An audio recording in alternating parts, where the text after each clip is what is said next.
Whoops, I'm muted. Sorry.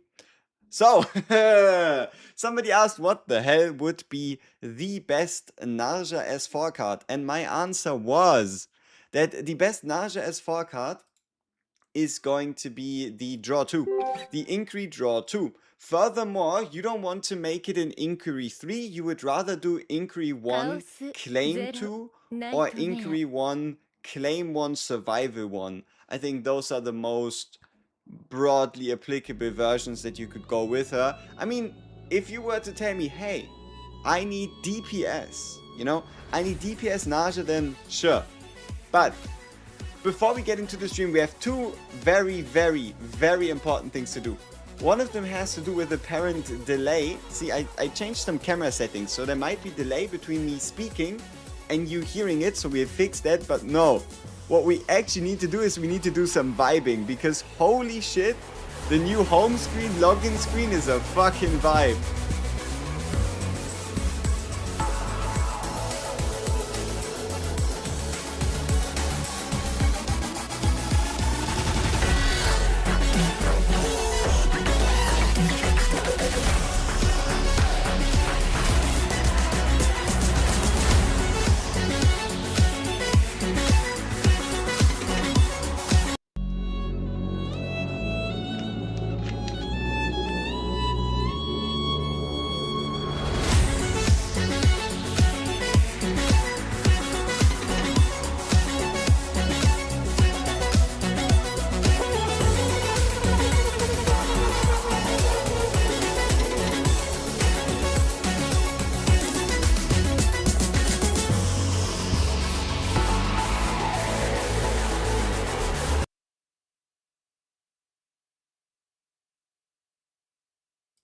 Quick question before we continue. Is the audio ass?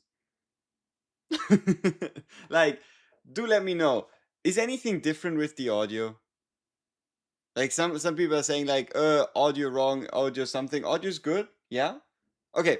So then before we do the second part, if I'm saying something on stream right now, does my okay, let's try it with numbers, okay?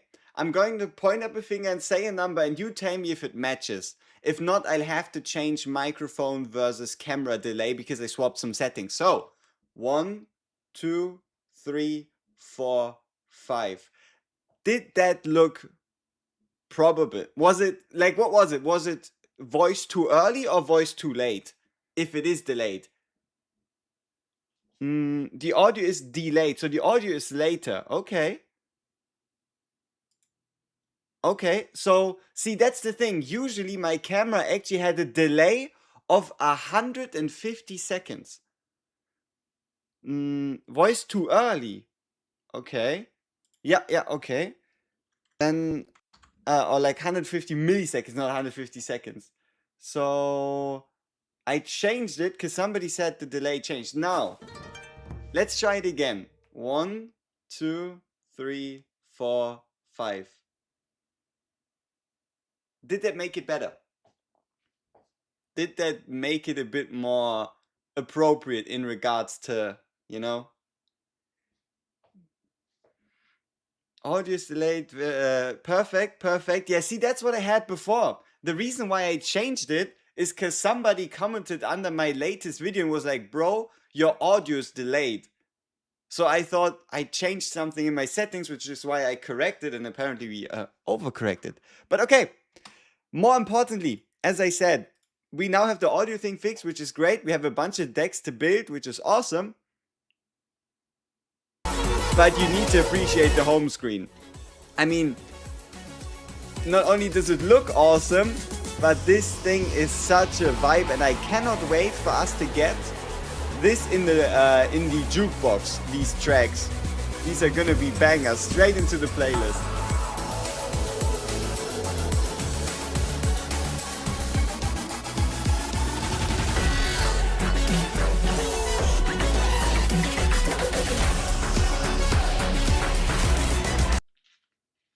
And then it like resets. Obviously the cut is a little awkward, but we're gonna give it one full, and then we're going to the game. And then we should be fine. Also, hey, they took my sound. It's not there anymore. Ah, shit, I guess we listened to it too long. Well, there's only one way to fix it. Restart the game. You haven't played CZN in a while. Did they remove pants from characters? They shortened the overall length of certain fabrics.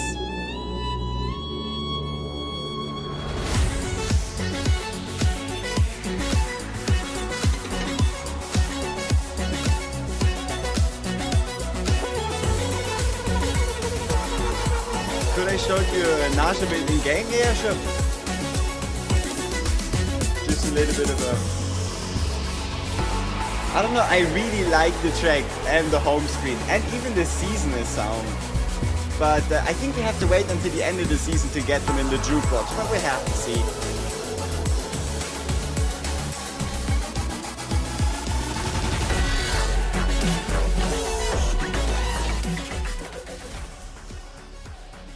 Okay. Why is Anise in the middle, by the way? I have no idea. She might actually just end up being like the anniversary limited. Who the fuck knows?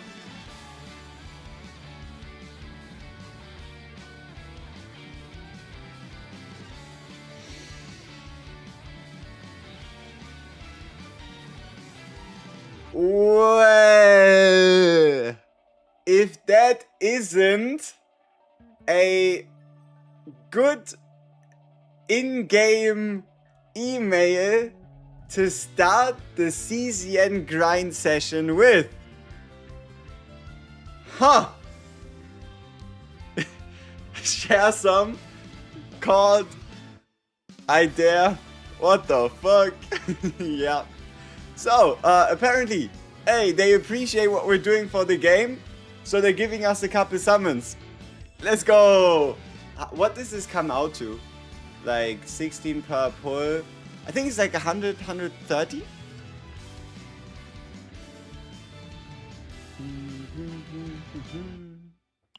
Yay, we have some gems again. Okay. Degeneracy check. 1 in chat if we do a 50-50. 2 if I'm delusional. Let's get it. What if you want to see a 50-50 on us all of a sudden being hella liquid again? Or not? For reference, we have an E2 already. It's just to kind of test the waters. I mean, we have a couple summons, right? Couldn't hurt. Keep it for Arabella. 10 pull trust. 1-1-1 10 pull trust. Alright, we see. We test the 50-50. Worst case, we fail, but we're still guaranteed for Arabella, or we win the 50-50 and hey, we get another hit, right? Alright, then let's see. Let's see if this turns into anything particularly useful. First tenner.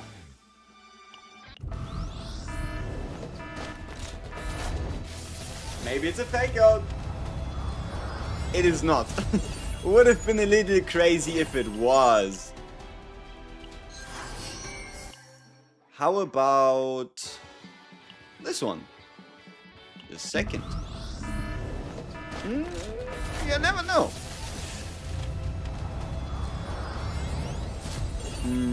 Should I E6 Rin with the selector? Wait, you're the guy from YouTube. Indeed I am. The guy. I am indeed the CZN guy from YouTube, at least when it comes to the English space. Alright, let's get it. Another 10 pull. So far, no luck. I got Hilde partner in 20 pulls and it was a 50-50 win. GG. But yeah, on the note of should you E6 Rin, brother, if you love Rin, get yourself the 2 morale stacks. Just make sure it doesn't put you above a morale cap. I started replaying the game today and was watching a ton of your videos. Damn. What a coincidence then.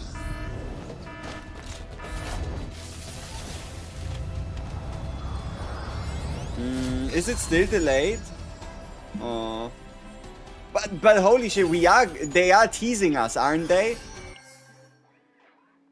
Okay. It would be kind of crazy if we need to go 20 more. It'd be kind of crazy.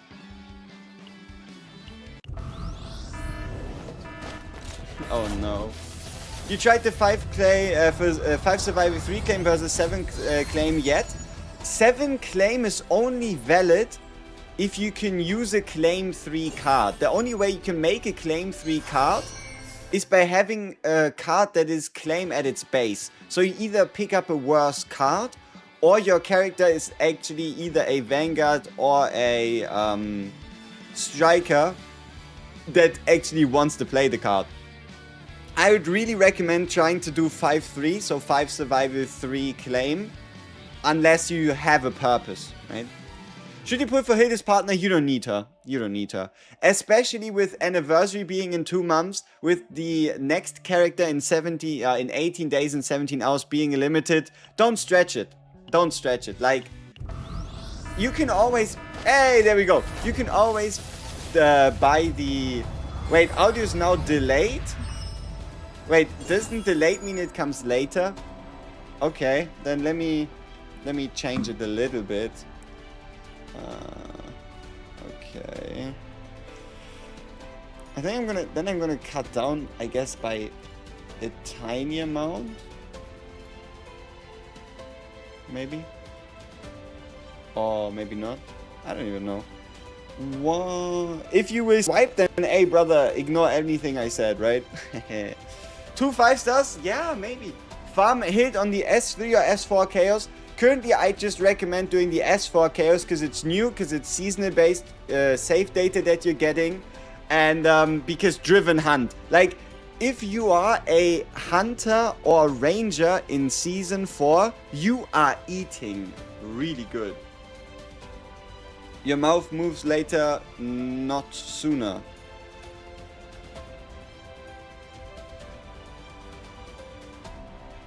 Okay, I think this might work. Okay.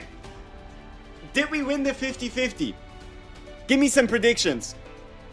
Give me, obviously, if you are a percentage stan, you're gonna say Hild. If not, you're gonna predict who exactly we're going to get. Let's see if anybody can exactly get right who's gonna be in this very particular temple.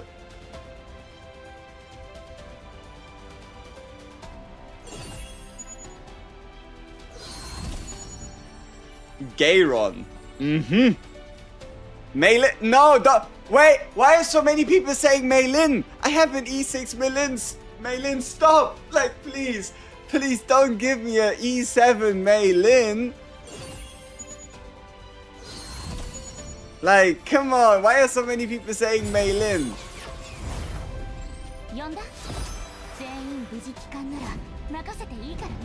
So, out of 4 50-50s this banner, we actually won 3 out of 4. So we have a 75% 50-50 success rate.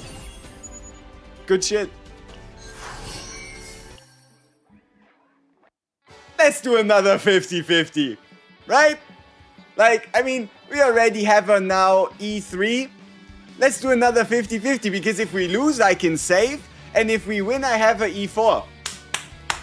You know? A win-win, am I right? Oh, shit. They shouldn't have given me any gems. Or maybe they should have, because they disappeared just like that. If I do E6, I never pull for E6s. The way I do E6s is either by finishing off with an Omega code, or by, at minimum, buying the 2 dupes from the shop, right? You're not gonna see me here pull 7 character copies. If I were to try, I just buy 2 hit copies right here, right now, right? Like, we're not gonna summon 7 times on a character. It doesn't make sense. There you go. W Greed, indeed. No, I can stop. Depending on what the result of that next 50-50 is, I can very well stop anytime I want to. What is my time zone? It's pretty early in the morning. It's 8:48 a.m.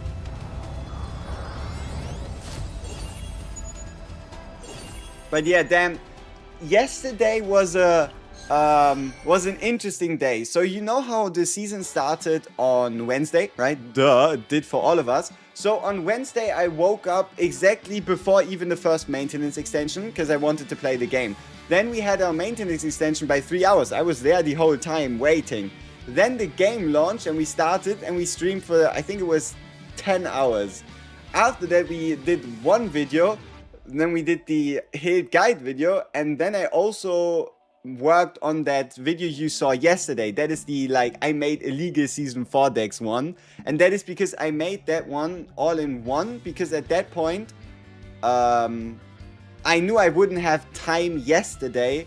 Because yesterday from 7:45 to 21.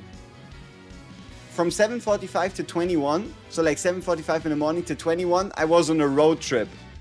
Like, it was train ride, flight, and hitchhiking up a fucking mountain. So, yeah. But that's why we now finally again have time. Oh no, our things are full again. Also, I still don't know what I'm gonna do with the second Ruxiang. Like, the fact that I even have 2 Ruxiangs is so confusing to me. Because, for reference, I have 2 Ruxiangs because I was on 70 pity on the Fae banner, summoned for her partner, and got her twice in the 10 pull. So that's why I have 2 Ruxiangs. But I can't get myself to actually dupe her. Nor is there a reason to have her. Because there is no other Void Ranger, especially one that creates cards in the draw pile. Merge? You think it's fine for us to merge? So if I were to Ego Manifest right now, we would be gaining 5% crit and a 10% flat damage amount increase and a 2% attack increase. Just merge. Alright, my first ever partner that is not E0 or R0, whatever you want to call it with these ones. There we go. No, your sound isn't delayed. The YouTube comments are super delayed, like 15 minutes. 15 minutes. I think my guy was just back in time. No, okay, that could be, right? He started the stream, but he was like 15 minutes behind. Well, don't do it, GG. Oh no. All that for 2% attack. No, it's 2% attack, 5% crit damage, and 10 flat damage. Because we go from 16, 20... we went from 16... 20, wait, did we go from 30 to 35? Whatever, 16, 20, and 25 to 18, 30, 35. Whatever. Is Hild partners, would Hild's partner be good for other characters? No. No. No. No. So, the only way Hild's partner will ever be good for somebody else is if we are going to get a Instinct Ranger that adds cards, like, okay, an Instinct Ranger that puts attack cards into your draw pile. That is so hella specific, maybe in 2 years, but no. You get the Hild partner if you want a partner for Hild. Like, that's the only reason you could justify that. Okay.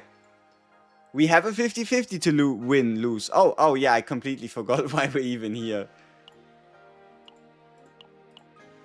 What do you get for selling 4-star partners, by the way? Oh. What? I don't have any 4-star partners? How does that work?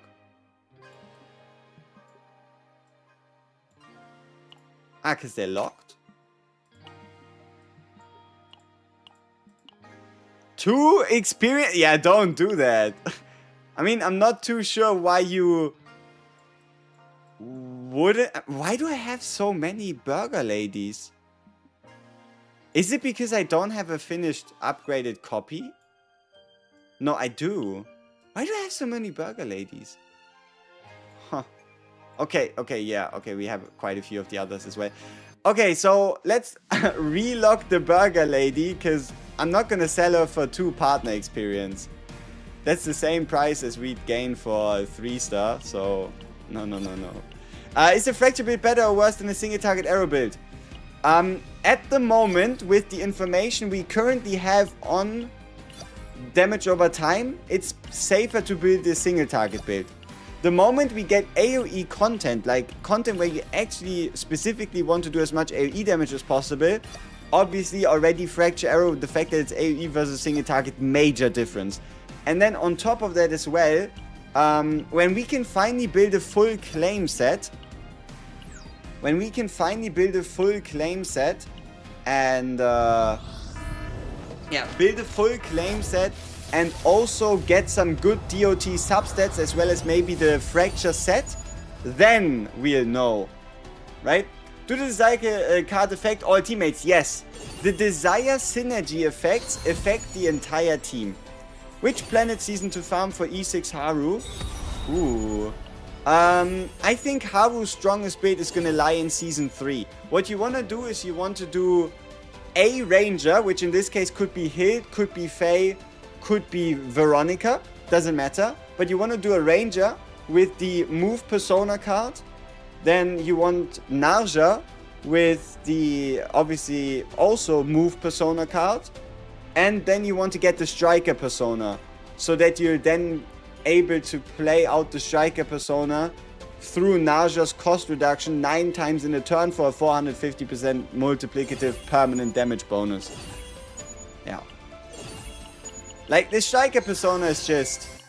damn. Damn. Then again, you could also build a Haru on this season, because she has access to the Claim 3 card. So, for example, let me show you a deck. It's super simple, and it works for any and all offensive strikers and vanguards. You don't even have to build the rest of the team. A deck like this is super simple to do, and that is because you just need a single thing.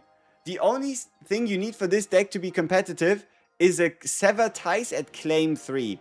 Because not only do you get the 120%, but you also already unlock access to the morale bonus, which means you will in total get 200% damage bonus for your character in just a singular card. Share deck? I mean, I need to work on all those codes and such later. I mean, it's just any deck with a Sever Ties, right? What would be a best team setup for a 9? I think for a 9 it's still Orlea. So an Orlea is going to look something like this, where you have growth acceleration to retain a card multiple times and draw. Then you have a softie, so that you can actually retain it multiple times a turn. So something like this, and then you keep Will of Light in for even more retain. So this is going to be kind of like your Orlea support build. Then you're going to want to get yourself a Typhara. That Typhara is going to be a draw 1, gain 1 AP, either in the prediction version or in the create version, which looks like this. The select version, I mean. The select version with draw, right? So that'd be your Typhara. And then 9 is just gonna be, Extreme Hue 9. Either something super simple, like just the card, Counterblade, and Fighting Spirit, or you go a bit deeper, put in more Fighting Spirits, keep a couple other cards in. That is a lot more flexible there. You can't find the Desire card. Is it Striker exclusive? Yes. So there is 3 different classifications for Desire cards. So there is the Striker Vanguard exclusive ones, which are going to be Post-Mortem, Traitor's Execution, and Sever Ties and Cutting Loose. So all factions, right? All factions have exactly one of them. Okay, think of it like this. There is 5 cards per faction 2 of them are available to everyone. 3 of them are exclusive. 1 is going to be Inquiry, Control, Claim, Survival, which is going to be in this case Severed Ties for Striker Vanguard.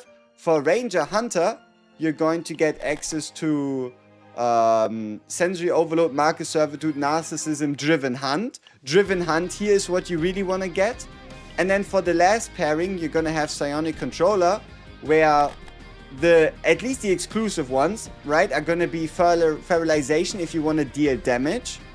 Or you're just going to use something like this if you want to apply debuffs. And then there's the ones that aren't class exclusive, right? The ones that aren't class exclusive, the best things you can, for example, think about are usually going to be the 1 cost draw 2 or the 40% to the next attack card use damage bonus. So yeah, 4 factions, 3 class exclusive cards, 2 cards for everyone. Doesn't Severed Ties require harmful effects? It does require harmful effects, but there's a lot of ways in which you can make this happen, be it with season gear or epiphanies if you really want to stretch it, or just in general character cards. Like, for example, let me show you something. This singular Adelheid card here is enough to trigger the entirety of the claim bonus, and that is because it applies 2 debuffs. Number 1 is going to be weakened, and number 2 is going to be 100% damage amount taken by the target. This singular truth behind the story is completely enough to activate the claim effect, or it could be anything else. Like, for example, let me actually see. Yeah. Like you could do a couple different things. There's a lot of debuffs. Random question, but Tefera and Naja from the selector. I got a partner selector as well. If you get a partner selector as well, I do Tefera and her partner. Oh yeah, we were in the process of summoning, right? We still have a 50-50 to win. Let's get it. Oh, we are going deep. We are going deep. Naja, my guy. I mean, in terms of also using the dedicated partner, I'd say Tefera plus dedicated partner is stronger than Naja plus dedicated partner. If you're just comparing Tefera with Naja, it's a lot closer for sure. Would a hit be worth for Serenia? I think so. I think you can make some absolutely amazing decks work together with the 2. And okay, let me actually craft a couple. Okay, let me craft some deck ideas for you, and I'll even give you the codes. How about that? If anybody wants to play Serenia plus Hild, let me just quickly make them, because I gotta get the build presets going anywhere. So let's see if we can cook up something interesting here. Obviously, it's still a little slower, but we're gonna get used to it at some point, right? But yeah, we're going to Unique Epiphany here. Honestly, I'm not too sure. Like, you could do the on Ravage or at the start of the turn move, or you could do the Destroy. I think both of them work equally well. And then in terms of Divine Epiphany, you definitely want to do an AP laser. I mean, can you imagine having Serenia be both a damage dealer and also your AP generator for the team? But yeah, let's first add in the card that makes it all make sense, right? And you might have already guessed it, but the card that makes it all make sense obviously is going to have to be Driven Hunt, right? You can run 2 copies of Driven Hunt, one on Serenia and one on Hild. The important part here is you have 2 choices. You either try to do a full claim synergy, which means you make a Survival 1 claim 2, or you try the Survival 5 claim 3, which means you either do Survival 3 and then a Survival 2 claim 1, or Survival 1 claim 2 twice. Those would kind of be like the 2 bases. It really depends on who are you using as your third, right? So the only way you would do Survival 1 claim 2 is if whoever you're using as your third is going to get a claim 3 card. The much safer option is going to be something like Survival 1 claim, Survivor 2, claim 1, Survivor 2, claim 1. And then, no, Survivor 3, claim 1. And then Survivor 2. No, Survivor... we'll get there, right? It's the 3rd day of the season. Right? One of them is the Survivor 3, and the other one's going to be a Survivor 2 claim 1, which means your last card just needs to be claimed to whatever. Alright, so let's see what we cook up here. So here I'd actually say you could either go with this one, the Shining Core on Ravage, which is really good. Remember, Serennial becomes significantly stronger the more tenacity bars there are to break. Can anybody tell me what happens in AoE content? Exactly, you have more tenacity bars to break. So don't underestimate this Shining Core.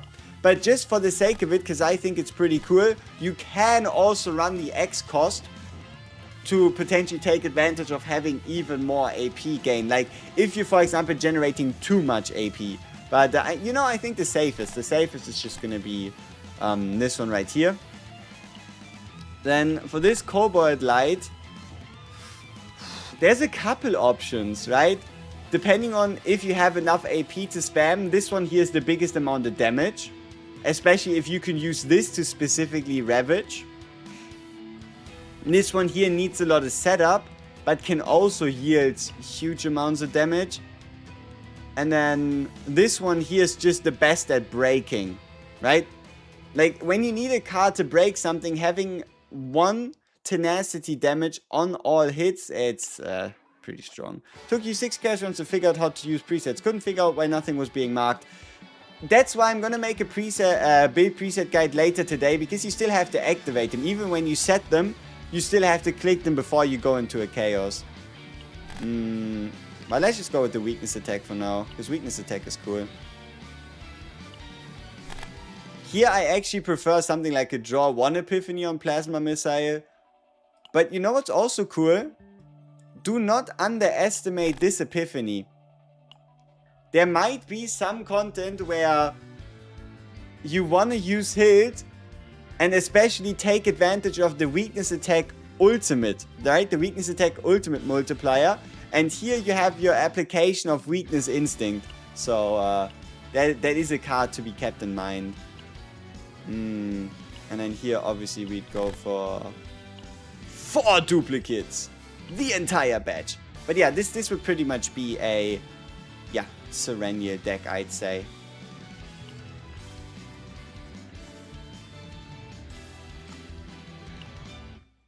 Alright, now I'll post the code once if you want to copy it. If not, that's totally fine. I think the message should be... yeah, there you go, right? It's a long ass fucking code, but if you're curious about this Serennial deck, you can copy the code right now, put it in, and you don't have to build it yourself. Then again, using the build feature to also just copy a build is rather easy, right? And then you know what? Let's see. I have a deck that I think is pretty interesting, in a sense that it's something we still need to build. But okay, let's see. We're obviously going to keep Driven Hunt in. This is not really going to change the on. It doesn't really make a difference. But I do believe that this deck also has its own potential. And that is, you're going to get yourself... you're actually going to get yourself a Common Epiphany on Quiver Reload. And that Common Epiphany is going to be draw 1. Then you're going to combine it with a Divine. And that Divine is going to be draw 1. And all of a sudden, you have yourself a interesting card here. Now the question is that worth it, right? Is that actually worth it? But one of the reasons why this makes sense is because you're adding in cards that cost you, allowing you to take advantage of Serennial providing the AP to the team, right? Serennial good this season. Last time I tried because this season I got the shot because the new enemy on the new Chaos. No, she's good this season because the enemies are instinct. They're weak to Serennial. Some rare X-Cost cards, if I remember, if you can activate the card without using it yourself, when it activates with the same amount of AP, it does so without costing AP. No. If you activate an X-Cost card, it triggers as 0 cost. It doesn't trigger as the AP you have without taking it. X-Cost cards being activated makes them trigger at 0, which is unfortunate, but also it would be a mega exploit. When 1 copy of Plasma Marine extra ionization is good. Yeah, true. Also, yeah, okay, we are a bit split, but I need to hook you up with an interaction. What do you do with the deck if you have too much draw? Nothing, right? Because you don't have any cards to draw. But what if that extra draw was used on this Plasma Rain? This Plasma Rain is a 1-cost card, right? And it has an attunement effect. Now, what if you were to have additional draw for your team on a Fae that is going to discard all 1-cost cards? I am pretty curious on the interaction here. When you draw the 1-cost attunement ionization, do you apply the 2 ionization and then get discarded? Because I think that's how this works. Which means if you have 4 copies of this, you should be able to, by having less than 3 cards in your deck, get 3 rotations, get 4 additional rotations of ionization application. Because you're drawing it, attuning it, then discarding it, so you can draw, attune, discard, draw, attune, discard it again. Currently using your Hilt Arrow preset in Hugo Cassie team, it's so fun, thanks for help as a newbie. No problem. So they fixed the bug season 4, they did, but I guess at the end of the day it's in a good way. Because it makes deck building a lot more understandable versus the bullshit we were doing before. So, what did I actually end up with, right? For those of you that were here on the first day of the season, we built some suspicious decks, right? We built some suspicious decks. We already invested, I think it was 50 Divine Cores into them. Did the decks turn into total trash, or are they still usable? Let's check it out.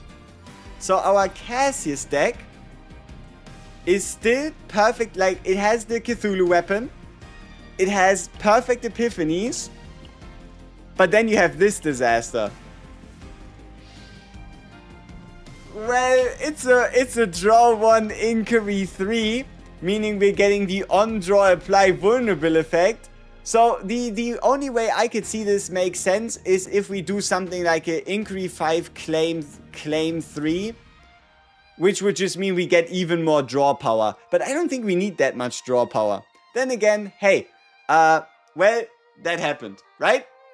Now, on the other hand, what about Naja, though? Well, we have 0 cost draw 1, 3 cost, 0 cost gain 1 AP, 0 cost draw 1, 0 cost draw 1, and then 0 cost just cost reduction. Here, draw 1 on the 1 cost, and look at this. It's an actually usable situation. We have an inquiry survival too. At least I think it's usable. Because this means so long as we get something like a survival 2 claim 1, survival 1 claim 2, or survival 3 and a claim 3, this actually still turns into something useful. So it didn't turn to complete shit. Right? Like this you can actually do something with it throughout the season. I mean, this is kind of hilarious. On Ravage, damage to the next attack card. But yeah, the gear is questionable. The gear is questionable for sure. Now, what about Hilt? Claim 3, survival 5 with 1 claim, draw 1 debuff. Yeah. So, what about Hilt? What did they do to my precious Hilt deck? We have a 0 cost arrow creation. 1 cost arrow creation, 0 cost arrow creation, 0 cost arrow creation. Then we have Plasma Rain, and also specifically this card. Draw 2 lead cards, decrease cost. The reason why this is cost reduced instead of an arrow is so that there is a chance that we use this draw and release to draw Plasma Rain or the lead quiver reload, so we actually still get the cost reduction, right? You cannot reach 10 stacks. You get 10 stacks automatically in that when you have a 7+ effect, you start with 9 additional stacks. Treat them as in-game desire stacks. I don't know. Like, it's okay, let's call them desire effect stacks, right? Or survival. Alright, so let's say in this situation you have a survival 7+ team, which means you're going to start your fight with 9 survival effect stacks. And every time you play a survival card, based on how many survival stacks that card has, you get the equivalent in survival effect stacks. And the moment you reach 10 stacks, you create a card, and then so on and so forth. Which means, for example, turn 1, you would only have to play 1. And then depending on how high your survival stacks are, you're either going to turn it into the next time I need to play 2 and 3 and then 4 and 5 if you have 9 stacks. Or it's going to be you have to play more to activate it the next seasons. But pretty much this allows you to do and create these seasonal payoff cards multiple turns in a row. Which planet is the best to build Hild on? 2 choices, right? If you are building a Season 4 deck for Hild, you need to be playing on the seasonal planet. And the reason is that this survival card is season planet exclusive. But if you're not building a Season 4 Hild, then you should be playing on either the Season 3 planet if you're hunting for Divines, or on the Swamp of Judgment with the Season 3 effect to get, yeah, better gear plus then engravings in Season 3 cards. But alright, yeah, the deck, right? Did it get cooked? What do I say? I think we got away scot-free with this one. I think this is a really sweet Hild deck. Not only do we have the survival card at level 3, but it's also survival to claim 1, combined with some useful divines, the egg, and at least also the second method. And look at this perk. I think this is a really sweet Hild deck. So, what do you think? Huh? Considering the fact that we did this entire thing on like a bugged base and everything could have been an absolute disaster, I think this Hild deck is actually really, really solid. So yeah, we got egg, we got second method, we got 30% to created cards, we have the survival, we have survival to claim 1, so a lot of flexibility in what kind of other builds we could pursue. And then we also have, yeah, obviously the rest of the cards. How can you get level 6, bro? It's some crazy mutation. It's actually a lot better. If you only know mutations from the preseason, then you should be surprised on how things are a lot better, a lot easier now. Oh, and also we have a second Hild deck. How about that? We actually have a second deck that's... What? Is it actually useful? No, you don't say. So, our second Hild deck is a survival 3 driven hunt, meaning the max amount of survival stacks. We also have the Invader's Observation log, damage amount and crit chance combined with the crit damage weapon and the debuff chess piece. As well as also in this case we have a draw 1, 0 cost, 1 cost, and here we have a 0 cost draw 2. So yeah, I think we have 2 pretty sweet ones. Which means let's do some mutation gambles. Let's see how hard is it actually to get something useful. Haste card damage. Well, I don't know.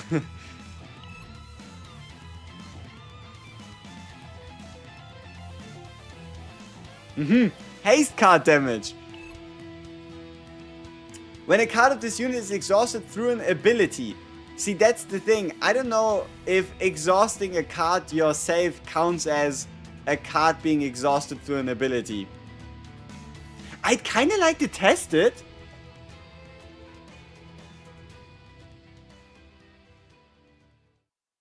But what do I think? Probably not, right? I mean, if a card of this unit is exhausted through an ability, if a card of this unit is exhausted through a card effect or ego skill, damage amount to attack cards. How do we find out if it works? You know, I think it's actually really easy to figure out. So I think the way we can figure this out is see if the damage increases through a single activation of the arrow skill, because the arrow skill is obviously gonna get rid of more arrows, which should trigger the deck effect. Do hits unusable arrows count as 0 cost? They do, which is why the 0 cost 10% crit chance weapon is one of, if not even her best in slot legendary weapon.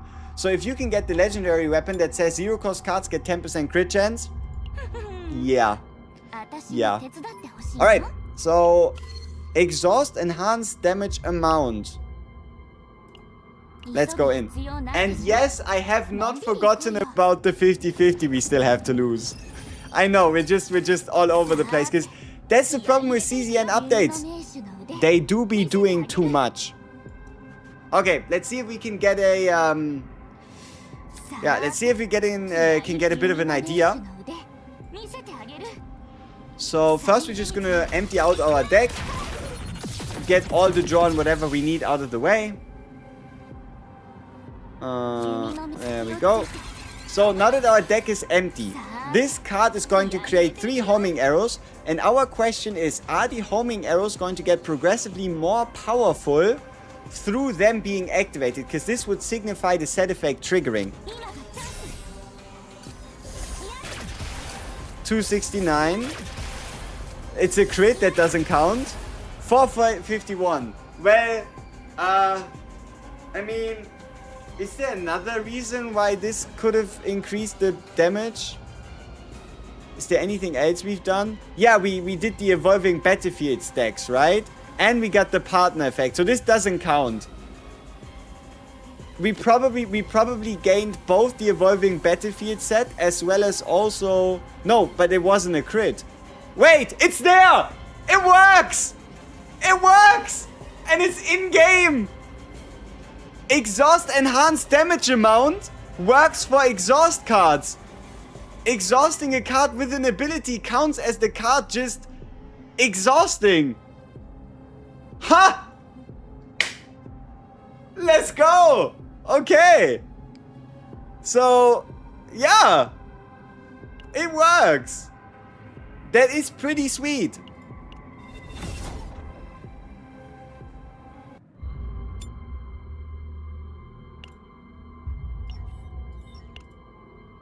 Truly a mutation, indeed. Is it the strongest one yet? I don't know. The percentage attack boost is kinda nutty.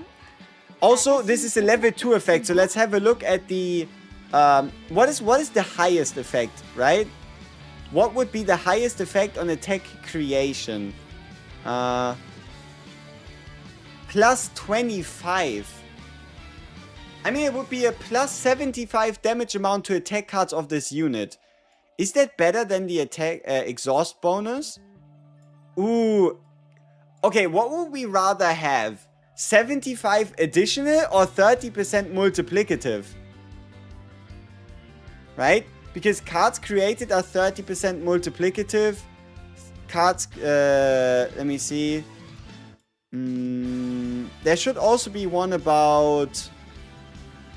Yeah, so, I mean, 75 additional or 30% multiplicative, right?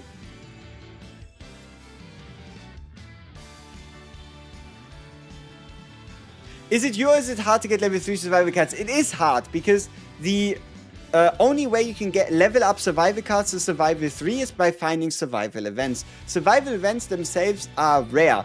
I had a bunch of chaoses where I either got none or just 1 or 2 survival events. You need to get 3 survival events in one run, otherwise you won't get a survival 3 cards.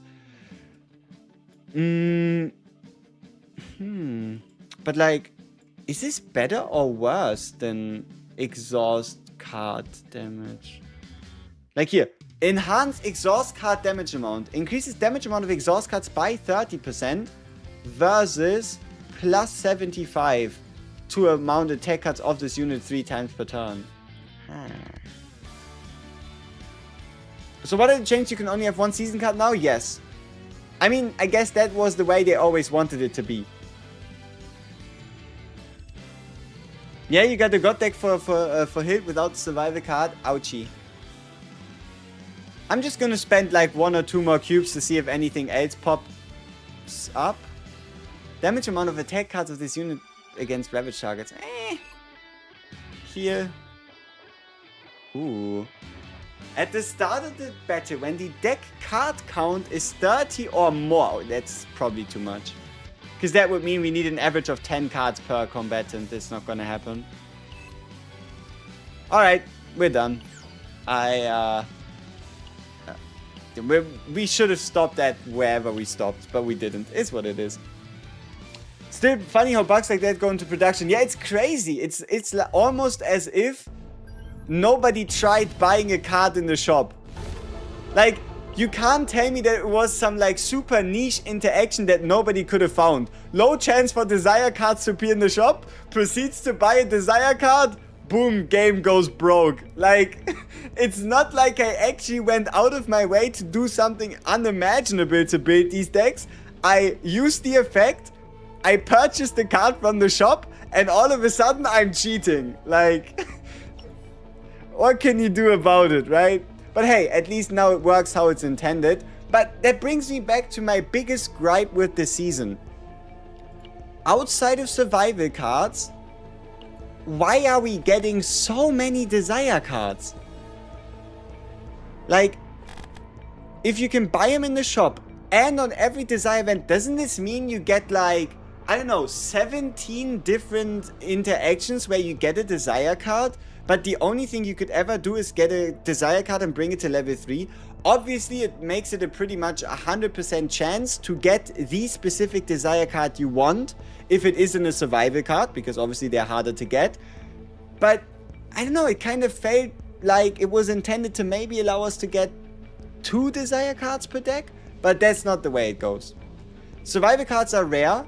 Yeah, survival cards are only in events. So, survival cards are only, you know this like Explorer lady you meet through the chaos? Oh, also important, survival cards are exclusive to the seasonal planet. Yeah, you thought it was too much as well. Yeah, it's crazy. 3-3 or 5-3 or 7. Currently, the most solid, the 95% of every team should use this, is going to be 5 survival, 3 claim. And then the 7-1 is going to be claim 7. But claim 7 is a lot more team specific because you need a character with a claim 3 card at the minimum, due to claim cards themselves not being particularly strong. Maybe it's designed for Sortie. How would that work for Sortie? Do you get desire cards in Sortie? I don't think so. Highest I've gotten is 9 in one run, with 5 being survival. There's survival events that give survival cards, yeah. I mean, but now consider also buying them from the shop. All of a sudden you could get like 20. But okay, we've stalled enough. Let's see if we can get hit, and then it's actually time to farm some decks. Uh-oh. Please tell me it's a fake out. I don't want to be on... Okay, there we go. So what do you think? Reference. Our last 50-50 we did like 20 minutes ago, we hit.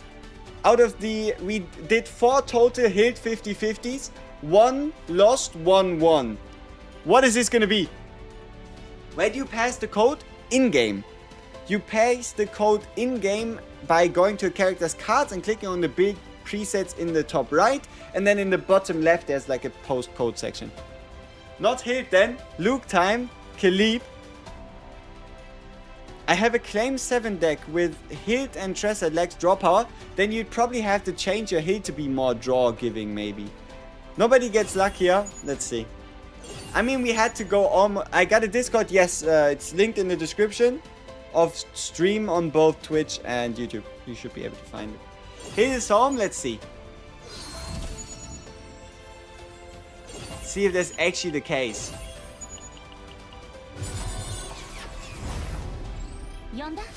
God damn!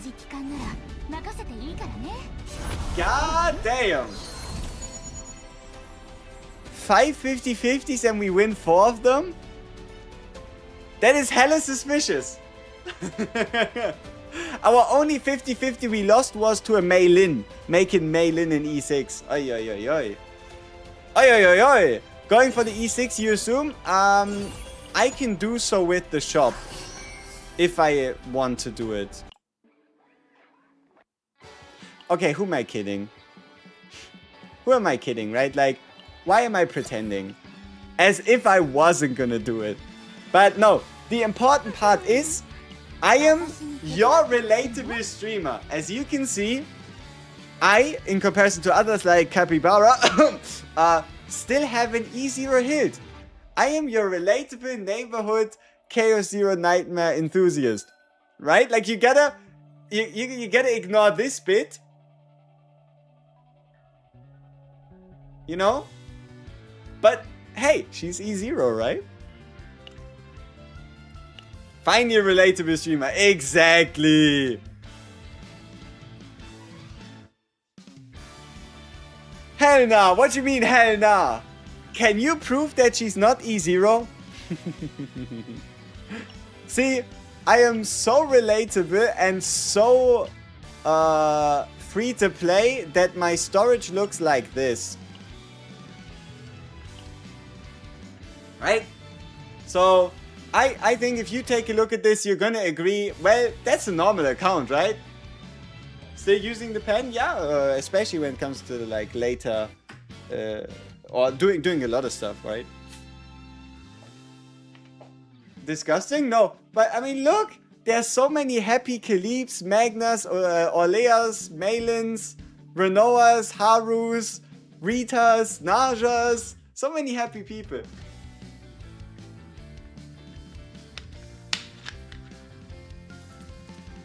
Guess 20 2K gems in the main and calls yourself relatable. Yeah, I'm making mistakes for your sakes, right? Yeah, that's what I'm gonna pretend.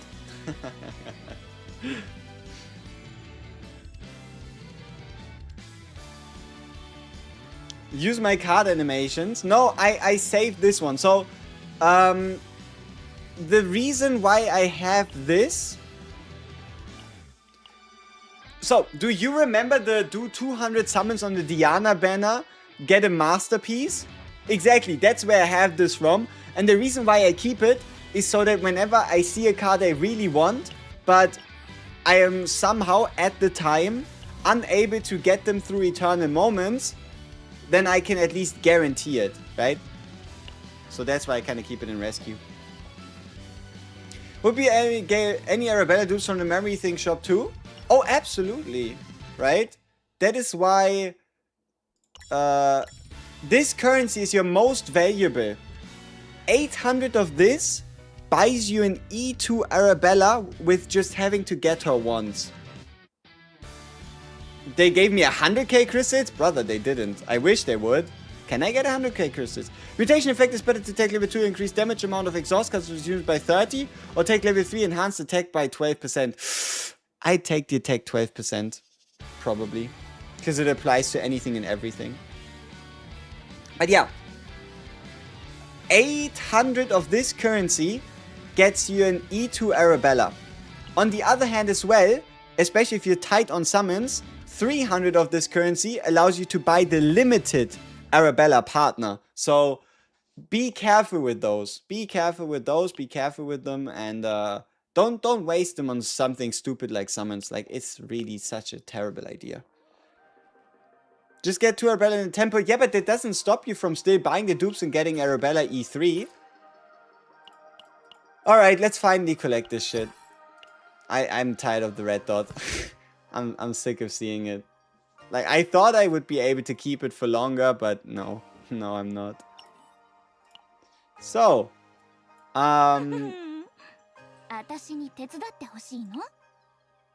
yeah. This is our current deck. I think it's pretty cool. Yes, you could say our extra damage in comparison is a little low, because it's an average of 5% per piece. But that's just how the roads go sometimes, you know? But yeah, our stats are acceptable. 52 on 208. We have a lot more crit damage than we need, but it is what it is. Skip 2 characters and get lucky, so I'm pretty sad. Easy. Do I have enough gems for Arabella? Okay, let me be straight with you here. if I don't have enough gems for Arabella, there will be enough gems for Arabella. Right?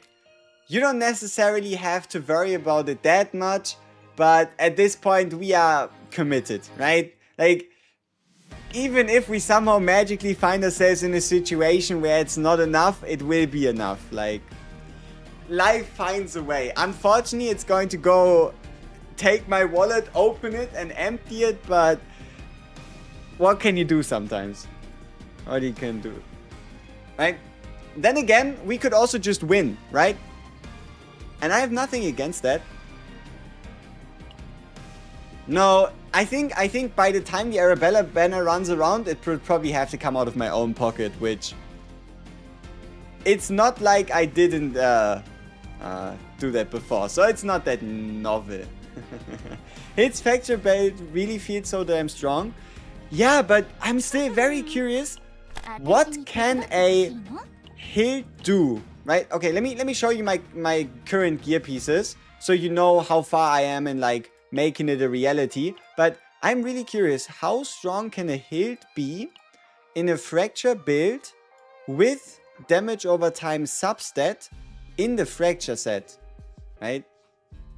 I mean, here, let's see. I mean, maybe if we're lucky, we get the damage over time rolls. No. Yes. Yes. Ah! Well. Seeing as how we're probably going to get E6 at some point anyway, I think we can afford the extra attack here, which is kind of cool.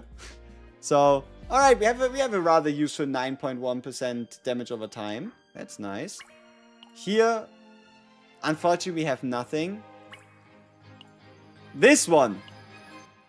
This one is my holy grail. So, I'm scared. You know? I am scared.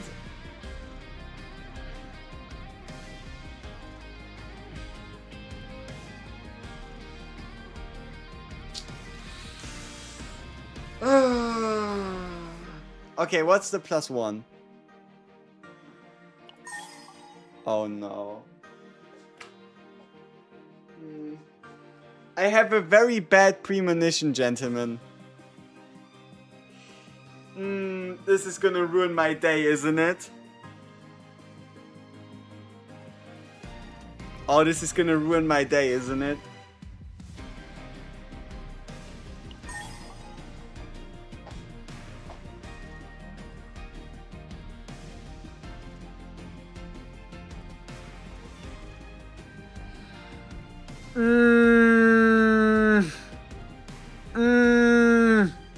I mean, it's still salvageable.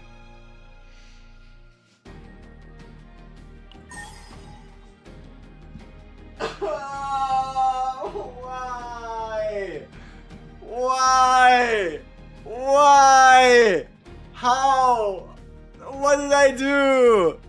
Who did I hurt? Fucking hell. Yeah, I mean, it could have been a good piece. Now it's just God damn it. Oh, and if you're wondering what is this? You see this slight line? I put my head on the edge of the table. No, I didn't particularly hit it very hard, but it's gonna be there for a little bit. Okay. What else do we have? We are looking for damage over time. We are looking for damage over time. Ah. Yep. Yep. Exactly. I mean, right? What about you? Okay. You know what? 3 good substats. If the last piece was a disappointment, surely this time it will be different. Because we are starting with a max roll damage over time. Because 3.4 is the highest you can get. Come on. Okay. Wait, did we just max roll crit damage? I think we did. We went from 3.4 to 7.4, which means we hit a 4%. Okay. That's alright. That's awful. It's not a damage over time piece, but it's still good. Can dot crit? Yes. The dot set can crit, yeah. Okay, so Scorch can crit, Fracture can crit, Agony at the moment cannot. Alright, damage over time. Damage over time. Damage over time. Fuck. Hey! So, remember how we had 2 pieces that we sacrificed to the Elden Gods? This will be the payback. You just watch. Ah. Yeah, okay. Fuck. Well, I tried. Surely this will be different. Oh, this is not good. I don't like double defense. But there's still a tiny chance it turns out great. Yeah, okay. Tiny chance in hell. And that's it. All our current set pieces turn to kinda shit. Which is unfortunate. Yeah. Well, what about offset pieces? What about non-set pieces? What pieces do I have that have crit chance, crit damage, and damage over time? That's quite a lot. The fuck? Wait, did it delete the filter? No, it did not. Ah, it needs to have at least 3 of them. Okay. So 5.9, 4.6, 5.8. That's good. Look at this. We have 5.9 damage over time on good crit chance, decent crit damage, and on a good set. We can actually use this one. That one's just, I mean, it's a cool piece, just the set. We don't have that many spaces for like offset pieces.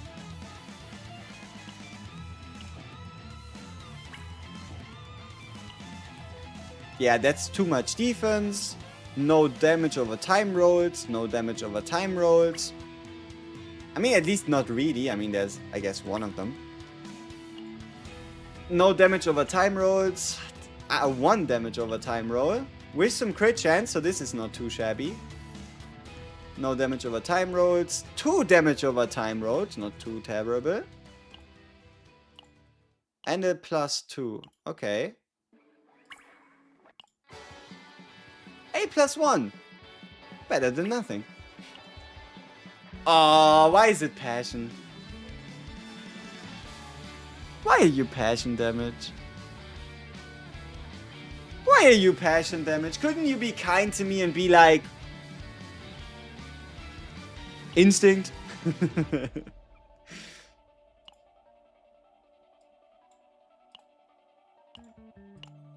Anything else? Maybe? No? Okay. Well...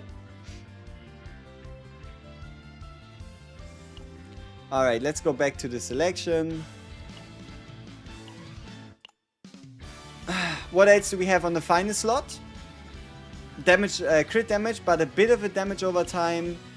2 damage over... Oh, this is good. This is good as well. Look at this. Crit chance, crit damage, and 2 damage over time. So it looks like we won't have that many problems making this happen with the crit damage set. It's just everything else is kinda horrendous. Okay. What about Tressa? I think my Tressa has a set at the moment. What does this set look like? 36% damage over time. That's not a lot. Nor does she have any crit chance to speak of. So, ouch. I have 1,000 memory fragments and don't feel confident deleting any of them just in case. See, that's why I specifically level gear like this. I put the gear in, and then I give gears chances, you know? I'm like, okay, you beautiful gear piece. I'm giving you a chance here. If you give me crit chance or crit damage, we're gonna talk. If not, you're dead.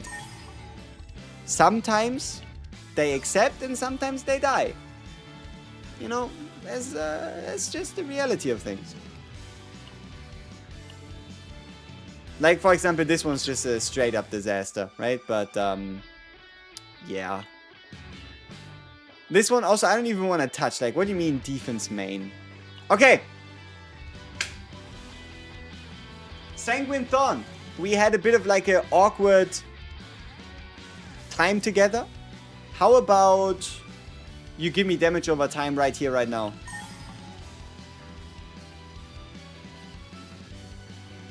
So, once again, it is time for us to cook. Let's see if we can make something happen. Let's see if we can make something work. Alright. Damage over time, 4 rolls, 20%. It won't be 20 because it doesn't go that high, but make it happen. Flat attack. Attack percentage. Attack percentage. Attack percentage. Did anybody ask for like way too much attack? I don't know what to farm, what to play, so many buttons and planets. Yeah. You're not incorrect. Let me give you a task, my guy, okay? It doesn't necessarily make a difference how you get there, but first off, just play the season planet because it's new, because it's shiny. Play the season planet, right? But no, depending on how new you are to the game, you have a main mission. And that main mission is going into your zero system and figuring out your way to finishing off the upgrade tab. Ignore all the other tabs, all that other jazz. You want this upgrade tab and you want it maxed out.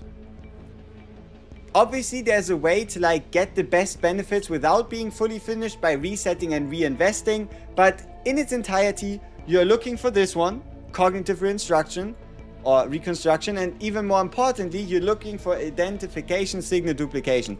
That's like the baseline to even really stand a chance at playing the game. So, yeah, good luck with that. You have now been assigned a mission. Always found the Green Planet. No, not this season, because Green Planet is ass because it doesn't have survival cards. Boo! Boo, Green Planet. Leave me alone. Okay, crit chance, crit damage? No, okay. You are a goner.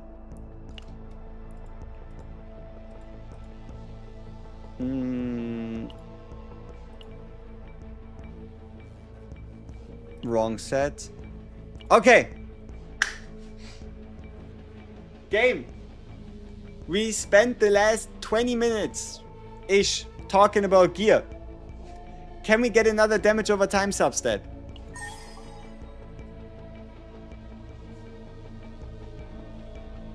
See, something's up today. Clearly, this is the lore. Clearly, something has to happen right here, right now. Come on. Come on, please.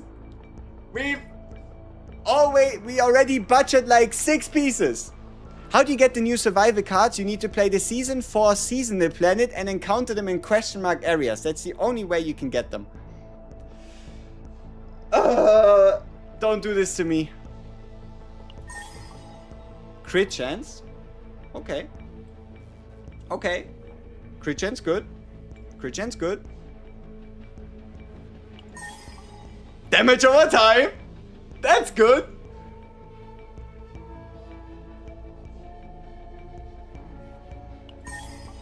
Ah. Fuck. Fuck. They really, come on, just don't behave again, please. Okay, you know what? I take it. This is a really high crit chance roll. 5.4 out of a maximum of 6% for +2. Our damage over time roll is also suspiciously high. And that is 5.8 out of 5.8 out of 6.8, And the crit damage is 3.9 out of 4%. So even though we have a +1 in health, this piece is still really, really good. This piece is still really, really good.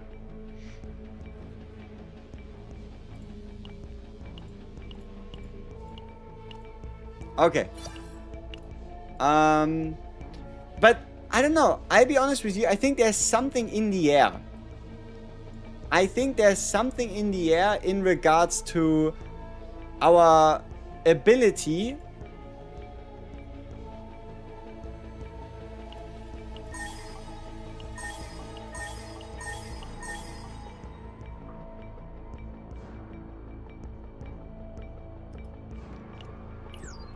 There's something in the air currently in regards to our ability to work on a dot set. The moment feels right. Which means we have to craft some more dot pieces for this to make sense. Also, I'm just gonna try this piece, because who knows? Maybe we'll at some point play Ravage Hild.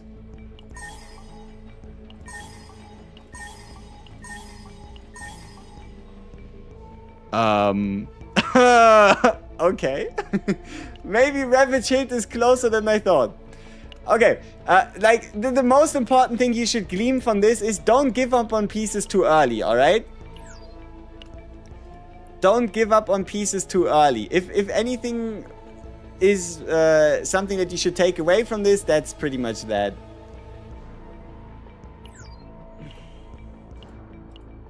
Like, at least give him a chance to disappoint you.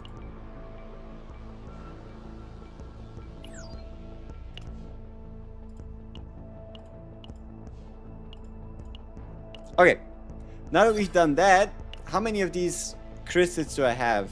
400. Okay, let's get a couple random pieces, see what we get. You know what? There's a slight chance this gives us something useful. I think we already crafted the weapon, but no harm in trying. This one, I at least want like 2 useful substats on a piece before I invest. Extra attack is okay. Who knows? Oh, I mean, let's see.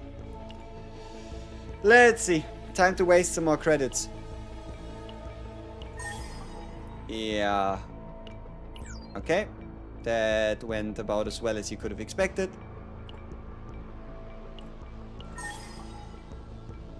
That's the wrong set combination.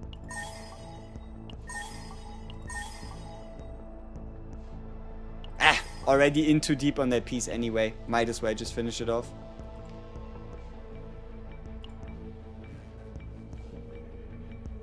No, why did I save this piece?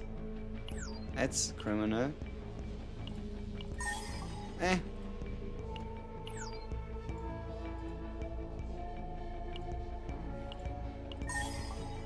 Okay, I mean, once again, wrong set combination, but we're gonna take it.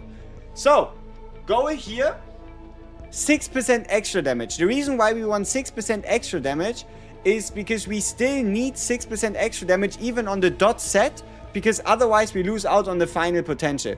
So if we can get a bunch of crit chance, bunch of crit damage, and 6% extra damage, this piece is still really, really good.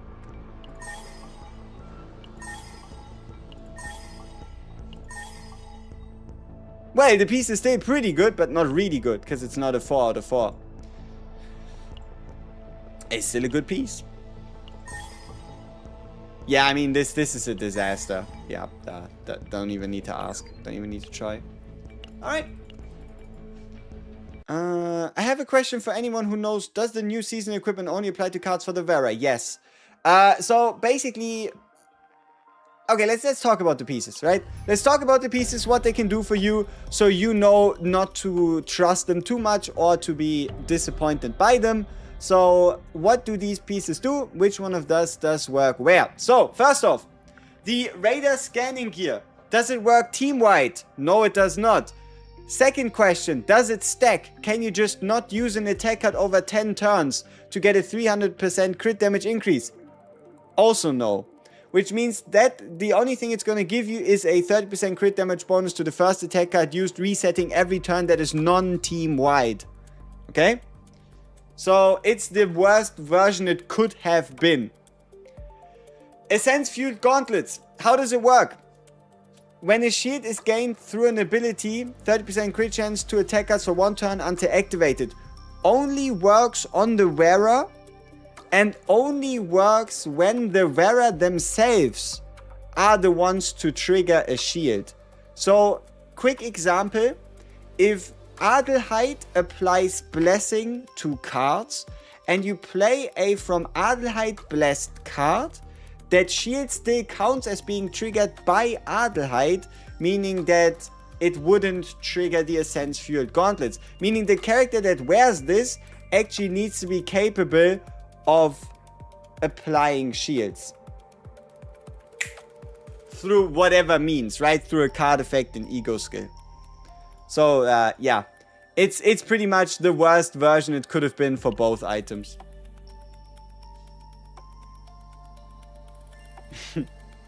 clip the explanation, make a shot of it. It would work. Hey, Young Joe, appreciate it.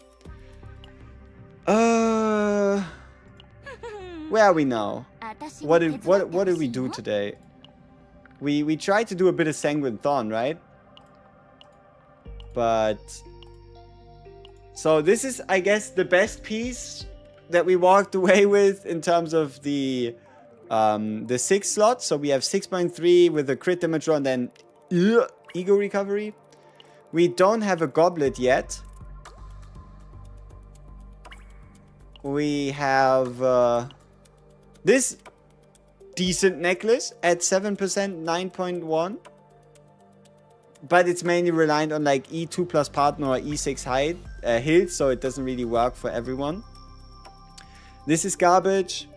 This is garbage. This was garbage. This was garbage. And we didn't even give this a chance. Because it's still garbage. This key has way too much attack and extra damage, so... Also, the problem is it's 5.5%, not 6%, so we can't use it as a one-off. This piece, again, has way too much attack, but who knows, might become useful. But it's, again, I would have rather had it be damage over time. But what can you do? This one right here, again... Hey, at least it has extra attack damage at over 6%, so we could use this piece as like a one-off. This one here has a nice crit chance, nice crit damage, no damage over time. Does have damage over time, does have DAC. Oh, you know what? This one. Look at it. It's exactly 6% extra damage, has crit damage rolls, and has damage over time. Not too bad. And then we have, I think, this thing right here. So, okay. Let's build Tressa as our Fracture set holder to see how close we are to actually having a usable set, right? How close are we to having a usable set? Let's say we use damage over time here. We use this 6% extra attack damage piece here. We use the fact that crit chance is not recommended for Tressa is kind of nuts. Like, just because Agony, this is crazy. So, we need either attack percent or instinct percent. What do we have? Preferably, oh, I guess it needs to be the crit damage set, hey? Okay, I guess we could make an exception and say it could be... Where is my... I guess it could be any of these three. So, realistically, we have crit chance, crit damage, attack defense, 6.4 on attack flat, on damage over time. Yeah, I think this is probably the one we're gonna go with. So, this, and then...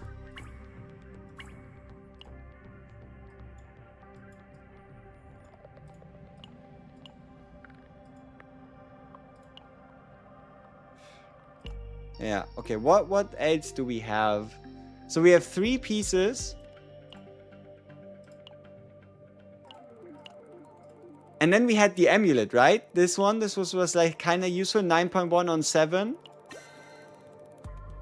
Which means this final slot here needs to be preferably something like crit chance, damage over time, 2 substats, crit damage set. Should narrow it down a bit, leaving us with 3 pieces. Attack, extra damage, crit chance. Crit chance, damage over time, attack. That's probably going to be the one we'll pick. And then... Ooh... No, I think we're going to go with the crit chance. Okay. So this would be our set. Now let's... Yeah, I mean, this actually looks like a set that I can put on her for now. Let's check it out in game, right? Or I guess on her herself. For that, I just have to narrow it down to Sanguine Thorn Executioners and yeah, Sanguine Thorn Executioners, which should make it a lot easier to find the Tresor icon.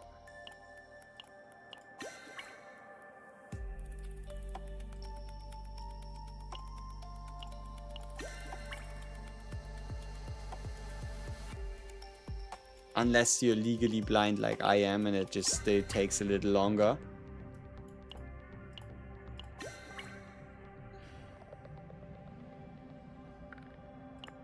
Okay. I'd say pretty respectable stats. Like, now I get it, right? You're like, brother, look at your crit chance. What are you doing? What are we doing here? Why is your crit chance so ass? But we have exactly 6% extra damage, which means we are triggering the potential on the dot. We're triggering the potential on the dot, which is a win. And obviously now the thing is, this build doesn't work yet, right? And the reason why the build doesn't work yet is because we need 10% crit chance here, 15 crit chance there, and then 10 from the partner. So we are currently working with 40, but we will or would go all the way up to 65% crit chance. The deck to run alongside of this would have to be this Fracture deck here. There's just a slight problem with this, and that is it's the wrong survival card.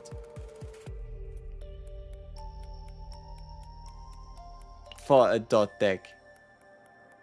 Because it's Survivor 3.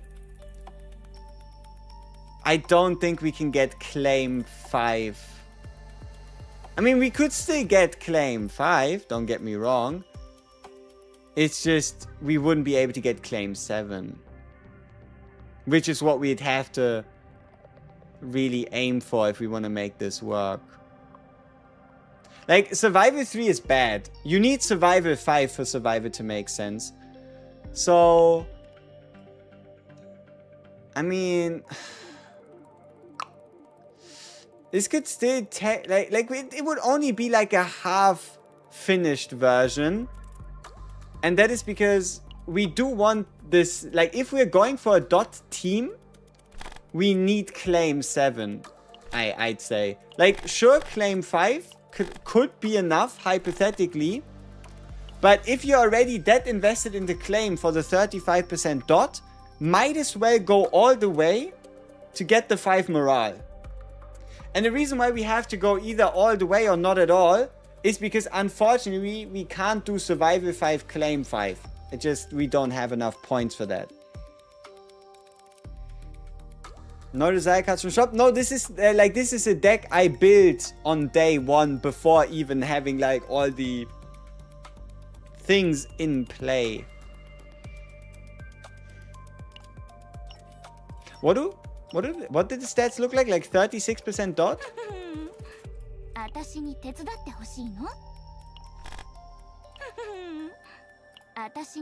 32 only. I mean, it's not bad for like a first attempt.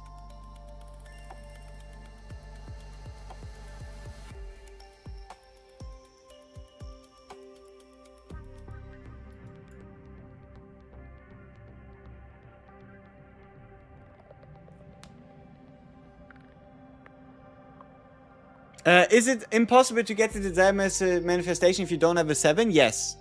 So for non-dot hill teams, we need survival 3 and incre 5? No. You want to do survival 5, claim 3. Survival 5, claim 3 is by far the best combination this season in terms of overall applicableness to multiple teams and whatnot. So survival 5 gives you 3 stacks of morale, and claim 3 gives you a further 4 stacks of morale, and survival itself as a card is just the best card you'll find for a hild. Okay, so it's a bit too early for the dot set, but we have it on the back burner, meaning when we need it, we're going to be able to use it.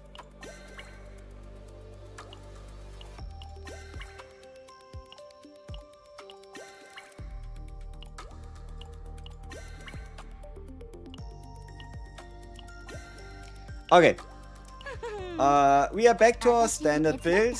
We are back to everything else. We've done our summons. We did our gear forging. Do we have a bit of stamina left? We do. Okay, let's do like 2 runs. And after that, I promise we actually get into deck building. I promise, okay? I pinky promise that we shall get into deck building. How about it?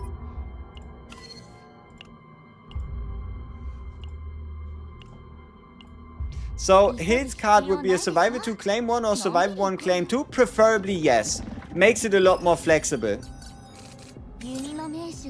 But, it could also be Survivor 3, just not like... Okay, think of it like this. Your card cannot be Survivor 3 if you're building for dot. Any other combination, like any other high hild build you do, I don't think it really matters if you're Survival 3.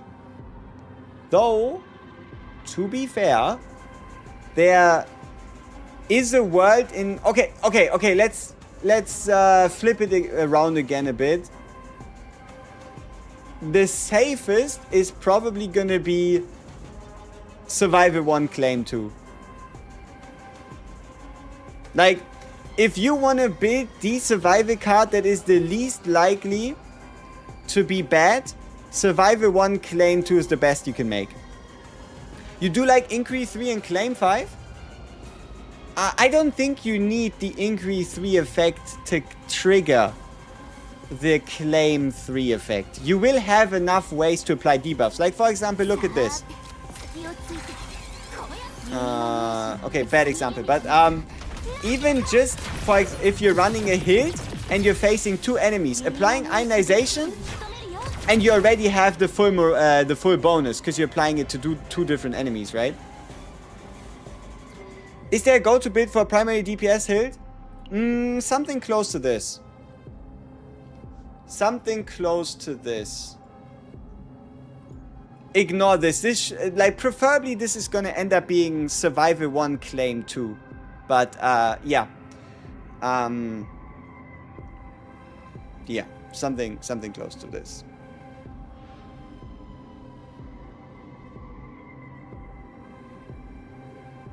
Wait, let me...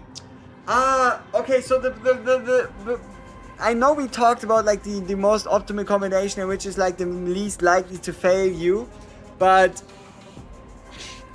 technically speaking, Survivor 2 claim and Survivor 1 claim 2 are about equivalent. In the sense that a Survivor 2 claim obviously makes it easier to get to the Survivor 5 effect, because you can just combine it with another Survivor 2 claim and then a claim 1, Survivor 1, whatever the fuck. So it's not like Survivor 2 claim is like useless, but the reason why Survivor 1 claim 2 is important is because it opens up the ability to do claim 7. Right? Like, you're not really gonna get a claim 7 deck unless it's a Survivor 1 claim 2. But if you're not doing a claim 7 deck anyway, then it doesn't matter. What would be better? 6 blue crit damage or 12 extra attack? 100% 12 extra attack. And do you want to know the reason why? That is because extra attack as a substat on a hilt is probably, it's hard to put an exact number to it, but it's a lot more valuable than crit damage. Not only do you get crit damage from the set and from set effects, but even more importantly, extra attack damage substat is a separate final damage multiplier. So, for example, extra attack damage substat is completely different from something like an in-game effect of increases extra attack damage by 30. Extra attack damage substat itself is, in the damage formula, its own multiplier. What are you playing CZN on Stove? Yeah, I'm playing CZN on Stove. Didn't really have any issues with it, so pretty happy. But yeah. So this, like a main DPS, would be the Create 4, because you're creating the most amount of homing arrows, which allows you the highest amount of single target damage. Then the Draw and Release could be anything that draws you to, either the first variant, second variant, or fourth variant.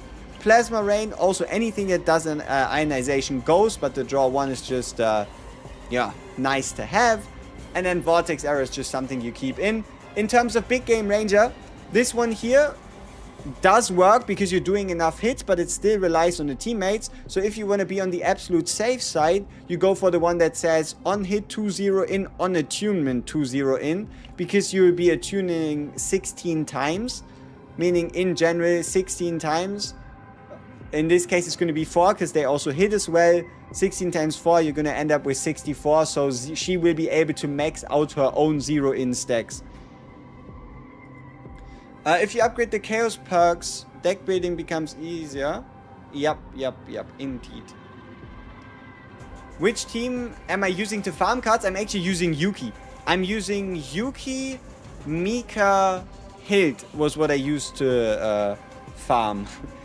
Like, I like Yuki Hild, though you could also probably do something like Serenia Hild, you could do Nine Hild, you can do Heidmary Hild, Faye Hild.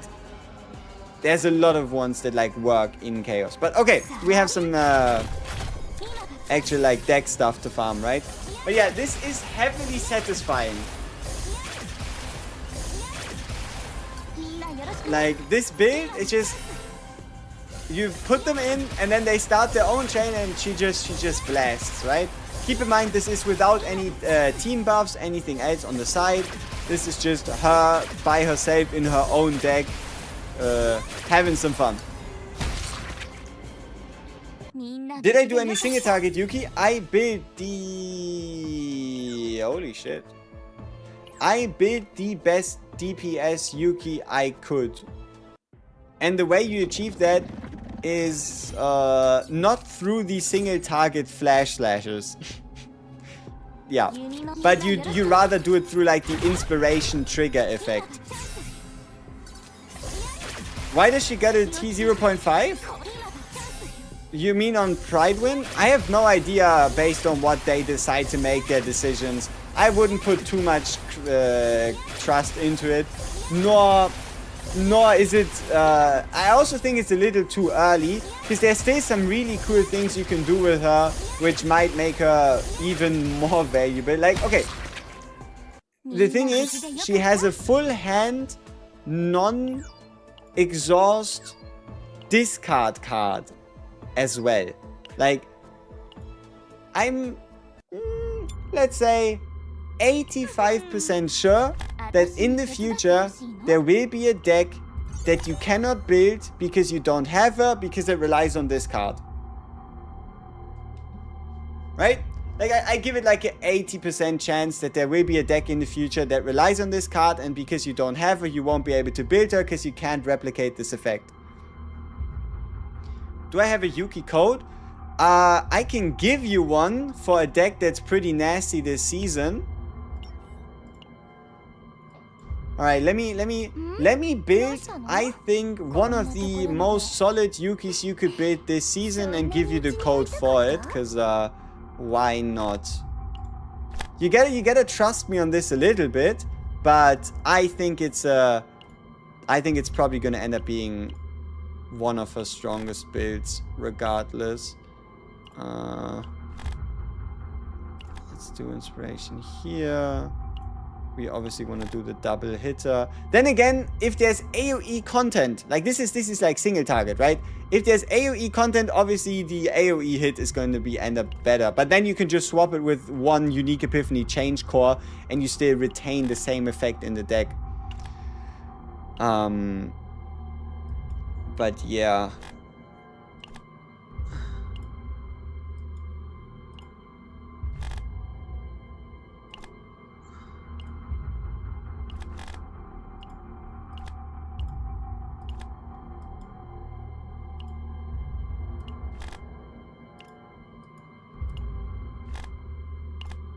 Okay. Almost finished. One sec.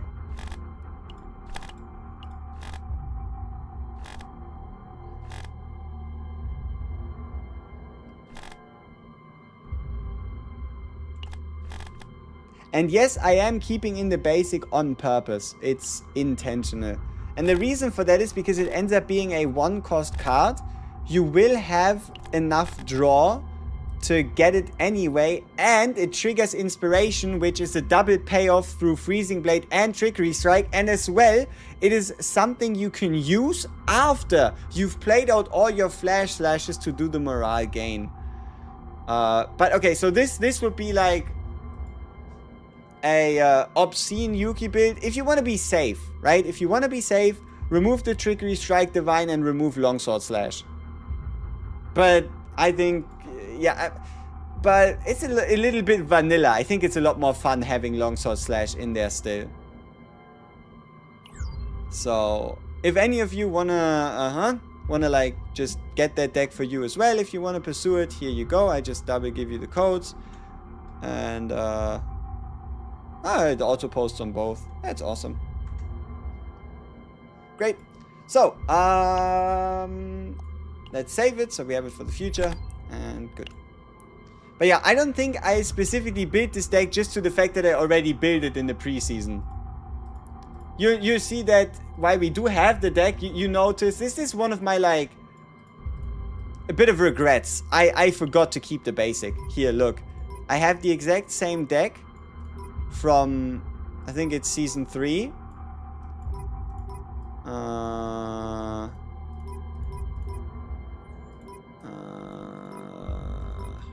Did I? It needs to be here somewhere. Ah, yeah, here you go. No, fuck, that's a different one. Wait, I know that I have the exact same deck I just gave you somewhere. I just need to find... Ah, there it is. Or I guess in this case it's actually using a persona, because it's like this. But it's the same thing. Either getting a divine on Trickery Strike and keeping the basic, or keeping the basic to get a persona. It ends up being the same thing. But yeah. The Prepare to Subdue. Think the one that buffs all attacks but for less is better than buffing only the drawn card. It is, but it also gives you less draw and it doesn't trigger inspiration. See, I am not entirely sure. Like, for example, I also built this deck. I'm not too sure. The main reason why I did this is because of this. Look at this. When attack cards of this unit are drawn through an ability, increase damage amount by 50%. And increase damage amount of 2-cost or higher cards. My idea was, like, look at the date. This was during the time where the Season 3 nerfs were announced, but not undone yet. Which is why I went out of my way to go into the Season 2 Chaos just to get this specific engraving, which then led me to make this deck, where we have the 30% multiplier to everything, the 50% multiplier to AoE, and then the super expensive double hit non-divine flash slash, where the next step, I guess, to perfect this deck would be to make it have vulnerability. Do I do only claim or add survival? I'd recommend, it depends. If you're not using a character that wants a survival card, you can do full claim. But if you have any intention of playing a ranger or a hunter, just do survival 5, claim 3. Just want to ask, if you use a claim card, can we get claim stack or not? If you use a claim card, you get a claim stack, but only if you have it on 7. On 7 total. You just roll the .cd ed crit chance. Damn. But now let's hope it all goes into the right stats. Extra damage 13, CD 3.3, extra attack 1.3 versus crit damage 10.2, ED 3.2, crit 4.0, and dot 5.9. 10% extra damage sucks to lose. It depends. If you're not playing a, like, if you're playing the dot build, you want more dot damage. If you're playing extra attack damage build, you want more extra attack damage. Okay, 2 more runs and then we can finally play the damn game. Man, I swear, these devs, they don't know how to do updates. In the sense that I'm not on purpose spending an hour 40 yapping not building decks. That is because there actually is a reason for us to do it. And that's just because there's way too much shit to do in this season. Right? Like, for example, we have to look at the sets, we have to farm the gear pieces. We have to talk about like how the season mechanic works. We had to do our summons, which is very, very important. Yes, they fixed multiple desire cards. It's now only one, and it is my fracture deck. Ooh, on a fracture deck, then I'd probably just say pick the 5.9 fracture. Like I think it might, like, if you're, ooh, what the fuck? What is going on with our drops right now? Is there actually something in the bush? The code you pasted? It should work. You might just have like an extra space in there. But, I mean, I copied it from the in-game. I don't think I've made a mistake. I mean, I can try importing my own build after this run to see if what I posted was straight nonsense.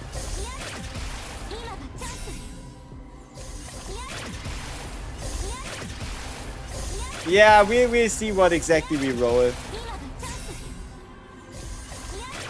Would a Survivor 2 claim 1 on a Fracture build be fine?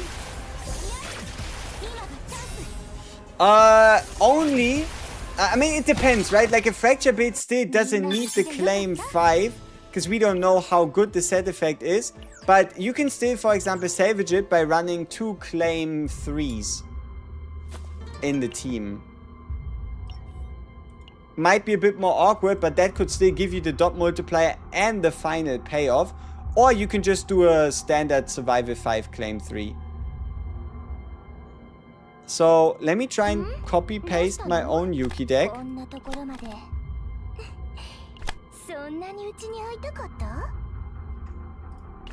See? It works. It's the code that I posted. And, now I have the same deck twice. Great. Good job, me. Good job, me. Okay. Somehow, out of just 2 runs, we got 2 really good pieces.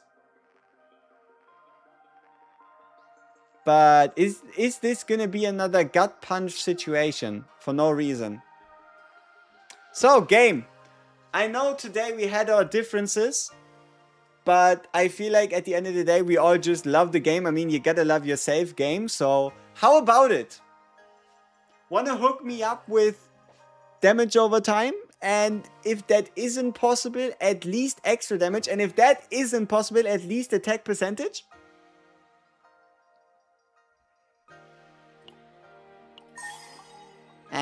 Okay. But surely the rolls are gonna be so insane that we're gonna use you anyway, right?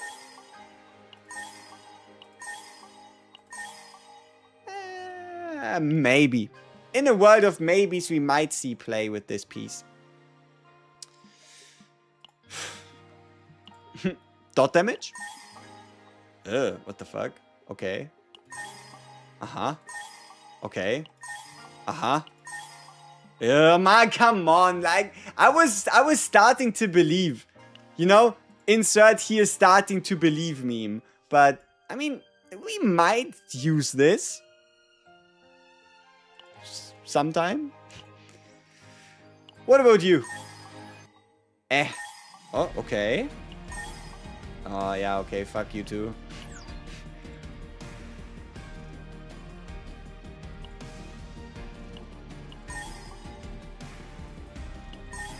Yeah, that's what I thought. Okay, Now, once again, final piece. Let's see what it comes down to. Same scenario, same outlook, same point, same solution, same ask.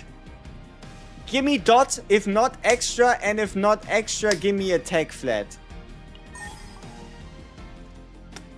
Well, at least just don't make it painful.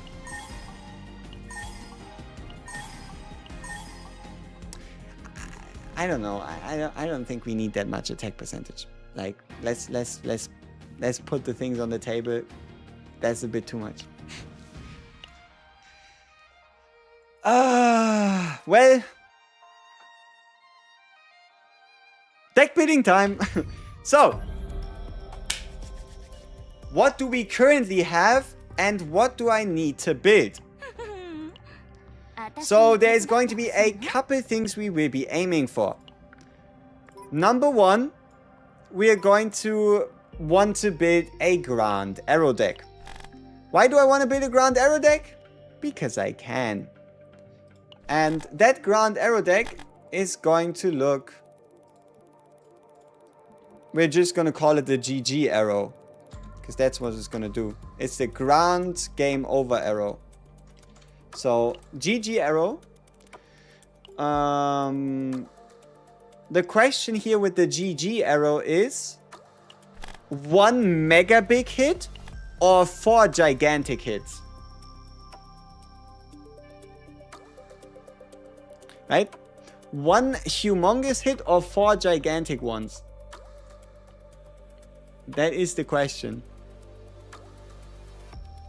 And we'll probably just do one of them. So, if we do one of them, then...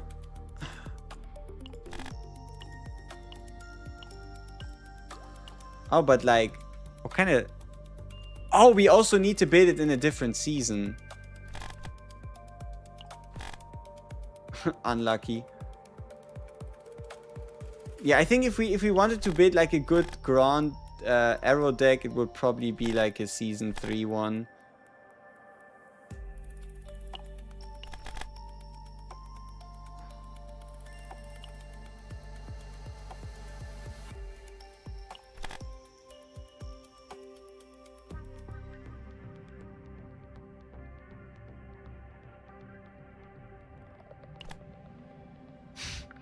This is gonna be a fun one. Oh, the problem with this though... I guess we can use Vortex Arrow before we apply all our team-wide buffs.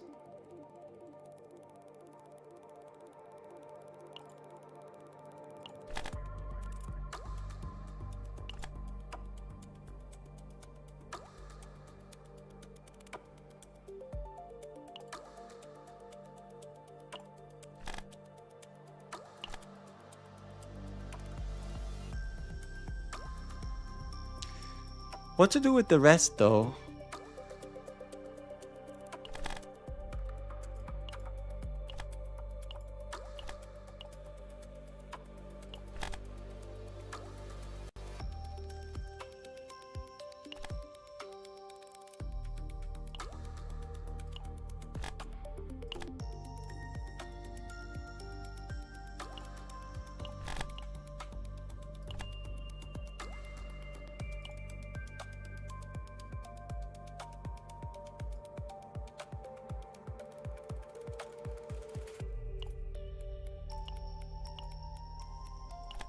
Okay. Probably this. Do desire cards cost no save data? They do. Which means persona cards actually cost something, so... well... I knew that. Okay, here we go. I think this might just be our GG Arrow. Obviously, the Divines, I don't even know if we're gonna go that far, but... We'd have 1 arrow, a bunch of draw, the damage buff, and then obviously the persona for the damage buff. And then Vortex Arrow to get even more draw. And we might just have too much draw. If that's even a thing. Oh, okay, so because we have too much draw, how about... we just make one of them a draw lead cards? That could work. Maybe. Yeah, I think that's fine. Because then it could potentially draw us a Plasma Rain or a Quiver Reload and save us some AP.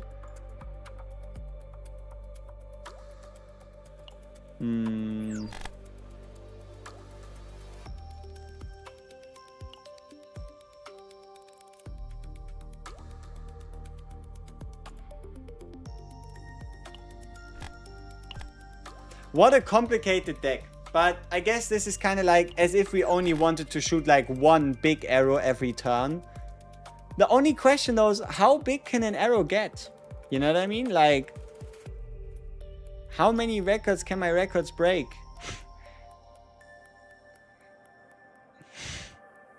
But yeah, this deck might just be complete draw overkill. But I would combine it with this deck right here. With this Orlea. So that, okay, how much retain do we actually get on this Orlea? Let's see. So, retain at the start of the turn. 1 stack. 3 stacks. 5 stacks. 7 stacks. 9 stacks. 10. 350% full damage bonus singular turn. It's almost as if I knew what they were gonna do to my girl Orlea.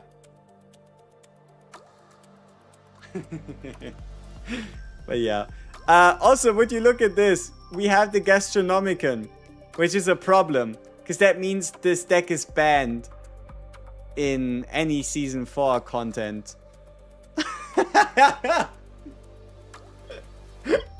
Oh, that's stupid. Great. So if ever there's some kind of relevant, or I guess at least they're just gonna take it out. No, I think yeah. Instead of it being banned, the deck, they're just gonna take out the Gastronomicon, leaving us without the engraving. I don't even know how that works. Oh, call to change the equipment. True. And we're gonna keep it for now. But yeah, you're smart. You are smart. Equipment core does exist, so we are fine. So, right, that's the plan, right? This is gonna be the growth acceleration here. And now listen to this. Our second deck is going to be select archetype Typhara. Because we have, when shield is gained to a card, increased damage amount of the next attack card activated by 20% for 1 turn, right? This one's like whatever. I think this doesn't matter. But no, what we can do with this is we can either select the AP if we obviously need more AP, or we can select the Triangulus. We can select the triangle so that we can work towards building damage amount of the first hit of the next attack card.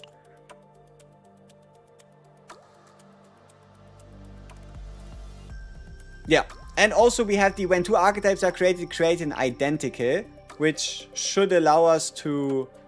the problem is this. When AP is 0, create, creation, and destruction. The solution is very simple. Whoops. Bye-bye.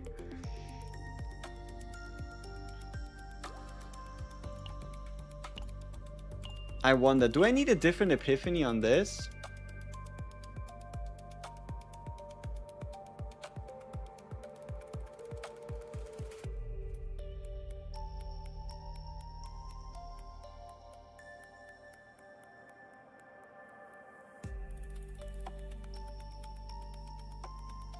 Probably not.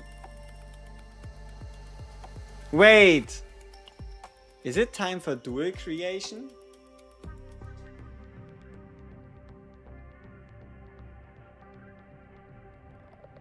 When the archetype card is moved to hand, duplicate the card and remove a random effect. But how many times are we moving archetype cards to hand?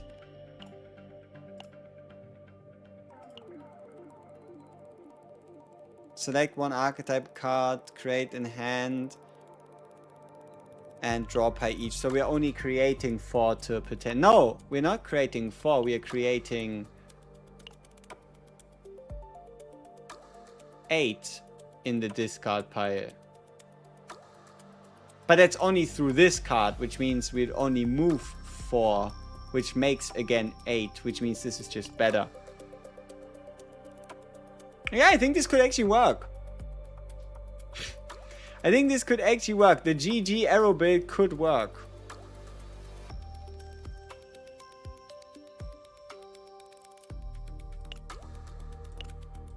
Alright, let's test it out. Let's build the biggest, the grandest, the largest, the strongest arrow. And you know what we're also going to do, interestingly enough?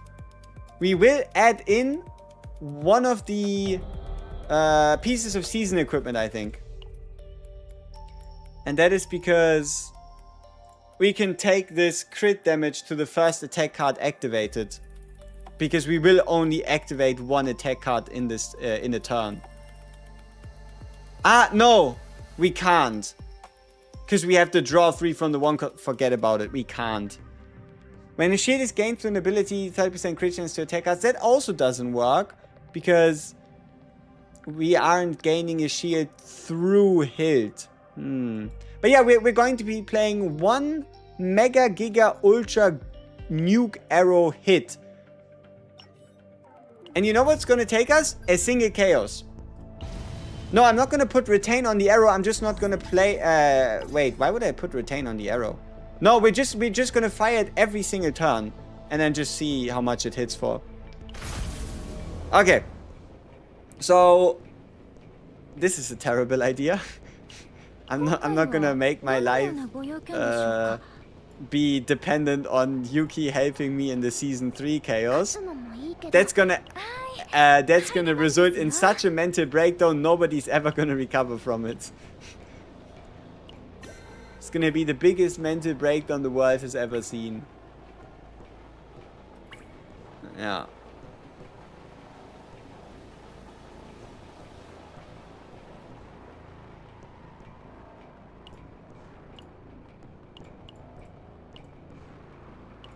Do I have a perfect piece?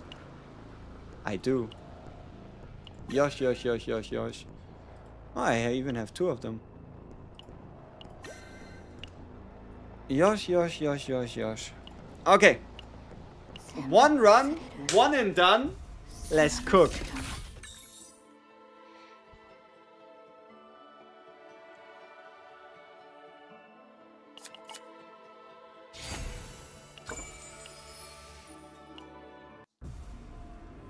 What do you think? Can we build a GG arrow build in a singular run? Any believers?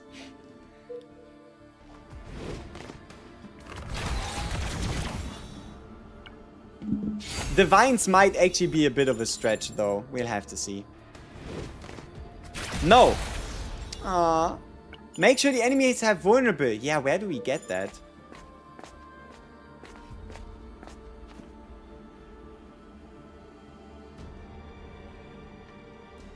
We need some brainstorming. What are ways for us to somehow still get a vulnerable stack?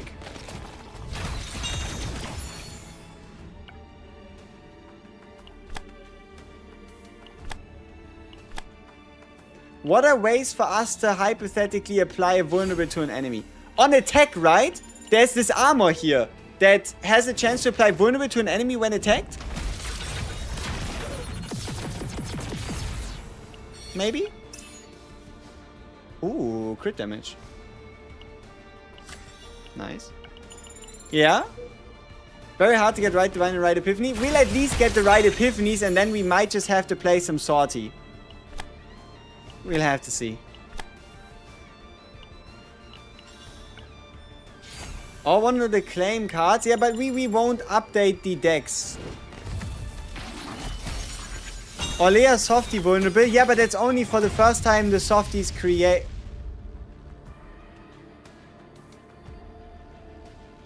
Yeah, that's only for the first time the softies created, which it don't work, unfortunately.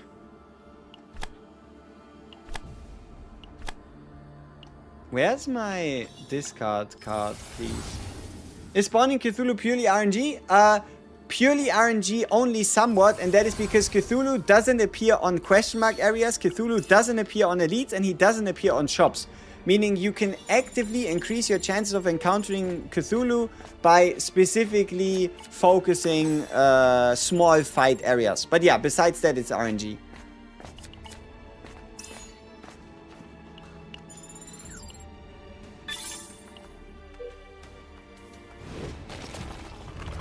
The one cost lead card from the Delang shop, but that's 20 save data.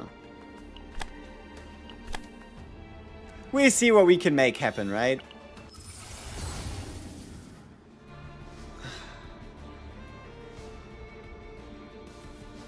Okay, we found one of them. One of the at least right epiphanies. Remember, we can always divine epiphany, choose, choice, bullshit thing later. Looking at this deck,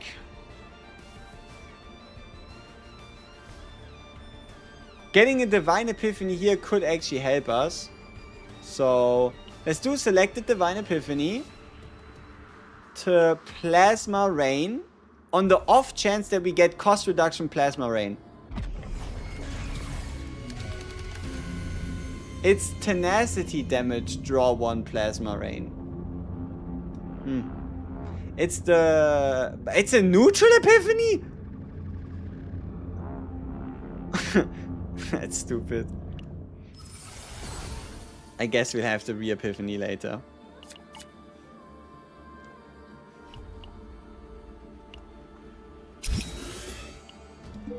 How do you get Invader Observation Logs? Invader Observation Logs is a rare drop. Invader Observation Logs is just a rare drop. Better said, you have to encounter a rare area, right? That's it. You have to encounter a... it's a question mark exclusive. There you go. Now I'm starting to make some sense. Sorry. Too many thoughts in my head. Even more crit damage. But like, obviously that doesn't stack. Oh, multiplicative damage of exhaust. This is one of the reasons. This is one of the reasons I was thinking we should go to... that was one of the reasons I think we should have gone to the Season 3 planet for Big Arrow. Because of the multiplicative to exhaust and us having a 600% base multi. So 600% base multi combined with a 25 multi to exhaust. So that was like one of the intentions.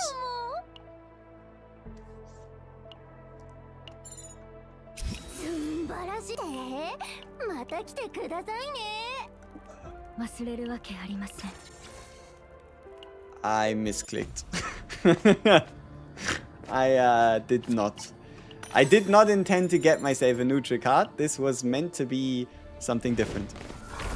Is it 25% epiphany chance on potential working? It is working. It's just when a card epiphanies, there's now... Like, think of it like this. If the base chance to a divine epiphany is 5%, you will be adding 1.25% on top. So you're taking a 5% to a 6.25%. It really depends on what the base chance is. And it also depends on the fact that this is a Cthulhu gun. Wait. 1 second. This is a Cthulhu gun. Motherfucker, this is not a Cthulhu gun. Okay, so it doesn't look like we're gonna get any mythic equipment support. That is a little sad.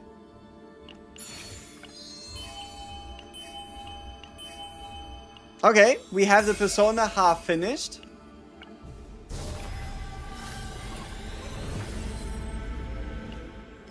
We have the Persona half finished.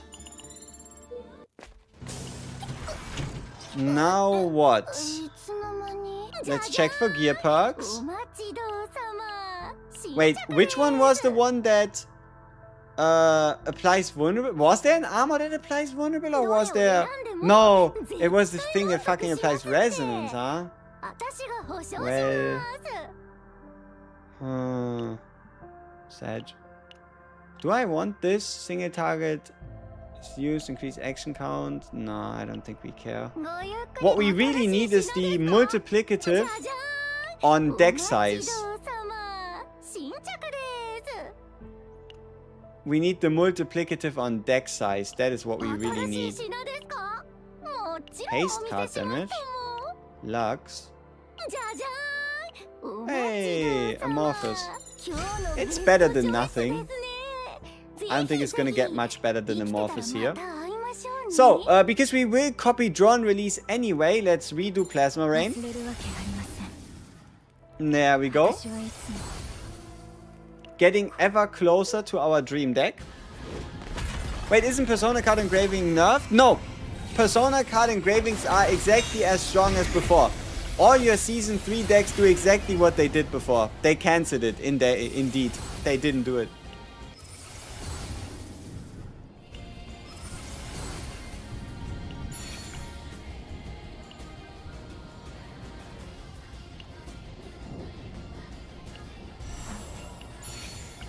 So, Epiphany-wise, we're looking good.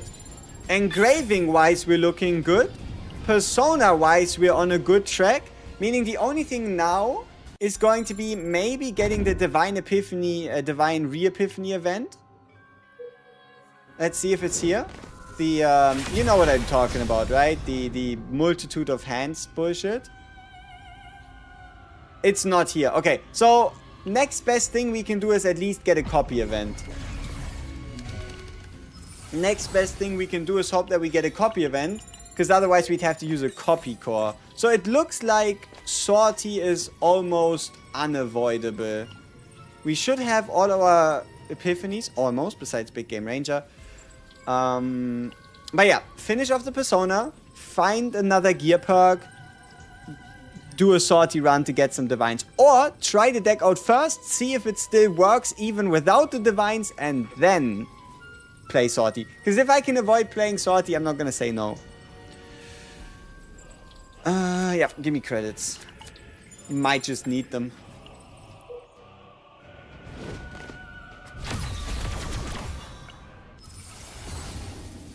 Hey, we found the stupid, unable to use attack cards of this unit.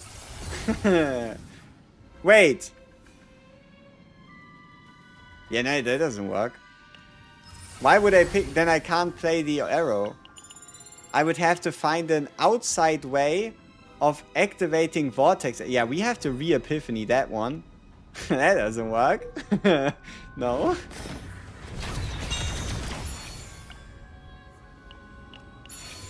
Yeah, that would have been a oversight.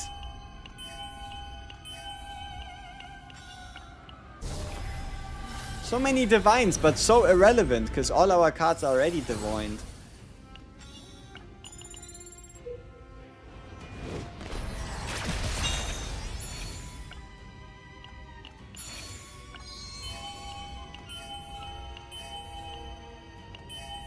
Oh, we don't have the Persona finished yet. It's a little scary, a little spooky. Okay, come on, please. We have to take it, and it is really fucking strong. And that is because, remember, we are creating cards not through her, because she only creates one, but we are creating them through Typhara. So, what am I less likely to change? The weapon? Or the cube? So this is probably the best case scenario in terms of damage gains. Even though I'd rather get the graveyard. Like if I had a choice, I'd get the graveyard 30% multiplicative, because it feels more fair, you know. Orlea growth acceleration proc softy apply vulnerable. Yeah, we could swap one of the epiphanies. It would just be 1 AP more. You are correct. So it would just mean that the Orlea deck becomes 1 AP more expensive. That's fine. It should add in a lot more damage value.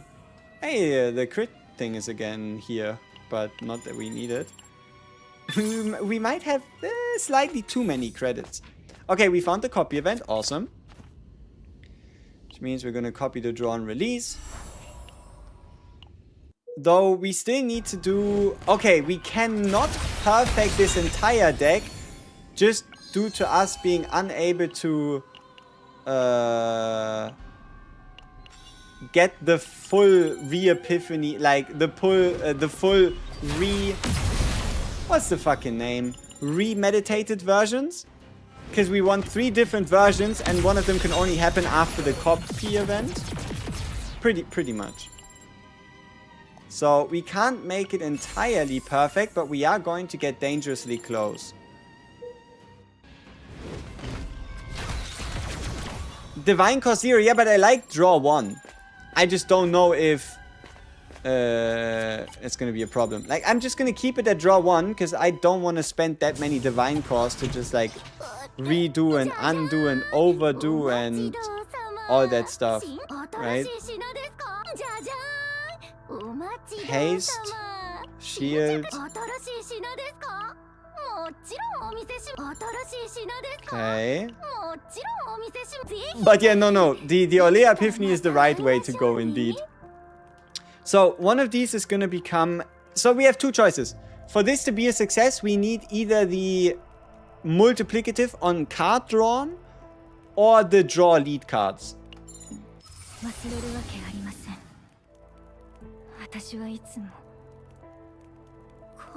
There we go. So we have the multiplicative draw and release. Morning, just finished the tower with Hill before bed. She is fun. She is fun. That she is. So, we did the entire deck in a single run. Isn't that awesome? You love to see it. Oh, we could even take a Torturous Toolbox. I'm not gonna say no to Torturous Toolbox. Even though it's only 1 gain. And hey, we might even... What are the odds this is a good necklace? Wait, the odds of it being a good necklace is really high. Because Hild can use 3 out of 4 main stats. Okay, our Hild can use 3 out of 4. What stats will I look for in Hild total? I would try to aim for around 30% extra attack damage. If there's anything you can spare, I'd say baseline, it's ambitious. Okay, let's set it a bit lower. I'd say 50% crit, 20% extra attack damage, the right main stats on the right side, obviously, and then whatever else you can find in crit damage and attack. But I'd at minimum say like 50% crit, 20% extra. This season mechanic is still a bit confusing to me. Sometimes the Desire card has a control tag, sometimes it's control/claim. It depends on what kind of other card you pick up. So, if your card is initially a control card and you pick up another claim card, you can either replace the control card with the claim card or only level the card up but give it the tag. So you can fuse tags together while keeping the same card. So an example of this is going to be something like this right here. The way we made this card is by finding the survival event to get the get the card in the first place. Then to level it up the first time, we picked up a claim card, but we didn't change the card. So now it was a survival 1, claim 1. And then we found another survival event, applied another survival card, and still kept the same card.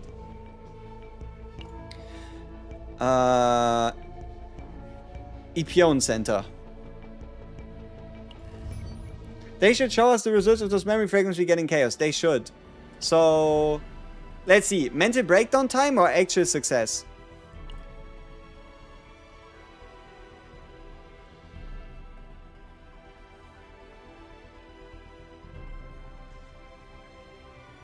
What did I say? Oh yeah, there's a really high chance it's gonna work. I mean, we can use 3 out of the 4 potential main stats, am I right? Like, huh? Like, the odds are clearly good. And then, I mean, imagine if we could get, like, attack extra damage or damage over time substats. That'd be really good. But, yeah. Does level 3 count as survival level 3 or claim level 3? Level 3 counts as nothing. It counts as whatever tags the card has. So, Epion Center. It looks like playing a dot-based hill is fun. I would hope so. But I would, like, if I build decks, I want to go, like, all in and min-max the shit out of it and then see a big number. Which is why I try to get as many Fracture stacks as humanly possible through all possible epiphanies. And also get at minimum claim 5, but preferably claim 7.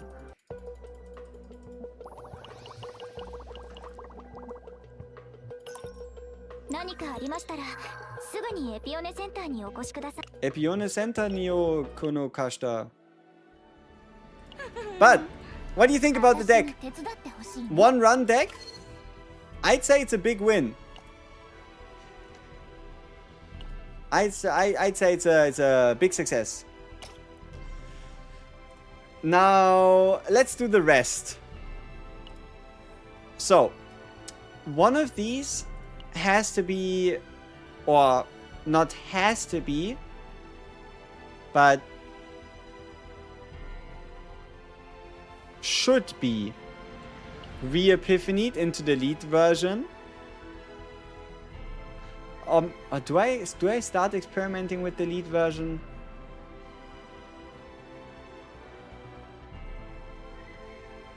I mean, what's the worst that could happen? Nothing. So, let's just go with the lead version. So we have a lead version, we have a multiplicative version, and we have two of the draw 2 versions. We have 2 divines. Which of these actually has the least chance to screw me over? Probably draw and release, because it already has draw divine on it. Meaning there isn't a lot of options. I am looking for cost reduction. Thank you, next.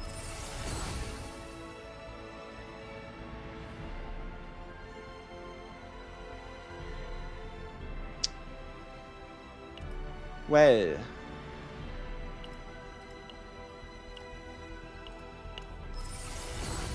that's okay.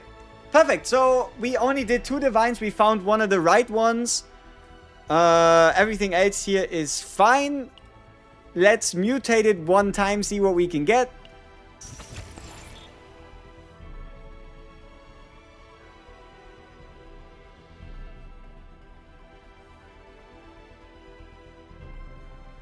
Damn. Unfortunately, I don't think we'll get it. So, at the start of the deck, when deck count is 30 or more, we have 9 cards in the Hild deck,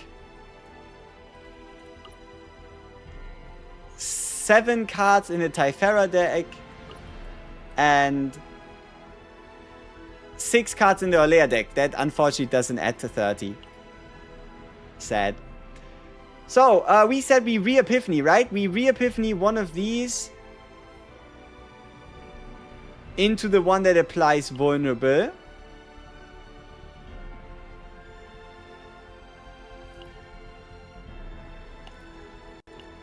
Let's take one that's already a divine so I could change it if I feel like it. There we go.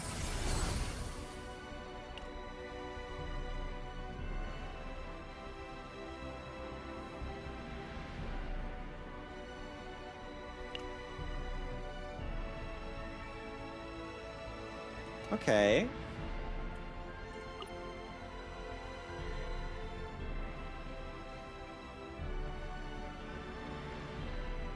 Okay.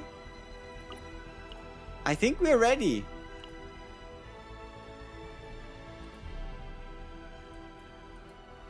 You know what? You sure as hell know as much as I do that we gotta reroll this. Ah! Would you look at that? Every single turn past turn 1, 23% damage amount increase. Not gonna say no to that. That is obviously on the condition that we play our entire deck every turn, but that is obviously the intention. Now, does this deck already work, or do we need more divines so that we are even able to afford this deck in the first place?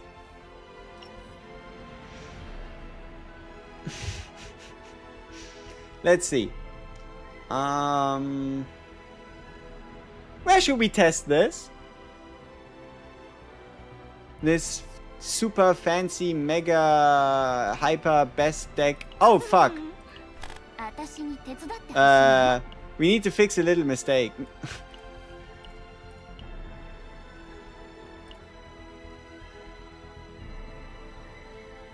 Or we could remove it completely. Which would also be kind of funny. I'm slightly tempted.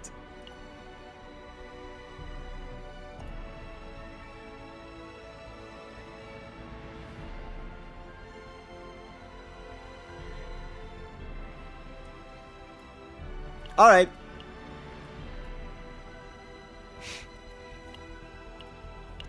Poof. Gone. Like, yeah, we could technically get it back here. And it would work, but it's gone for now. Okay.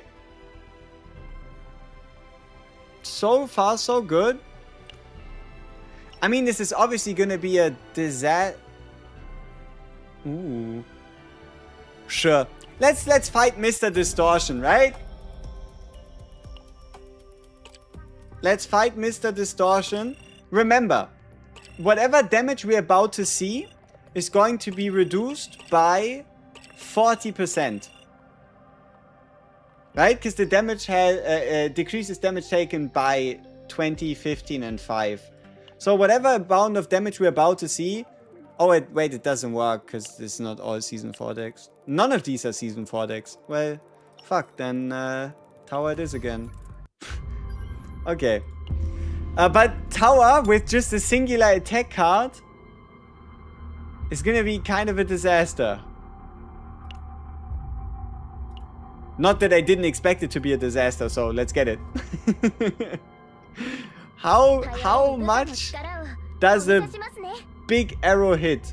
Wait, is there a full scale offensive we could play that would work?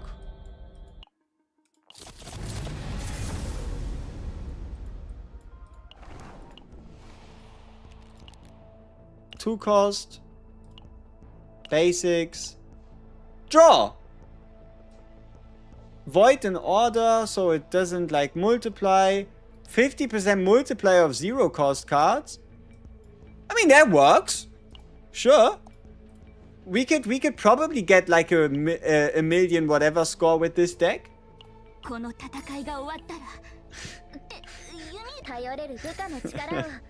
Beginning of Desire. This is gonna be a... I wonder. Wait, but no, the actual fight mechanic? Do I care? Huh. I don't know, we'll see. Mm-hmm.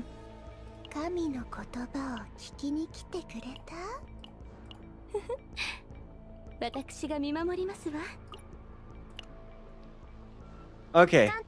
Is everything in order? Yes. Does this deck work? Who knows? The mechanic is a hit count check. Should be doable. Are you sure about that? Are we all on the same line in regards to that surely being doable, huh?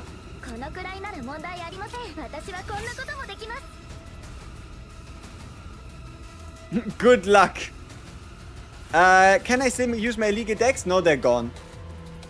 They got poofed and now they're forever gone.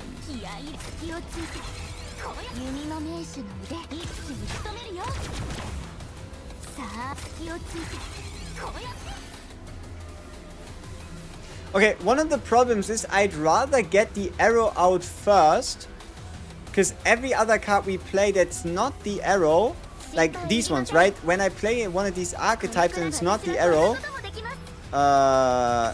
is gonna waste the bonus.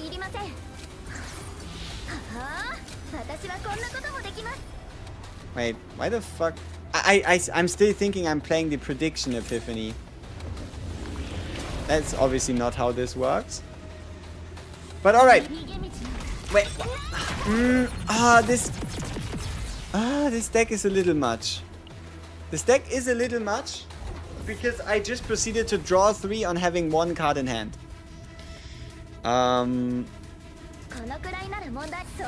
This should be fine. This should be fine.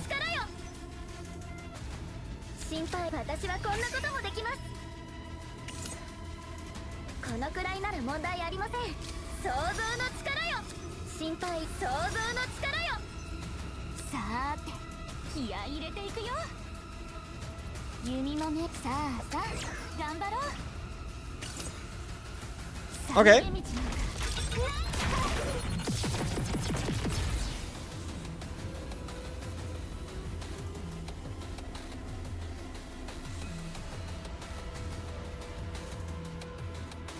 We've ran out of AP.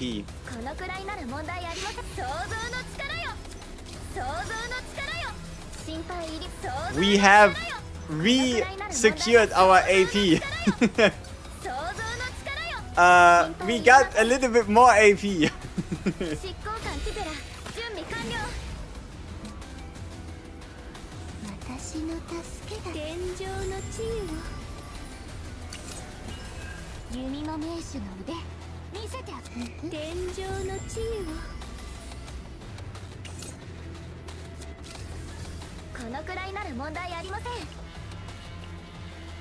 Yeah, I don't think there's a point to us. Okay, we didn't get the full bonus this turn around. But that's also because this is kind of still a setup turn-ish, I guess. So next turn is going to be a bit of a better idea. Look at this. Imagine if this didn't have a cap. We just drew 22 cards. This would have been a 660% multiplier. Man. Slight issue. We don't have enough to afford the payoff.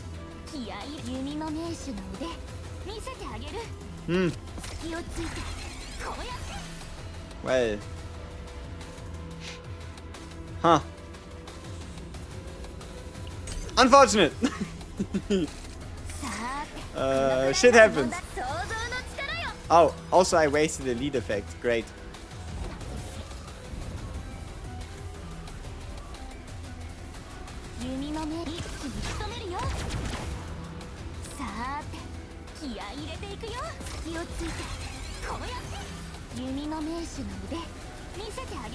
Okay, damage predictions for when the arrow eventually gets shot. Because we're gonna draw it at some point. Give me some damage predictions, yeah? We're going to find it at some point. By then, we'll probably have upgraded the Softy Retain a bit more, because we didn't do it fully yet last time. We'll have the full draw and release. And we should see a couple more archetypes. 1.5k, now that's a little rude.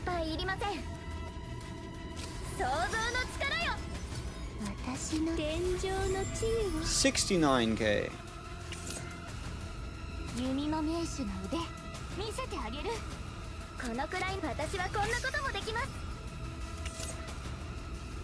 I need to stop. I need to stop thinking this is not what it is. It is what it is.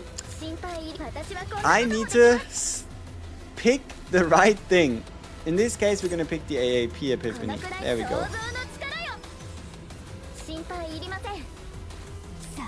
So far, we've avoided the arrow. There we go. Aww. Non-crit. Wait, doesn't matter. We can just boost ourselves up to play it the next turn. Also, we didn't play the Persona.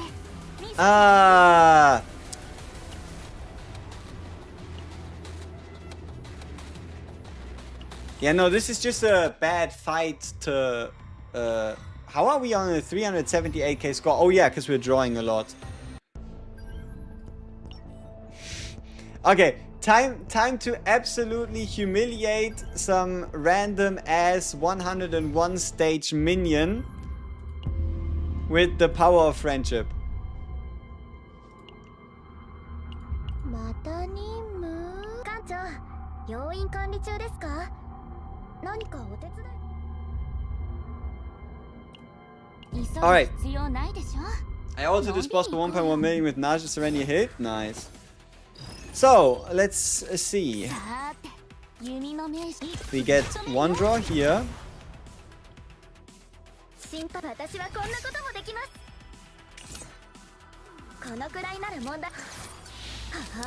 I did it again.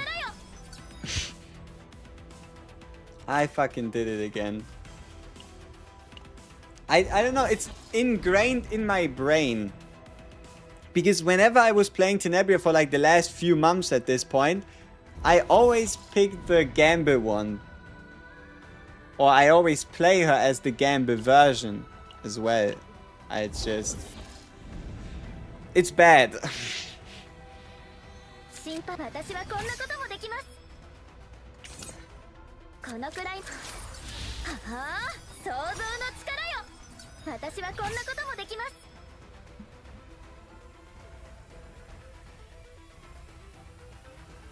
Yeah, I think we can continue going with AP for now.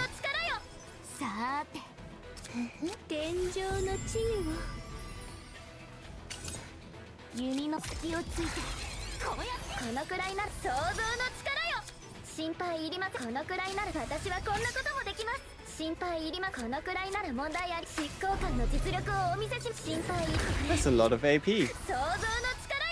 Probably too much AP.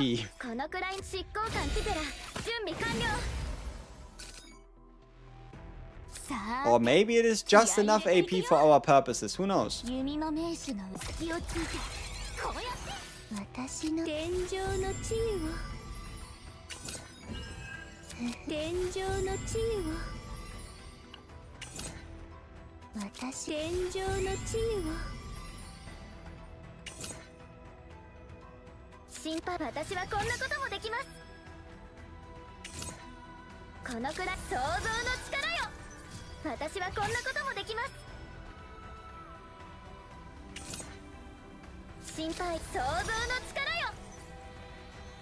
Oh.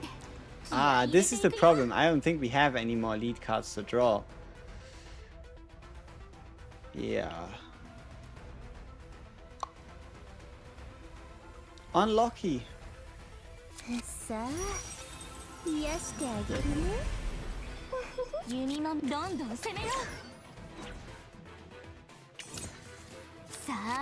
Okay, homing arrow. Oh shit, yeah, fuck. We also need to draw it to trigger. Yeah, it's gonna trigger at some... Oh, it's gonna trigger at the beginning of next round. Okay, homing arrow, beginning of next round damage. But that means it's without the person. We might need even more draw in this team. Huh. That enemy's gone. Okay. Yeah, especially if we leave these archetypes over.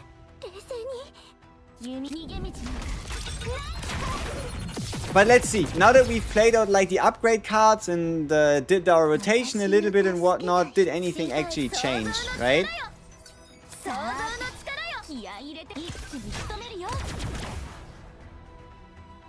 We're stuck.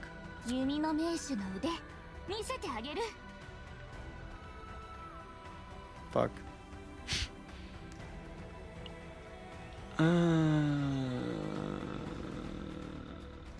This is not as consistent yet as I would like it to be.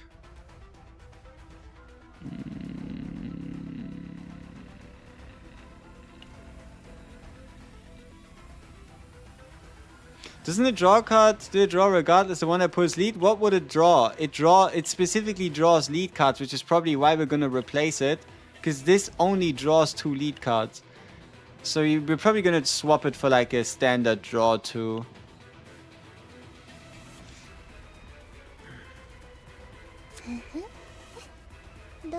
What's the max soft you retain? 350%.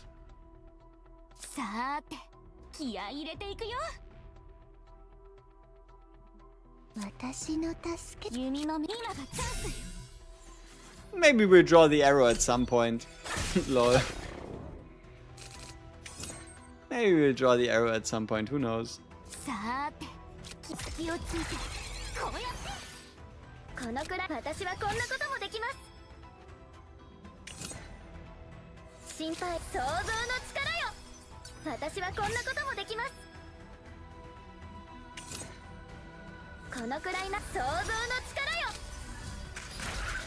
想像の力よ天井の地位を心配想像の力よさあ癒してあげるねこのくらいなら問題ありません私はこんなこともできます心配私はこんなこともできます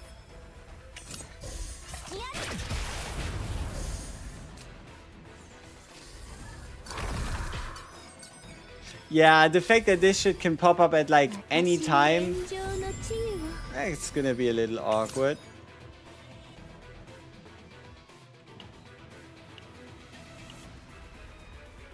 Also, there's a slight chance we're creating too many. Slight chance we're creating too many of these fuckers.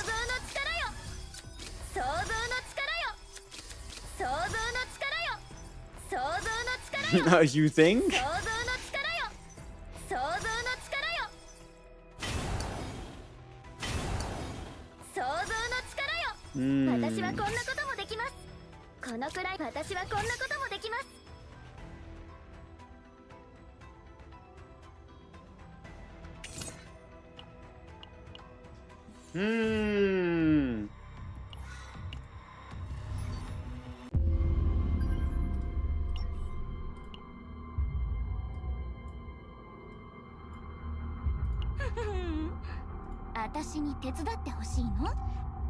Why am I even refining this deck so much? It's a really good question.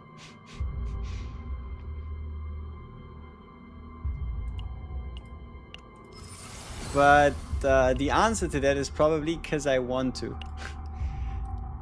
Okay, so I feel like the key to make this work obviously would be Salty to get some more divines, but also maybe actually getting a new dual creation. Probably the one that gives us the one straight into our hand instead of the discard pile.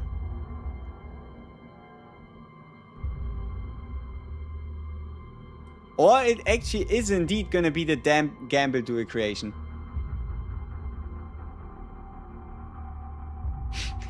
Gamble dual creation is kind of fun.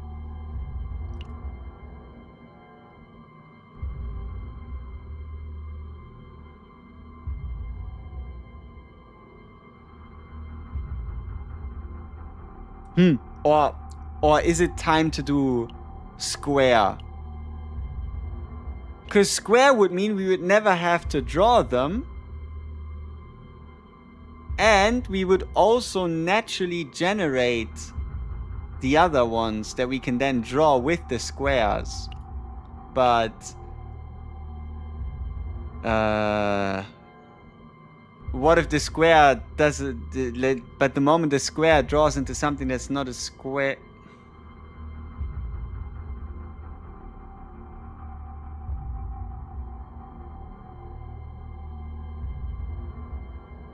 Fuck.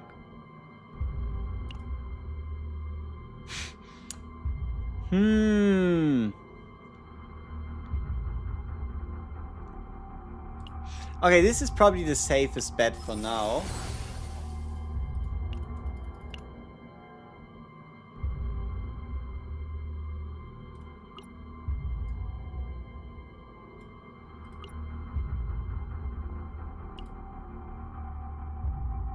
We might actually have to add a draw one epiphany to quiver reload. Like draw one divine, right? I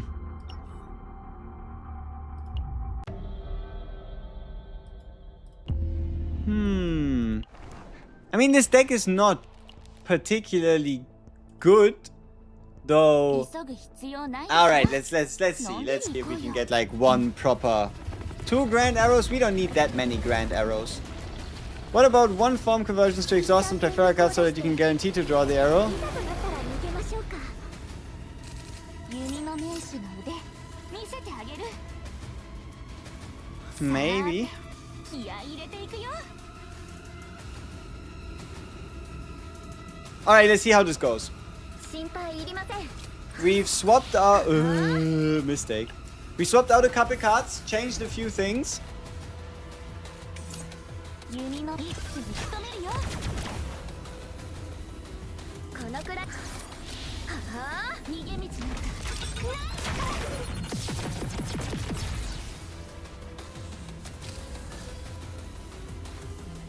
心配いりません。私はこんなこともできます。このくらい想像の力よ。さーて、気合い入れて気をついて。こうやって心配、私はこんなこともできます。 Okay, we at least found the Olea payoff card. 想像の力よ。想像の力よ。天井の地位を。心配いりません。 Yeah, that's a massive heal for no reason. このくらい想像の力よ。天井の地位を。弓の名手の腕気をついて。 Okay, so far this is looking promising. 心配、私はこんなこともできます。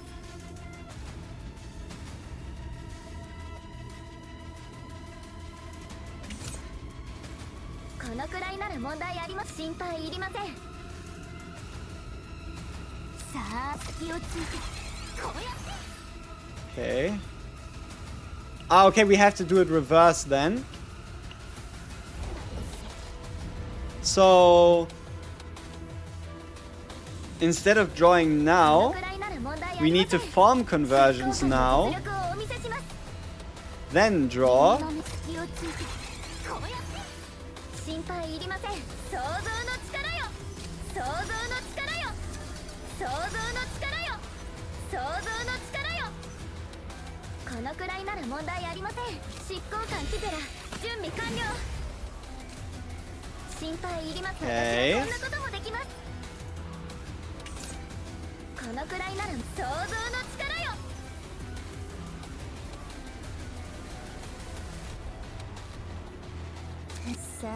But how do we draw the arrow in this current situation? I think that's the main question. How do we even draw the arrow? But remember, this is kind of like the setup turn, so it's kind of expected that, because we had to draw more cards than we will have to do next turn. We had to spend more AP than we'll have to play next turn. But how are we looking? Our Softy Retain is only 210%. Why? Why? How could that be? 210 at 35. We're missing 4 retains. Ah, because we're not counting the retaining into next turn. So Softy Retain is missing a bit. Evolving Battlefield isn't stacked yet.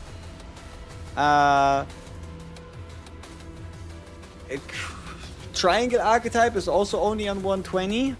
Event Horizon is on 80, but Draw and Release is fully stacked. Okay. Yeah, let's see.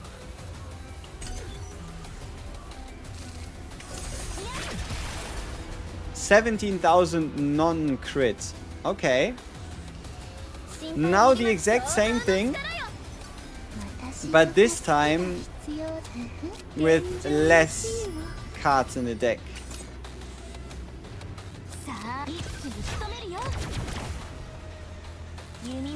Did I actually have to...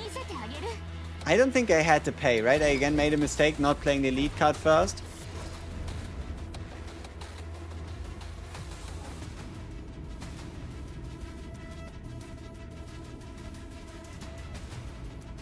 No, didn't change. Okay.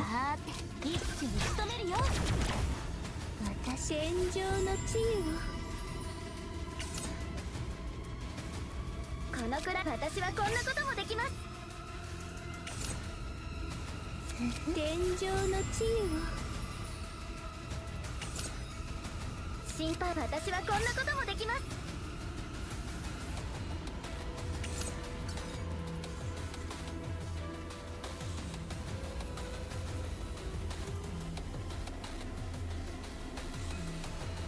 このくらい想像の力よ、想像の力よ。逃げ道なんか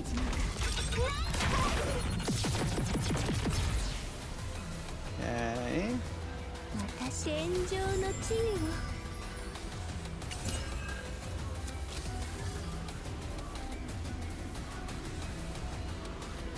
弓の目つきをついてこうやって心配いりません。想像の力よ、想像の力よ、想像の力よ。私はこんなこともできます。私はこんなこともできます。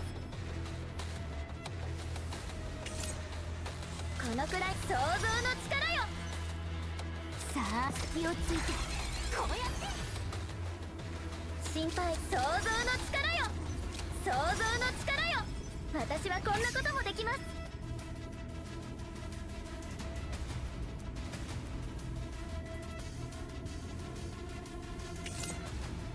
このくらい想像の力よ、想像の力よ。心配いりません。執行官ティペラ準備完了。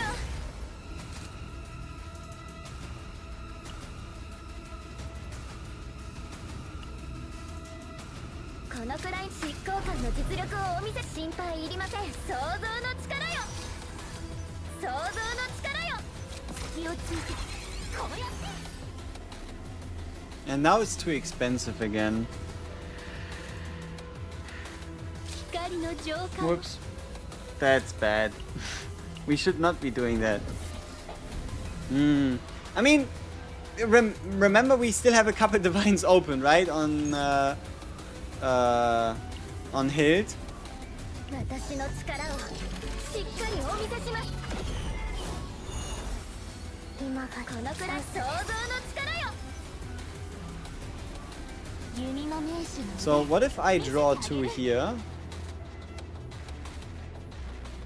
Then I could do draw 2, the double retain, the discard, and the arrow creation, but then we can't draw the arrow, which also isn't good. さあ I think draw 1 on the quiver reload is really important, because otherwise if our deck is empty and quiver reload is our final card, the grand arrow just won't fire. So draw 1 epiphany on quiver reload is really, really important. 弓の名手の腕見せてあげる。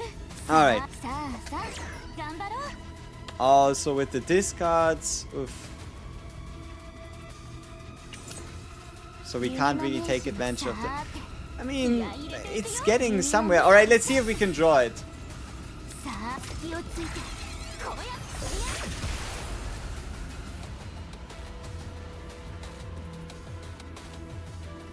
After all of that? Really? 26,000? I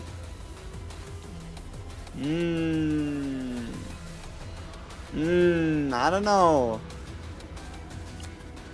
I don't know. I need to check my sources. So, what exactly were we looking at in terms of like the buffs? Check boss buffs. We'll do that as well. We'll check everything that's available, right? So first off, our buffs. We have the Starlight. Look, we even have the Starlight in Dreams 4 set. Starlight in Dreams 4 set for extra attacks 25. Softy Retain was only 70%. Archetype was maxed. Event Horizon was 80.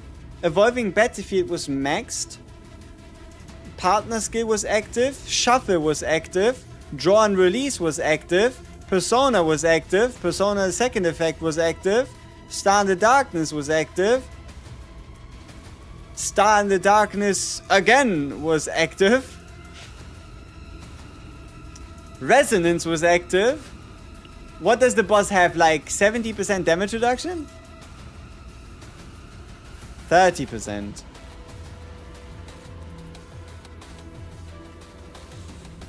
Oh! Oh. Well, if the boss has 80% damage reduction, then understandable. Have a good one, boss. I'm sorry for I'm sorry for disturbing your sleep. You aren't quite what we need. What you mean 80%? Yeah, okay, sure.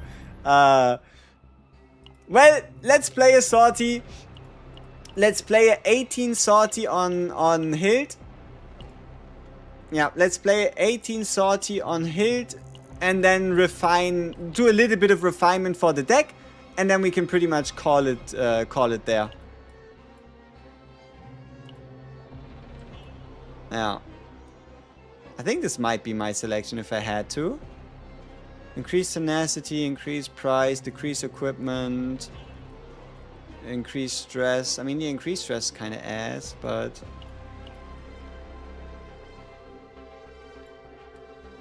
yeah, okay, probably not take the increased stress. Alright, then let's do a 20 out of 30.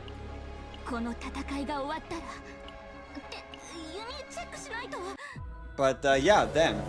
Understandable, have a good day. Indeed. So, this does mean the deck isn't dead yet. Which is good. Ooh.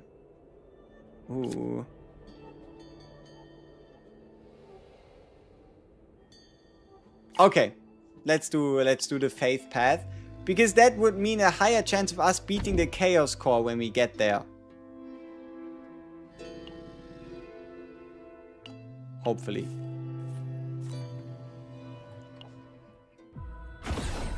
Okay. Here we are. Who's our first teammate? No. No. Yes. Ooh. Fuck. Adelheid.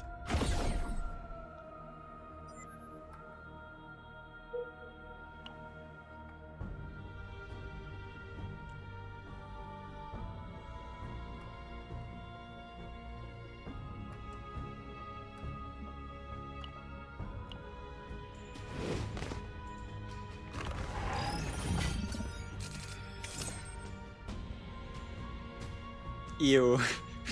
I hate every single second of this.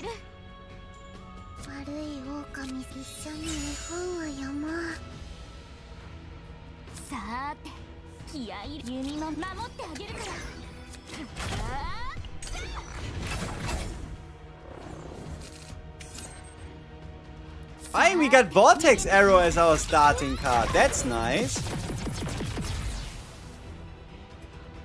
But like, Quiver Reload is expensive. That's not good.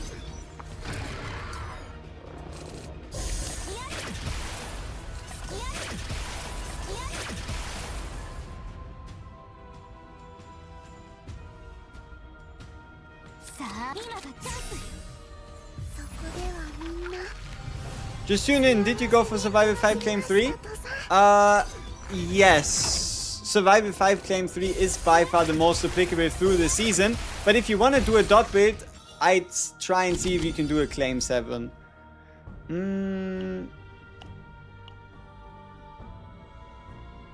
That could work for like trying to trigger the attunement effect of something multiple times. Caligo Epiphany to a random card. Sign me up.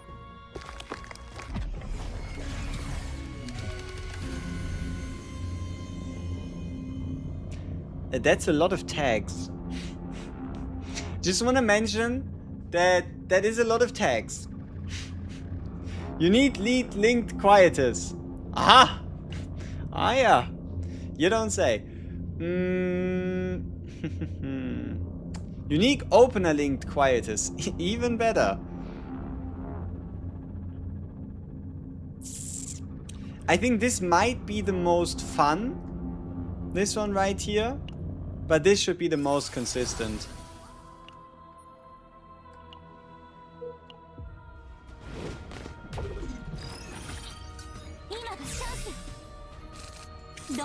Better said, the one with the least likely chance of us ending up dead on the floor.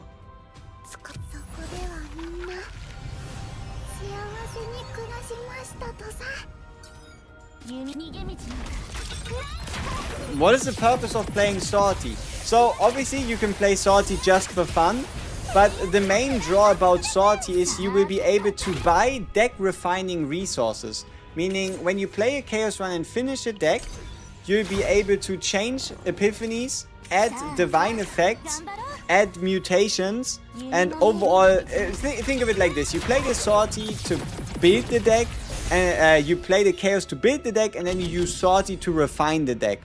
Unless you obviously get lucky enough to the point where you don't have to refine the deck because it's already perfect. But that's not happening that often. Let's say it like that. And also look, we found the attunement version, which works together with the neutral we picked up rather well. And this harmonization here could actually come in clutch sometimes. Oh yeah, and you can level up characters to level 62, but the stats you gain there aren't important enough that you actually absolutely have to do it. Okay, Rare Fate, what is it? Ooh. Each time a card is exhausted, 10% crit chance to allies. Nah. Yeah, let's go with AP. AP is safe, AP protects you, AP never disappoints you, AP saves you from the dark. I'm just glad the same Divine Epiphanies don't reapply when you reroll them anymore. Yeah, and also they consolidated reduced cost divines as well. Like, overall, you're now more likely to get special epiphanies, I think. You play Sortie for fun? Yeah, that works as well.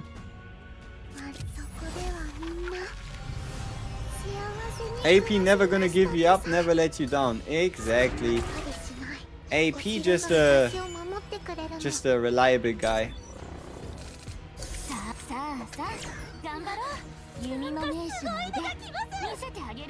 Okay, 2 AP next turn, or use it now because it's 1 AP cheaper.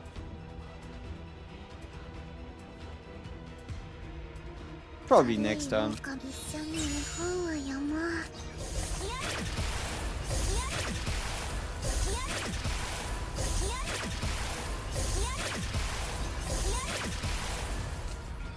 Uh-huh. Oh, it's still 0 cost. Somehow.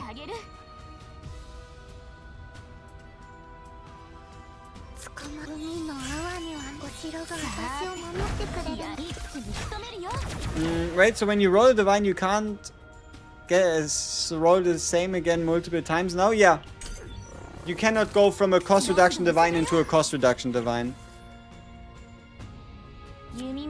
Also, rolling a cost reduction divine is now the cost reduction of all the gods and not just 6 different times. So it makes it easier to get like the god exclusive ones, I think. But to be fair, we don't have the exact numbers.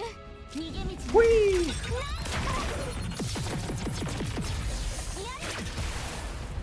My guy has a lot of health. It's a little spooky. I guess that's what ults are there for, huh? I mean, he is an empowered elite.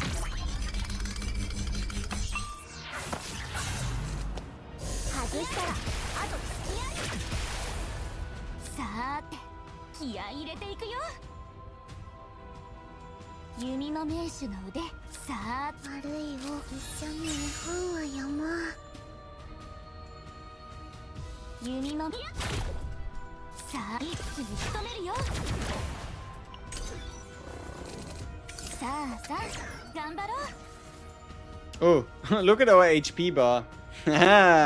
We are in danger.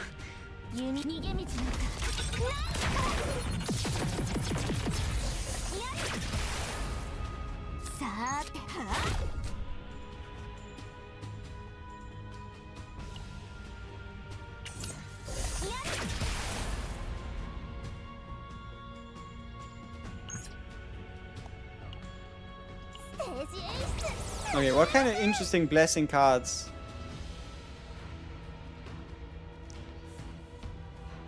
Yeah. 弓の名手の腕にさあ捕まったり弓の名手の腕見せて海の泡にはならないさあどんどん攻めよう弓の名手の腕さあ逃げ道なんか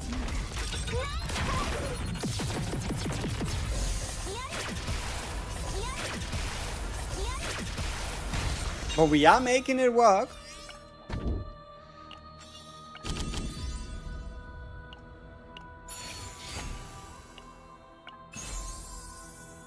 Whoa, okay. Yeah, I mean, it looks like we are at least very defensively minded.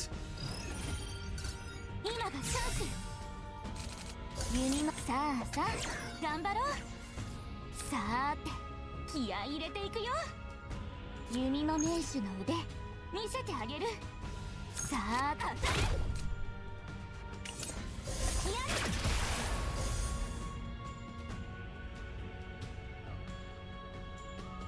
弓の名手の腕さ逃げ道なんかないからもう一押し行きましょう弓の一気に仕留めるよ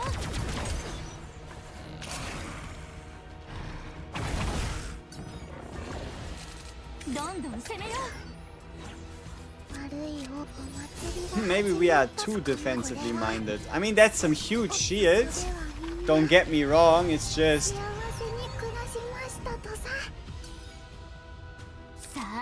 You kinda are usually better served by just making the enemy dead.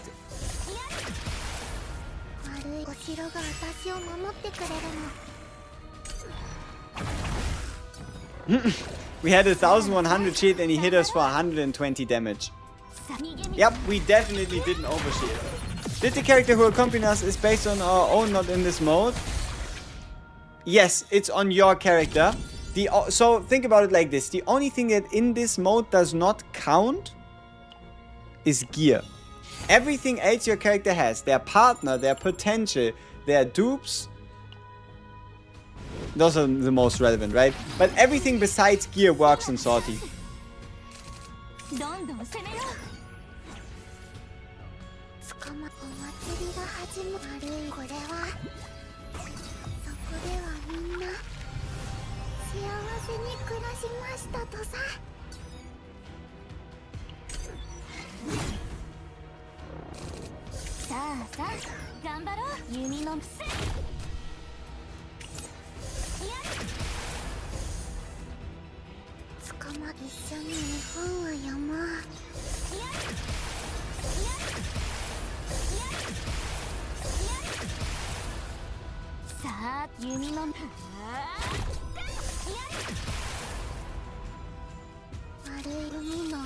Yeah, I don't know, I think we're doing well.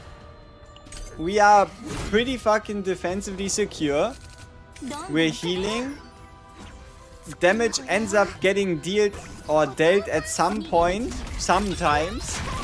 So now it all just comes down to how many more homing arrows can we potentially put into this deck.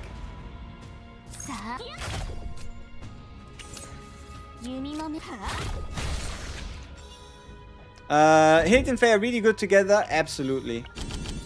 Fully agreed.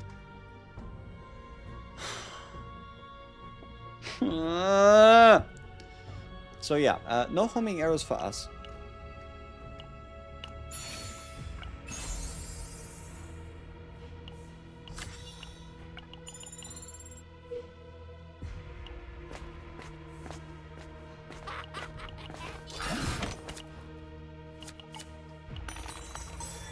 Yeah, the Chaos Gods did say, nah, not happening. What deck should I get for Hild if you play her with a Fae? Ooh, you can just do a standard arrow spam deck with a bit of draw mixed in, and then you can just build your Fae. Like, treat both of them as the main DPS. That's kind of how you get a successful build going. Also, give both of them the survival card. Yeah. Hey, Big Game Ranger.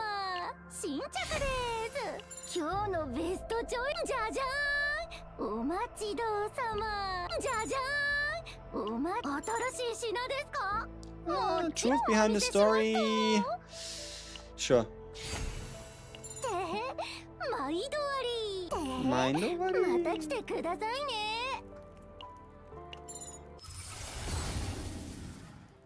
ね I was actually hoping we get the I was actually kind of hoping we get the 2-0 in draw too, just so we have like a really good turn 1. What would be the best support for a Faye in a hill team? A Cassius. Now, this might sound a little complicated, but the way you get a hit Cassius Faye team off the ground in terms of desire cards is actually going to be both of them will be having the survival cards. Okay, you know it's actually rather simple in comparison. Right, like let me see. I mean the 5-3, yeah. You can just you could just do survival 2 claim 1 on one of them, survival 2 claim 1 on the other, give Cassius an inquiry card and give it a claim survival attack and you're done. Yeah, it's not actually that complicated. It's a bit tough to get survival cards though. It is, but they are that good. Like, you will at minimum find one survival event throughout a chaos, I'd say. Like, if you don't find a single survival event, then that's just really bad luck. And you could help it by going to more question mark areas.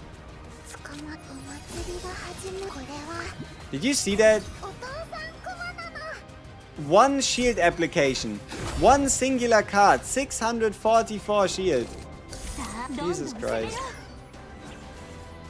Okay, shouldn't this be... Okay, let's do the 0 in here.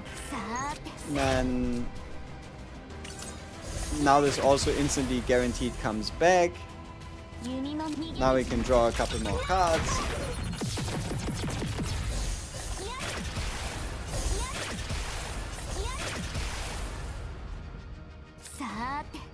Question is, apply ionization or get the shield retained?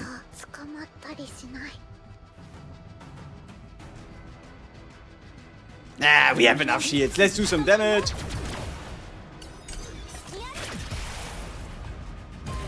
That was the 0 in hit for 2200. Non-crit, by the way.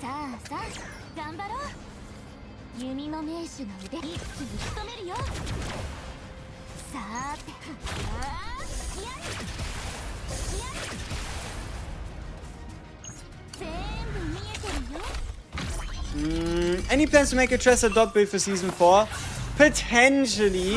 I think Tressa's time to shine might be, depending on Arabella's kit, when Arabella releases. But I'd say it's gonna be potentially around the time... Yeah, I can see Tressa work with Olga. I'd say when Olga comes out, that's when we really can think about it. Or when the devs randomly decide to fulfill my dreams and stop Agony from being fixed damage. But, I mean, sure, when we have the time, we might just experiment with Tressa before that, just to see kind of what happens, you know?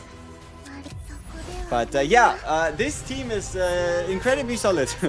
We have way too many shields, way too much defense, and we're still hitting surprisingly hard, considering the amount of cards we have at the moment.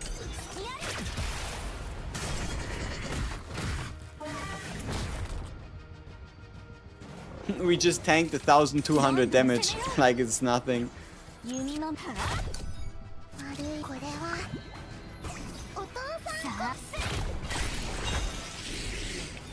Yeah, do you need to make Agony crit? The problem at Season 1 is Cassius and the Agony doesn't deserve enough.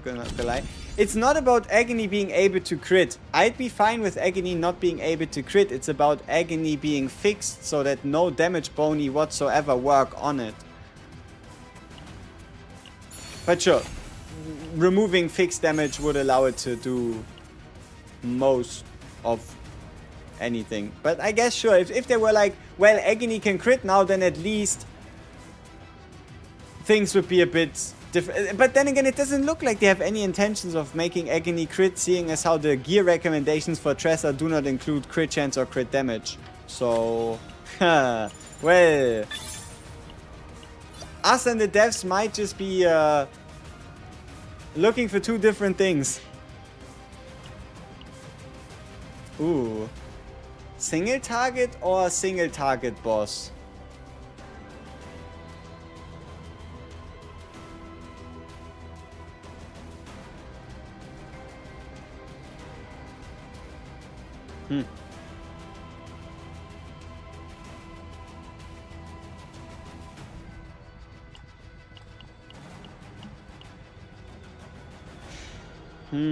Soul Collector? Sure? But why? Plague Lord kicks ass if you're not 9? No.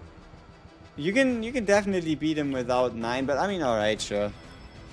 Why not? I mean, I did ask, so I might as well just make something out of it. Okay, come on, give me a rare fate. What's it gonna be? Aw, Saffron Fate locked out is a little sad. Sure, more AP. I don't think we need an AP generator anymore. Doesn't mean I wouldn't take one if they appear. Oh, Veronica. Faye. Yeah. Alright.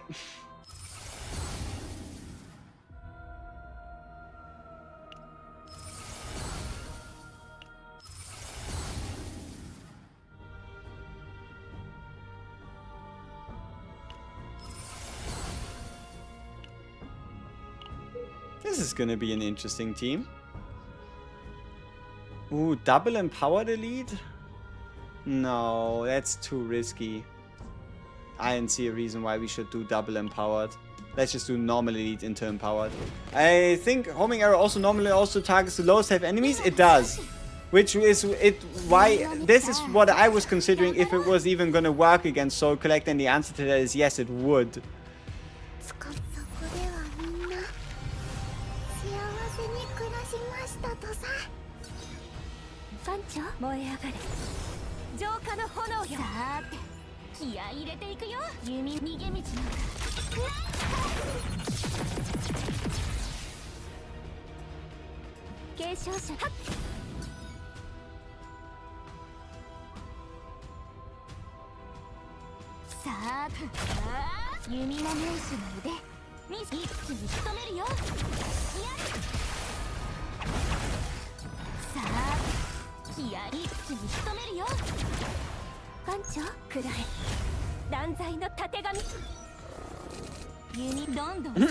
What a starting hand.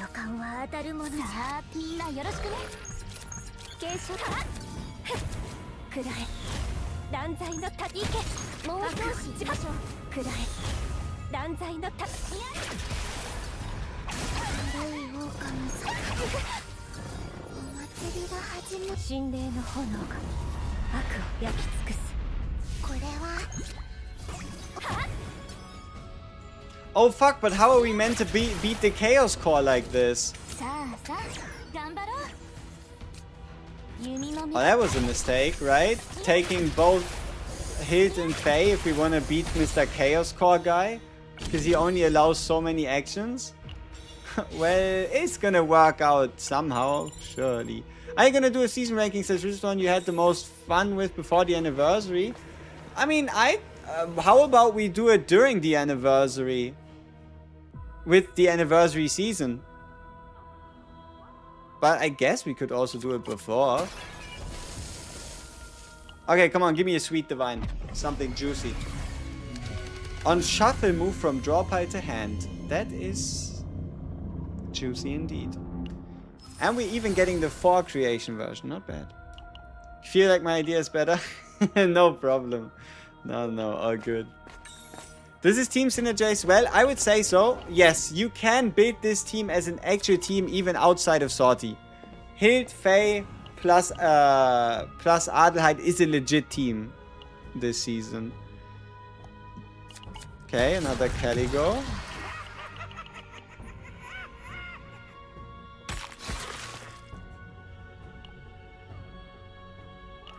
Maybe a cost reduction divine?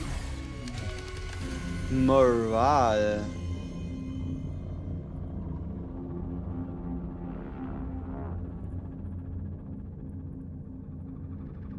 We're losing the buff.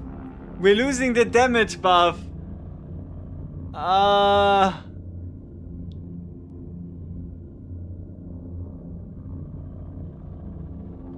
Damn it. Where would the AP come from? Through cost reduction divines on Faye or... like, Faye has 0 cost cards that you could put 1 AP on. So Faye could generate AP. Or you could just put cost reductions on Faye and... You know who. You know who. Fuck. On Faye and Hild. And yeah, the team itself isn't expensive on a per turn basis to begin with. Okay, it was the increased action count for Chaos Core, but I don't know if action count increase works on it. Oh, true. Yeah, maybe we would have been best picking increased action count. Huh. You're probably onto something. Oh, he's immune to action count increase. Okay, well, then at least I'm not going to be getting disappointed. Right?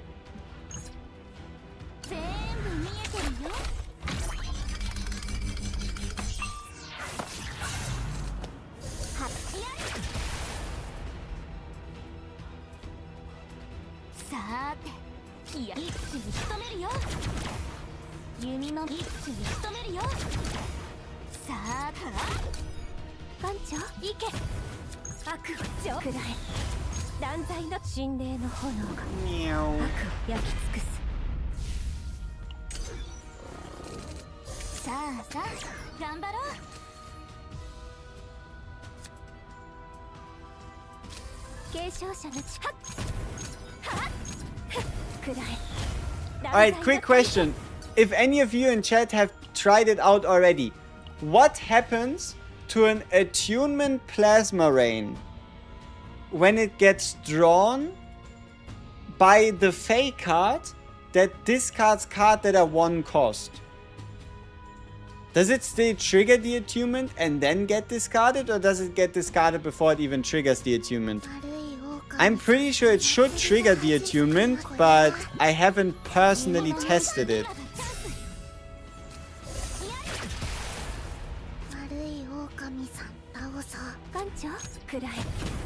It applies it, yes. Alright, that's what I would have thought, but at this point you never know.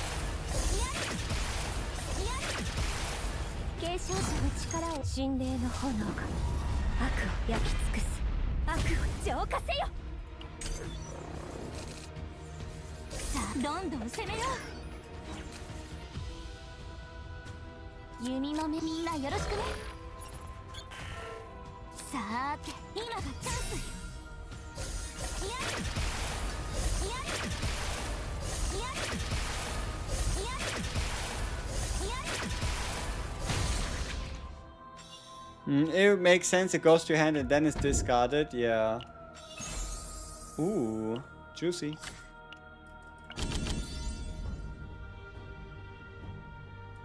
Hey, talking about it, but we won't be able to get it here. Card is created.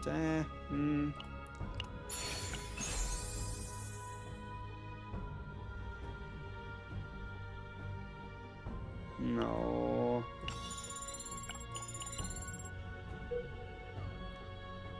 Our stress is a little high, huh?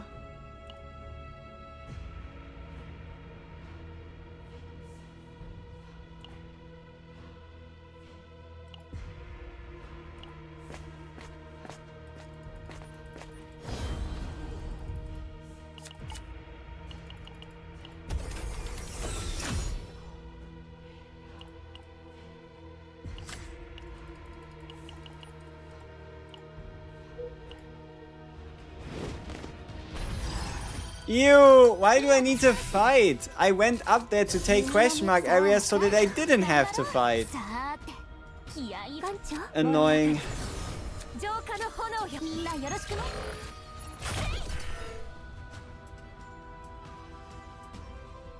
弓の一気に仕留めるよ。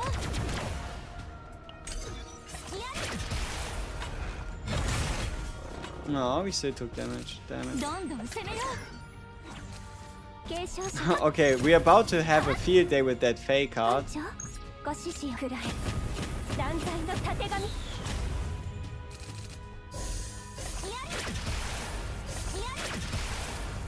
継承者のくらえ。断罪艦長ご指継承者神霊の炎が悪を焼き尽くす。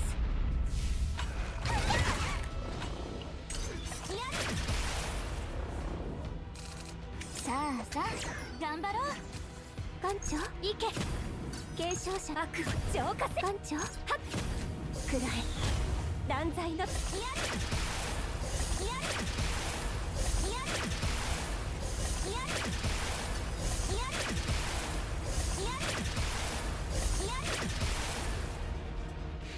あ Things are getting a little tough for our lovely Adel lady. Wait, damage 60 times 3 if the target is in an agony state, damage amount if the target is in a marked state, damage amount, and this applies mark to the target. Huh. But unfortunately it applies it after.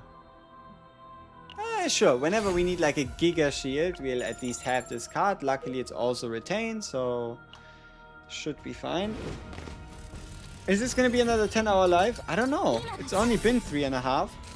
弓の目どんどん攻めよう。 And we are also working on very important builds today. さあ Like, for example, 弓の名手が yeah. Okay, we don't even need to talk about it. But no, we're working on super good builds like One Arrow Mega Nuke. And we're even playing Salty just for that build. Because, 艦長 yeah, it's so relevant, that build. これはお父さん弓の目一気に仕留めるよ。 Hey, 3,500 zero in, not bad. さあさあ頑張ろう。継承者の力をお見せし行け。 Hey, we can again do 断罪のたてがみ。艦長 6 cost ご指示 Soulfire. を Yeah, let's do 5 cost so we at least keep a bit of a shield, get a bit of healing. Now what I'm curious about, does a Adelheid ego skill 継承者の reduce 力をお見せし stress? くらえ。断罪のたてがみ。 Does anybody know if an Adelheid ego skill reduces stress? Because it is healing and it is a card. The ego skill themselves are considered cards. 断罪のた神霊の炎が悪を焼き尽くす。 Does the truth behind the story damage taken increase on Adelheid can stack? No, what you're stacking instead is turn duration on the damage increase. どんどん攻めよう。さあ今がチャンス。 Whoops. Oh, we're even getting invaded, aren't we?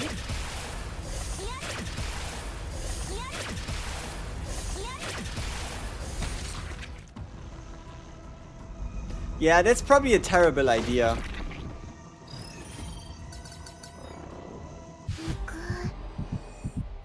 今がチャンス。弓の目さあさあ頑張ろう。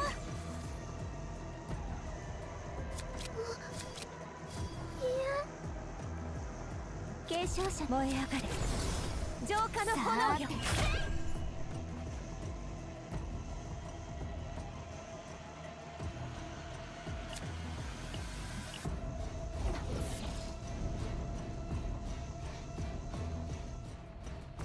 弓の名手一気に仕留めるよ。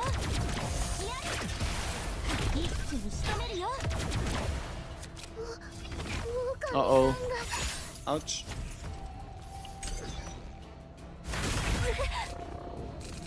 どんどん攻めよう。みんな幸せに暮らしました。 I mean, I guess we'll find out right now. We should probably build up a shield first. 艦長 But yeah, this boss is bad news. We should not 艦長悪を浄化え。断罪のたてがみ。 be fighting this guy. Which is why after this turn, I'm probably at least gonna try to run away. Or I guess during this turn, if you will.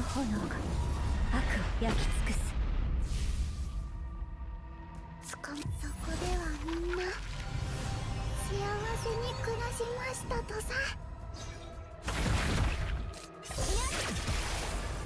さあ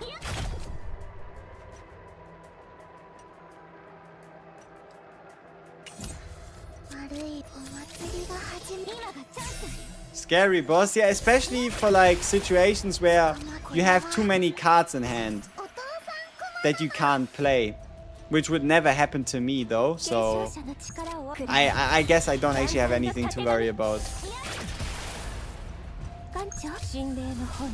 I mean, we are putting in work in terms of his HP count. Alright, let's continue. Let's just see how it goes.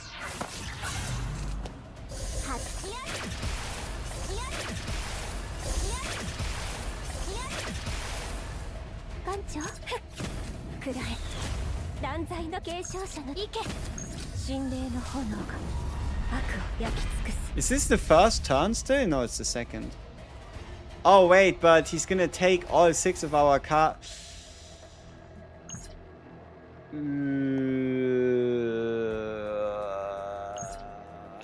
Yeah.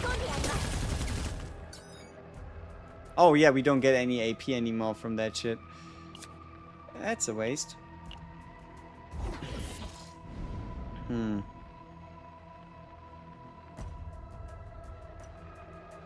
We're kind of at a crossroads, you know? We're like at a point where we could still comfortably run away, but like, it does reduce stress. And even the maximum amount. The maximum amount of stress a heal can reduce is 6. So we just got maximum stress reduction.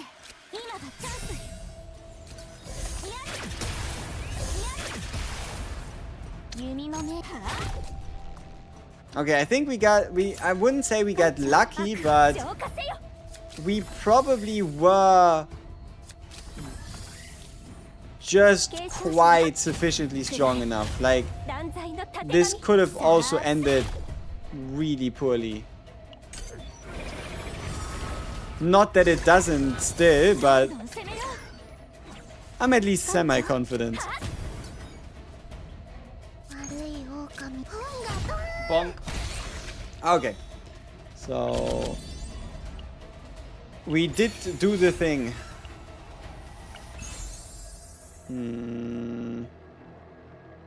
That's OP. The negative stress. That's just strong. Or I guess the max health healing as well. 5k HP should have been doable. Indeed, and it was, luckily for us. Hey, AoE stage! But we don't really have AoE skills much. Alright. Let's get the Garden of Secrets. The Teddy of Infinite Justice.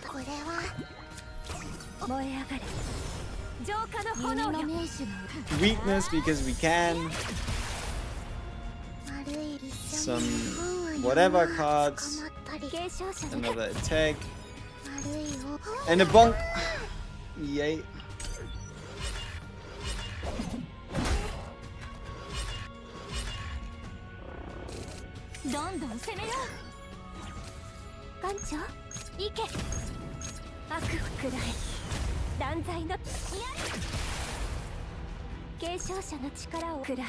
Okay, let's see if we draw anything interesting here. Uh-huh.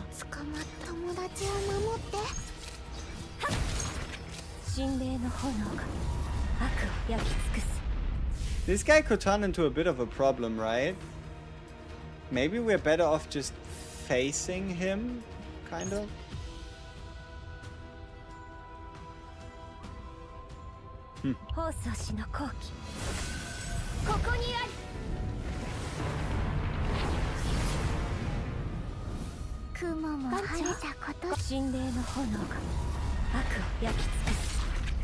24% HP is a lot too? Absolutely.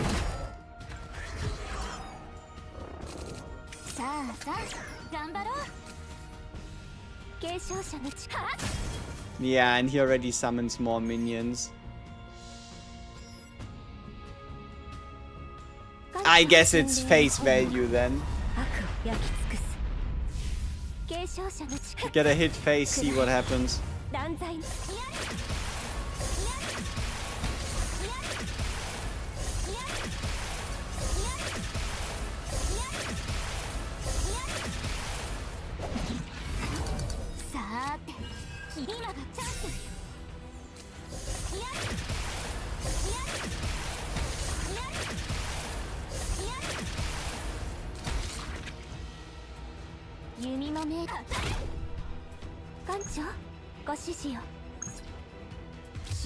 Good morning, bro. Do I ever sleep? I do, sometimes. 継承者の神霊の炎が悪を焼き尽くす。悪いお城が私を守ってくれるの。どんどん攻めよう。さあ、みんなよろしくね。友達を守って。弓の名手。捕まったりしない。一緒に絵本を読もう。艦長？ Oh, yeah. Makes sense. Enemy already dead. 神霊の炎が悪を焼き尽くす。悪いこれはお父さん。 More shield to retain and a little bit of healing from the partner. さあさあ頑張ろう。Sorry. さあて。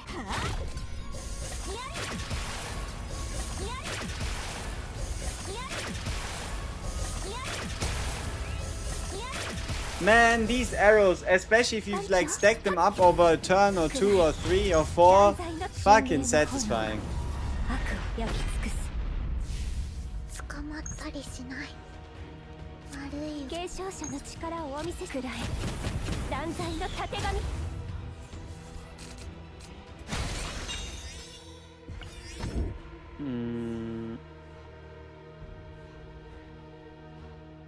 Okay, sure. Let's convert some basics into commons. It can't get much worse than what we currently have, so... Zero cost draw 1. I mean, hey, it might actually give us something good. 60 damage amount, starter battle 2, vulnerable to all enemies. Let's go.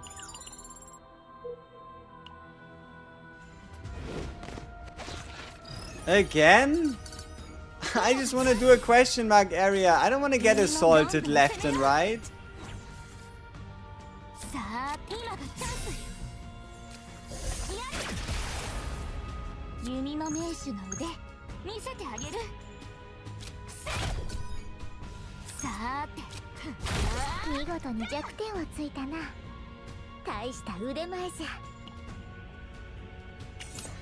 Hehehe. Oh, what? The fuck? That's a weird interaction. We got the card, put it on top of the deck, but it's still auto-activated. Okay. You know, Alien Salty once their welcomes is gonna be so nice. Most likely. I mean, even just with Hild already. Like, if you, for example, play the Fracture, or even just with the card she has on hand already, AoE, and especially these stupid yellow enemies, no problem no longer. Holy shit, that's a huge shield.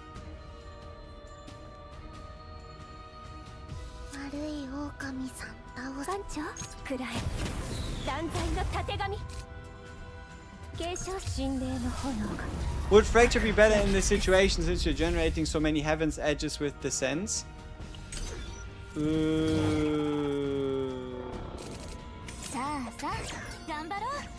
No, because Fracture doesn't really care about us generating the Sense, I think. What you might be thinking of with Ionization, and Ionization we already have a good chunk of ways of generating that one.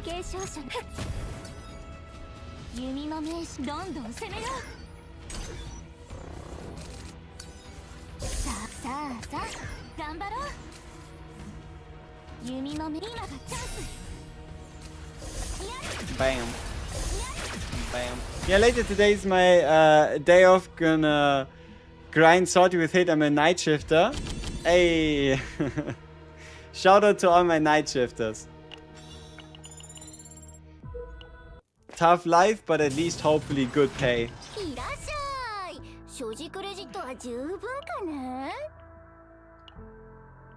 Hey, free shield, but expensive. Too expensive. I'd rather buy myself more arrows. Or we could just get an attack card multiplier on Faye. That works.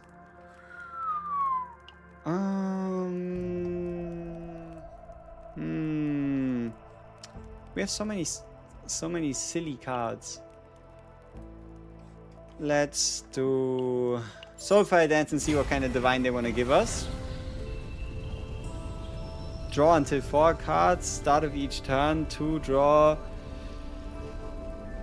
I mean, always weakness attack could be nice. Always weakness attack, increase tenacity damage. Sure, I mean, breaking an enemy, why not? Okay. Let's see if we can beat this guy.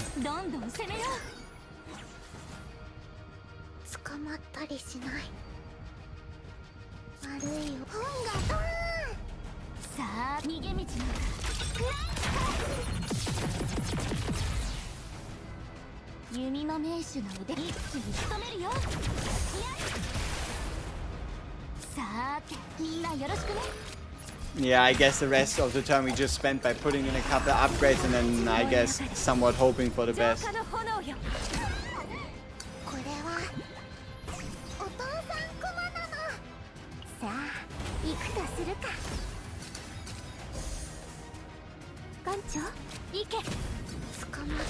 Big shield, big AoE defense based damage. Wow.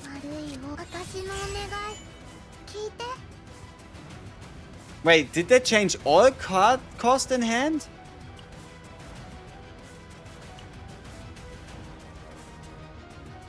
What? That's a bug.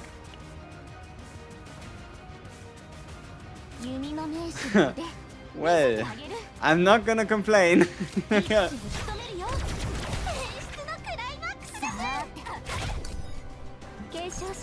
Or it's a mistranslation. I don't know, it's either or. But we did, I think, get pretty lucky with everything getting put down to 0 cost.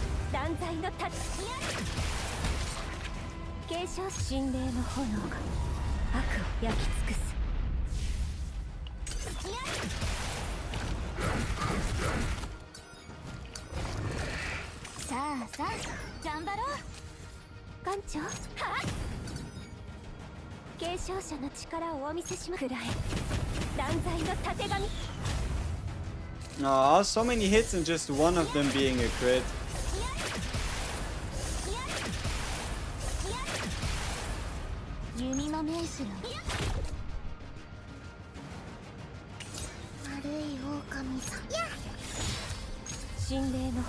Damn, we are kind of cooking with this team, aren't we? Then again, we gotta make sure we don't let the boss act, otherwise he's gonna actually show us who's playing properly.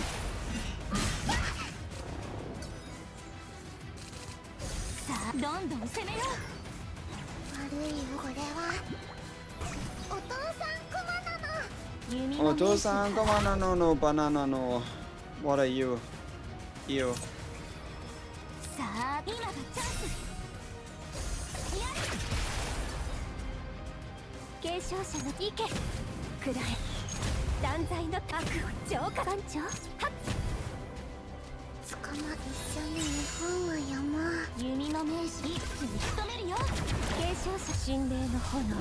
Oto-san Kuma Nano.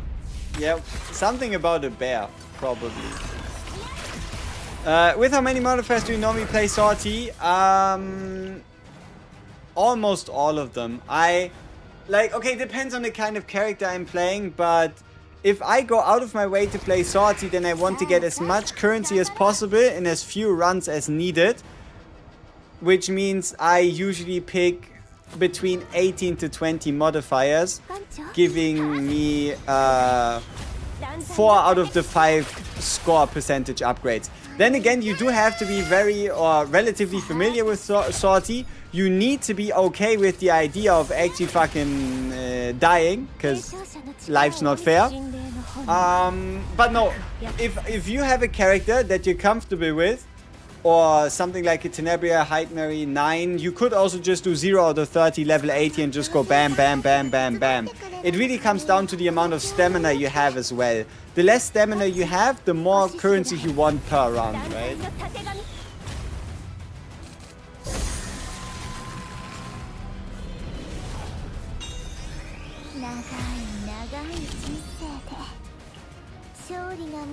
That's okay. More ionization should help. That's not gonna happen. I'm not about to take fixed damage. That's just awful gear. Oh my, no, I'm wasting. I was wondering why I was getting so few currency points. I'm wasting my time. I should have bought the fucking, like, this subscription bullshit thing ran out. I mean, I know this guy's a mega pain, but at least he's weak to Void. Yeah, okay, yeah, now we gotta go Enforcer. Fuck!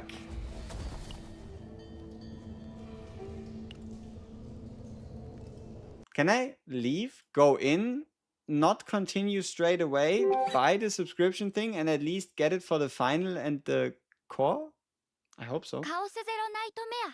You just spam level 65 stress-free and quick? True, true, true.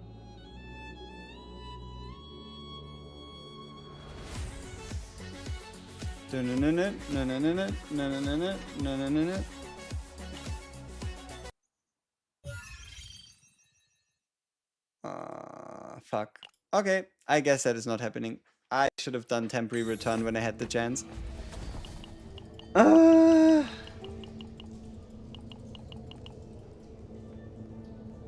Oh yeah, now we gotta get a good divine buff, because we played on Penitence thing. So, we played this run on the stupid cost reduction thing. What kind of divine buff do we want to get? Which one makes it the most likely for us to win? So, at the end of the turn, if AP is 1 or more at the start of the next turn, gain 3 AP. At the start of the turn, change cost of cards in hand to 0 to 2 for 1 turn. Each turn when shield is gained for the first time, cost of the next becomes 0. Or each time 4 cards are exhausted, gain 1 AP. None of them truly fit really well. Each turn when shield is gained for the first time, cost of the next card used becomes 0. That is so much weaker than the others, no? Probably Sacred's Inversion, where we gotta make sure... Ah, but that goes against our fate. We have a fate that says... Don't we? No, that's Harmonization. Oh no, it doesn't go against our fate then. So, that's fine. No, yeah, it goes against our fate. Exemplary Harmonization. At the end of the turn, if AP is 0, gain 1. So I guess we're only gaining 2 AP.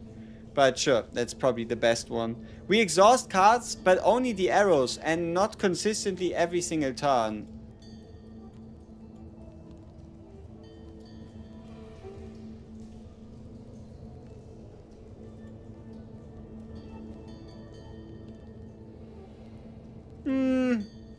Alright, let's do the arrows. It's more fun like that. But it's each time 4 cards to 1 AP. Yeah, no. Okay. I gotta stay smart with this. We gotta do Sacred's Inversion. So, 1. These animations are so cool, by the way.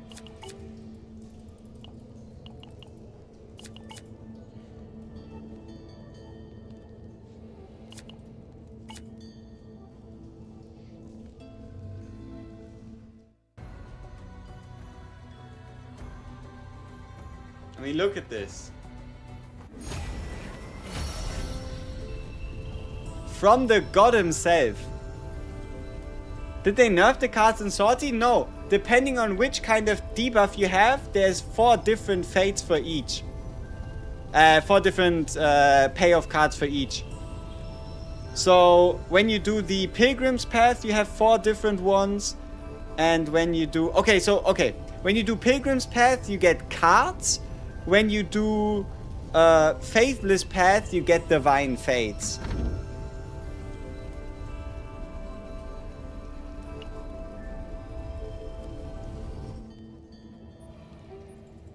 Yeah, damn, I think we just got really lucky with the with some fates here as well.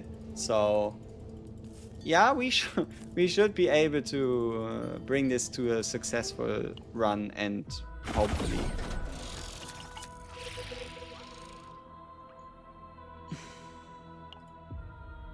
I want something that gives me a percentage bonus for the score. Well, that's not gonna happen. One cost or lower cards would work. The Divine is just stupid, but the Morale from Predator Spade's kinda cool. Gain 2 AP, 1 wave. Or gain a... Let's go with the damage buff then. Permanent damage buff and a bit of a temporary one. Alright.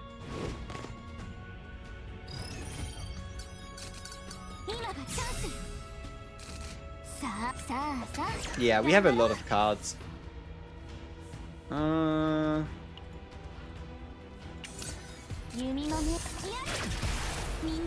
That's early.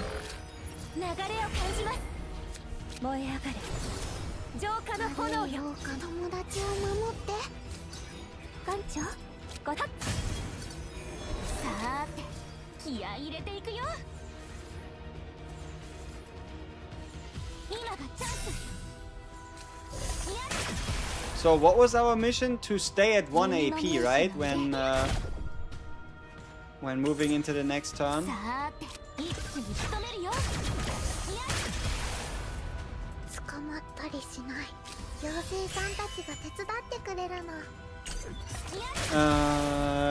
No, because I remember the sacred card before let you recycle your entire graveyard.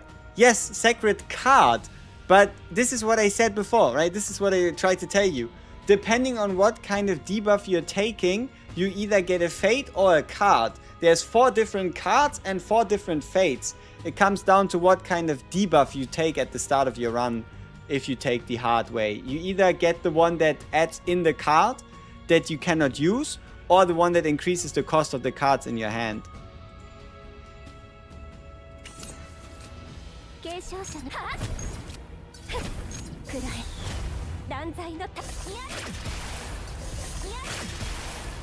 Okay, we might have too much AP. Is what a weakling would say. You can never have too much AP.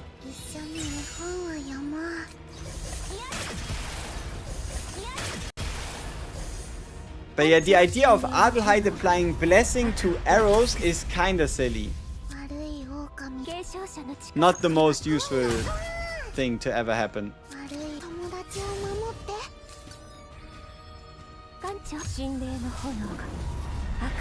Oh, my bad, thank you, didn't know that, no problem.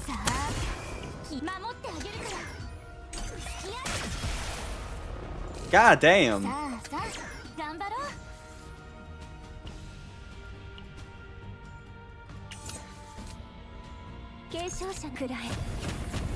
Yeah, I mean, we're doing damage. We're making things happen.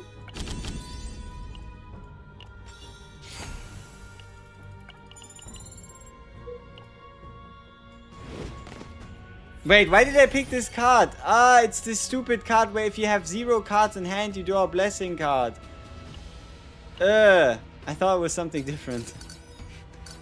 Oh no. We've actively made our deck worse. Ew.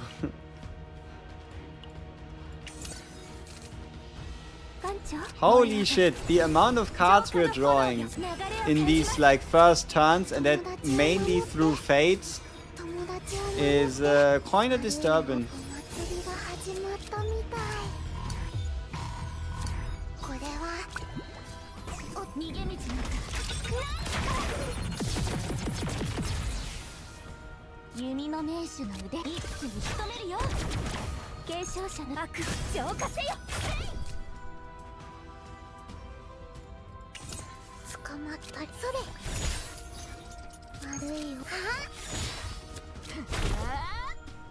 Whoops, I was not meant to do that. We gotta stay on 1 AP so that we get 3 AP next turn.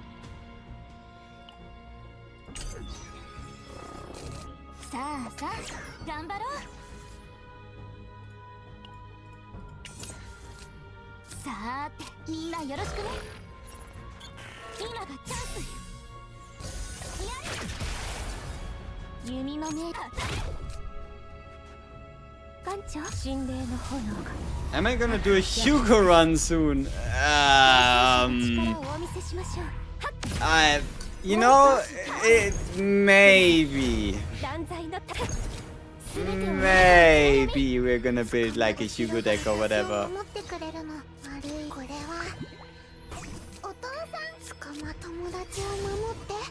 And after that I'm gonna do, oh, and what kind of alternate reality did we just run into? Like, what is going on here?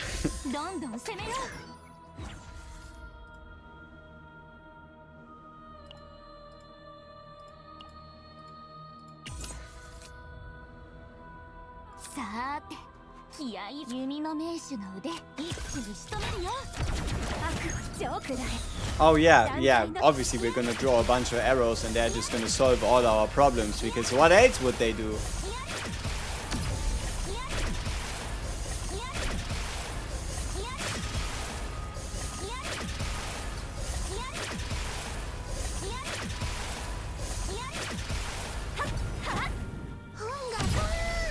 Book.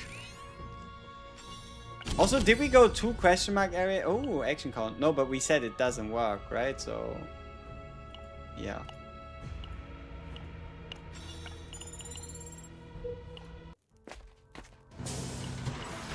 Alright, last shippy shop.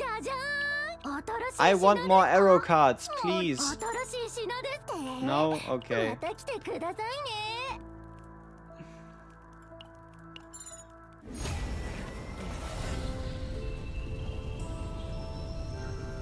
What the fuck? Sure, say less. At the start of the turn, activate this card in hand. Ah, but that means I need to have it in my hand at the start of the turn.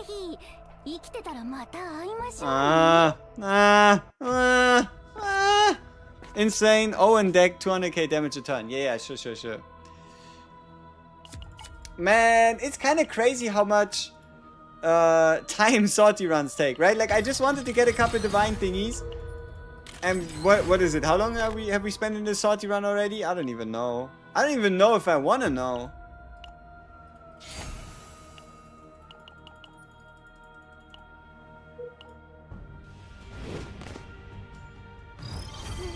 About 8 minutes. I think you're lying. Actually quite confident in that assumption.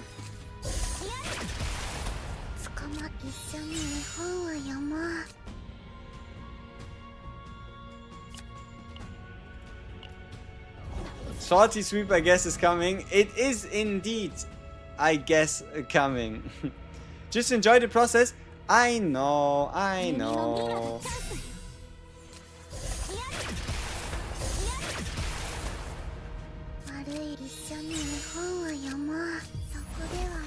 But I also need to build a bunch of very important and very cool decks. But no, the thing is, I gotta do the sortie anyway, so...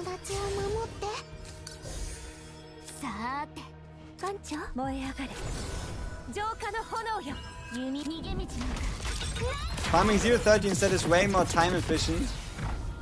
You know what would be a lot more time efficient? Me having bought the actual pass monthly thing. Or made sure to not have it run out on me. 断罪みんなよろしくね。さーて、いや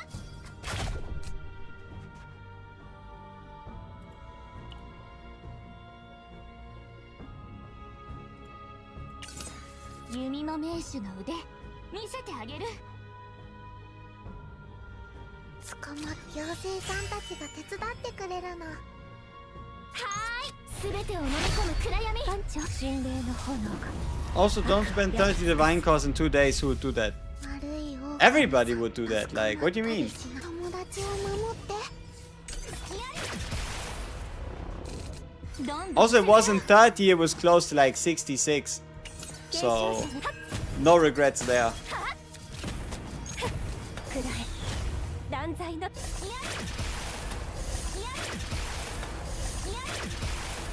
祭りが始まる。これはさあさあ、がん Hmm. 今がチャンス。友達を守って。神霊の炎が悪を焼き尽くす。行け。悪い海の泡にはならない。捕まったりしない。友達を守って。悪い私のお願い。艦長、神霊の Hey, 炎 we're making progress. Do you have a link to the desire card set bonuses? They're in game. You just need to click on any card that has the tag, and then it tells you what the set bonuses are. Like, it's on the right side of any desire card. On a claim card, it shows you the claim tag, so on and so forth, right? So, shouldn't be too difficult, I hope. 一気に仕留めるよ。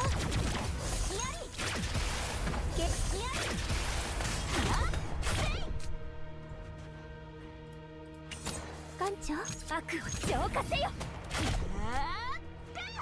Why does he have red thorns? 継承神霊の Bastard. 炎が悪を焼き尽くす。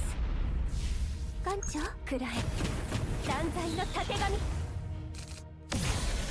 Yeah, the weakness attack damage multi-hit is kind of ridiculous. Ooh, I'm in no space.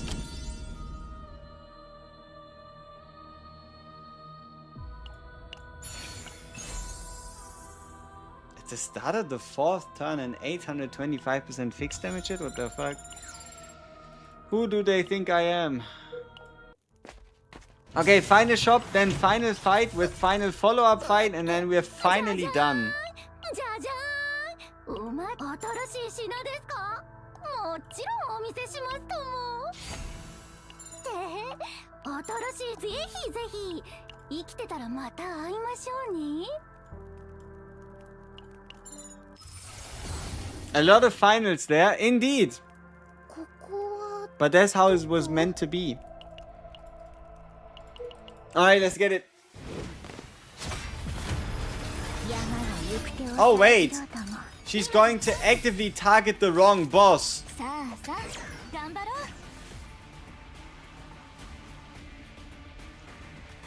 Her arrows target the unit with the lowest health. The problem here, the unit with the lowest health has a 50% damage reduction.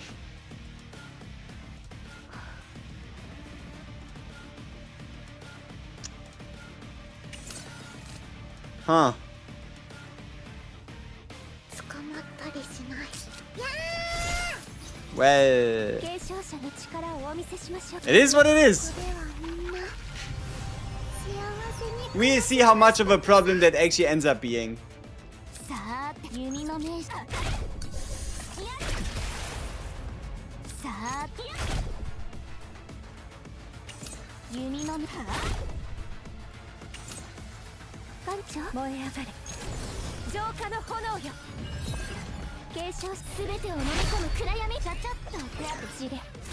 霊剣なる運気よ。はっはっ。全部見えてるよ。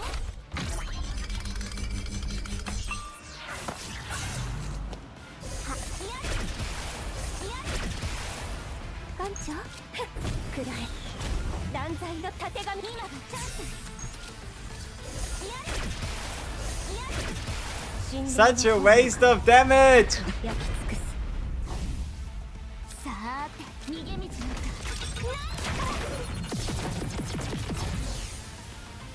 捕ま友達を守って。悪いを捕ま行政さんたちが手伝ってくれるの。 Success. 悪いを一緒に本は読もう。一気に仕留めるよ。神霊の炎が悪を焼き尽くす。行け。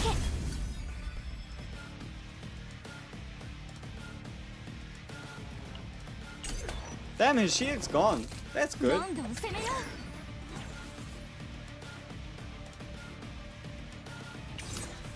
う。呼びましたか？ Oh, and we can use it at the start of the turn to get additional draw. That's sweet. Who exactly is getting hit isn't necessarily as sweet 捕ま though. ったりしない。悪を浄化せよ。はっ、くらえ。 So it's kind of like Faye is working on attacking the one we actually need to attack, whereas Hit is kind of just doing whatever she wants, which 弓の名手の腕。 is certainly 弓の something. 名手の腕。見せてあげる。一気に仕留めるよ。さあ、一気に仕留めるよ。弓の名手。 Ooh. Hey, Fairy Light Queen, appreciate the prime. Thank you very much. Welcome to the 2 months. さあさあ、頑張ろう。 Let's get rid of this. You are sweet. Oh, this is going to be nasty Faye damage. 断罪。 Like, probably almost criminal levels さあて、今 of Faye damage. 弓の名手のさあて、一気に仕留めるよ。弓の名手の腕、見せてあげる。さあて、 I think it's worth it to activate the 0 in.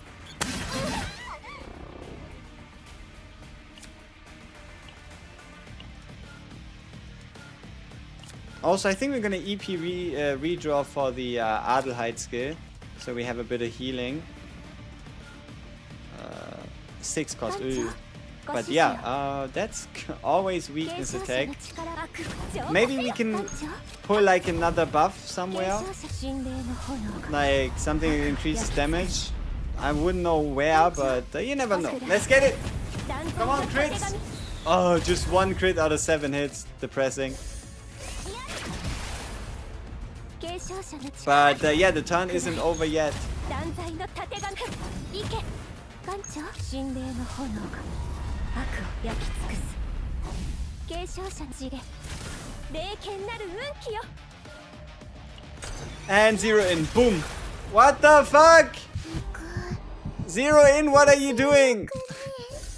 Is 0 in highest HP? Yeah, right? どんどん攻める。 Like, at this point, Hit really does what she wants to do. Like, attack, please attack this guy. No, I'm gonna attack the guy with the lowest HP. Please attack this guy. Oh no, I'm gonna attack the guy with the highest HP, which is gonna be this one. おかみさんがみんな Okay, at least she's back from mental vacation. 友達を守って。 Let's hope Faye is enough here. Oh, okay, she swapped. She swapped. She stole the kill. Did nothing at all against the guy, but is the one to kill him. 悪浄化せよ。くらえ。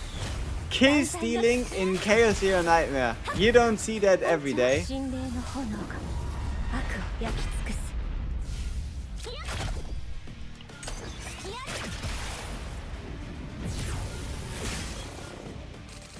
さあさあ、頑張ろう。一気に仕留めるよ。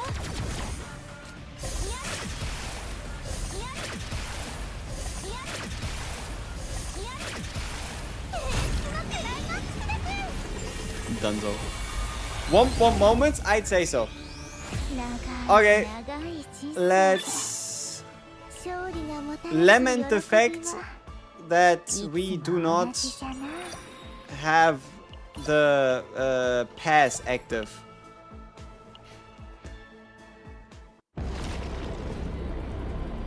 nor will we be able to activate it. So an entire run with 20% less salty currency. Unlucky. どんどん攻めよう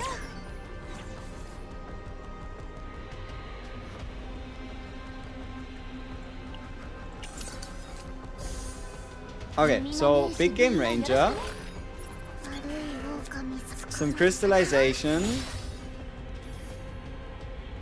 そこでは the shield retain, which might come in quite clutch. したとさ継承者の力をお見せしましょう。さーて艦長燃え上がれ浄化の炎よ。弓の名手の歌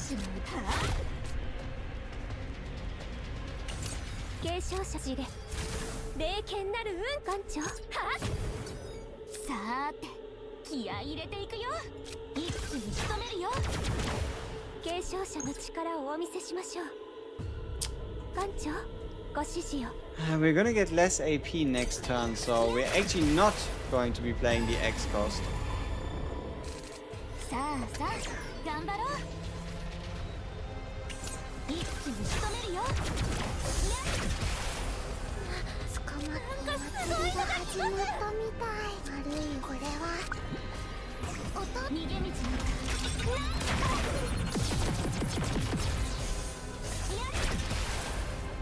弓の目一気に仕留めるよ。 732% AoE damage, huh? はーい全てを飲み込む暗闇。継承者神霊の We really gotta make sure we can only go 5 actions above above him taking an action. So I really have to be careful not to be overboard, otherwise we are legit dead. He's gonna one-shot us regardless of what we're gonna do. 継承者の悪を浄化せよ。艦長はっ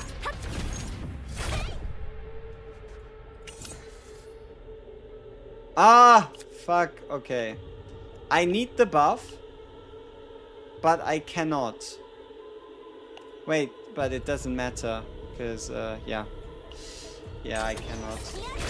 Unlucky. さあどんどん攻めよ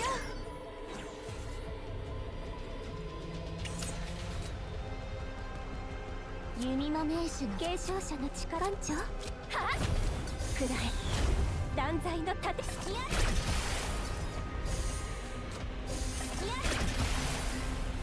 継承者の力を That's a lot of arrows. They're just taking quite a while to activate. Ah, because he's consuming all of them for some reason. 悪い狼さん倒す本がドーン捕まったり友達を守ってこれはお父さん艦長神霊の炎が悪を焼き尽くす。継承者の力を艦長継承神霊の Ah, everything takes so long. Is she worth the pull? She is. She is indeed worth the pull. But you don't absolutely have to get her. So if you want to be 100% safe, especially if your resources are a little tight, then you can wait for the next unit. 悪いよ捕まった私のお願い聞いて弓の名手の腕今がチャンス。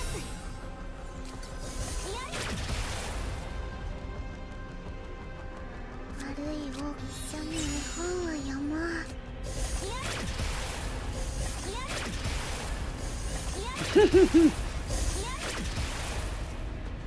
Yeah, this is gonna kill me. This is not a good idea. So it's not even necessarily just actions, right? I mean, what does the sludge say? When a card is used, right? So it even stops you from like doing activation shenanigans.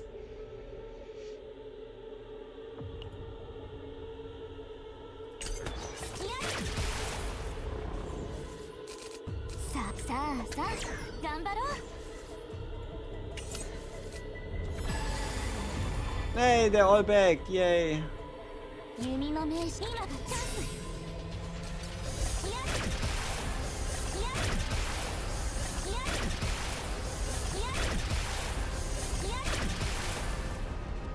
さあ一気に仕留めるよ。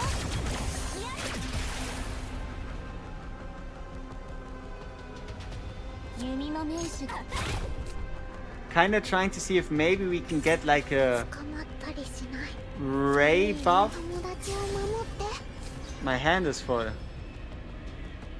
Huh. 艦長行け Before we trigger the X cost? 消化くらえ断罪のたてがみ艦長ご指示を捕まったりしない Doesn't look like that's gonna happen though. 悪い狼さん倒そう捕まった一緒に絵本を読もう Yeah. 継承者の Okay. 力をお見せしましょう I mean, technically.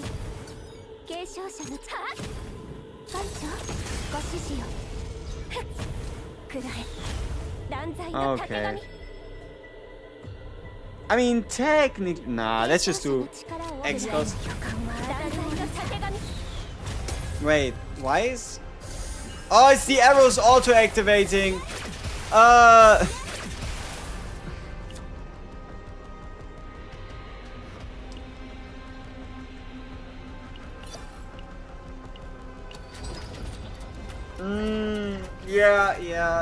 Yeah, makes sense. We need to have the arrows auto activate before my guy decides to do his action. 悪を浄化せよくらえ断罪のたて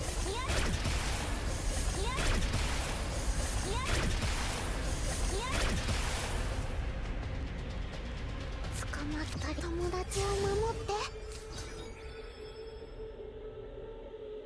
悪い狼さん倒そう Wait.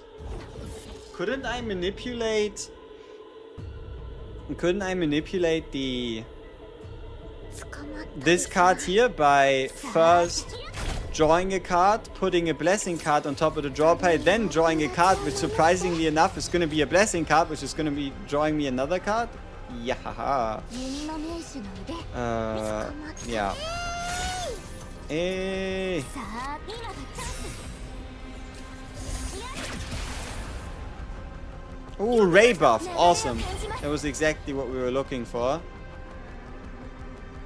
継承者 Okay, let's see. のくらえ断罪のたてがみ Also a bit of waste to draw. Or is it? Because technically the arrows auto active. Yeah, I guess it's still waste to draw regardless of how you look at 継 it. 承者の力艦長ごはっ継承者の力くらえ断罪のたてがみ艦長神霊の炎が悪を焼き尽くす継承者の力神霊の炎が悪を焼き尽くす Okay, successful turn, like 20,000 damage. Oh, 25,000 damage. Just gonna do that thing one more time. 弓の名手の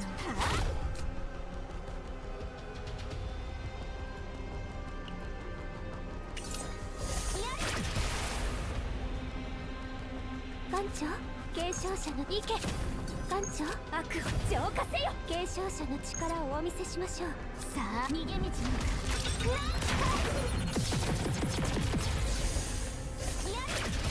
Yeah, I think this is probably GG.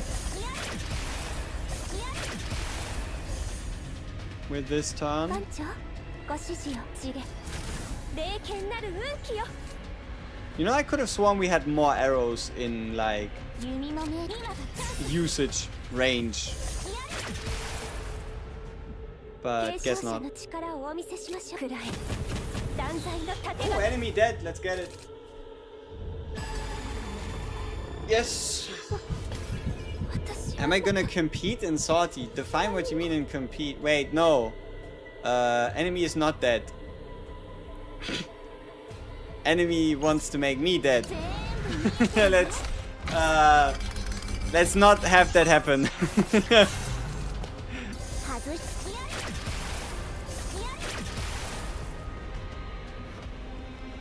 私には さあ Okay, now enemy is dead.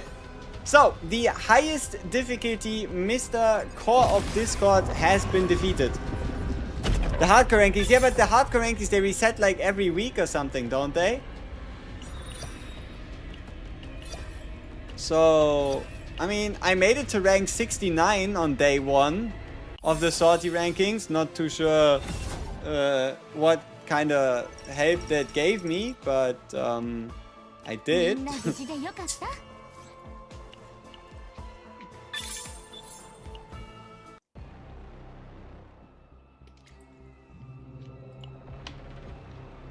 Yep, and now we are on apparently 164.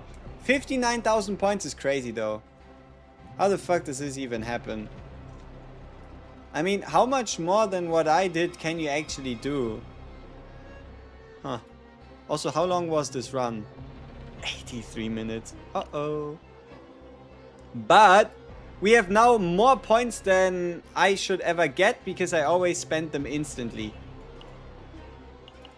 Which means we're going to buy 10 Divine Cores.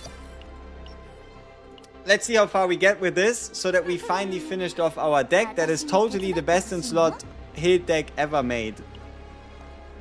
And not just a meme deck. Come on, we need draw 1 on this. Awesome. Next step is going to be cost reducing these draw 2s if possible. No. Also, it is our final one we can divine. Come on. Treat it as a common card? We need more treat it as a common card for that to actually make sense. Okay, awesome. I do believe this might just be the best thing we can do. Yeah, so... Okay. Is there anything else that I could divine into something different? I don't think I want to get rid of the draw 1s here. Is there an epiphany that needs changing? Not that it would matter because I don't have any of the cores. But no. Okay, I think we are finally done. Do I have a code for the deck? First, have a look at how the deck works, how it looks, and how much damage it deals. Then decide on if you want to make what I'm making, okay? First, let me cook for you, and then tell me if you like it. How about that? 急ぐ必要ないでしょのんびり If I don't play Sortie, am I missing out on a lot? It depends on how worried you are about absolutely and utterly min-maxing your decks. The less you care about it, the less you're missing out on. このくらい私はこんなこともできます心配想像の力よ想像の力よ But for example, getting deck mutations outside of Sortie is going to be pretty much almost impossible, and they are another damage buff, if you will. さーてこのくらいなら問題ありません執行官ティペラ準備 And how did you manage to get your characters to level 61? If you play Sortie. Yeah, if you play enough Sortie. So every time you play a Sortie run, you get a score based on how early you recruited your character into a Sortie run. They get more or less of a percentage of that.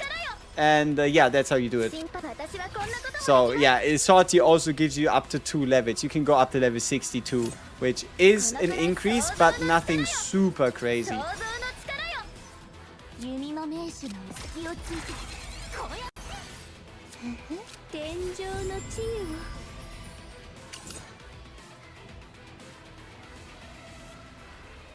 さーて気合い入れていくよ弓の目さあさあ頑張ろう逃げ道なんか Maybe we should have picked like a draw 2, because the 120 edition is... Yeah, maybe we picked the wrong persona. 隙をついて Oh, 天井の治癒 maybe we picked the wrong persona. 天井の治癒 Draw 2-1 この cause くらい想像の力よ we would have still gained the 60 additional. The only thing we would have been missing out on. 気合い入れ隙をついてこうやって Maybe, who knows? 心配入り私はこんなこともできますこのくらい想像の力よ天井の治癒 I mean, maybe the deck is perfect like this, just the way it is. We'll see. 心配私はこんなこともできますこのくらい想像の力よ執行官の実力をお見せします That's 心 a 配 lot of 想像の AP. 力よ Probably too 想像の much. 力よさあいや想像の力よ想像の力よ私はこんなこと Most もで likely き too ま much. す気をついてこうやって弓の名手の腕一気に仕留めるよさあて気をついてこうやって天井の治癒を私天井の治癒を弓の名手の腕見せてあげるこのくらいなら問題ありませんさあ癒してあげるねさーて気合い入れていくよ Okay, what are we currently looking at? We are looking at a 30% bonus. Awesome. 300% bonus, 280% bonus. Okay. 心配いりません弓の名手の腕見せてあげるさあ今がチャンスこのくらい私はこんなこともできます心配想像の力よ弓の目どんどん攻めようこのくらいなら執行官ティペラ準備完了心配私はこんなこともできます You burn card. 想像の力よさあもう一押し何としても食い止 Well. めなければなりません 72,000 damage, one card. Worth it, yes or no? This would be the damage for a single card every turn. I don't know. maybe with like a couple more upgrades and whatnot on the side, we could get it up to 100, maybe 100,000, but I mean 100,000 damage every turn is 100,000 damage every turn. It's just, you know. 想像の力よ私はこんなこともできます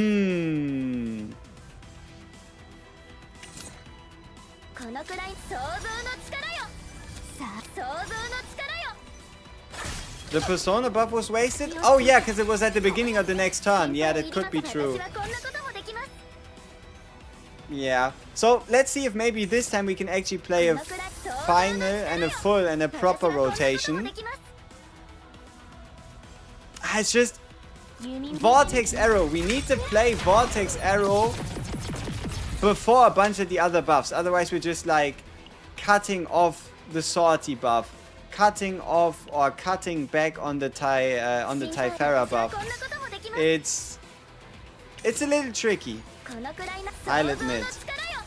想像の力よ心配いりません執行官の実力をお見せしますこのくらい想像の力よ想像の力よ想像の力よ一気に仕留めるよ But also it wouldn't be worth it to get rid of the attack card just for the sake of it.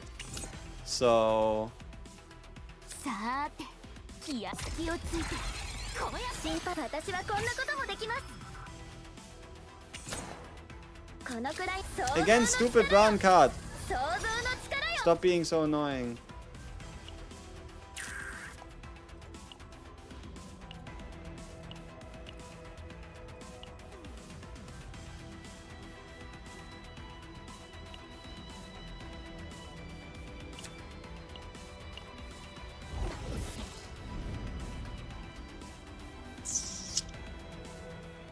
It's a bit hard to say what kind of balance we need to find where in regards to when do we pick AP, when do we pick damage up. Is there any content where one big hit is actually useful? At the moment? Probably not, no.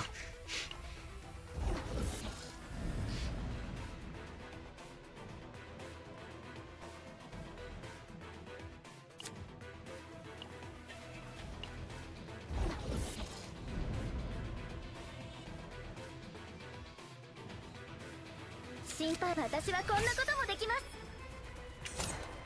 このくらい想像の力よ、想像の力よ。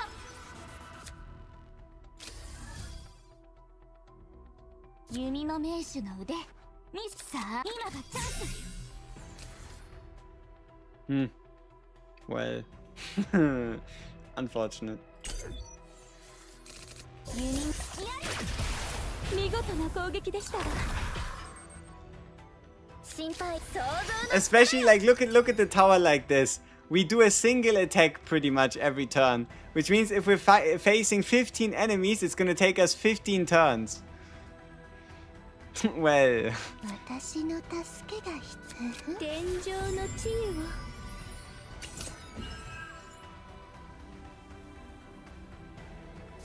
Yeah, it is. The arrow card is kind of a problem because it does reset the Olea buffs, and that's no bueno. That's muy uh-oh. 心配、想像の力よ。執行官の実力をお見せします。このくらいなら問題ありません。想像の力よ、想像の力よ、想像の力よ。私はこんなこともできます。天上の。I guess the idea of it is kinda cool. That's 心配いりません。執行官。 one of the things you could be like, well, here, look. It's a cool idea, right? 気をついて。こうやって。このくらい、私はこんなこと I も mean, でき who ます。 knows? Maybe we can play a rotation without having to rely on Vortex Arrow. 心配、想像の力よ、想像の力よ。さあ気をついて。こうやって。このくらい、私はこんなこともできます。心配、想像の力よ。私。天上の地位を。このくらい、想像の力よ。弓の。 Yeah, maybe we should have picked a draw persona. 気合い入れていくよ。 Fuck. 弓の隙をついて。こうやって。さーて気合い、今がチャンス。心配、想像の力よ。 Okay, what kind of buffs are we currently looking at? 癒してあげるね。Maybe remove the Vortex Arrow entirely. 弓の Yeah, but 名手 it's の腕。 one cost draw 3, you know? It is one cost draw 3. It's not like I can just be like, yeah, that's shit. It's not. Okay. さあさあ。 We can at least see what kind of number. Okay, so let's have a look at the factors that are in play. Vulnerability on the enemies. Plus 24 on ionization. But yeah, okay. Vulnerability on the enemies. 25% Starlight in Dream Set. Evolving Battlefield.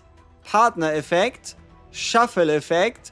210 out of 350 Softy Retain. Just 180 Archetype. 120 Event Horizon. 300% Draw and Release. 120 Persona. 60% Umbra. 30% Star in the Darkness. 8 from Resonance. Let's see. 全部見えてるよ。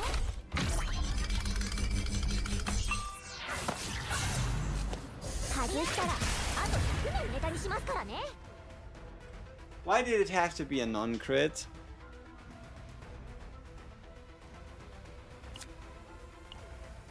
That's so unsatisfying. How can I stop that?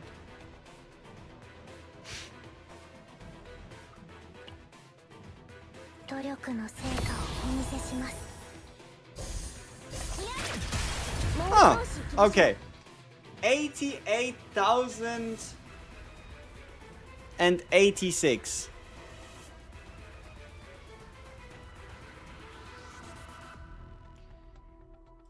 In terms of buffs, we still had a 100 and something percent buff on Olea and 120% buff on Typhara open. But all the other things were in place. All the other things were in place. So Yeah, it kind of looks like a 100k damage per turn type deck. 100k damage per turn is a lot, but you're also attacking exactly once.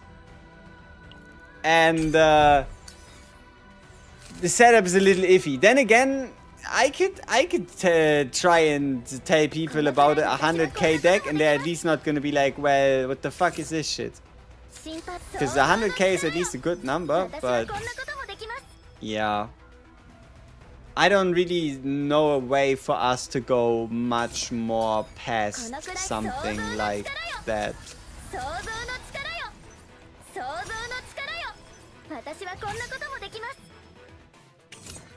心配いりません。このくらい私はこんなこともできます。想像の力よ。執行官の実力をお見せ。心配想像の力よ。想像の力よ。想像の力よ。 But yeah, indeed, the draw 3 arrow is being a little awkward, yeah. 弓の名手の隙をついてこうやってさあ隙をついてこうやって弓の名一気に仕留めるよ。 Okay. This could actually be a really good rotation. I think we played most of what we wanted to do rather well.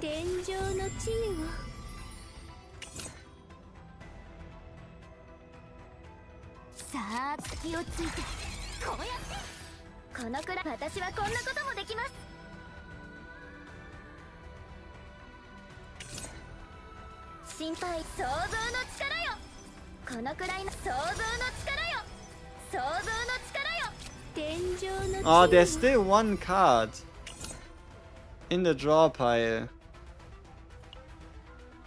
Ah, but it's a draw card. Okay, so this is how a perfect turn would look like, I guess.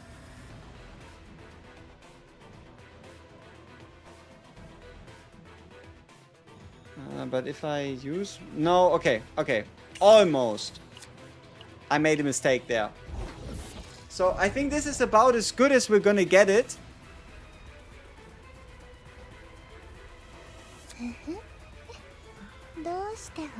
So let's play the Will of Light. Play the Persona. Get rid of these two. Okay. We have...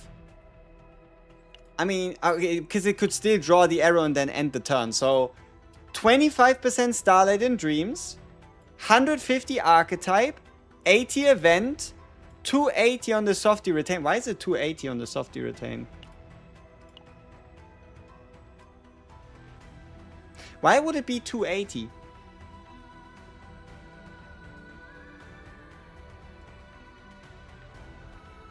Why would it be 280?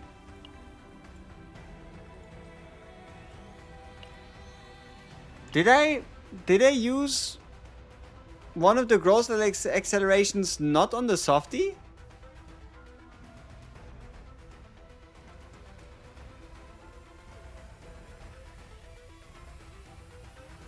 I must have had, but I don't really remember doing that. Huh. Unlucky.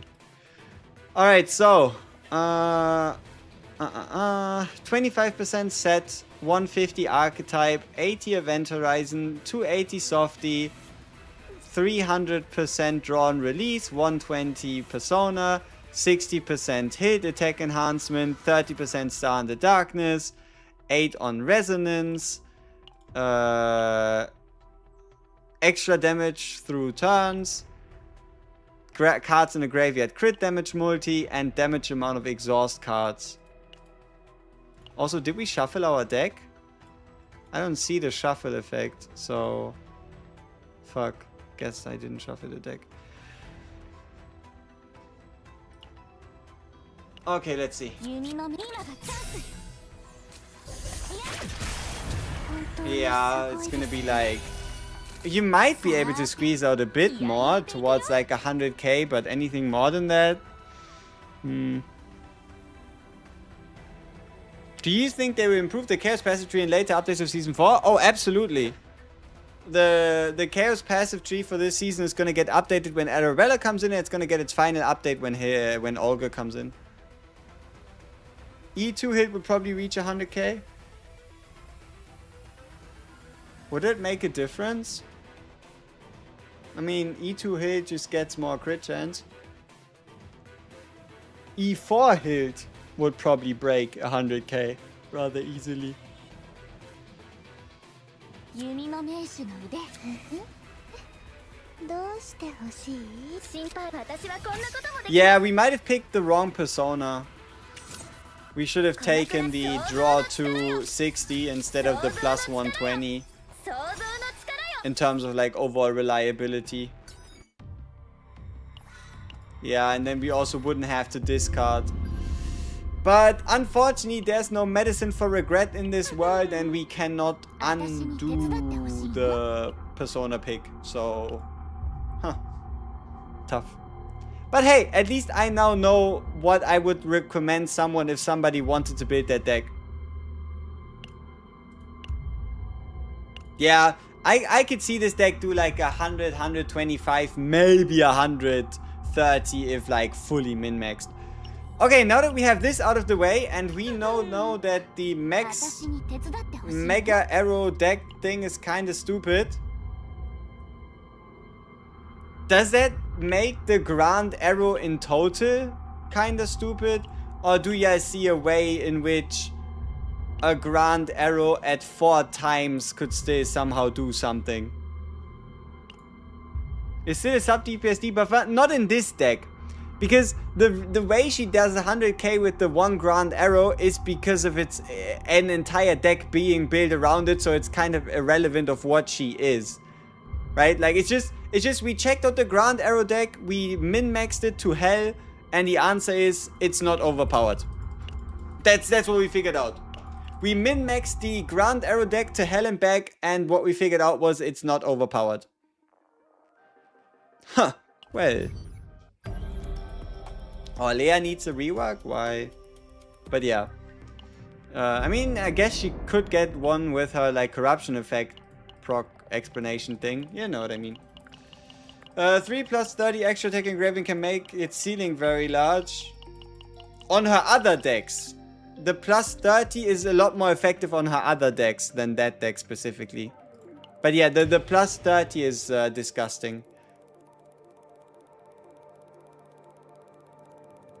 600 base is kinda low to be overpowered. I mean, 600 base is 600 base still, right? The main reason is because of this. Because of this, right? Increased damage amount of the next attack card of this unit. The fact that she has her own inert 300% multiplier. Do we know the character's next class and element? Yes, we know that she's gonna be a Striker Instinct. Ah. Yeah, we probably will buy a few of these auto things. But no, I need to update my pass thing anyway.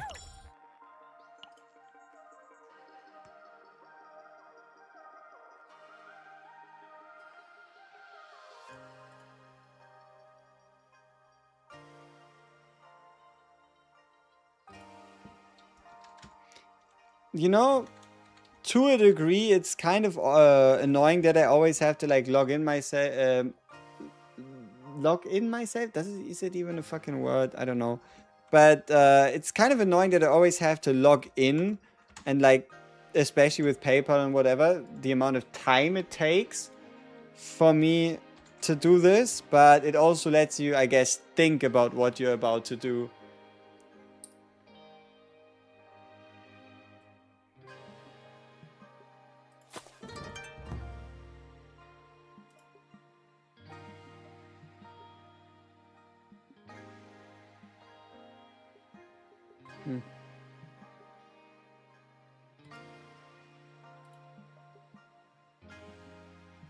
Alright. Now this is gonna be a little awkward. So, thing is, I currently don't have... no, I'm not even going to explain the situation. But, alright. I'll figure things out. It's going to take a bit.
Alright.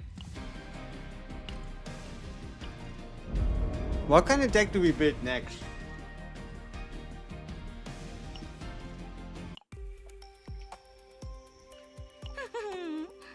私に手伝ってほしいの?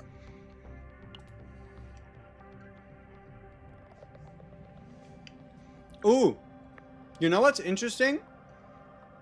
I could technically still salvage this deck. Okay, not as much. Okay, I thought of something different. Well. Eternal Hunger Hilt? You mean like an attunement specialist? Where we just try to find a bunch of attunement cards? Okay, let's actually do something interesting.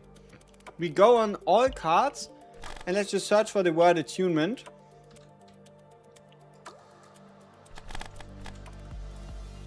And see what we have available, right? So, we have the Big Game Ranger attunement trigger, that's whatever. And we have Plasma Rain. So we could Plasma Rain attunement benefit. We could draw a bunch of rhythm cards with Tenebria. We could create a bunch of Effulgent Blade with Hyde Mary.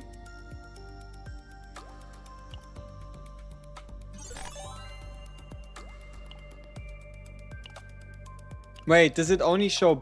It doesn't show Epiphanies. Does it? No, this is an Epiphany. This is confusingly made.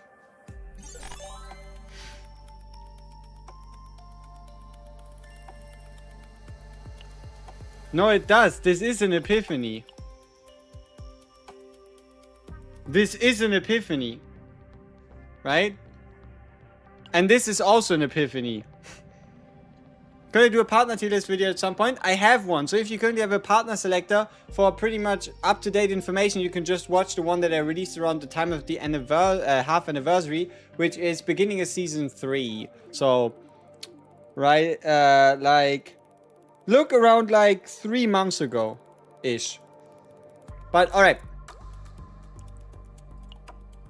Does this just mean it shows the card if... Oh! I guess it shows the base card if the base card has it already. And then the Epiphanies also have it. Right? So, for Tenebria, we could draw multiple rhythm cards. Now, you know, this is what I find interesting. Think about it. Do you already see the vision? But it might just be too many Effulgent Blades. Like, if we... Let's say we have like 4 Effulgent... 4 of these Sword Rains in hand. And they're gonna... These 4 are then gonna create with them... with each other, obviously. 8. So we'd already be at 12 cards. And then we discard them. And draw them again at some point. Which is still going to draw us...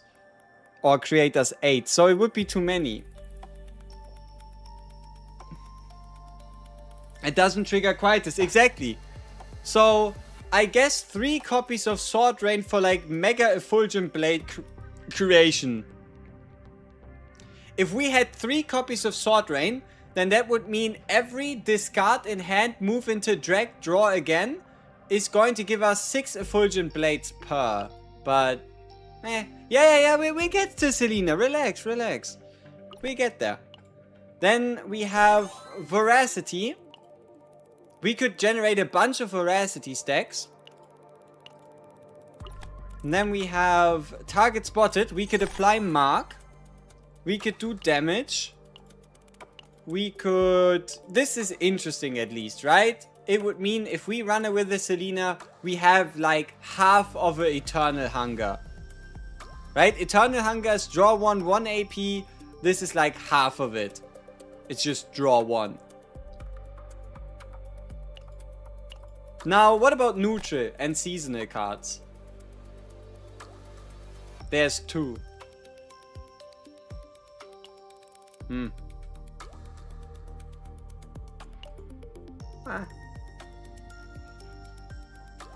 So yeah, I guess it would have to be... I mean, you know what's crazy? This card's been here since season 1, never found a use. And the reason why it didn't find a use is because of the typing, Ranger, Hunter, kind of. So, you could hypothetically stack this up to 5 hits really quickly. But you can also just do that in 5 turns. So, it's not that important. So yeah, the biggest payoff is Eternal Hunger. Second biggest is probably gonna be like half of it Eternal Hunger and just draw 1. Then it's most likely gonna be Hide Mary and just potentially creating a bunch of Effulgent Blades.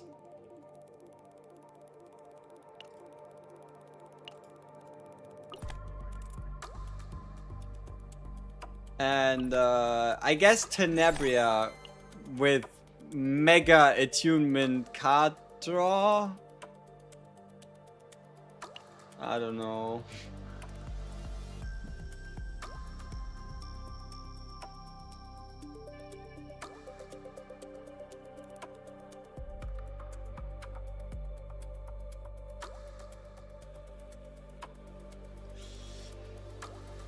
Is there a world in which somehow this works for the Arpeggio deck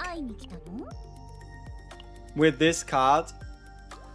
Select up to 3 cards from among the draw pile and graveyard and move them to the top of the draw pile. Draw 1 of them.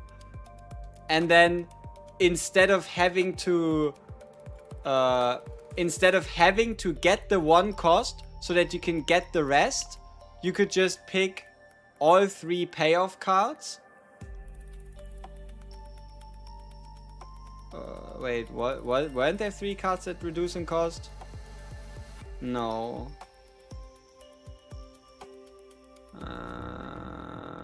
Well, I don't know. Probably doesn't work. But yeah, no, I don't know. Like what I thought is maybe this spotlight. The problem is that it puts 3 on the top of the top of the deck, which you could now kinda get around with by getting the draw 2 rhythm cards. Other problem, this card as a rhythm card being counted is a massive damage increase. Then again, this at least also counts as a rhythm card. Let's go. Won't burn the kitchen. Yeah, I don't think at the moment. So think of it like this. This card is full of a bunch of future potential.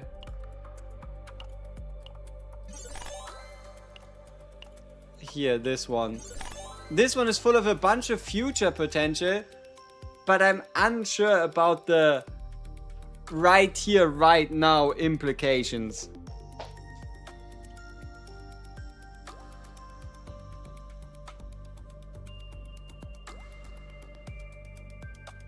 What would be the best Desire 7 Plus? Claim. It doesn't even have to be a season. It could just be a character or a neutral card or anything like that, right? Yeah, the card has a lot of potential, but at the moment I'm not entirely too sure if you can make something disgusting. Like obviously you could put in an Eternal Hunger, get a bit of draw, get a bit of AP, but yeah. So if you add an Eternal Hunger into your team, that takes this card from a 0 cost to a 0 cost draw 1/1 AP. But a 0 cost draw 1/1 AP is not that special in the grand scheme of things. This card's so good on Yuki's Inspire? Why would it? If Inspire stacked multiple times, if you draw a card multiple times in turn like Attunement, I would say Yuki is now the most broken character in the game. Because imagine if you could add 5 hits to Flash Slash. Unfortunately, this is indeed not Attunement, but Inspiration. And Inspiration only triggers once. If you're wondering about, oh, how do I enable Inspiration on Yuki? Just pick this Epiphany. It enables all of this card in hand without you having to discard them or put them back into the deck or draw them again or whatever else.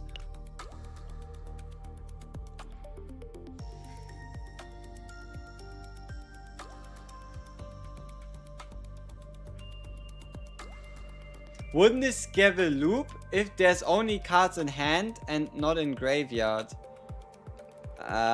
No. Like, this card will never draw you cards that are in the... I mean, what are you looping? You're looping the same cards over again, but you will never be able to play them.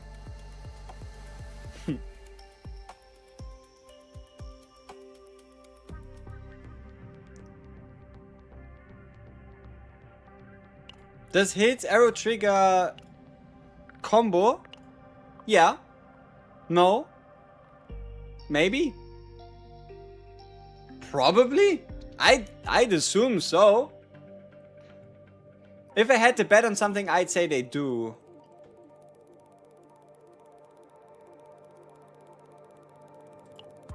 Okay, let's see. So this deck is gonna be Sadness. We're just gonna call it 100k Sad. My first deck that I ever named. Awesome. But no. Yeah. We have a Survivor 2 claim base on really good Divines, which has good gear and a good card effect. So we could build an actual like Season 4 deck around this, as we probably should as well.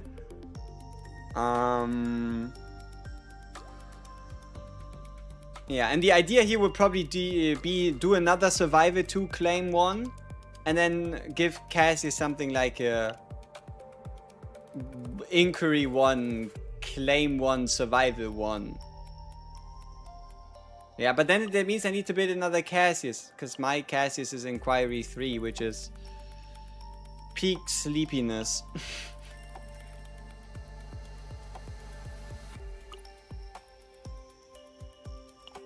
And then unfortunately we have this one, which at its base is Survival 3, but on Fracture. And because it's Survival 3, that means it's impossible for us to build Claim 7, which means even though this thing applies debuffs, it won't ever be the full Fracture deck that we're looking for. Because we can never unlock the Claim 7, which is sad.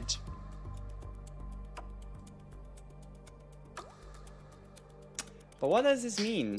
What does this mean? What is my next goal? Is my next goal building a Fae?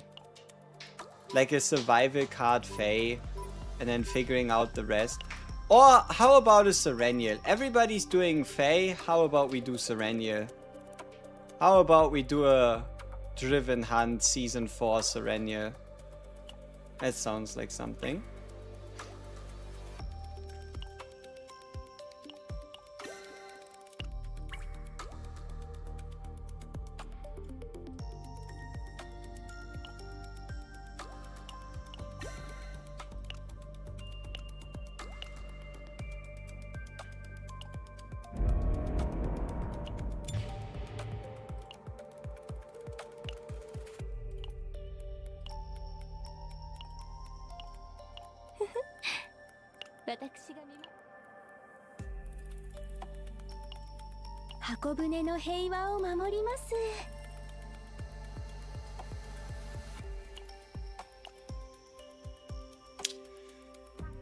But what exactly? Do we do Survival 1 Claim 2 or Survival 2 Claim 1?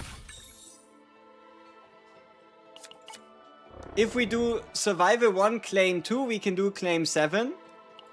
If we only do Survival 2 Claim 1, we'll have an easier time getting Survival 5, but we won't be able to do Claim 7. Then again, are we gonna find a Serennial in a dot deck? The answer to that is usually no. So, alright, I guess it's gonna be a... ooh. I mean, does it make a difference? I guess we're gonna do Survival 3 if possible. If not, we'll do Survival 3 Claim 1.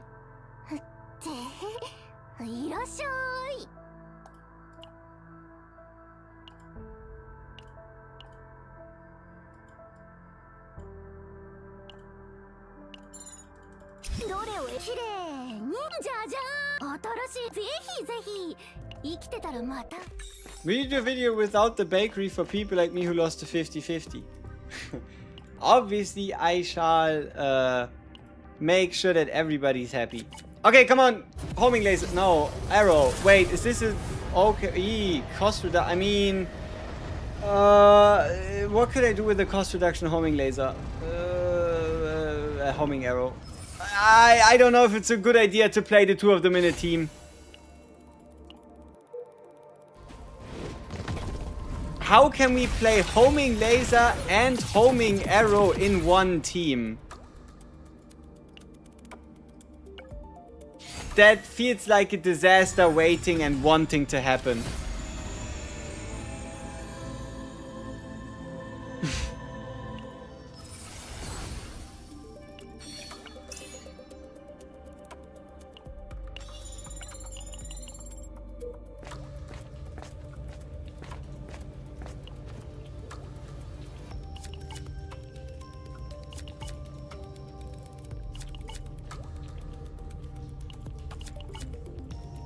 How about Claim 5, Inquiry 3? Yeah, we'd get the damage buff, but obviously we'd also get some draw power, though I don't know if we actually need it, you know what I mean? Okay, now's the decision. What do we think? How likely is it for us to get Survival 3?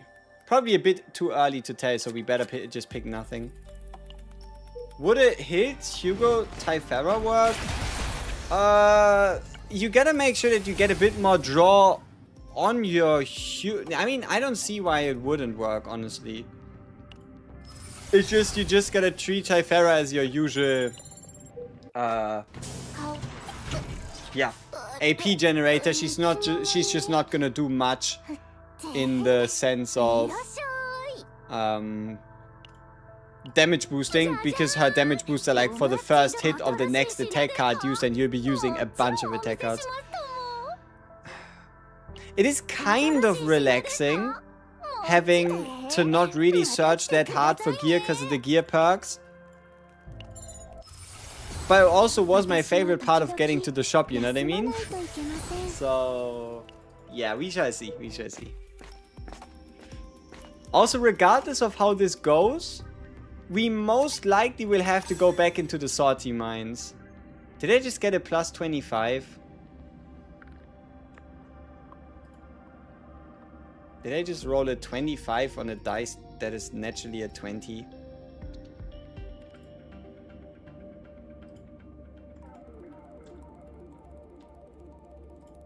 Why do we have a plus 10 on our dice roll result? Look at this shit. It was a dice roll I couldn't fail. I needed to get an 8. And I have a modifier of plus 10. And yes, if you're wondering, is my camera frozen? No, I just didn't have it active here. So that's a lot. A dice roll modifier of plus fucking 10. That means, yeah, I don't usually fail, huh? That's what that means. Hey, Plasma Missile.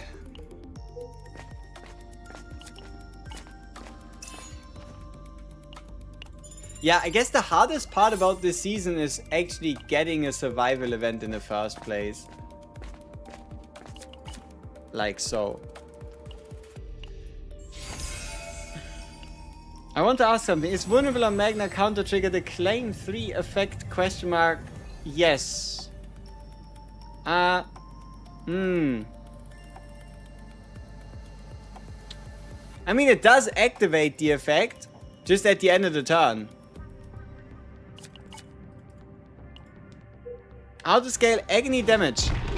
So, agony damage scales with your character's attack, your character's damage over time stat, and your character's attribute damage. So if a Tresor has void attribute damage, that increases the damage of agony. So these are the three things.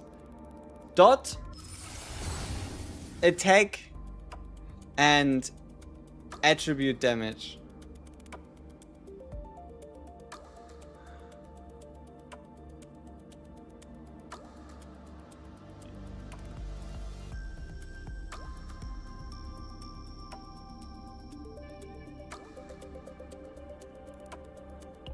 I wonder, is it worth it? Is it worth it to take this plasma missile, jump through a million hoops, just so Serenia can use the Battlefield of Evolution set?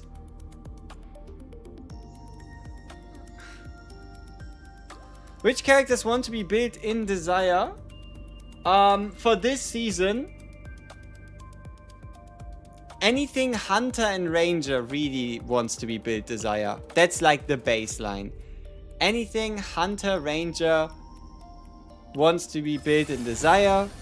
But Desire is a team sport. So if you are building one character in Desire, you have to build the rest of the team in Desire. Unless you would just want to take something like the Claim 3 perk and dip. Okay. There is a 1 in a million chance. Listen to this scenario. 1 in a million chance that this hits the homing laser and gives us the homing laser with draw 1 card of this unit. Yep, that's what I thought. Fucking Blessing on the Waves. Could you use a new set on a Hugo? Hugo doesn't create cards in your draw pile. So, like, Hugo doesn't create attack cards in your draw pile, so you would only get a 20% crit damage bonus, which is weaker than a 2-set crit damage. So, most likely not worth the effort. Might as well just stick with a really good 2-piece and go for better substats, like extra attack damage percentage sub, because that shit is just insane. Did I eat? I just ate a little bit, but I'll obviously gotta get myself some proper food in a bit.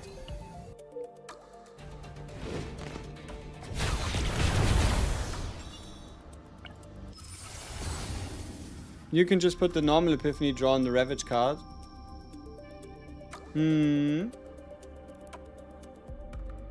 Okay, so non-divine. Oh.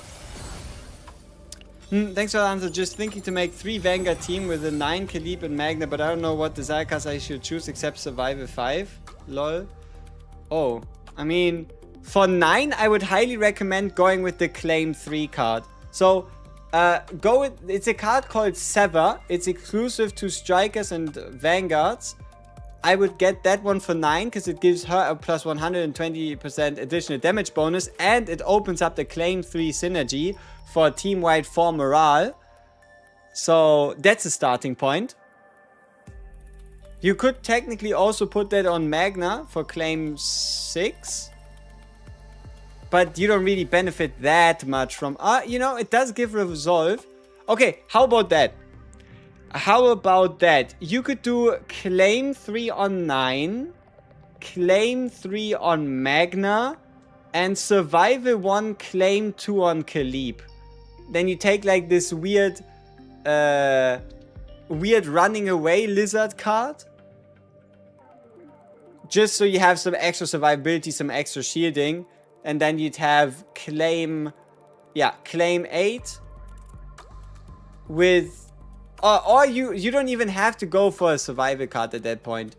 Okay, so instead do 9 with the Sever Claim 3, Magna with the Sever Claim 3, and Kalib with Inquiry 1, Claim 2, Draw 2, 1 cost. But to be fair, I don't know where your AP is coming from in a team like 9, Kalib, and Magna. Then again, you're probably just gonna use the counter hue, I'd assume. Are you gonna be putting some of your presets built into the Google Doc you made or something else? I work on / my intention is to just fix up my website. Because I guess I'm still paying to host it. And then just put the codes there. But I do need a bit of downtime instead of the season being like brand new and here and there and everything, you know what I mean? So, yeah, eventually. Eventually. But at least with every guide and such going forward, I just make a preset deck to share.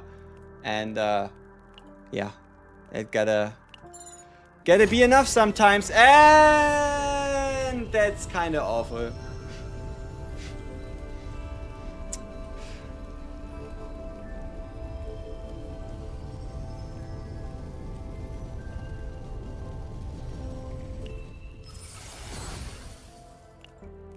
Make Kalib an AP generator with the 3-cost Celestial.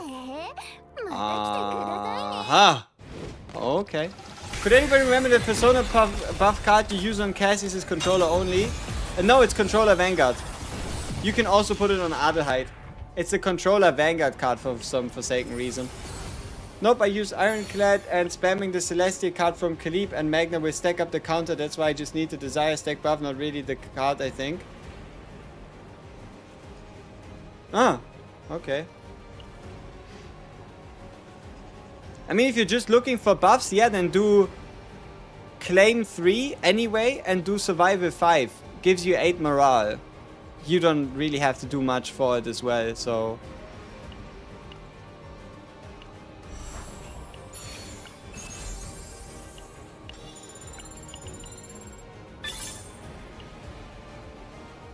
Hey dude, I'm new to the game session. Just come and say hi and thank you for the good content. Hey, appreciate it. Does the Diana split change if I'm playing to user with a hit, or is it the same 4 copies of With All My Heart? I don't think much changes, but I also haven't particularly thought about it. Though, just make sure you get the Driven Hunt card and then there's not much you can actually do wrong. I hope they make survival cards more viable. What do you mean more viable? You mean like buff the +3 and the +7? The +5 is already strong enough, I'd say. And then, I mean, look at a card like this. Right? Like, just in general, the Driven Hunt card is already sweet. Then again, Driven Hunt is kind of like hard carrying survival cards, besides maybe the Survival 5 effect. Now the question, Survival 2, Claim 1, or Survival 3?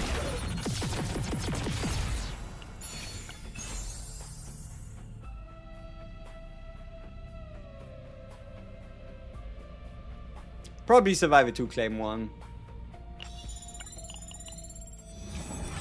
I kind of forgot to get some gear cards for Serenial.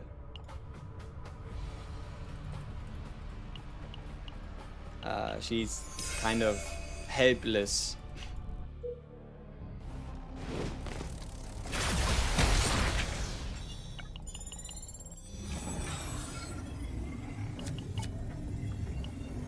Gear cards. What the fuck am I even talking about? She doesn't have any gear. Hey, let's go! Woo! Hell yeah! And then we can finish off the weapon at the boss and boom, we're back on track. Why 2-1? So other character can also use one survival card for 3 in total? No, so the reason why I'm going 2-1 is because you can take 2 characters with 2-1 and then 1 character with 1 whatever, 1 claim, 1 survival. So what doing 2-1 survival allows you to do is whatever third character, if you have 2 cards that are survival 2, claim 1, the third character that you build can have whatever base card. Like for example, it could be an Inquiry 1, draw 2 card, combined with then a claim and a survival perk, giving you the full survival 5 and claim 3. Or, yes, you could also use it together with a survival 3 to get survival 5 that way. That works as well.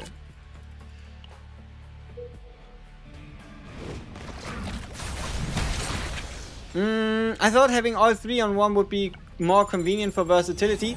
You also can never guarantee finding 3 survival events. That's like another thing.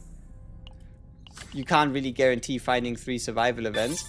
And then past that, if you have a full 3 on... I mean, I guess a bad example, we just found a survival event. But if you have full 3 on a card... Like, okay, here we had the choice to again go up to survival 3. If you have a character with survival 3... You cannot... Okay, I mean, even with Survivor 2, you can't do it anymore. But, okay, I guess with Survivor 2 Claim 1, you can still technically get a Claim 7 deck going. But, yeah, I don't know. Do I want to go with Survivor 3 right here? Not really. I think Survivor 2 Claim 1 is a lot more... safe-ish. Then again, we could also just go with Survival 1 Claim 2, though that is where things become a little dicey. Would a Hilda Kayron work? You can absolutely find a way to make them work, just because of Hild being able to make it so that enemies take more damage and she can draw. It's just, I don't think it's a combo I particularly think of when I look at Hild, you know?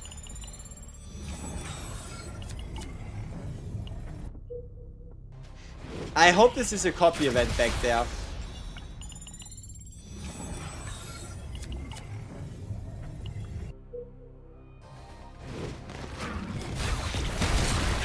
The Teneray Veronica team can have Feralization, Driven Hunt, and Draw 2. Is it better than equivalent to the Persona cards? Copy event, nice.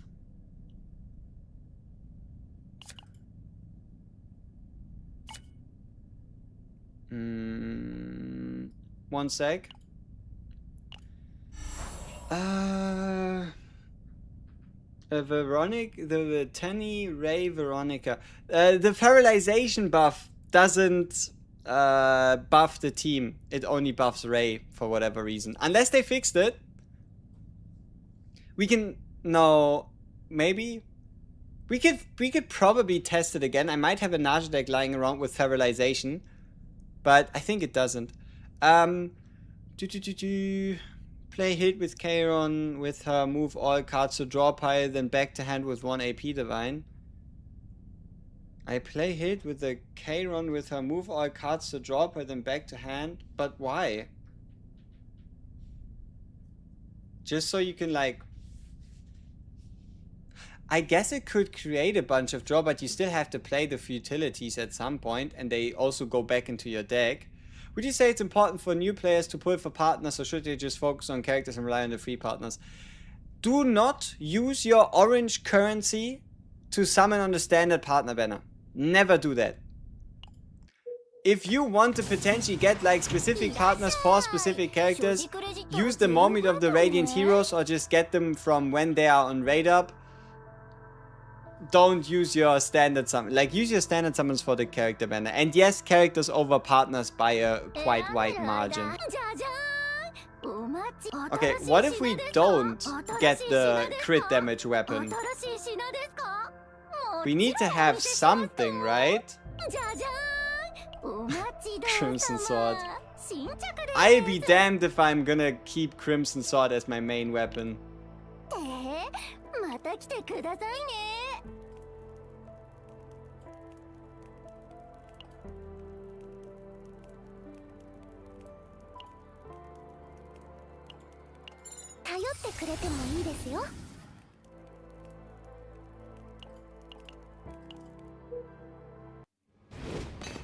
That's a deck.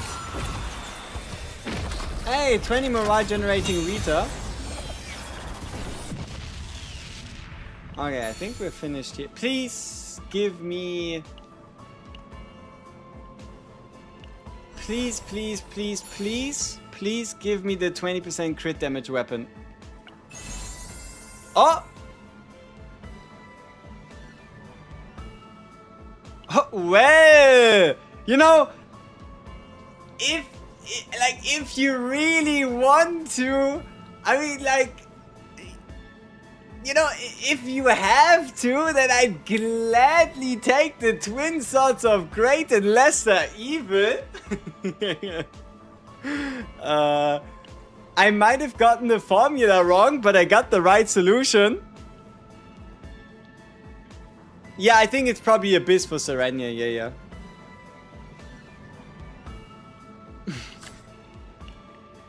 Like, I might have used the wrong formula, but I arrived at the right solution, so I'm gonna call it a day. That's some good shit.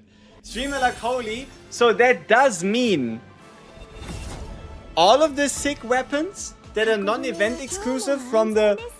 So there's 4 purple items you can get from the boss, right?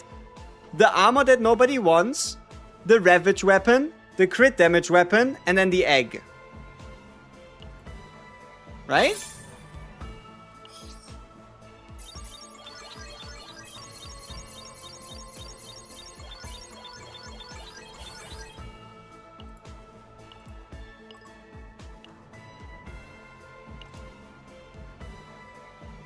Yeah, but you can't get a foggy ball on this planet, so that also means you can't get the desire card. And foggy ball only works for the 0-cost cards, so pay shooting laser, or I guess more importantly something like a cobalt light wouldn't apply. Why did I make this deck?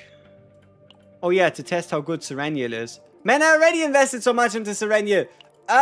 Why am I building her again? I just built this AP Serenial. Why am I doing that again? And here's another AP Serenial. It's always AP Serenial.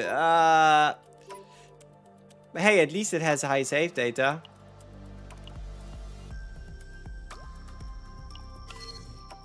Alright, let's mutate the deck. Fuck. Let's mutate the deck.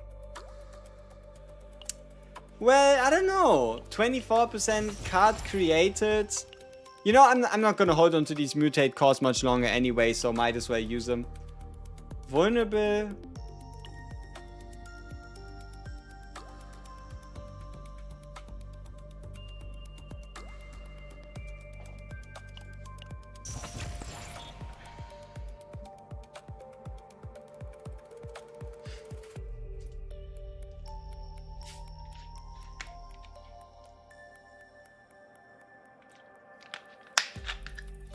doesn't this go a bit higher?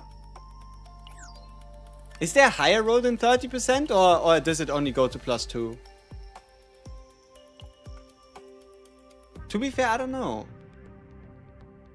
I also don't have any core, so I can't check. Can somebody check real quick if there was a higher level of damage against Ravaged? I mean, 30% is high, and if it's the highest, I'm very happy.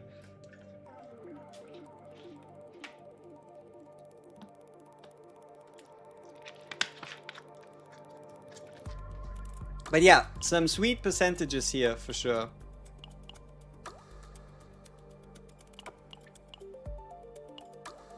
Level 5? Are you sure? Destroy enhanced damage amount level 5. What is that value? 90%? What is then the level 5 of destroy? 40% is the next one. But is it level 3 max or level 5 max?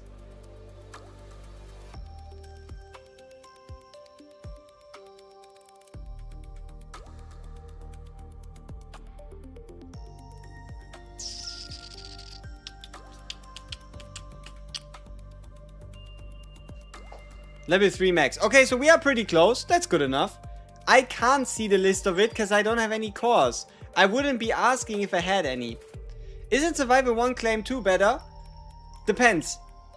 Depends. If you want to use the character in a Claim 7 scenario, sure. But I'm never going to run Serenia in a team that relies on Dot. Will I? So... yeah. Ah, no more mutation cost. Exactly. Then again, you know, there might just be a time when I regret this if Serenia is like the best AP generator for...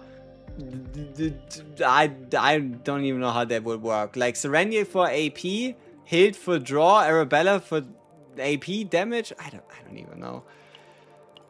Whee! Give me draw 1. That's action count. Wait, we still have 6 divine cores. You know, we could actually make a deck out of this, right? Let's see.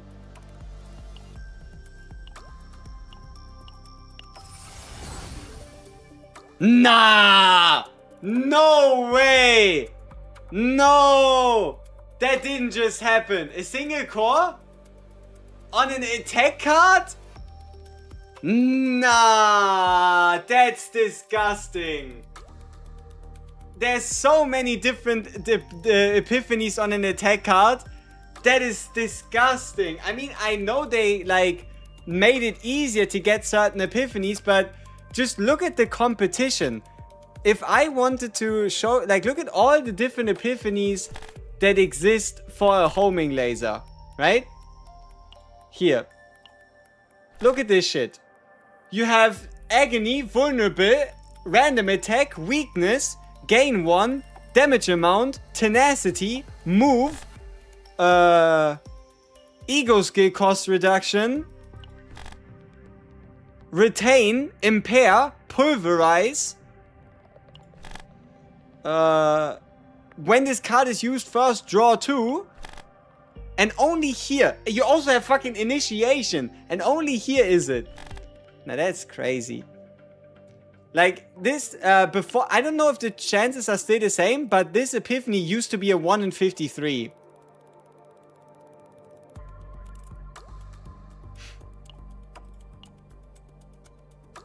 Alright, come on, give me AP though. Initiation. See, we hit another Vitor, and this time it's Initiation. That's awful. Oh, imagine if I draw 1 of this unit on this plasma missile.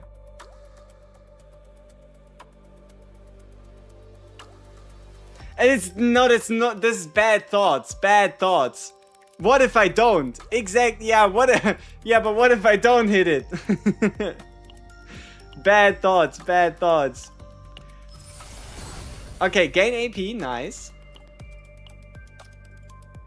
Now we just gotta do it twice more. Agony, awesome. And gain AP, holy shit. Okay, that's close.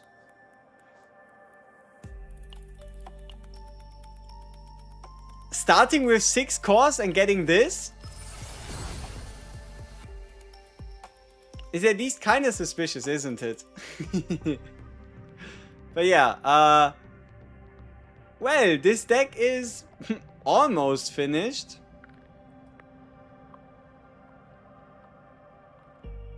Yeah.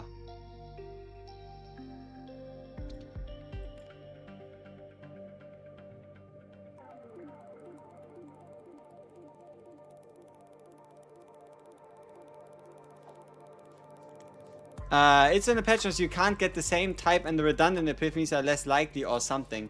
Yeah, but no, they just constituted all the gain ones into one, all the draw ones into one. But it doesn't tell you the odds of getting something like a draw one card of this unit. Ruining the homing laser with 100 coordinated tech and copying the homing laser draw one seems insane.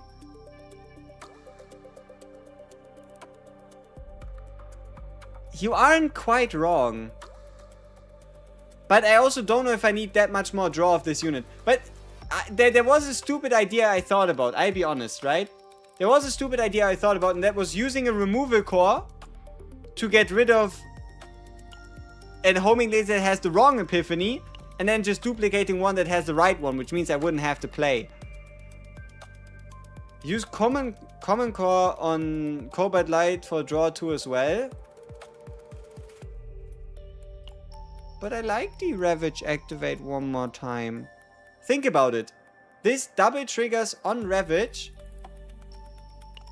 And we have all these Ravage Boni. We gotta get the enemy ravaged somewhere, somehow, right?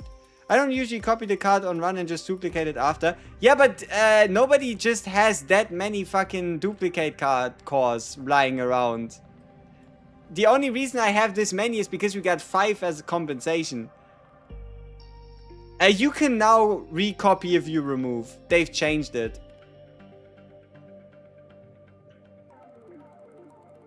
But like, also think about it like this as well. At some point, getting draw one of this unit is redundant. Like, think of it like this. The first time we draw the homing laser, we draw one of the cards. Great. The next time we use it with pay shooting star, we are most likely going to draw another card of this unit. Great. But if we have 2 of them that all draw 1 card of this unit, at some point there's no more cards of this unit to draw. Wait, I removed a copy of the draw and release, then copied Eternal Hunger. You can copy Eternal... No! No!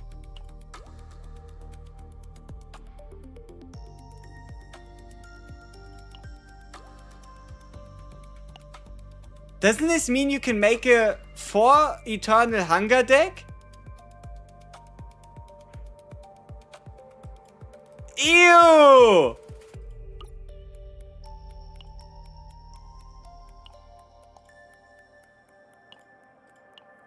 Brother, what the fuck?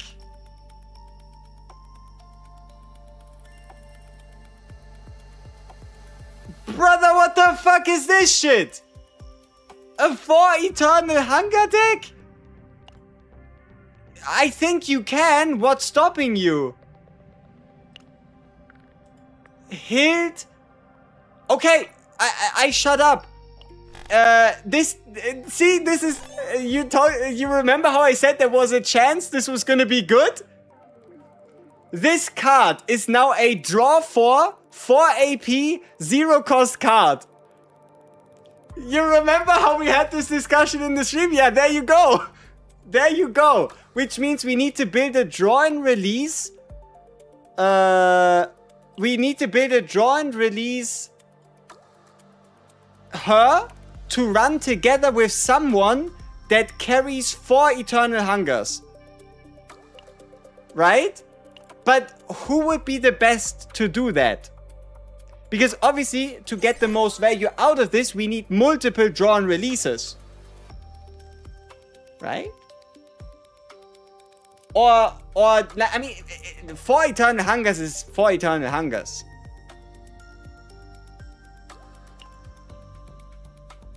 Forbidden cards that aren't forbidden.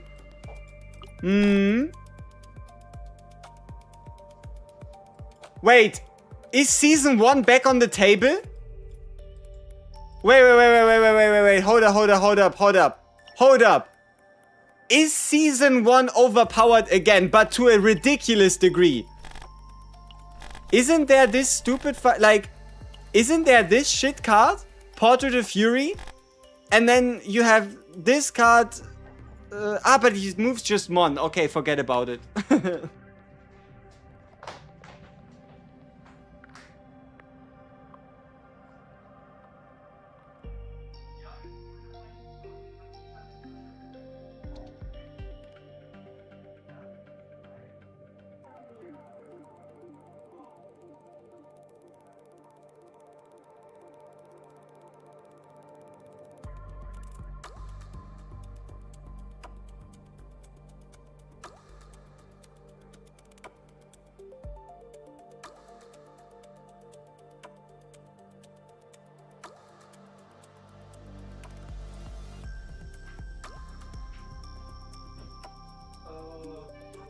Achso, ich hab ihn gerade ausgeschleckt.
Alright.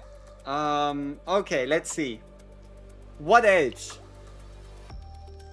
Who else benefits from duplicating for...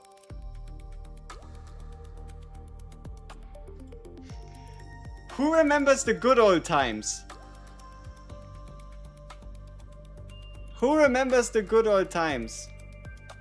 But yeah, it does say Epiphany, Duplicate, and Removal are unavailable for this card. So don't do it. Probably don't do it. Yeah. Then again, you can get at least 2 of them by playing the Season 1 planet. Who won 4? 2 is overkill already. Why would that be overkill? You just gotta play it together with an X cost. Nya. I don't know. How about 8?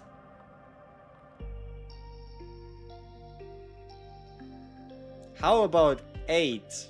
Yeah, in Season 1 there's a rare copy event which does allow you to copy them, which is why the Forbidden tag never really made sense. To begin with.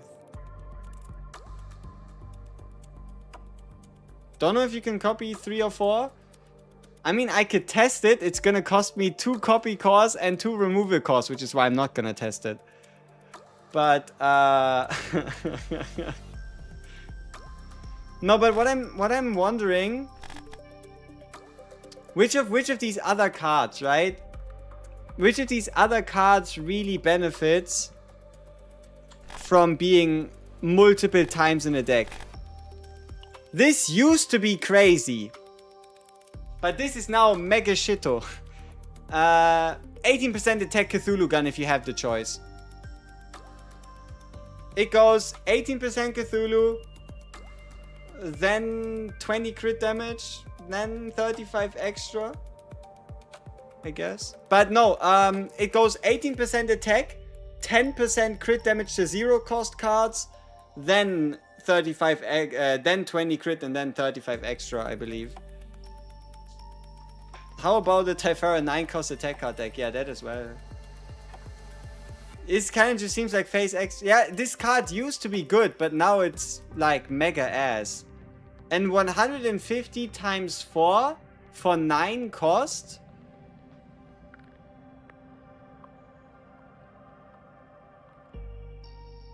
I mean, it's a 150 times 4. It's not like a 300 times 4.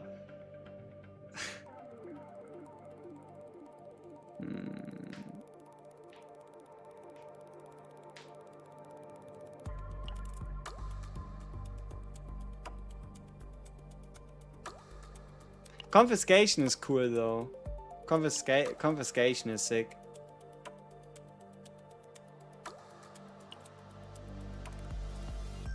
Gentlemen, hear me out. 4 gestures of freedom, anyone?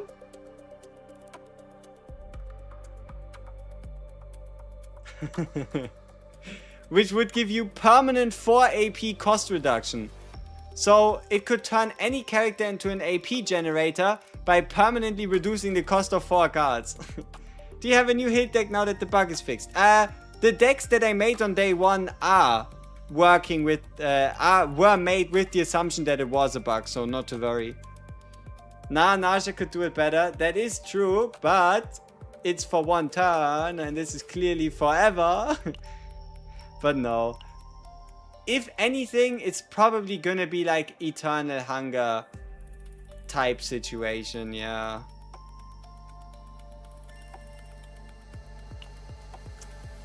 What do you think? What is the most optimal amount of Eternal Hungers? Let's think about it mathematically, okay? Let's say we put it all on Hilt, okay? If we have 1 Eternal Hunger and 4 draw and releases, we get a value of 4 AP, 4 draw. If we do everything properly. Right? If we have 3 draw and releases and 2 Eternal Hungers, we get a value of 6 AP and 6 draw. Now, if we flip it around, it stays exactly the same. If we flip it around, it stays exactly the same because we're still going to get 6 AP and 6 draw, just less draw and releases. Meh. But yeah, I guess 2 is the most optimal. So 4 would just be too much, yeah.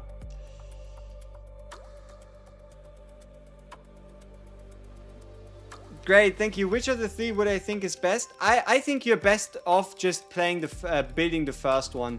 It's the most fun. It gets the Hilt job done. So your deck would look something like this right here. You're gonna end up with a Driven Hunt that is going to be Survivor 2, Claim 1, or Survivor 3, or Survivor 1, Claim 2. And then you're going to get yourself like a Quiverly reload with cost reduction. And yeah, some cost reductions here. It could also be treated as a common card, draw a common card. But that is like realistic to build on Season 3, or it's going to cost you a bunch of cores, right? So it's between reduce cost and treat it as a common card.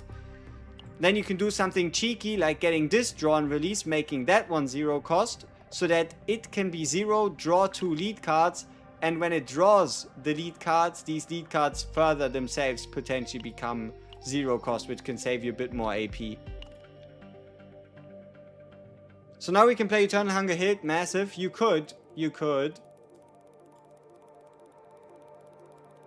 And you know what the crazy part is? Okay, let's see. Let's build it together, right? Let's build it together. Let's give you the code. So for those of you that really want to do it, you can. I just keep in mind though, if you are building Hilt, you won't be able to get a 5/3 combo. The best you could do would be like a claim 3 solo or claim 5. Because if one character doesn't have a desire card, you can't get a 5/3 or a +7 for that matter. But alright, let's say you do want to build this, right? Then what would this look like?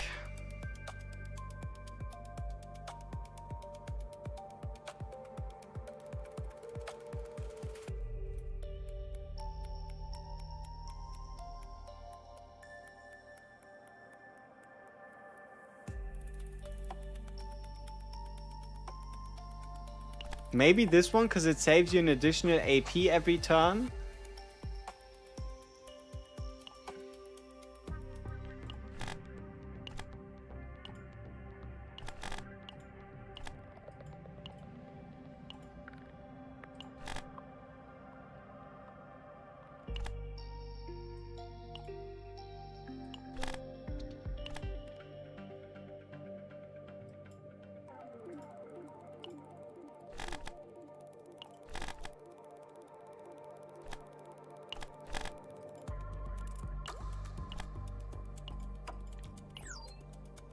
Aha! So the maximum number of duplicates for Eternal Hunger is 2.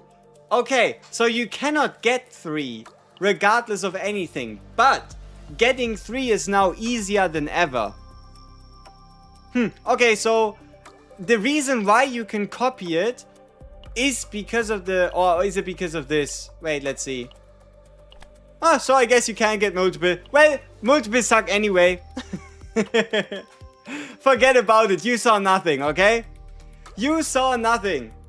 Shh. Shh. You saw nothing. Multiple suck anyway. Don't do it. If they ban the deck, shit's sad. So, don't build an Eternal Hunger Nia with 4 Eternal Hungers. That's just silly.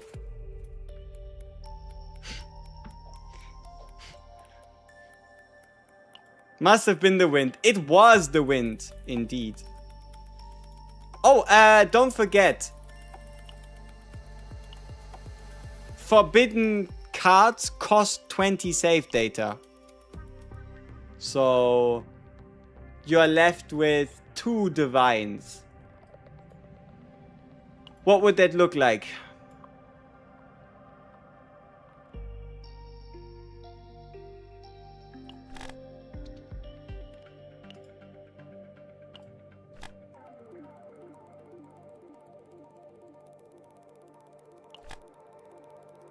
Probably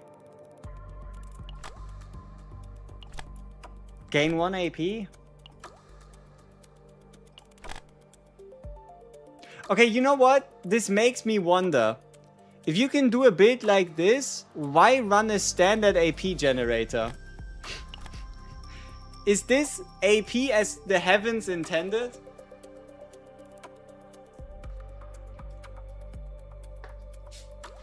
Yeah, you can obviously get 2, but you would have to find the rare copy event, and the odds of that happening are a little bit more tiny.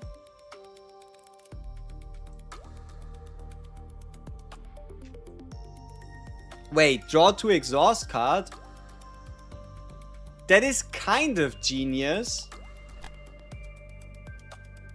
But it's from the discard pile, so it doesn't make sense.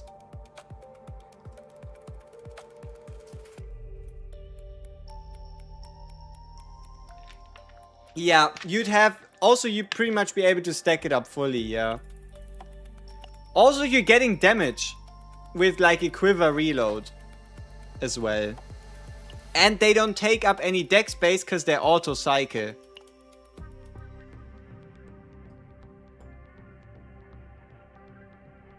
And you get the full 0 instacks. I mean, this is a really, really good Hild deck. The only problem is it doesn't work with the Season 4 mechanic at all. So, you would have to be okay with only getting like a claim 5 or a claim 3 at the most. You would have to be okay with that. That is a sacrifice that you're running into due to the fact that it's not a Season 4 deck.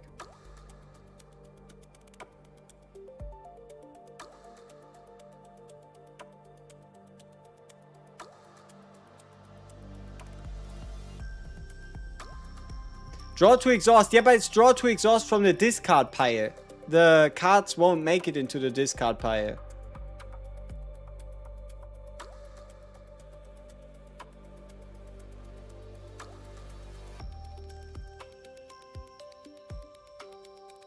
I mean, you would have to kill an enemy. No, I think I kind of like the fact that it doesn't be there is not a target that's turn start. I don't even know. Isn't this kind of nasty with Faye? This is kind of nasty with anyone. You have an AP generator, mega draw machine, and damage booster.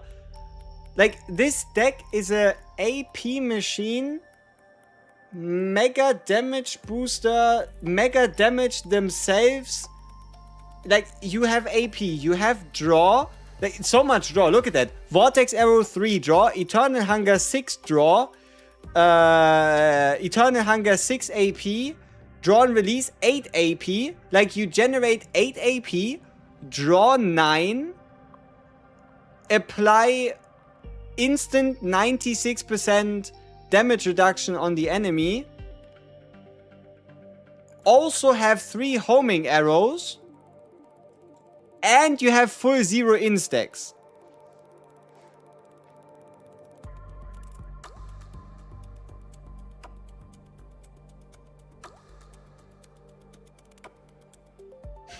Imagine if we get something like Attunement 3 Morale.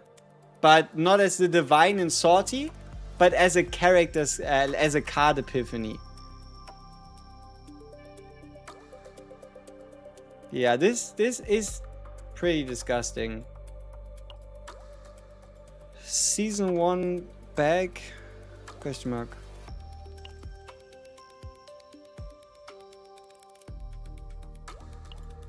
Alright, let's get the Season 1 planet. What other choice do we have? Please check normal epiphany. What normal epiphany? You mean giving the normal homing laser creation, homing arrow creation draw 1? Or check the normal epiphany on what?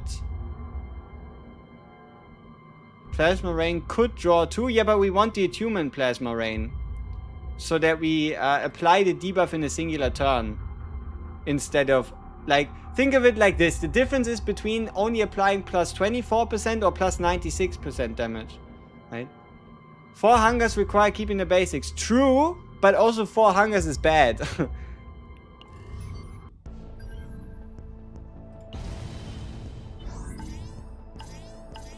Also, I'll be honest, the Season 1 planet actually has some good gear.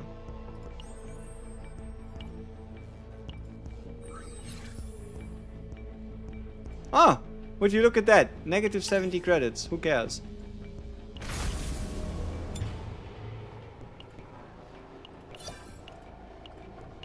Alright, let's do it in one.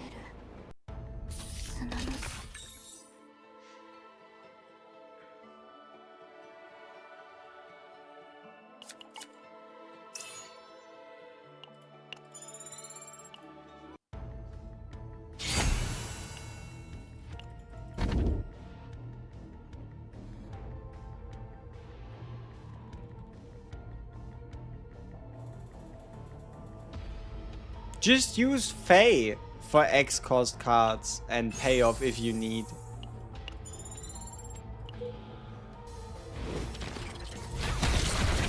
I'm glad more people are using the Hild AP support tech.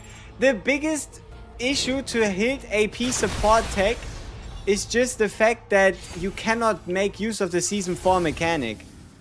That's like the only issue.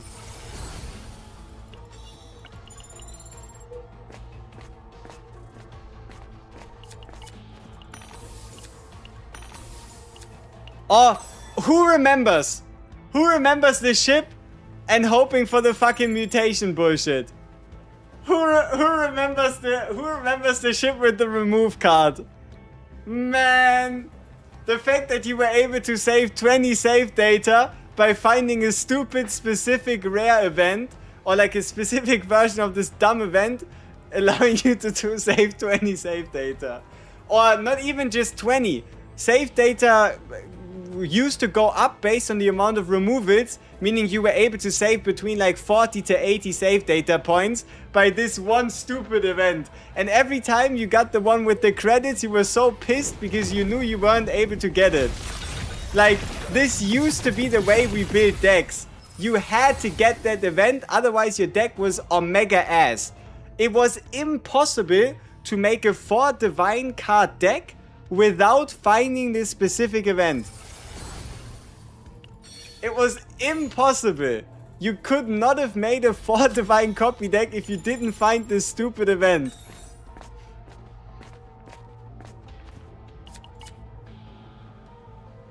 Yeah, feels like 9 years, but it's only 9 months. The amount of QOL and Industrial Revolution progress we've made, indeed. Brick Run if you didn't encounter it, absolutely. Like, wasn't even worth thinking about anymore.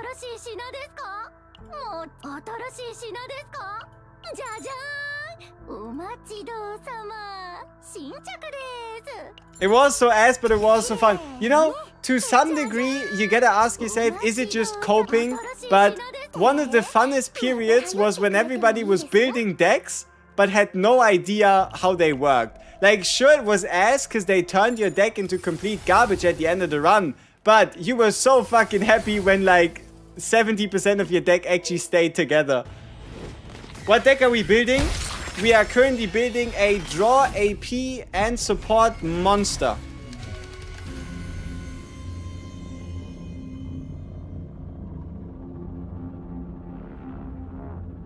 You know that works?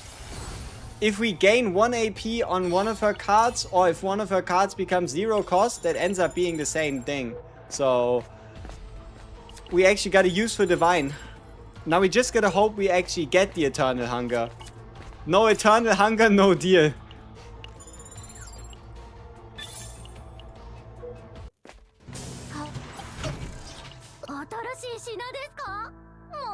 And also, if we're really lucky, ooh, when an ally uses forbidden cards, damage amount.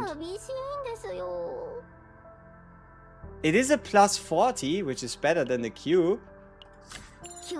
And we do, no, but we don't use them. Wait, am I mixing up who I'm building? No, I'm not. At least not that badly.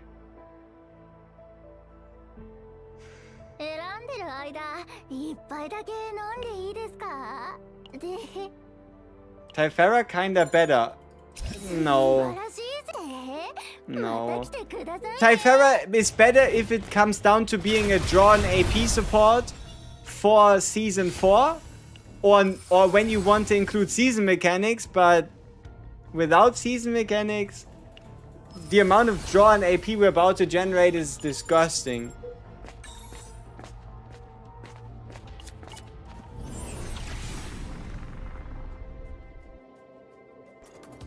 Wait. We didn't get a forbidden card. Well, run is cooked. Was it like this when you don't get a forbidden card at all and you go in for the second time? Did you get a forbidden card or you still didn't get one? I guess we'll see. It's not like I can unspend my gems. Typhara over Naja, usually. Now, no, we'll never get it. Ah, has to be the outer. Ah, shit. But look, it's a record of a toast. Look, look, look, look. We can get a divine.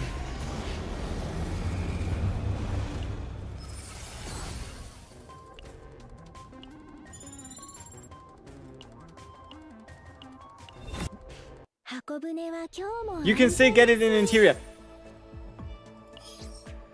If that is true,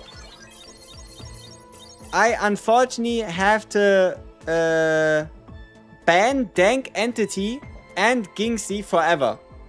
But I am pretty sure from my memory as well that you either get it in the beginning or it's GG. So I think they're pretty safe.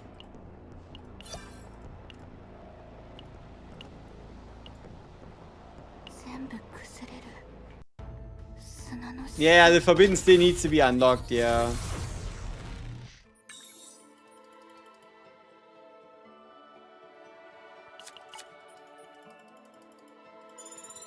Took me 3 weeks to get AP Serenia. Yep. You know, AP Serenia back in the day used to be a ginormous flex. The amount of RNG and time you had to invest to get an AP Serenia back in the day, holy shito. Wait, why am I playing manual?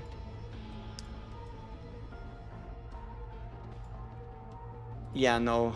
No. Not happening. Did I have connection issues earlier? I don't...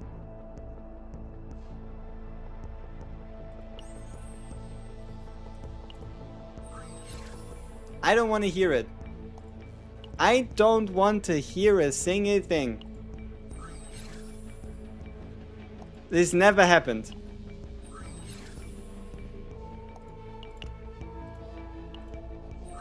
What's the best Yuki Freezing Blade? In my opinion, the 2-hitter single target.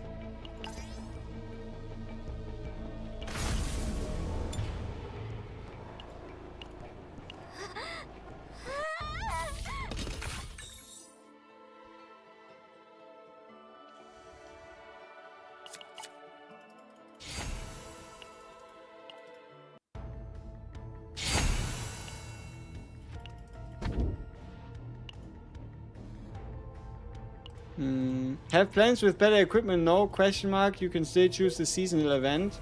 No. You can never get survival cards unless you're playing on the Season 4 planet, because survival cards are bound to Season 4 planet exclusive events.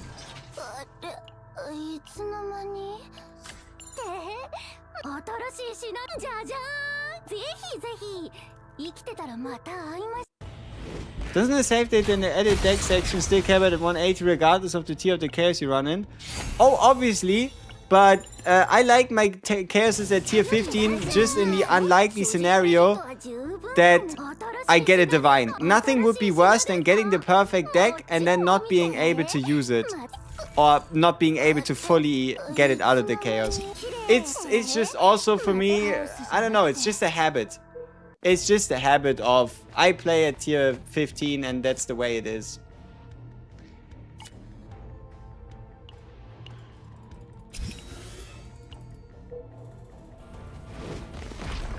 What do I think about Owen's minus fortitude? It was always there and it now gained a bit more value with the morale undo. Like the morale cap, but doesn't mean Owen is big boy. What is the maximum synergy if you mix the other desire cards? The maximum you can get is either a 9 for a singular faction or a 5-3 combo. Look at this. Mutant sample, man.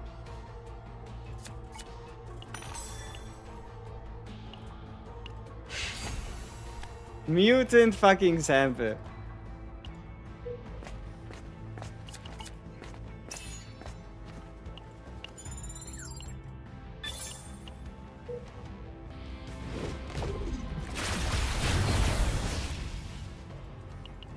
I find it as that only a singular combo card activates if I play another card even though I have two. That is because one card activates the combo card and the combo card itself activating is not you using but activating a card, leading to the other card not triggering. But to be honest, it's a rather niche complaint. I don't think you find yourself in a situation where you have two combo cards in hand, you do it and then something just doesn't do what it needs to. Oh fuck. Yeah.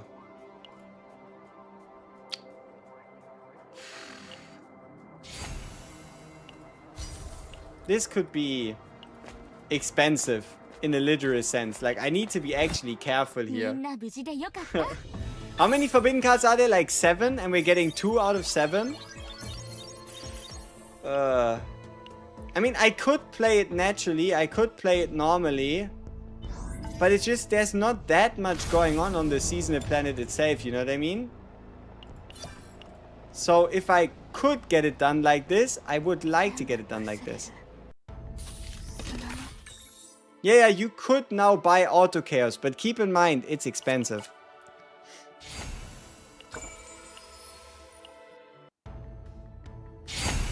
On my Kuro videos has combo this run, so I needed to play 3 cards to activate all in a round. Yeah, that's one of the issues with combo, and if you want to like play cards just at the very end, then that makes things hella awkward, yes. It depends on the type of character that has it.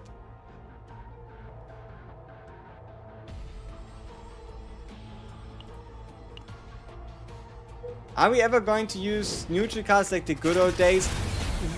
We use neutral cards when neutral cards are good. When neutral cards are bad, we don't use neutral cards. I mean, with the with Dream World, we used more neutral cards than we ever had in the history of the game, kind of, you know. So it depends. Connection Zero Nightmares Back can open the game since earlier. I don't know if you can blame the game for that. I never really had that issue, but I have no idea.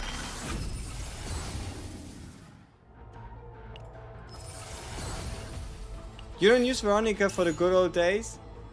I could have, but yeah, we are using Serenia and Mika, because that is good old days enough for me, you know? Oh, come on. Really?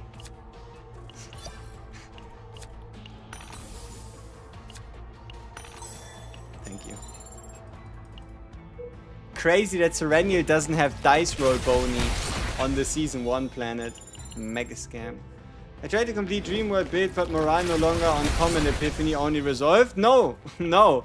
You can still get morale. It's just not every Dream World can get morale. So getting neutral epiphanies on a card doesn't just depend on the card, but also on the character. You can, I think, what was it? Only strikers, controllers, and psionics? I think only strikers, controllers, and psionics were able to get it. Morale on Dream World. Guys, who has better geared? Serenial or... uh-huh. You're asking the important questions, my guy. Do move events still count in this day and age? I don't know, man. Wait, what? Why did you pick middle? Because I'm not building the character. I'm just picking something that is most likely going to give the run a higher chance of success. It's not because I think that this is all of a sudden like the best card in existence. Like, I don't really care about the Mika deck. That's why.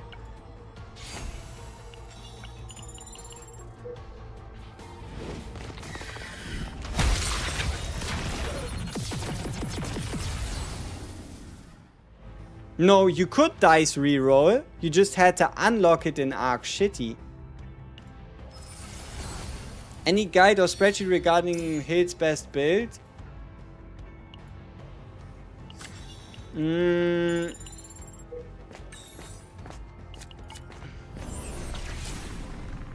I have a... Let's go! Fuck yeah. Okay, you know? Game. For the fact that I did a few runs here, make up for it by giving me the rare copy event. Deal?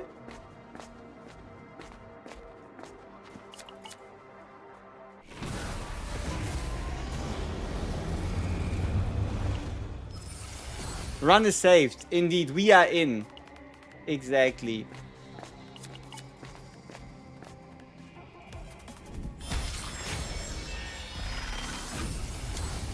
Do any of you remember any team-wide buffs coming from Season 1 gear? Besides, obviously, something like this, because it's only started the beta. Is she a must pull? No, she's not a must pull, but she's worth your summons. So if you don't have the enough summons and you specifically want to make sure you can get Arabella, then don't summon. Like, I think this one doesn't work, right? Because it's also just damage amount for the character. 新しい品ですか？もちろんお見せしますとも。新しい品ですか？じゃじゃーん。 The reason why I didn't pick the extra attack one is because I was kind of hoping for RFS. The 10% crit chance to zero cost cards. Even though I guess on this deck it doesn't even really... Oh, come on. Gain 1 AP. Okay. At least we got the right epiphany. That's good. What deck are we looking for? A absolutely disturbing dual Eternal Hunger Hild. The only problem with this deck, the only problem with this deck is you cannot use it with Season 4, right? It don't fit. What are the must pulls in this game anyway? You could get away with any and all characters. There are no true must pulls unless you want to consider limiteds, because limiteds you just can't get later. But even limiteds aren't truly must pulls. You know what I had a thought. What if, like, this was something I pitched to the devs at the very beginning of the game. What if, to make deck building spicier, you could save the fates you picked during your chaos run to your deck?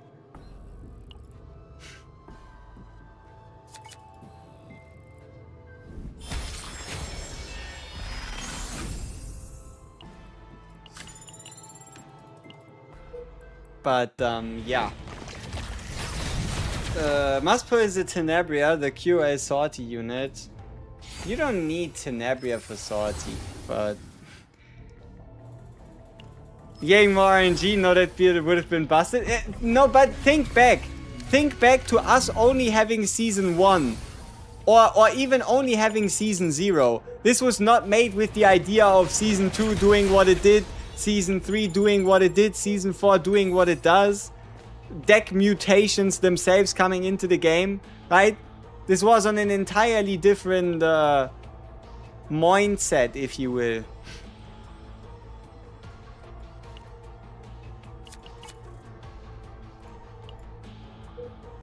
The draw and release might not always draw the Eternal Hunger.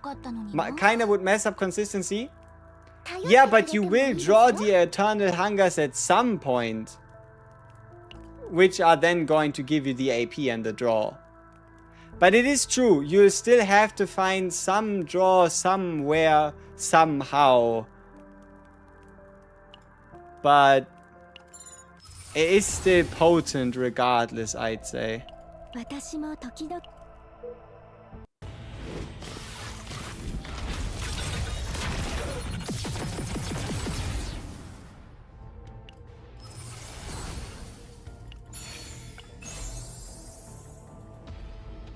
Do the devs have any plans to rerun Limited? I would assume they will. One of the more obvious ones could be to rerun Serenia when her skin comes out.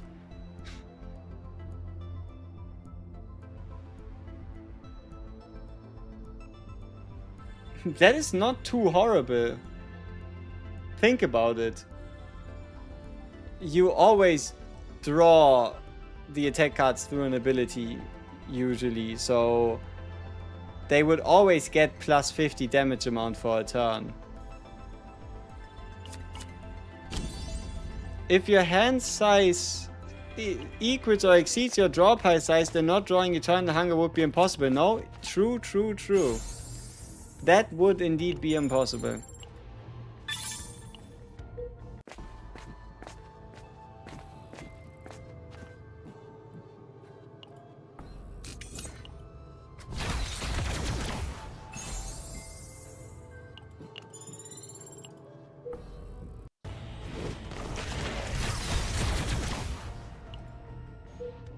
I wonder if we find Cthulhu. Or maybe right here, right now, rare copy event. Let's get it. No? Did we not get a copy event? Luckily, copy cores exist, right? Luckily for us, copy cores exist.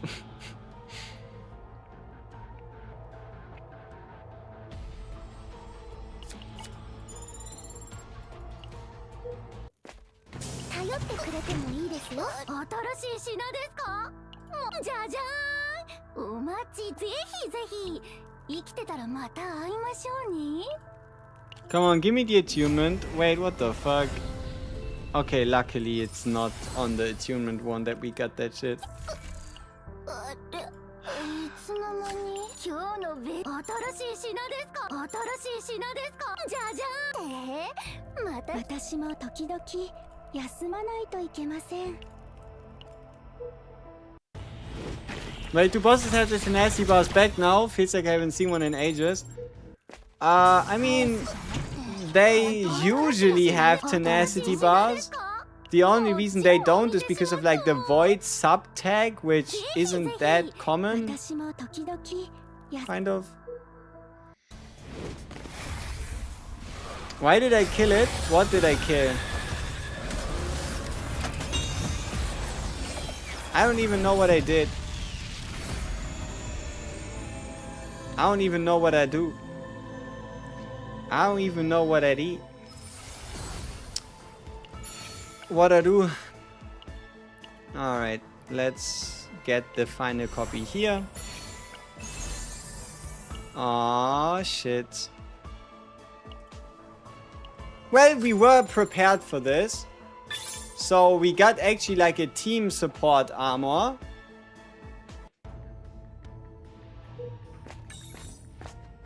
If you copied 3x, you cannot copy Eternal Hunger.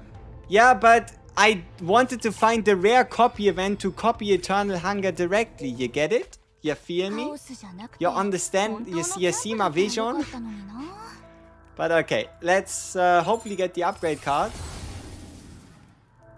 Perfect. Okay, the deck is done. We can... I don't know, am I gonna keep the planet? No, so we'll probably just finish off the planet for the sake of it. Don't really see myself keeping the planet, but you know.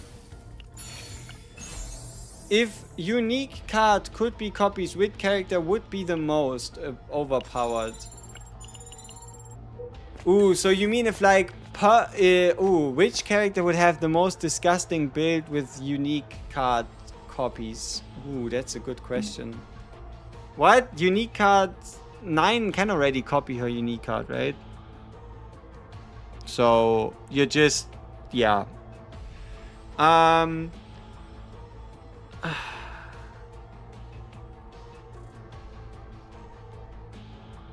Yeah, we're gonna copy the use the copy code to copy Eternal Hunger. Yeah. I mean, which unique card is like the most busted? I don't know. I think Yuki's would be really fun, allowing you to get multiple triggers per inspiration, but it would also reduce the number of inspiration cards you have. Oh, I don't know. I'd have to think about it. Oh, you mean as in if you were to copy Hugh? Brother, who can afford multiple Hues anyway? Yeah, shit. Okay, maybe we over gambled. I mean, now this is really good for like team support. But we missed out on Foggy Crystal Ball. Very sad. Then again, Foggy Crystal Ball wouldn't apply to 0 in, so I'm still gonna call it a win.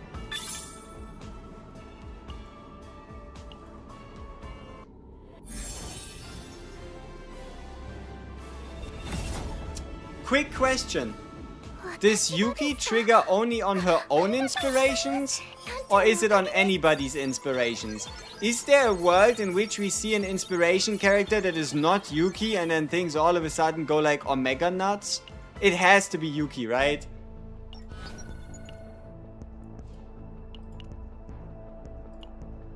There's no way. Because otherwise you could already get like something like the Ranger neutral card. Of this unit, yeah. Crystal Ball applies to extra attacks? Yeah, obviously Crystal Ball applies to extra attacks. It just doesn't apply to anything that's not a card.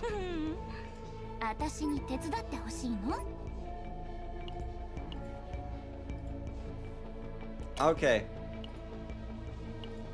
Let's work our magic. Poof. Double Eternal Hunger deck. Just like that. It is that easy. But I want to play Sword, you can leave me alone! So, we are missing 2 divines, right? The two divines could be something like 1 AP, 1 AP on draw and release, or something else. But I feel like you could almost consider this deck to be already finished. You know, maybe instead... fuck, should we pick Negotiation? Should we pick up 2 copies of a Negotiation for like a further 4 morale? We could have, and it would have made her even more supportive. That probably was a mistake not picking it up.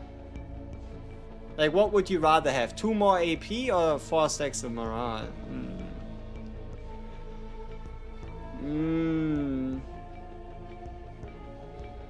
Yeah, Crystal Ball does affect the attacks that she creates, but I'm talking about the 0 in, right?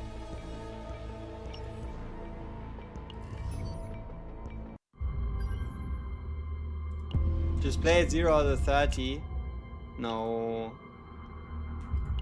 No. Okay, let's test out the deck. Are you ready? Are you ready for one of the most stupid things in existence? This particular deck.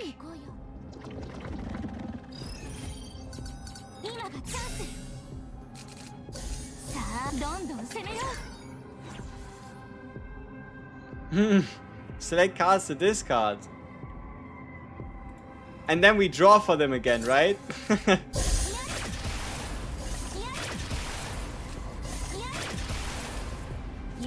Alright, so activate Big Game Ranger, play Draw and Release, get your entire hand back, get more AP.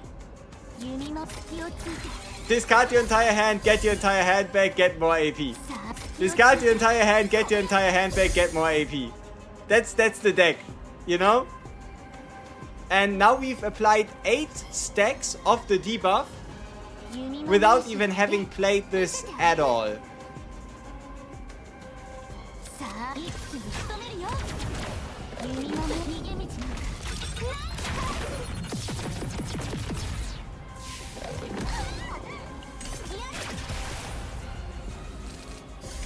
Yeah, so that's the entire deck. It is super simple. Look at this. Put the cards in, draw some cards, have the cards trigger, call it a day.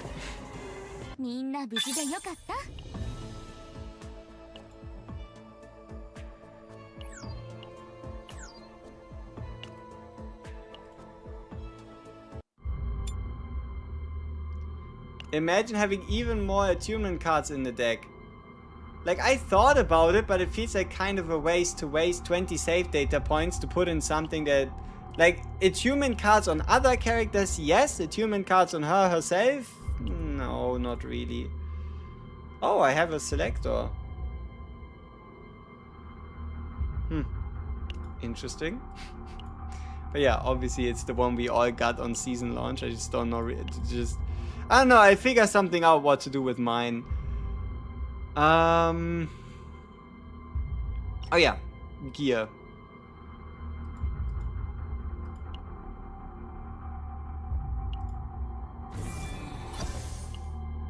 Holy shit, what the fuck? If this can get something like damage over time, come on. Come on! You. Bah. Fuck this. I'm out. Okay. Now for the actual piece that's gonna save me. Dot damage! Fuck. Bunch of extra damage? I don't even know. Ew. Disgusting.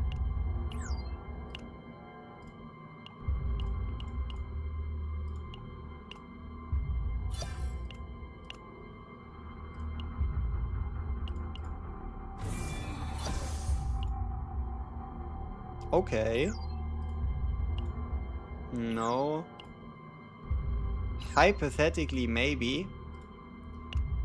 Come on, I want dot. Dot, dot, dot, dot, dot, dot, dot, dot, dot, dot, dot, dot, dot. Ew. Fuck. It could have went all into crit damage and we could have considered it, but like that. A goner. Dot dot dot dot dot dot dot. Awesome. Now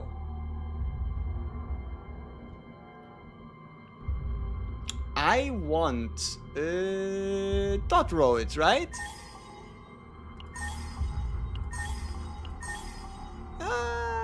Could be worse. 9.1%. The ego recovery one hurts. You're only missing Rita. You think she's worth it? I think you can get enough value out of her to the point that she'd be worth getting. Though Rita can feel clunky or complicated, especially if you don't invest enough time into making her mechanics work together. But there's some cool builds out there like 20 or what was it, 16 to 20 morale gain Rita and other such shenanigans. Her best partner for the Hild build is Selena, yes? No, it's not. Like, brother, you have enough. Right? Do you really want to get another attunement card that has draw? Like, is it really the fact that you need another attunement card for even more attunement draw?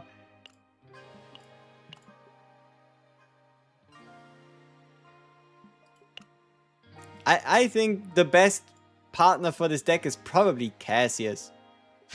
Support Cassius. But then, man, I don't even know what to do with this Hild. Like, it's a card game and you get more AP than you could ever ask for and you get more draw than you could ask for. But now what? Sounds stupid, but it does make sense. Now what?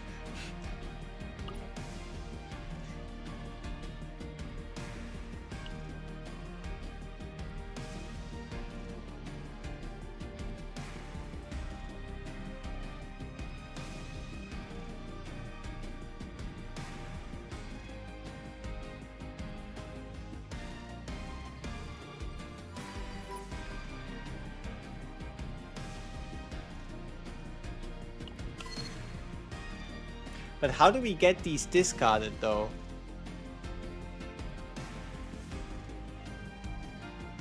Oh wait, we don't have to get them discarded. They can just link and then we can just quietus them to death.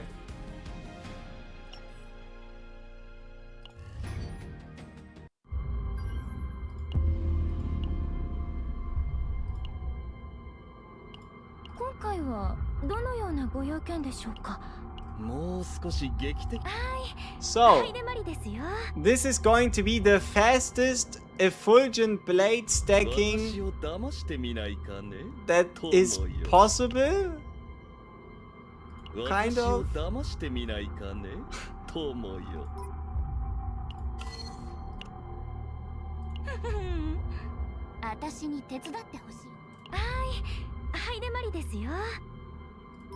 Or do you have another deck that I'd want to consider?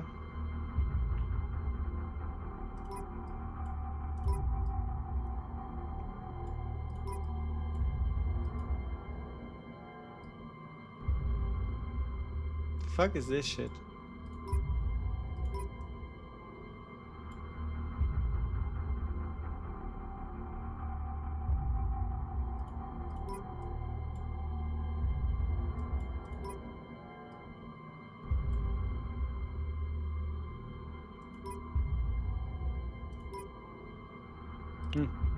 Alright, let's see.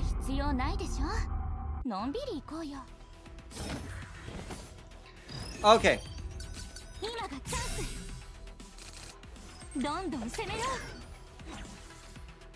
Oh yeah, remember we have at start of the turn discard and draw. Because why wouldn't we?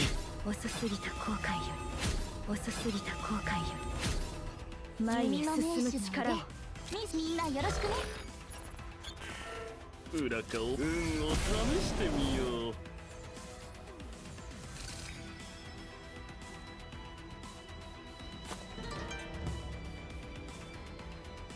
I forgot that this Cassius does that at the moment.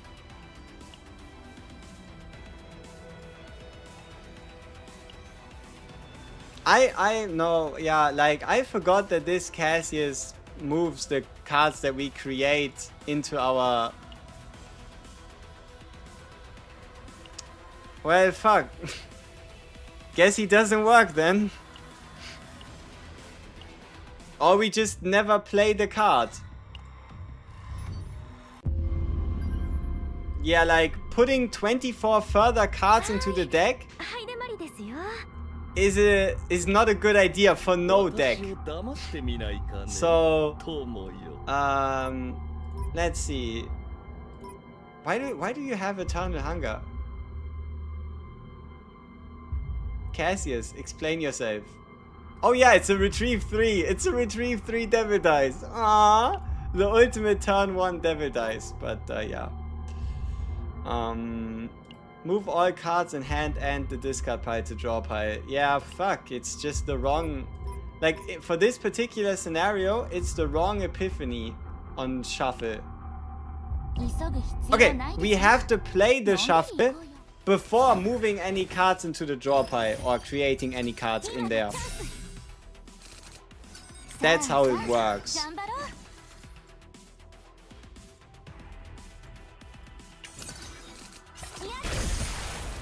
容赦しません派手に行こうこんなのはどうだい裏か表もう一度振ってみようか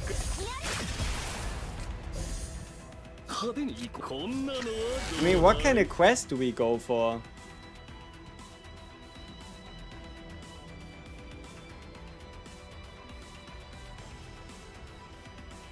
Full house? Full house usually goes well. さーて隙をついてこうやって Your hand is full. 皆さん Your hand is 弓の full. 名手の腕隙をついて Did you know that your hand is full? Your hand is full. Hello, your hand is full. Hello. さーて逃げ道に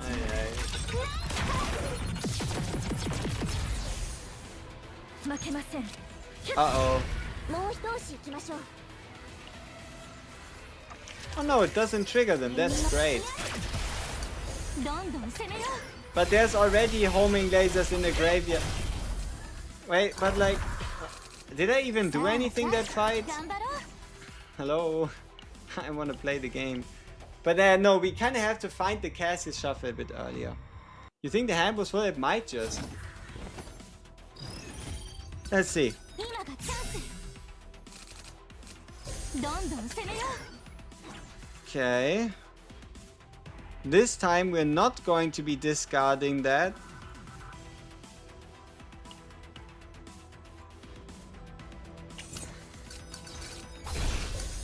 裏かをこんなのはどうだいこんなのはどうだいさあ逃げ道に Okay. Like the shuffle has to be somewhere, no? 弓の目隙をついてこうやっ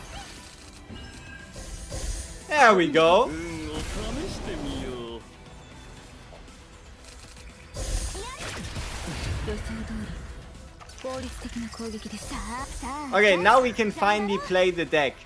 弓のみんなよろしくね裏かもう一度振ってみようもう一度振ってみようか派手に行こうもう一度振ってみようか Whoops. It's a support that deals damage. Ugh. どんどん攻めよ Ugh. How can we ever allow such a disgrace? もう一度振ってみようかさあ隙をついてこうやって派手に行こうもう一度振ってみようか遅すぎた後悔よ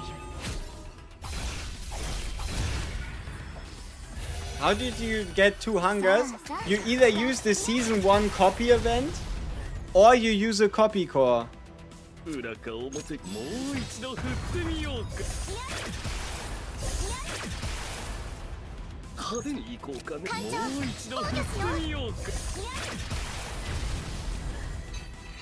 Yeah, I'm not even too sure what exactly my goal here is with this deck or team or I don't know. You know what I mean? Like, we all know what Hyde Mary does. You really don't need a hilt to make Hyde Mary better. 派手に行こうかね。もう一度振ってみようか。弓の名手の皆さん容赦しません。裏か表かもう一度振ってみ。皆さんの力を貸してください。息をついてこうやって。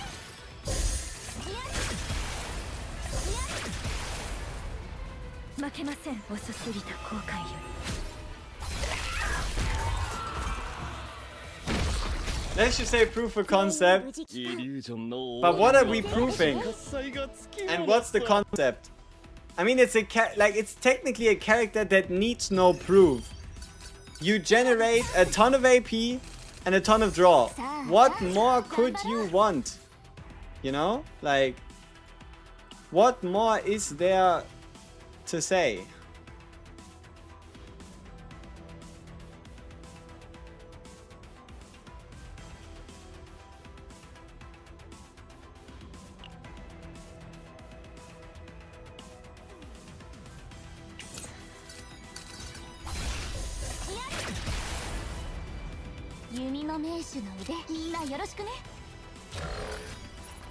Is it, did Hilt do more damage there? Probably not.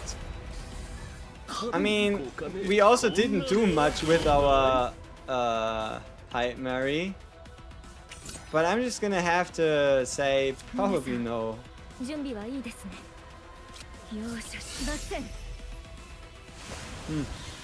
Well, I guess something like this can happen as well.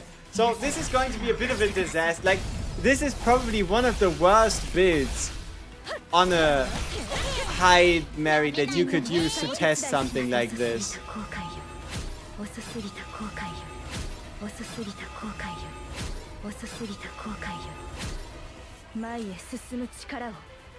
Because or better said, we just don't play the Cassius card. Because if we do, well, it's not gonna be pretty. 裏かをもう一度振ってみようか。こんなのはどうだい？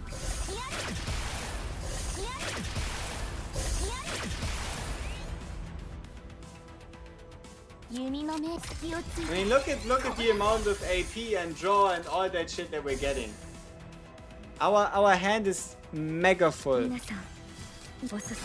Our hand's so full it doesn't even know what to do with itself anymore. もう一度振ってみようか。こんなのはどうだい？派手に行こう。よし。さあ、隙をついてこうやって。 Isn't the Veronica with the Divine AP just a little worse? Veronica doesn't have any way to increase the damage of her teammates. I think that would be one of like the main arguments, I guess. I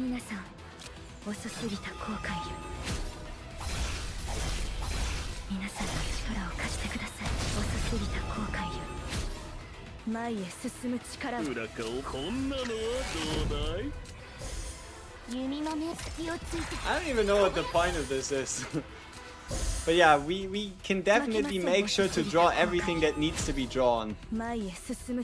Yay!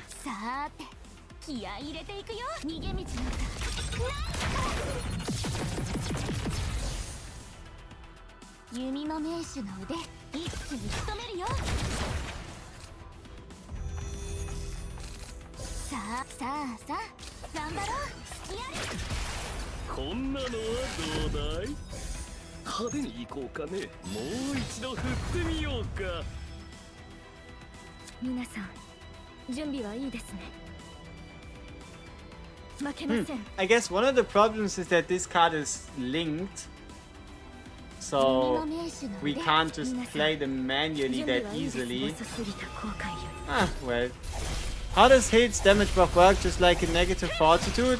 You can think of it like a negative fortitude, or you can just think of it as any and every source of damage against a target that is not fixed damage gets whatever value added on top.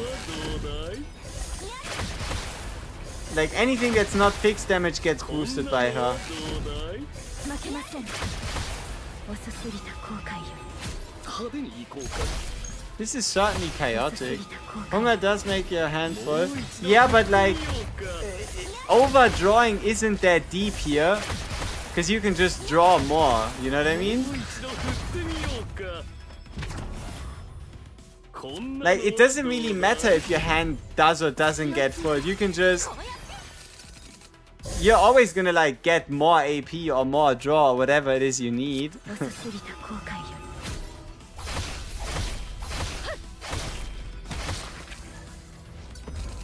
さあさあ。皆さん、準備はいいですね。裏顔ももう一度振ってみようか。負けません。容赦しません。 Oh, triple arrow. Okay. 派手に行こうか。もう一度振ってみようか。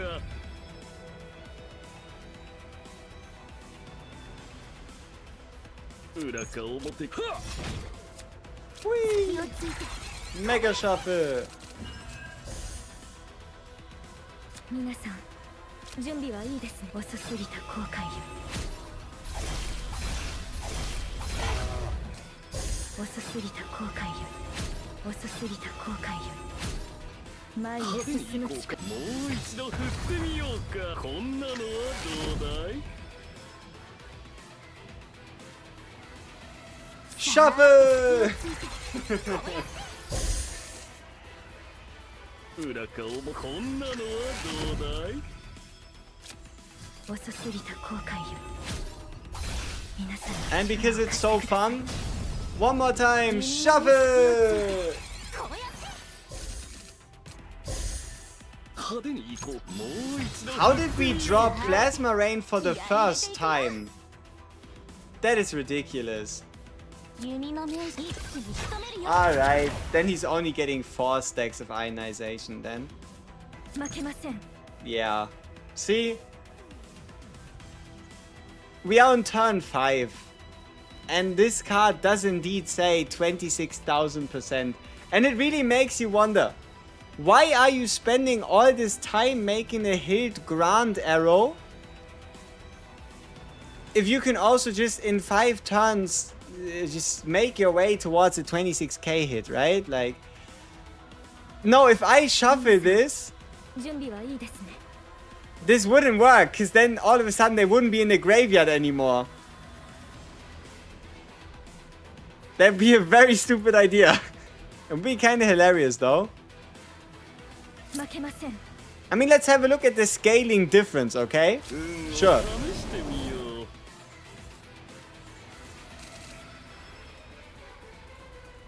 We went from 25,000 down to 1,800%. All these boni come from her herself. Right? That's the thing with the lovely Lady Heidmary. The scaling on this card is so ridiculously dumb, it doesn't even make sense. I mean, that's 53,000 on a non-crit. Like, we probably would have hit for like 150k with the amount of crit damage she has. So, yeah. It's totally legit. Also, I think she might not have had full gear. No, I guess she has, somewhat, so that's okay. That's fine. She had good stats. Yeah, decent. But yeah. This deck is really good. Like, okay, think about it like this. Imagine if you're a beginner in this game and you build this deck. You really are not gonna have any trouble. Besides your brain. Your brain's probably gonna fry before you understand what the fuck is going on. Is it insane? Not quite. It's the usual. It sounds demeaning or like weird, but we are used to Nia just playing Eternal Hunger, and it gives you pretty much the same result, kind of, you know what I mean? I don't know if it's that much more superior to a Nia playing Eternal Hunger, because Nia would just take, I don't know, this card here, draw 2, discard 2, to just do it with Eternal Hunger. Like 3 copies of this one with 2 copies of Eternal Hunger, giving you, in terms of like AP and raw draw gain, the exact same value. And it's a lot more controllable than smacking your entire hand. Right? Like, also she's a controller, so I don't know. And obviously you have like the discard part of it as well. I mean, okay, sure, yeah, I wanted to see Faye, but what kind of Faye deck then? We obviously have to like finish our gear parts or whatever, but like, what Faye would we run? Something with, oh, this could be fun, right? Like something like this where you have multiple X-cost cards. That could be at least somewhat sweet.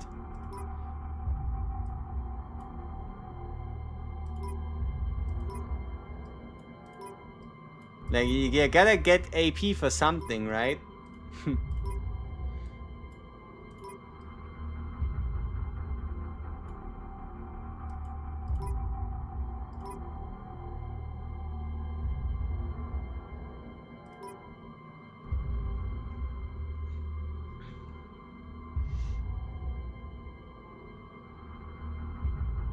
Hold up, it would create a whole bunch of Descent stacks though on top, wouldn't it? Like this thing by itself, the fact that we're like discarding 9 cards and drawing like 9 cards, and because we always will have something to draw, that's gonna be a Descent each per, kinda. Especially with then the Eternal Hungers triggering, yeah. There's gonna be a lot of Descents. This might be the true Descent deck. Just put a Hild in her team. It's the same thing. Don't worry, friend. It's the same thing. Alright, let's see. If I wanted to finish this, I need a void percentage. Who took mine then? Like, I know I had one before. Is it you? Or was it this one?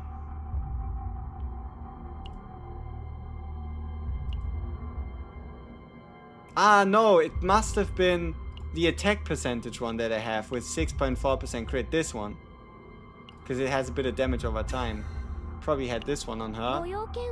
61 on 95, yeah. 61 on 95. Just 15% extra though.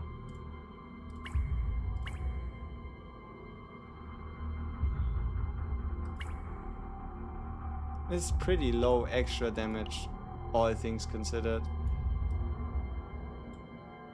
Yes, where's this set? Prelude to a Hero. Gimme crit chance, extra damage.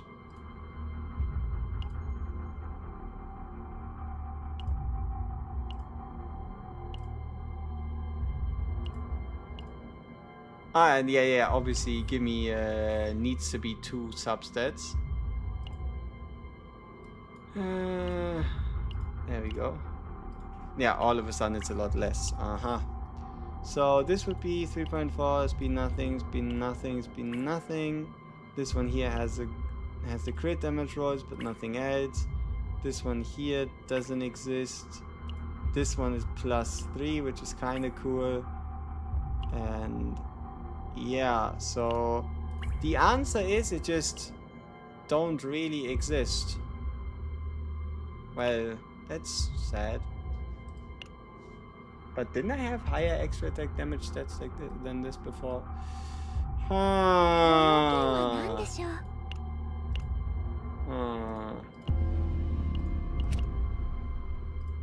Also, this is once again gonna be one of these decks where your brain just says, yeah, it was nice knowing you, but this is about as far as we go.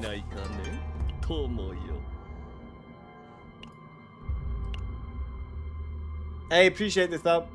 Thank you very much. Prime time. Alright, let's see. Yeah, Faye for Hide Mary. I don't know. On hit 0 in buff card, does it increase from hit only or from everybody? From everyone. That's what makes it so strong.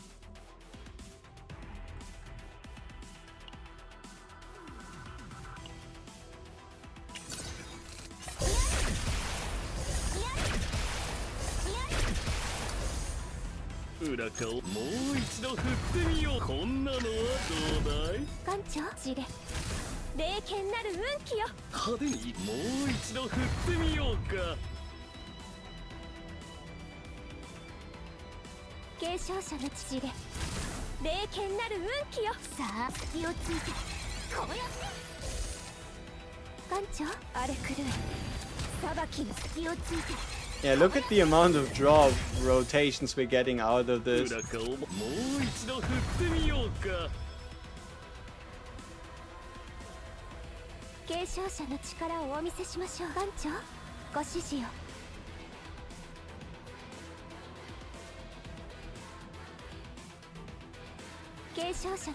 But we still don't really seem to be able to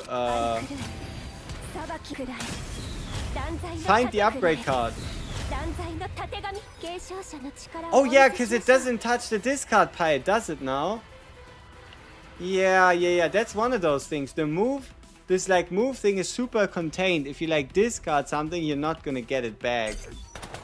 If that makes sense.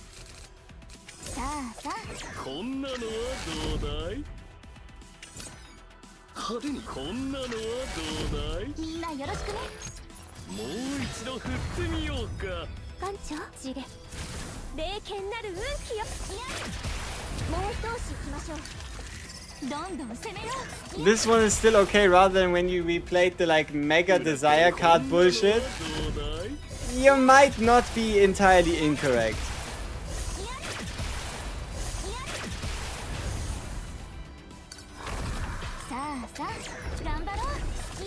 You actually might be onto something here.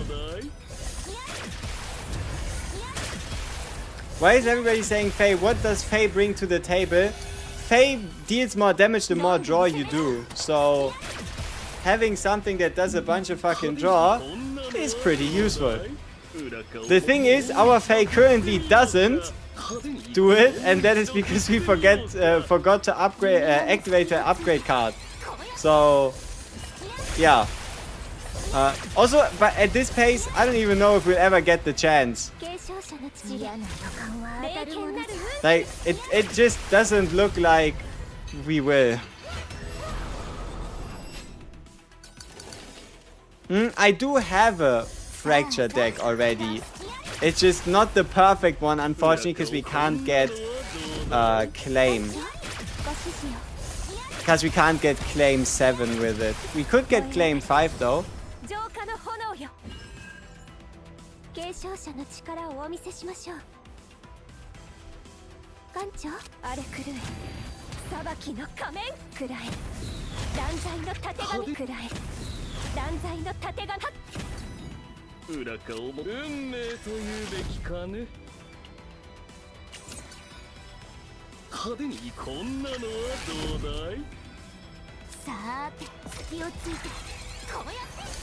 Gonna need to put initiation? No, I just should not discard them at like the beginning of a fight, you know?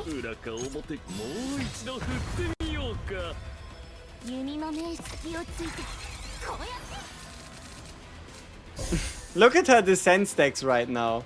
She has 12. This is supposed to stack to 8.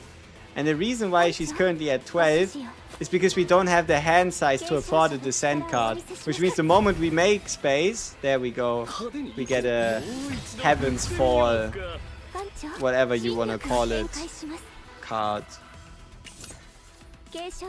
Wait, is that the genius? Like, find a way to just discard all the created Heavensfall cards so that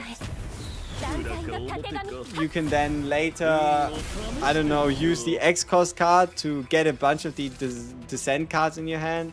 Or I don't even know.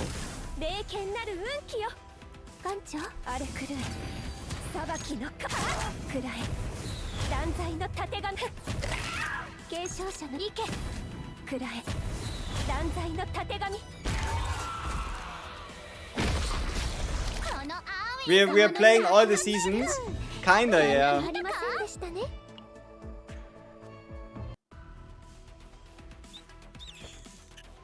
OP? I don't know. Like, there's stronger combinations between Faye and Hild. If you're like just looking for raw damage, but yeah, it's certainly smacking. That is one thing it does. Okay, let's see if maybe we can get ourselves some draw so that we can generate some AP, so that we can play some more cards. Yeah, I mean, with Faye decks, setup turns, they do usually take a little longer anyway, so it's nothing unexpected.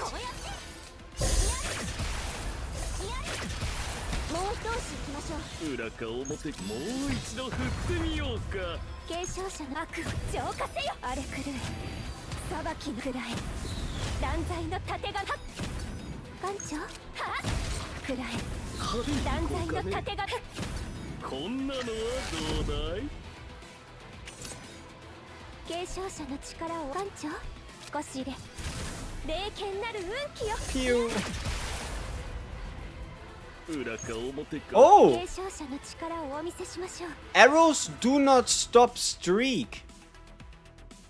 Arrows don't count towards streak, I think. That's curious.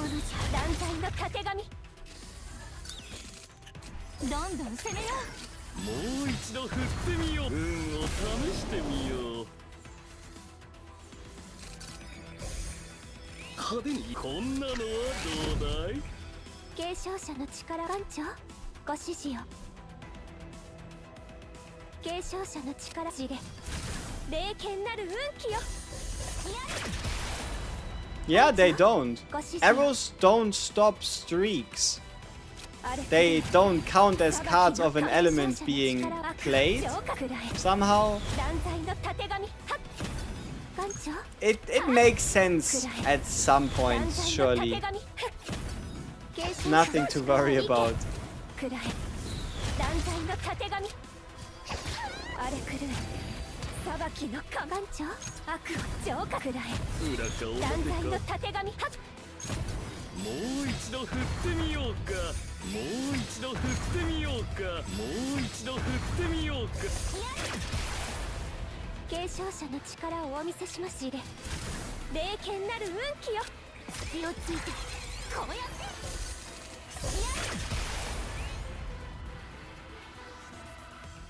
Yeah, I mean, the amount of Descent stacks is indeed kinda ridiculous.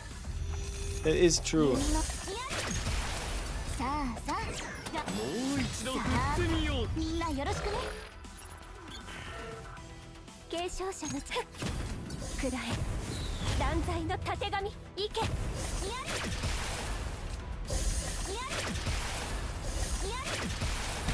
Yeah, I think now for the first time ever with with Hild Faye, we actually have something I consider like a true DPS duo. Because they just complement themselves, like each other so well, that you actually have like a, not just like a main DPS and a sub DPS, but like a DPS duo.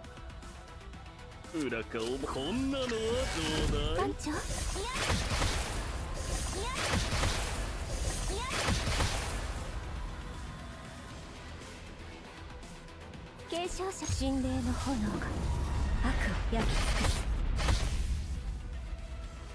Wait, how many of these do I... No. Okay, it should be fine. 艦長荒れ狂い裁きの仮面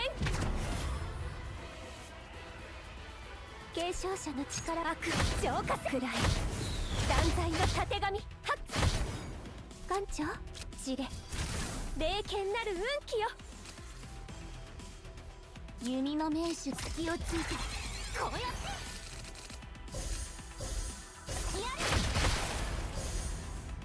派手に行こうかもう一度14 stacks of descent. That's 15 stacks of descent. That seems about right. 裏か表かもう一度振ってみようか Ah, yeah, 16 stacks of descent. Yeah. ご指示よ Don't really know what the problematic about that. Ah, you mean we can do 17? の力をお見せしましょうさーて気合い隙をついて What about 26 stacks of descent that are just waiting, lying around, not quite sure what they're meant to do? 艦長ご指示はくらい 27? Anyone? 頑張れ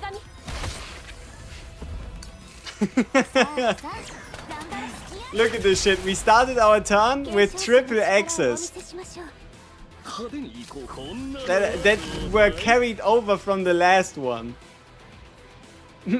How many of these Heaven's Falls do we have like lying around in our decks? No, actually not that many, surprisingly enough. 弓の名手の腕艦長くらえ断罪のたてがみいけ裏か表どっちかな派手に行こうこんなのはどうだい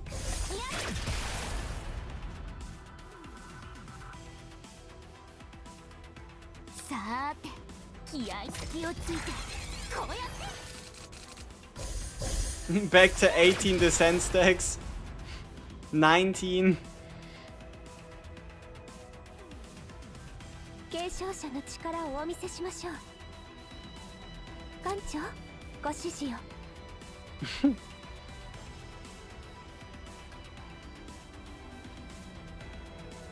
継承者の悪を浄化せよ艦長はっ I mean, look at this hand. What the fuck is this?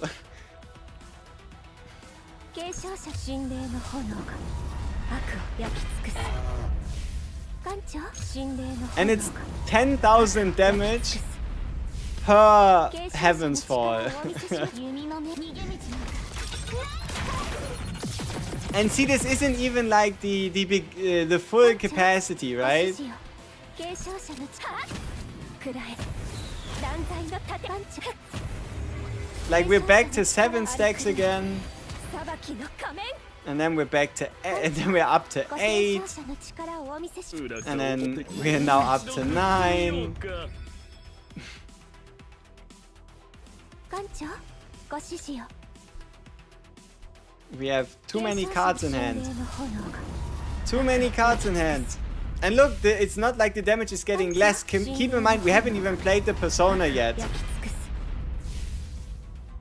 継承者の父で霊剣なる運気よ Did you say we needed more descent stacks? 気をついてこうやって We are up to 15.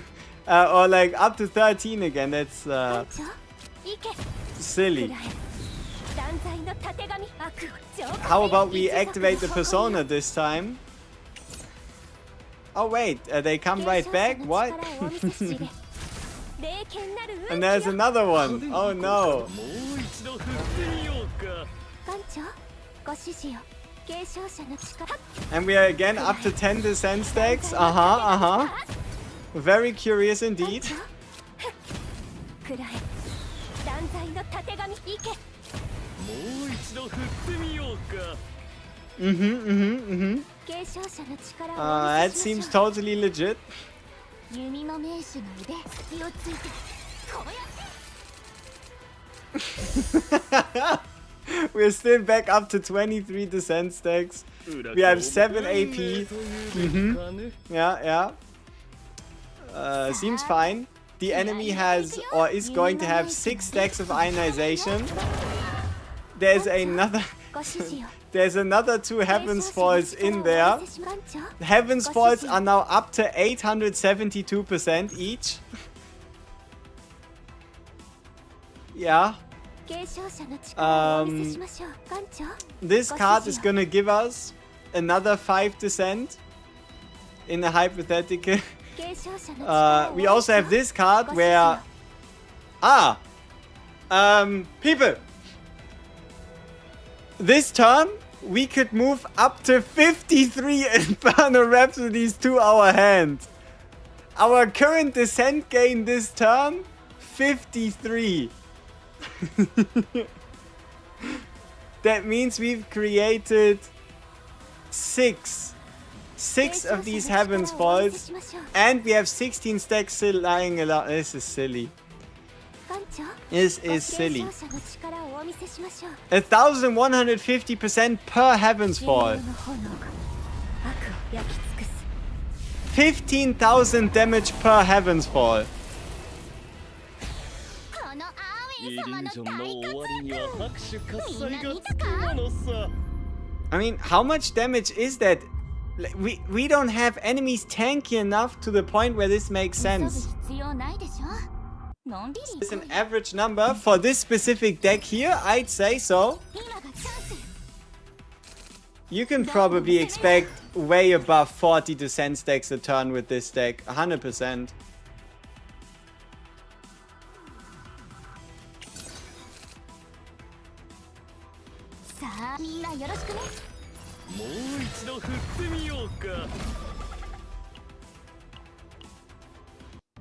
Exactly, we need a training dummy to see exactly how much damage we can deal. How did it reach the 1000%? Cassius. A little bit of ionization from Hild, but Cassius. Yeah, pretty much. Ooh!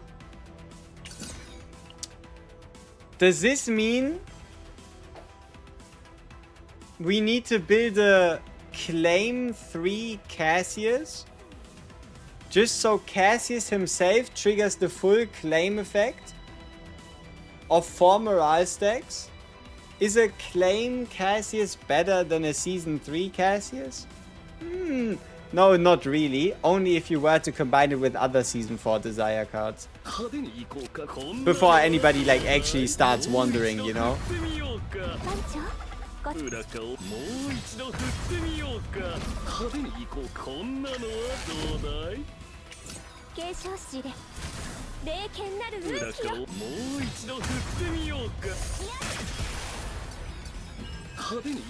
Oh yeah, and remember, there also would have been a 0-in hit at the very end of the turn by our beautiful Hild.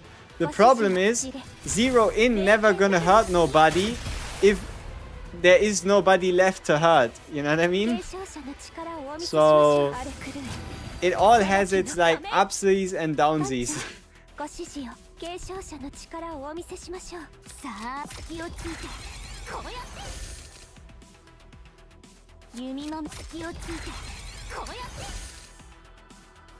Oh yeah, does anybody see what's happening? Exactly, we're drawing pretty much exactly the same cards.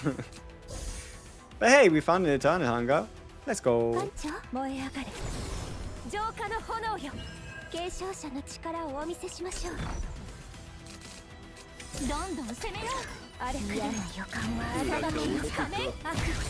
you have a Cassius build video?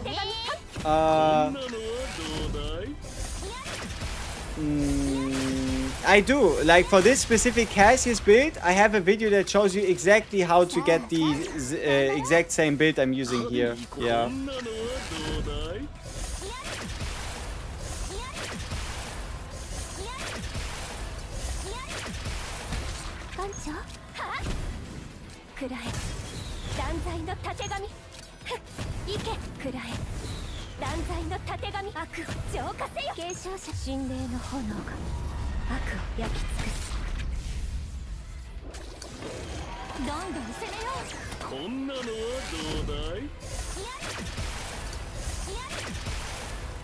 裏側をもう一度振ってみようか。 Is this draw hilt? This is support hilt, yes. 派手にこんなのはどうだい。もう一度振ってみようか。弓の名手の Divineless support hilt ごししれ is what this 名 is. 犬なる運気よ。裏側をも派手にこんなのはどうだい。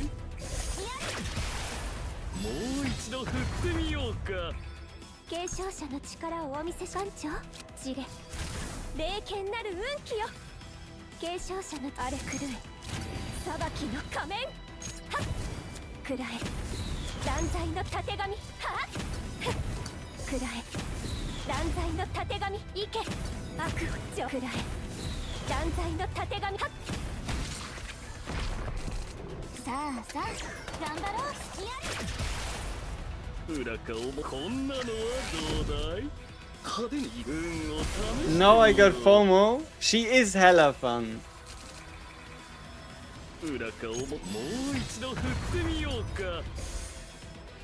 弓の名手隙をついてこうやって Hilt is what Veronica wished to be. 派手に行こうか。もう一度振ってみようか。 I mean, you could or couldn't say that. さーて隙をついて Also, look at the silliness of putting Heaven's Falls back into your deck. Like, yeah, you draw more, but holy shit, the amount of cards in your deck starts to become slightly concerning. 霊剣なる運気よ。 I mean, look at the amount of things that are happening every time we do something. 荒れ狂い裁きの仮面はっくらえ断罪のたてがみはっ艦長荒れ狂い But yeah, this works really well together. Like, Faye plus Hilt is くらえ断罪のたてがみはっ something to be scared of, honestly. 継承者の力をお見せしましょう艦長ご指導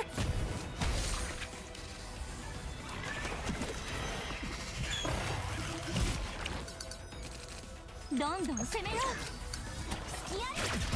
うくらえ断罪のいけもう一度振ってみようか。弓の名手の隙をついてこうやって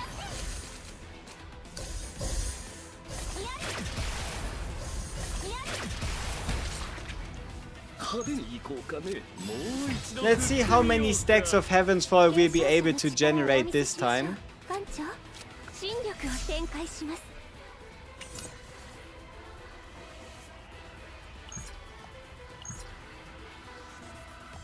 裏か表か騙されたら終わりさ。 Or I guess stacks at this さ cent. あ拍手喝采よ。派手に行こうか。もう一度振ってみようか。こんなのはどうだい。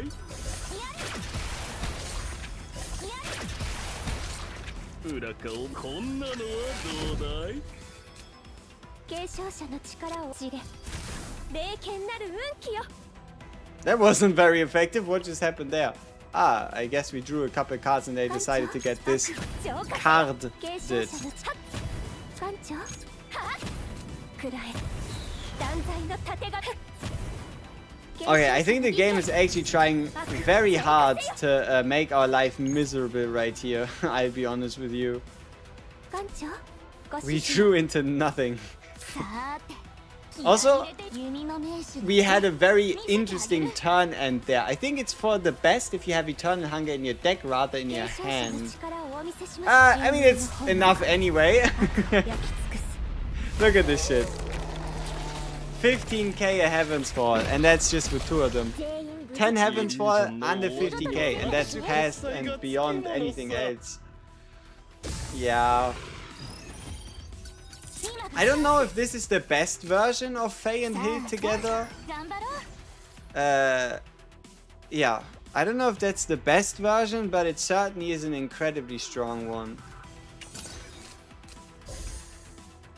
派手にこんなのはどうだい。艦長燃え上がれ浄化の炎がさーて気合い入れて隙をついてこうやって継承者一族の誇りよ艦長はっどんどん攻めよう嫌な予感は当たるものじゃ運命というべきかね Alright, we don't have that many more cards to get rid of. I should have picked the quest card. I'm sorry. なめないよね裏顔ももう一度振ってみ派手に行こうか Ah, there we もう一度 go. 振ってみようこんなのはどうだい継承者の力知れ霊剣なる運艦長荒れ狂い裁きぐらい断罪はっ継承者の力くらえ断罪の意見悪をくらえ断罪はっ荒れ狂い裁きの知れ霊剣なる運気よ弓の目隙をついてこうやっ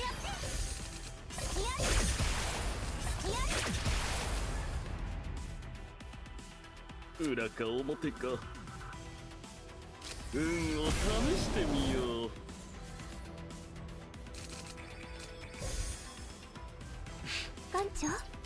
I don't think we need that many axes. 継承者神霊の炎が悪を焼き尽くす Now, if we could somehow, with Faye herself, increase the overall damage of descents, not just one descent, that probably would have been game-breaking.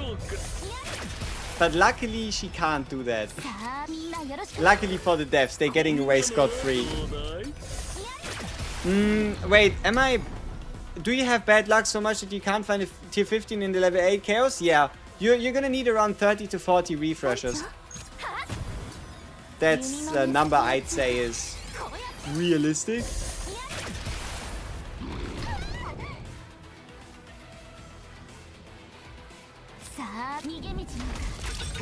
Could Hild and Rin work together for a tower? Oh, absolutely.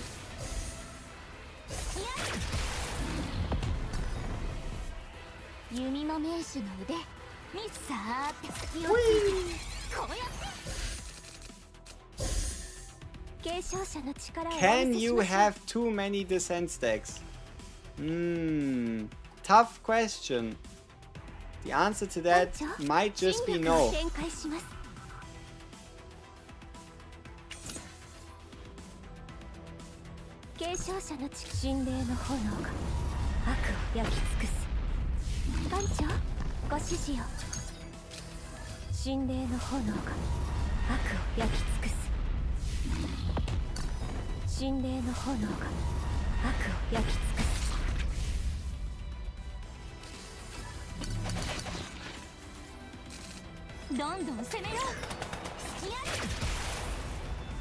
Oh yeah, we just open up with 11,000 damage straight to the face. Yeah. Yep.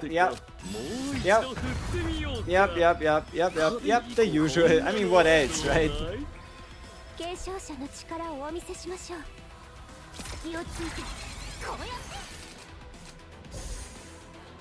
Oh, I thought the turn was over. I wouldn't have been able to tell you how the turn ended. If you were to ask me like, okay, why did that happen? Is your turn over? What's going on? I would have been like, I don't know. Something surely did happen. Whee!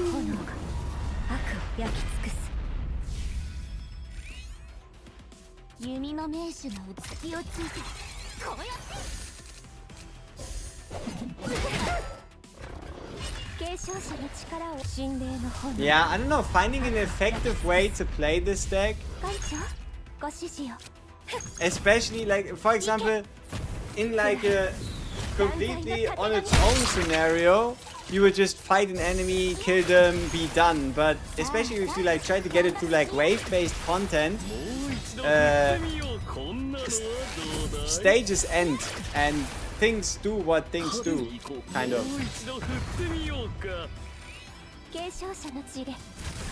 So yeah, we'll have to see if we might actually have to try a little harder to make it even to stage 135 in the first place, because we can't just willy-nilly take hits.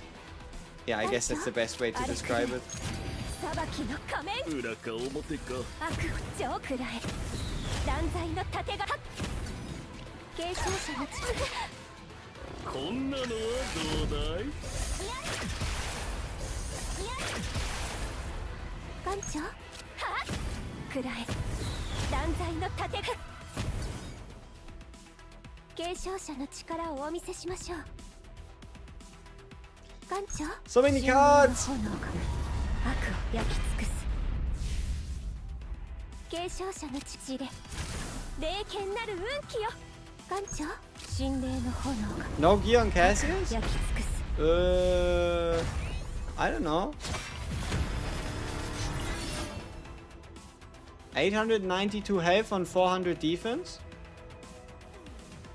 I think that's okay. どんどんしよ派手に行こうかねこんなのはどうだい Like, not to worry, the fight ends in one turn anyway. We are going to be fine. もう一度振ってみようかこんなのはどうだい継承者の地艦長ご指示を継承者の力をお見せしましょう I'm just debating how long I want to keep these Heavens Falls and other such things in my hand. さあ Mega discard and draw and creation and look at that. We are up to 12. 12 descent stakes. Woo! How about a couple more? They're now at 22. 艦長ご指示を継承者の一族の誇りを Ah. 艦長あれ狂え裁きの仮面継承者の力はっくらえ断罪のたてがみはっ派手に行こうかね運命というべきかね Yeah, let's just 裏か表か let's just fish out the devil voices. もう一度振ってみようか艦長 And then yeah, we also have the draw on, for example, Infernal Rhapsody. Like, 継承者の力をお見せしましょう I wanna save the Heavens Falls, but we absolutely do not have to save the Heavens Falls. 消化くらえ断罪のたてがみあれ狂え裁きの仮 I 面 mean, how do these damage numbers even rise? I mean, we've barely done anything this turn, you know what I mean? How are we on 71,000 damage anyway? 継承者の力をお見せしましょう艦長ご指示を地で霊剣なる運気よ Whoops. 継承者の力をお見 Those せ cards certainly got 神霊の discarded. 炎が悪を焼き尽くすさあ逃げ道の You can't pass the floor with Rin. Build more defensively. You don't have to kill in one turn. You certainly can, but you can also just put in like a shielder and boom, you don't have a trouble in the world, right? 艦長 Pew. What floor? Rather low. Like, playing a turn with this, like playing a wave fight with this deck, 長い it takes a really long time. So this was only 120 and we still need to get all the way to 125. 同じじゃな When drawing deals more damage than actually playing cards. Pretty much, yeah. Drawing creates more damage than if we were to actually play cards. 頑張ろう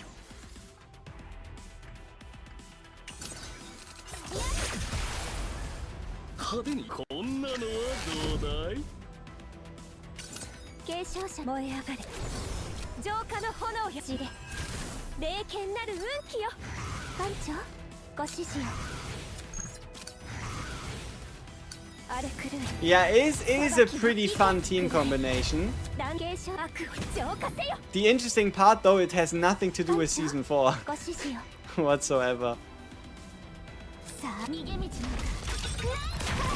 For bossing, I don't even know for what. 見事に逆転 But it is certainly a good team. 大した腕前じゃ断罪の裏か表かもう一度振ってみようか派手に行こうこんなのはどうだい艦長くらえ断罪の意見裏かを運を試してみよう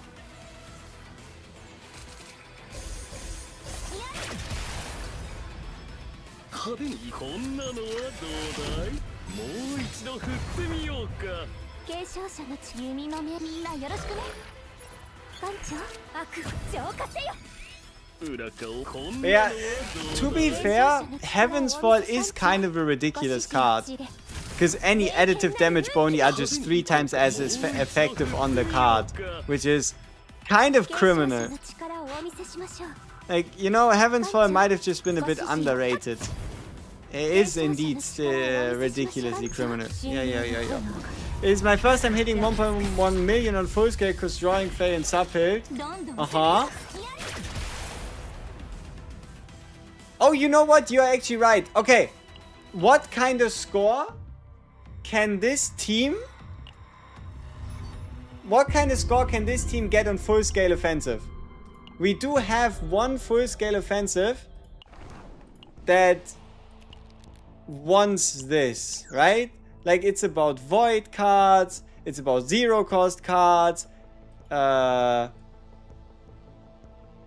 Though this draw might actually be too much. But okay, this could actually give us a good idea. Maybe even better than 135. And it has infinite HP. Do we see like a turn damage amount? Or do we just see a score? I have selective amnesia.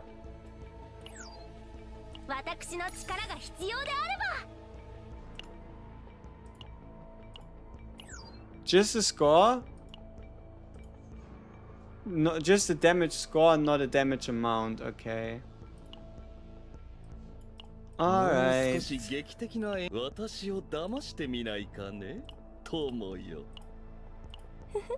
me just check the gear real quick. I mean, exhaust skin damage amount or extra attack multiplier? Probably damage amount, yeah.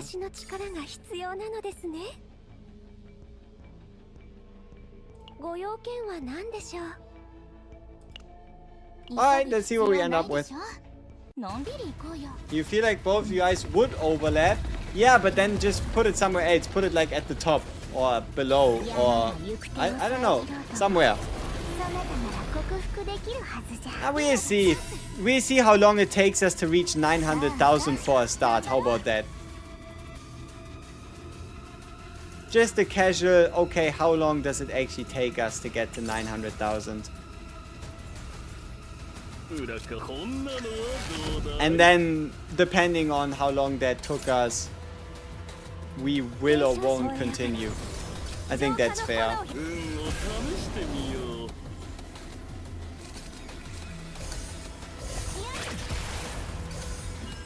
Did you see how much shit just happened there? Jesus.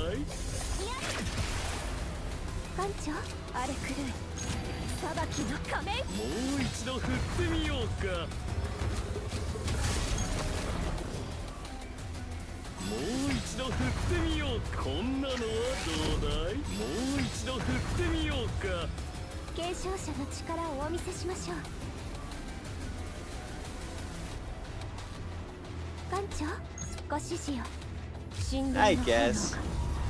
Just to make some hand size space.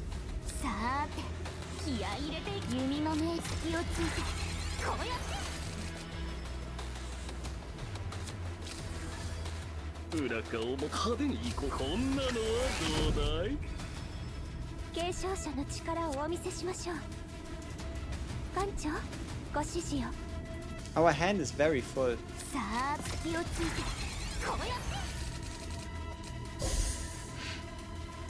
Very full.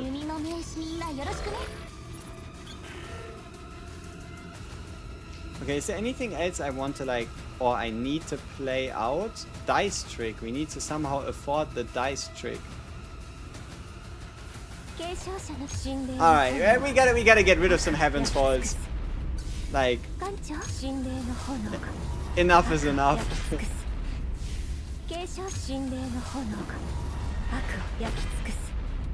Otherwise, they're just gonna be way too many in our deck as well.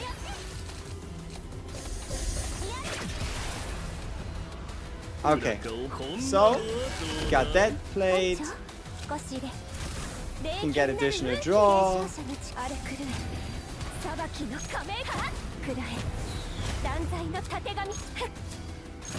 Now we need to get the Persona card.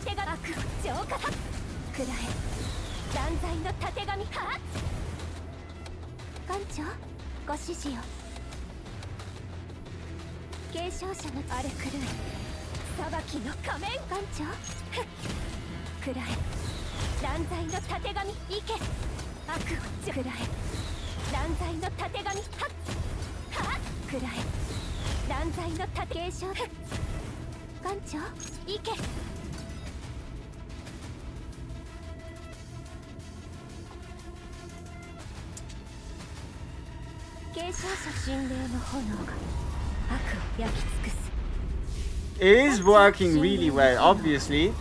I mean, I would expect this. Like all the factors here are in favor of this working well. Okay, come on, Persona. Yeah, I should have thought of that. I mean, we wouldn't be able to afford the Persona anyway this turn, due to having spent our AP on other things.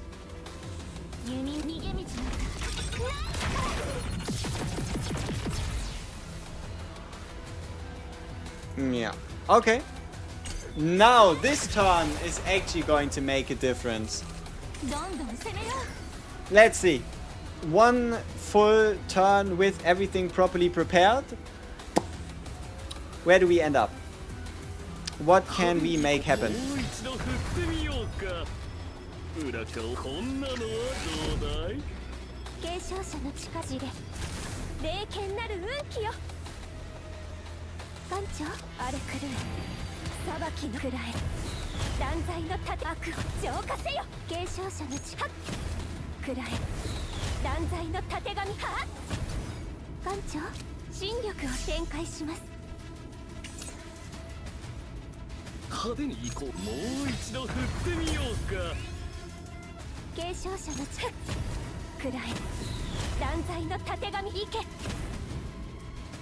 Is there anything particularly I want to get?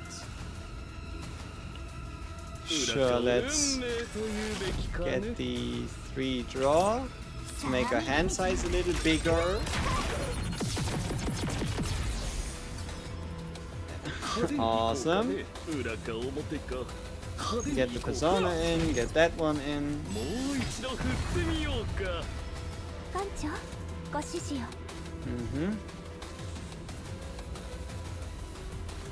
Okay. Let's do the first rotation of adding them back into the deck.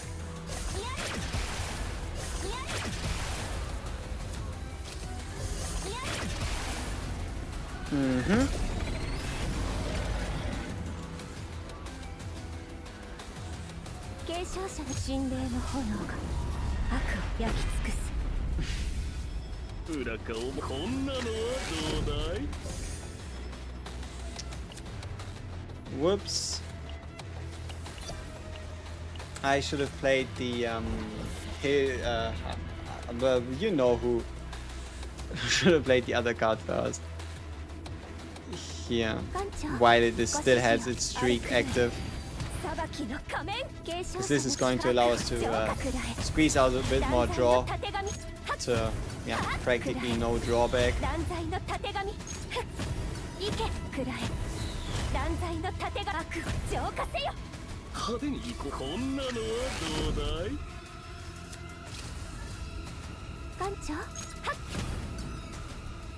Okay, is there anything interesting to draw? Not necessarily. Oh, did we use all our cycles already? Discard pile. Used pile. Great. Wait. Is there one in my hand? There is. Oh. Duh. Okay. Then let's make some space. Casual 21,000 on a Heaven's Fall. That's ouch. Ouch. Ouchie, ouch. That's big damage. Okay. How many? 42 stacks for now.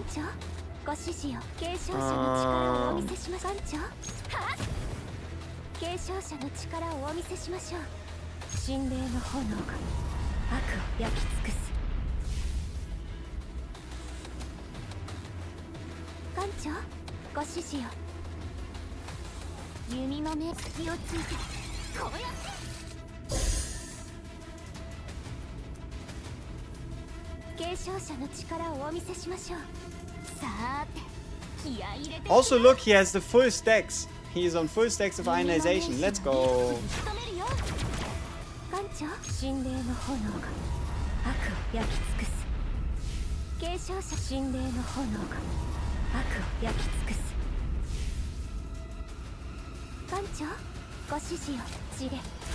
Unfortunately, we don't have anything more to draw. Very sad.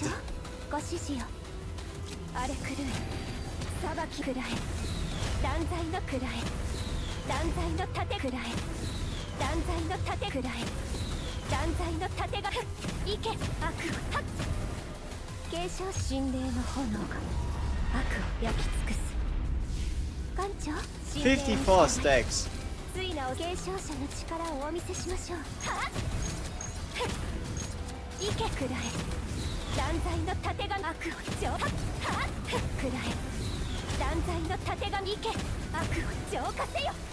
So yeah, E6 Cassius, E0 Faye, E0 Hild, 1 million score, turn 2.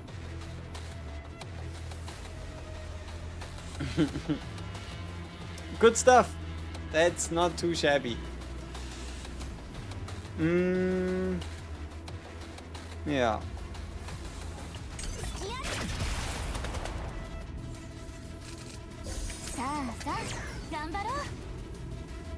Makes me wonder what's the point of Plasma Rain for now. My hit was dupe 6 though. Hoping Arabella's AoE dot. Yeah, she might just.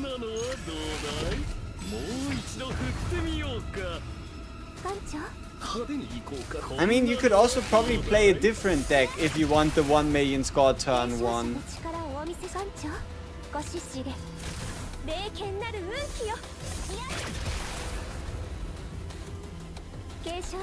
Oh fuck. That's a waste. A waste of some perfectly fine draw power from Infernos.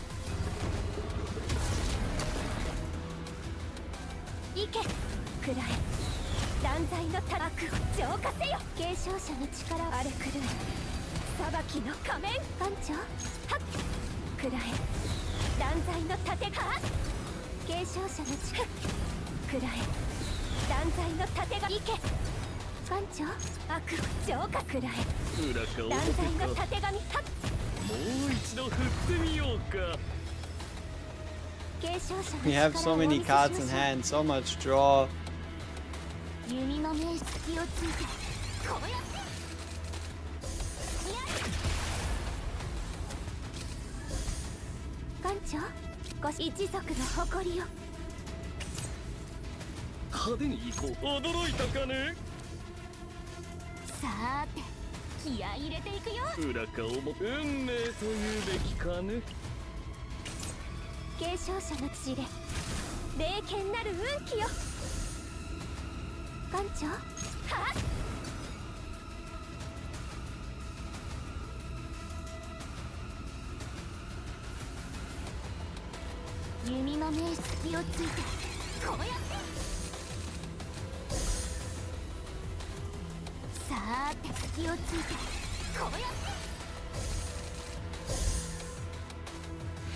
And 21 stacks to use whenever we desire. That seems totally fair. Totally normal as well. Ooh, but we're hitting for a little less. 艦長 Wonder why. Hey, your brother, good day. Is 9 still the best pick for beginner? 5-star in terms of like overall just get you through the game character value, I'd say so. Though usually you're best off just picking a support like Telfera or Naja. 神霊の炎が悪を焼き尽くす艦長神霊の炎が悪を焼き尽くす Might be able to break 1.3. I don't know. Might just, yeah. 弓の名手の腕一気に仕留めるよ One of the bigger problems here is just we don't have 継承者の cards to draw, you know what I mean? 裁きくらえ断罪の And because we don't have anything to draw, we also can't trigger further descent, which is a little sad. 艦長神霊の炎が悪を焼き尽くす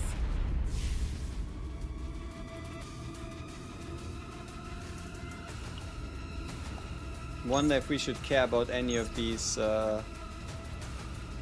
ults or whatever. どんどん Ew! 次は強力な攻撃が It's 来ます Mr. Mega Bastard. こんなのはどうだい裏顔ももう一度振ってみようか継承者の力艦長ご指示で霊剣なる運気よ派手に行こうこんなのはどうだい継承者の力くらえ裏顔も断罪のたてがみ行けもう一度振ってみようか艦長悪を浄化せよ継承者の力をお見せしましょう艦長ご指示よ神霊の炎が悪を焼き尽くす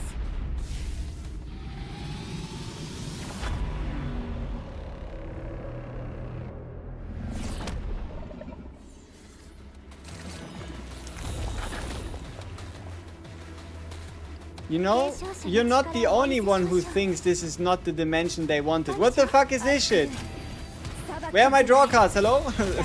But yeah, there is a vortex arrow right here, so it might not be that deep. Would the new character be better than a Veronica? Probably, yeah. 艦長はっくらえ断罪のたてがみ行けくらえ断罪のたてがみ悪を除新力を展開します 派手に行こう運命というべきかね裏か表かこんなのはどうだい派手に行こうどっちかな知れ霊剣なる運気よ裏か表かもう一度振ってみようか継承者の力をお見せしましょう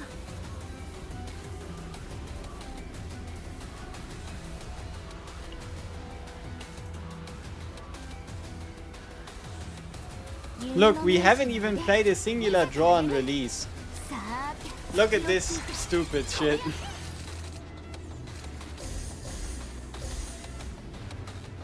And then I guess... Okay, let's do one Heaven's Fall. 悪を焼き尽く I just need to make sure we actually have enough cards in hand so that we also have... And like, so we do draw something but don't draw too much, 裁 kind き of. の仮面継承者の力くらえ断罪のたてがみは But yeah. の名手の腕見せてあげる気をついてこうやってさーて気をついてこうやって Mm-hmm. 艦長くらえ断罪のたてがみ行け一気に仕留めるよ継承者神霊の炎が I don't even know if there's a point in us playing the AoE. Or if we should rather... Yeah, I don't even know. 継承者神霊の炎が悪を焼き尽くす艦長神霊の炎が悪を焼き尽くす継承者荒れ狂え裁きくらえ断罪のくらえ断罪の盾くらえ断罪の盾くらえ断罪の盾悪をはっ You know what would be really broken? if draw counts for the value of draw 焼き尽くす rather than if you drew something.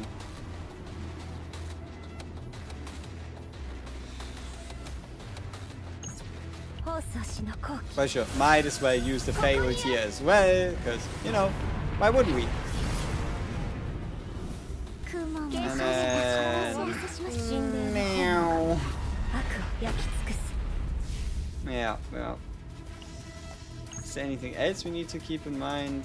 Partner skill, ego skill, somebody skill wise? I don't believe there is.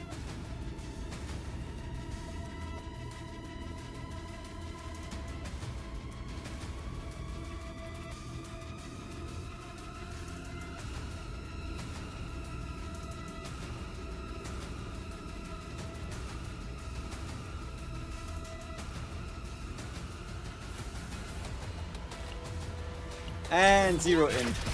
Oh, didn't crit. さあさあ Should we really continue? Like, do we continue this? You know what I mean? さあ一気に仕留めるよ And if yes, why? 派手に行こう。もう一度振ってみようか。 Faye is the best unit in terms of drawing and dealing damage. いけ Why not? Because it's gonna take forever. 派手にこんなのはどうだい？裏顔ももう一度振ってみようか。 Why not? Okay, we already broke the score by quite a margin. I mean, sure, we can try and see what exactly the final score is. Alright, might as well then. 継承者の父で霊剣なる運気よ艦長ご指示よ荒れ狂え裁きの仮面 Make A play it safe. That does not work. 継承者の I am... くらい Yeah, I don't even think I need to explain why I'm quite confident that that shit is gonna end in disaster. So it isn't even worth it.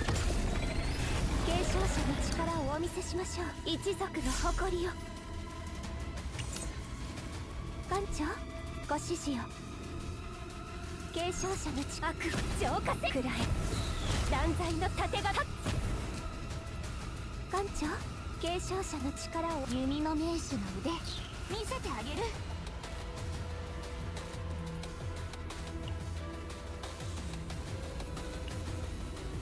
さあ隙をついてこうやって The first card it would play would be Eternal Hunger. Pretty much, indeed. It would just end up playing Eternal Hunger and then it's like, yep. I mean, what else did you expect? 騙されたら終わりさ。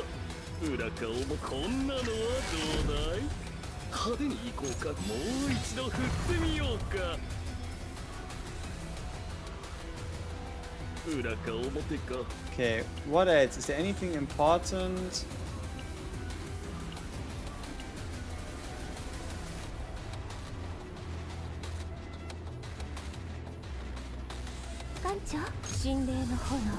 Why my screen so red? Huh? My screen red? That's something I hear for the first time, surprisingly enough. So, I don't know. Why is my screen so red? Good question. Is my screen even red? Who knows? I do not. Oop. Oop.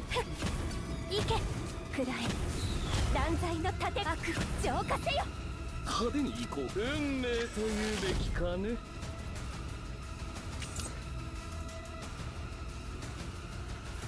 艦長ジレ霊剣なる運気よ弓の目隙をついて Mega Card Shuffle, give me everything back. さあ Mega Card Shuffle, give me everything back. I guess we're kind of wasting some 継 stacks 承者の力 by くらい not 断罪の盾が playing it. 逃げ道の Come on, brain, think. I think we might just be wasting some stacks by not playing the reshuffle with the full 継承 hand. 者神霊の炎が悪を焼き尽くす The hidden source, Eternal Hunger Hill. It might just be Why he's so handsome? Exactly. See, this is the questions we should be asking ourselves. Those are the true ones. Yeah, we actually have a problem. We don't have enough cards to draw. That is something that is to be mentioned though. About the 4-cost draw 1 arrows, if you combine it with the Fae, you'll have 16 guaranteed stacks of Descent because you'll add 16 arrows into your deck and they will all pretty much draw themselves. So, yeah. Again, no crit. Nah, I don't want to do it. Fuck it. Like, holy shit. This is maybe gonna be like 1.3, 1.4, but it's gonna take 50 minutes.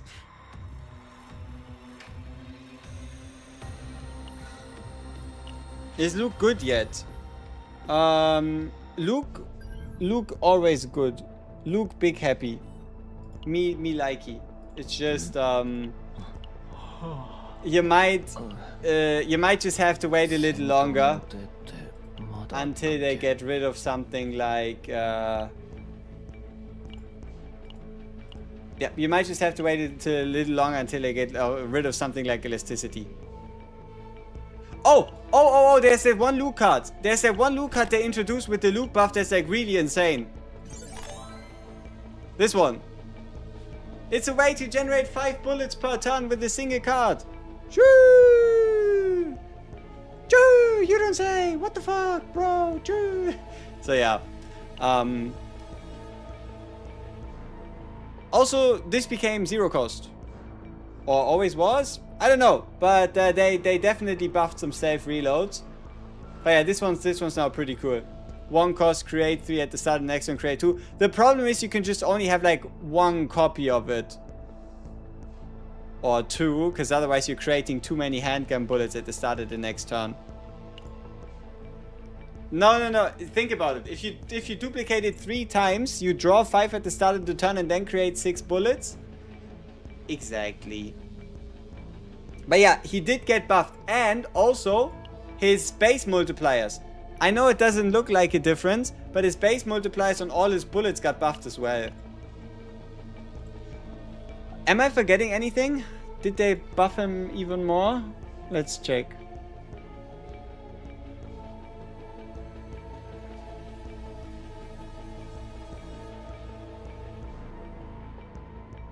Wait, there's more issues they found today?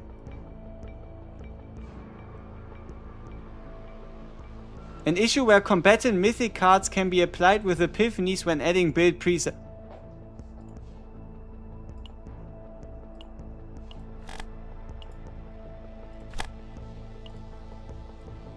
How do I do that?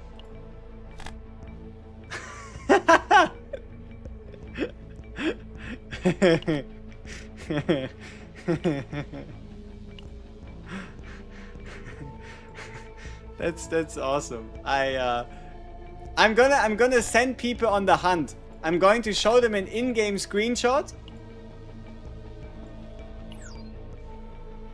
of this Luke card, and then I'm gonna ask them to find the card. Hey, has anybody seen this card? Where can I find this?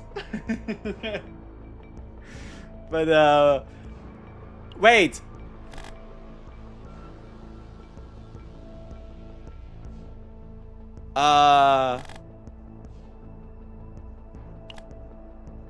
Okay. So if you add a common epiphany, you can then also divine it?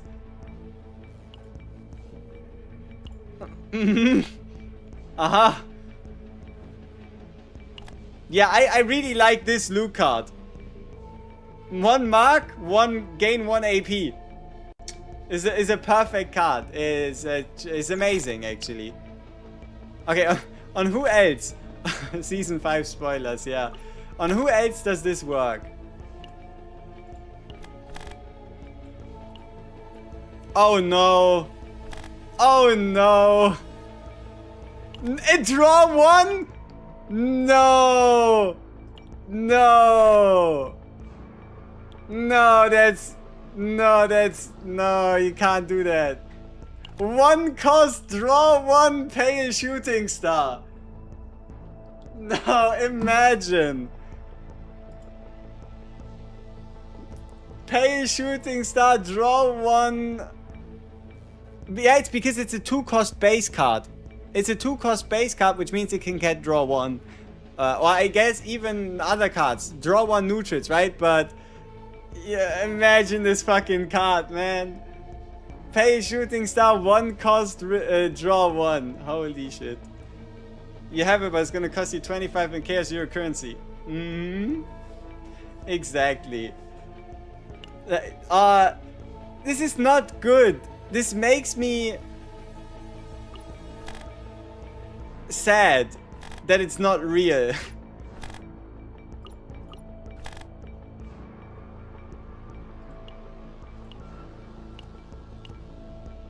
Wait, how does this look on this card?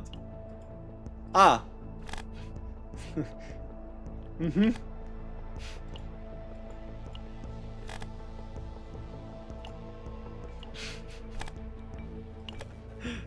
No, yeah, this looks even more disgusting.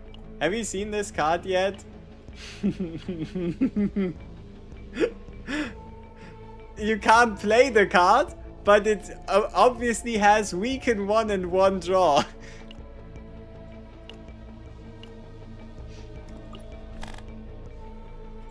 Oh no.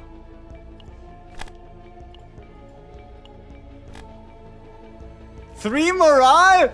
Nah, okay. Okay, that is seriously cracked. Like, that is seriously disgusting.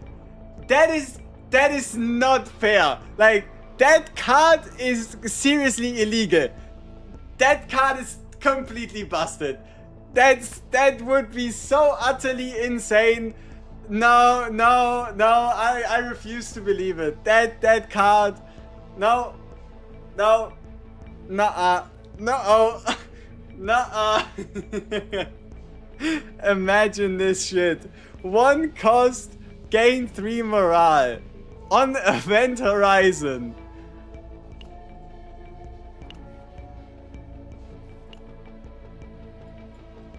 You know, the easiest is probably this one.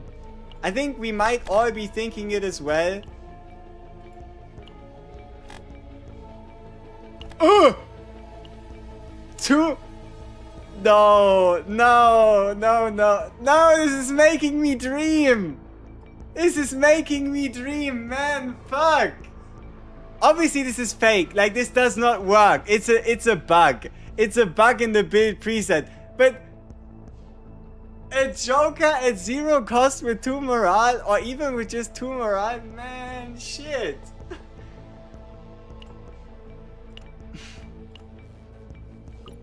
Who else? Oh yeah, obviously. But somehow for Hilt it doesn't work. For Hilt it's fixed. Everybody else though? Free real estate. Hilt's the only one for whom it doesn't work. Or does it only work if you have like a standard deck? So let's say... I don't want to delete any of these though. Huh. It might just be bound to like standard decks.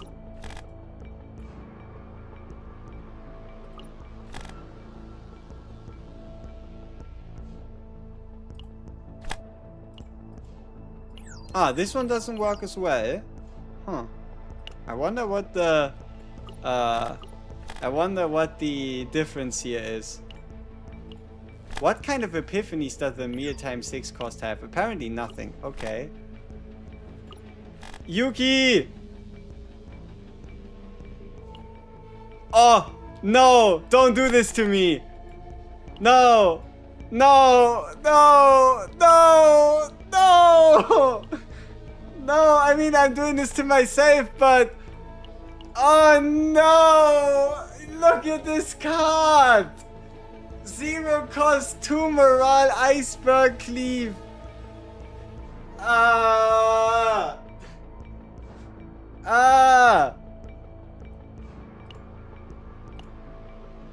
As usual, bug abuse. Oh, shut up, man. We're dreaming. Like, be honest.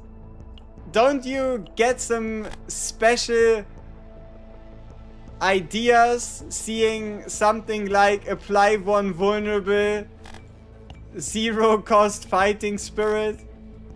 Like, be honest. That gotta trigger something. Could you imagine a 9 deck like this?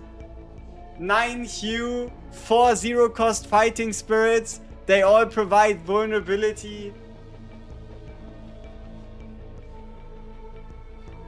This would still not fix 9. Ah, shut up, man. Shut up. Or Leia is probably also gonna be a heartbreak. Ah, it doesn't work. Okay. Alright, that's fine.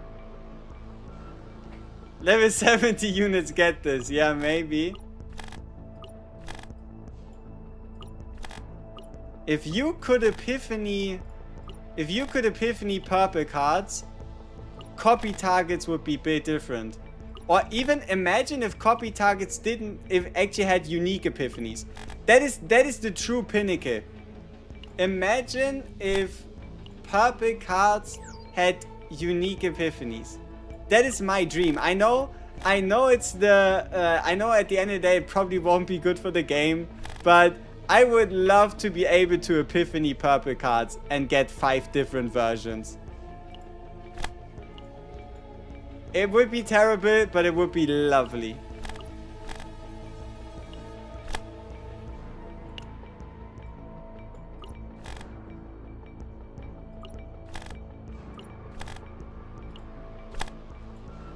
They should have common epiphanies. It just looks wrong.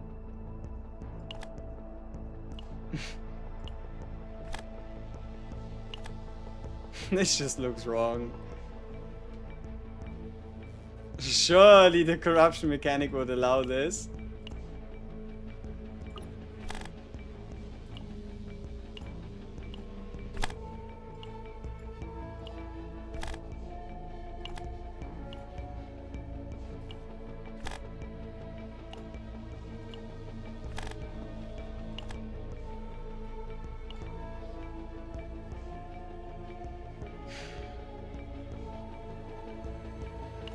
Did they just add cost to Cast Gouge?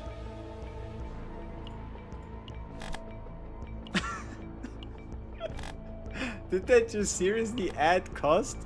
Ah, interesting. So it goes back to the non-dupe version. Interesting.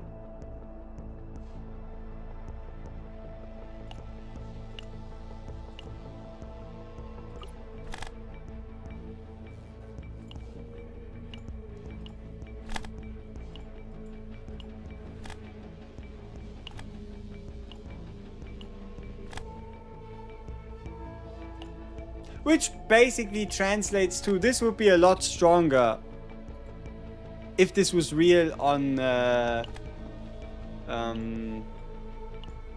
this would be a lot stronger on 5 stars. Oh no, no, no, not Predator's Blade. Not Predator's Blade. I mean, the interesting thing is, it still comes out to 4 morale. It's just 0 cost. It's the same thing, it's just 0 cost, because it goes back to the 1 cost version. Because it goes back to the version that only had 2.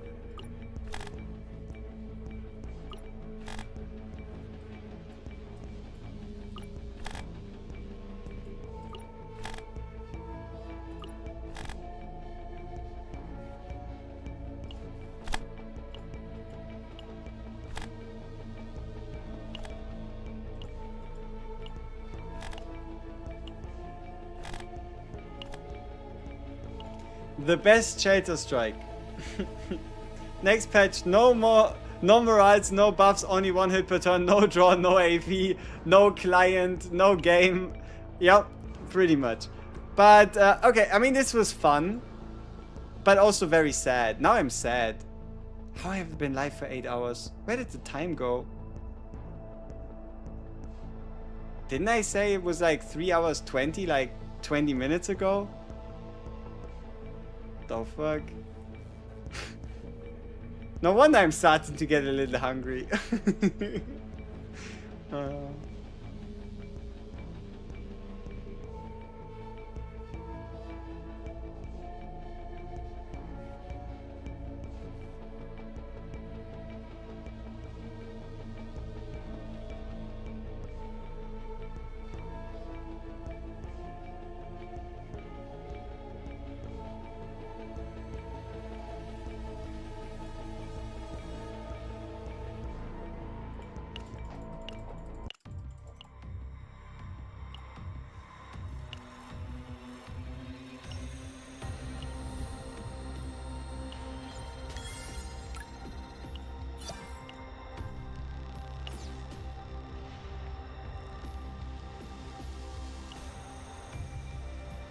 I think we learned a lot, but 私に手伝って honestly, 助けが必要なら oh fuck, we built a Serenia deck, right?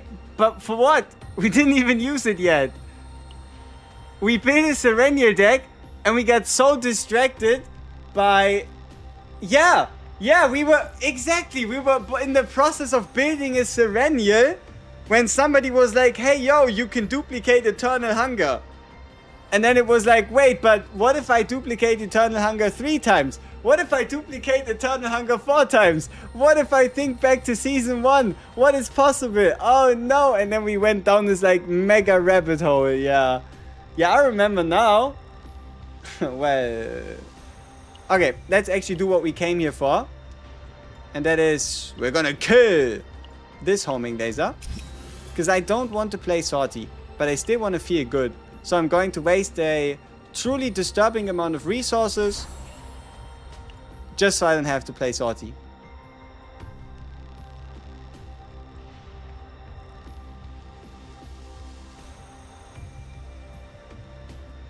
Yeah. Awesome. Draw 1 card of this unit, gain 1 AP, gain 1 AP, gain 1 AP. A driven hunt on Survivor 2 with claim 1. A increased damage amount of attackers of this unit by 30% against Ravaged. A 30% Ravaged chest. A 20 amount to attack cards and 2% per enemy present. And a draw 1 card of this unit, homing laser. Cappy, if you're still here, I fucking did it. Let's get it. We got the draw 1 card of this unit, homing laser. It's finally real. You don't like Sortie? No, I already played 80 minutes of Sortie in a singular round.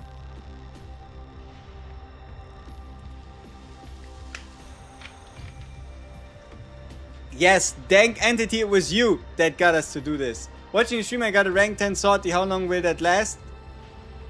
20 seconds. Because then you're gonna get pushed down to 11.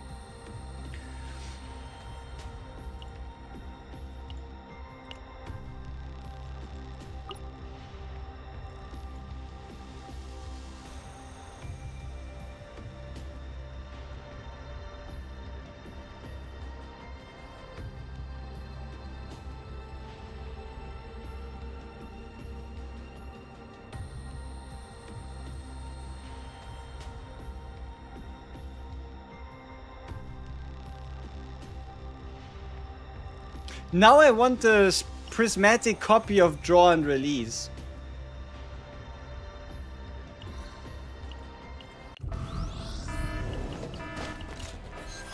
That didn't go as expected.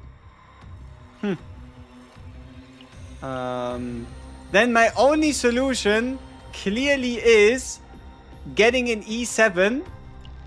No, investing my dupes into Orlea, resetting my Orlea to get some Spectre Cubes to buy a Prism Module Masterpiece. You just gotta think. Wait, are you using the new copy events in the new planet to copy Eternal Hunger? Wait, no. You can just use a duplicate core. You can just use a duplicate core to duplicate Eternal Hunger.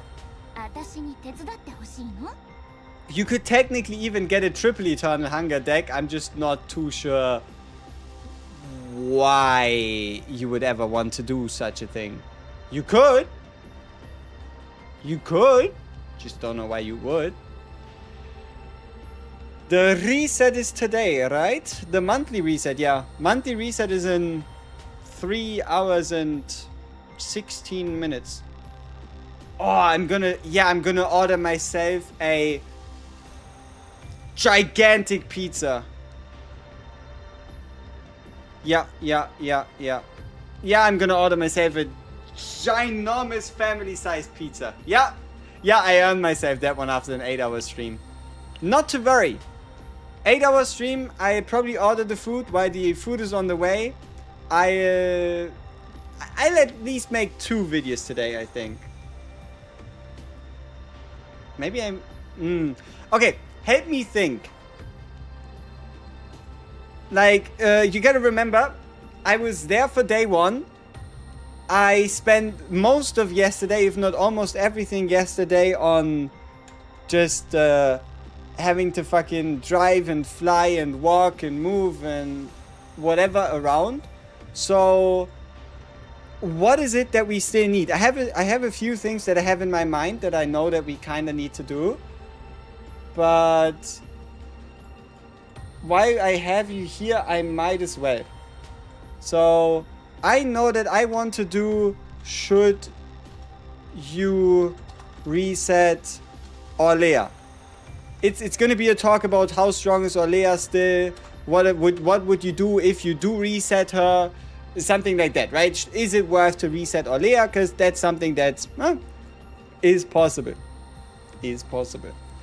Then build preset guide, because there is still a couple things that are maybe a bit confusing or something, though this is not as important, not mega high priority. Think everyone already has reset her day 1? I don't even know. I think 80.85% of the player base doesn't even know what that means. What is the reset he's talking about? See, there you go. There you go. This is exactly what I meant to say.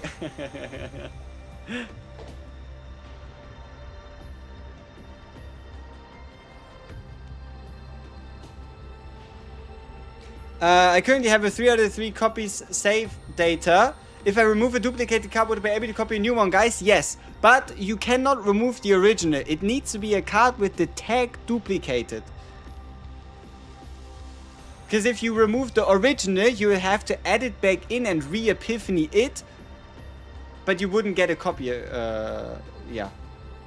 Don't reset until you're done pulling for this patch, by the way, guys. Wow. You might actually be onto something. I have not E for Orlea and she stays that way. E for Orlea is a blessing with the 10% team-wide damage bonus. But, gentlemen, I need some ideas. Hild. Obviously, Hild E0 Showcase. Duh. But that one's gonna take like... in a day or 2. Like... I wanna have a proper amount of decks ready by then. But Hild Eternal Hunger is something I can showcase today. E0 Showcase, yeah, obviously. See, not everybody is like you, Cappy, and gets a fucking E6. Like, me personally, I don't even understand how anybody could ever go and do something as weird as getting an E6 Hild. That's just... couldn't be me. So, yeah. Now that we have... you can see I have an E0. I have an E0 Hild. And that's just how we roll, right? Hild's ass showcase. Why? Oh! Did you know the skin changes the way she faces? Look, here she faces to the right. Now she faces to the left. This also makes it so that when you have a look at their expressions, she faces to the left versus faces to the right. And skins have 6 new expressions. They aren't super big or super crazy, but there is some new ones in here. So look, she's mad. She's mad because you didn't buy her skin. See, I don't know why you can be so mean. See, now she's sad. You didn't buy the skin, yeah. That's big problem. Big problem. Now she's happy if you buy the skin. This is see, I don't know how to defend this one. Like, especially it's just sweat, right? It's just sweat and she's just very surprised. This one here, she's clearly mad. Now she's super sad. And it's just happy times. Yeah.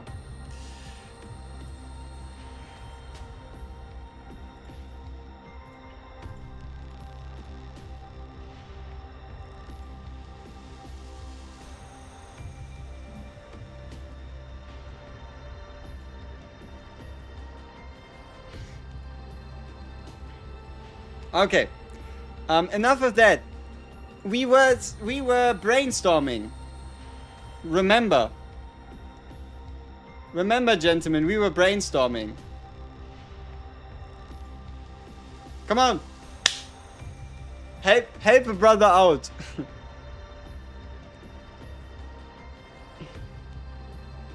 CZ an ambassador. Who else if not me?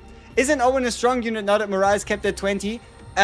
He is only strong if you are capped at 20. Do you have a 20 cap morale deck already? If you do, then sure, you can consider something like that. But also, you can do -3 morale with a card that is available to any and all characters. Maybe a video on spending Spectral Cubes. I'm gonna combine that with the Orlea video. But spending Spectral Cubes is E7 Mega or Gigaway behavior, right? Which combatants benefit from which tier of which desire? Yeah. Though, I think in my desire guide, I already talked about it enough by just talking about it class by class. Still have 0 Spectral Cubes. I also have 0. Currently. Okay, let's be real. I only ever had 1 Spectral Cube from an E7-9, which is, that one hurt. Hunger Hilt with Yuki. It fixes her AP/inspiration problems. That's the thing. Yuki doesn't really have inspiration problems with her multi-patches.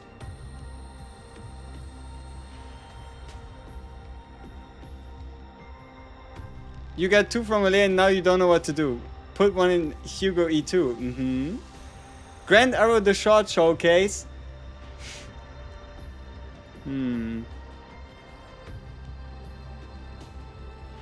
But no, is there anything else like that I need to prioritize?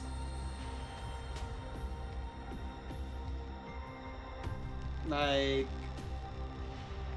we're obviously working towards the E0 showcase. Getting an Eternal Hunger is pretty cool. Yeah, pretty cool. Desire card tier list. I need to prioritize sleeping. Currently, I need to prioritize eating. I am hungry. You can't reset your Alea. Ouch. She's probably not built. Have you gone over synergy statuses on the S3 cards? Oh, you mean over the synergy effects of S4 cards? No. Oh, you mean over debuffs on S3 cards and how that might synergize?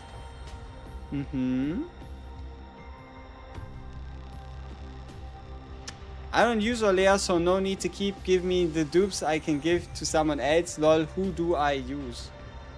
Yeah. S4, yeah. Oh, right. Yeah, I've talked about the desire system a bit more in detail with the latest video yesterday. I did. I feel like there were more things in my head. Like, this list is a little empty. Did I eat for the partner? Brother, am I made out of money?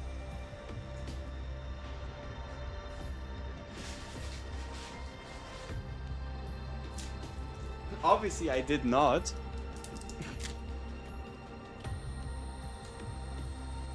No, I have E0 hit.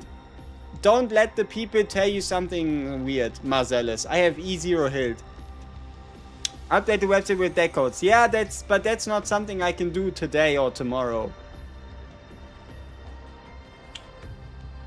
E0 hit with 6 dupe items waiting. No. Now you're just slandering me. Now you're just slandering me. Though I do think this is one of the most beautiful sights in the game. Besides the fact that I somehow have 4 fashion cards for Owen. These are, I don't know, kind of weird. Make the hit stretch channel, that is true. Make a automatic deck like Dreamworld. Bro will never do.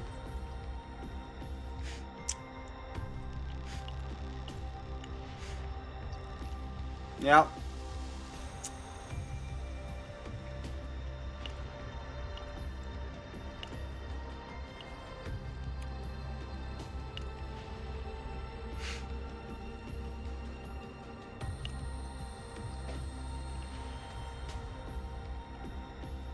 Did the story yet?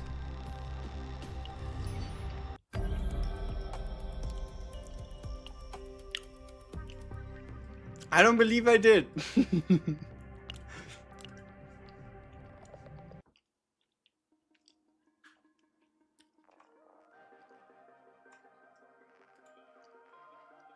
No, but I feel like I'm missing something obvious here.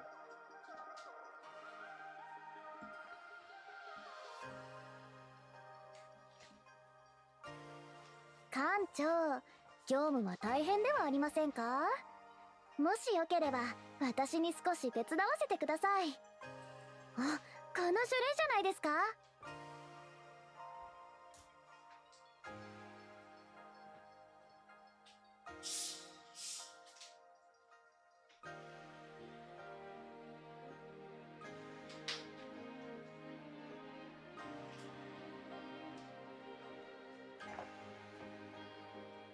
執行官の仕事ですか？Ooh, maybe something about the gear pieces and neutral cards this season? Ah, yeah, exactly, like a season 4 starter guide. I did that for season 2, I believe. Probably forgot to do it for season 3 with anniversary and whatnot, but I think like a season 2, season 4 starter guide-ish might just work.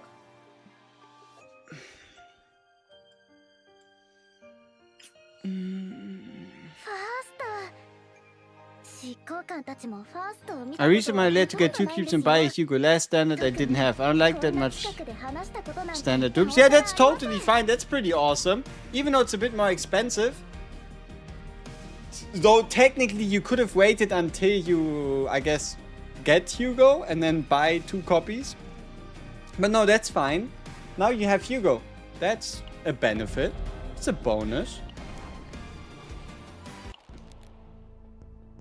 Yay, rank 52%. I don't know if that's actually good. But yeah. Also still, I really like this deck. I am happy that I did this. My pre-season Yuki. I am happy with my pre-season Yuki. I don't know what to tell you, but there's something special about Yuki in the sense that, yeah, I don't know, she just, I don't know, you just want to make her work. Better than 48% of players, pretty huge. Exactly. You want to see what I spent my time building today? The best team ever, just to have it deal like 100,000 damage. Look at this build. Yeah, here we go. Look at this build. This build is fantastic. Would the plus 10% crit to 0 cost cards be better with that save data? No, because it's mainly about like hitting hard with inspiration as well. Season 3. Yeah, but look! It has the Grand Arrow withdraw. It has Plasma Ring with draw. It has draw release with 0 cost. This with 2 cost, 0 cost, 1 cost, 1 cost. The card. Even we have a 25 multiplier to the exhaust card. We also have crit damage multi, and we have this extra attack stupid thing. And also this shit. On shuffle, increase damage amount by 23 for 1 turn. And you know what else I did? I mutilated my perfect Orlea save data. This was totally fine. But I had to mutilate this and turn one of these into a softie just so I can apply vulnerable to the enemy so that we can hit that little bit harder. And I also had to change the Epiphany on this Typhara deck here. So yeah, I went all out, but it's sad. It's like, no. When are you doing the big game range bit? See, I thought about it, but you know what I realized? The reason why the big game ranger bit with why the 30 stacks thing is never gonna work is this. Like, the 30 stacks thing is never gonna work because it completely screws over Vortex Arrow. And that just doesn't work. Like, you can't do that.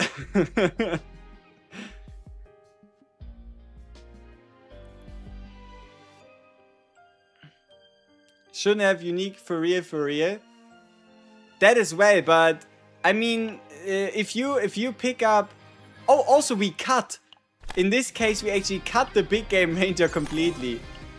But yeah, this one, unable to use the tech cards of this unit. Like, what the fuck? Yeah, Vortex Arrow is such a sweet card.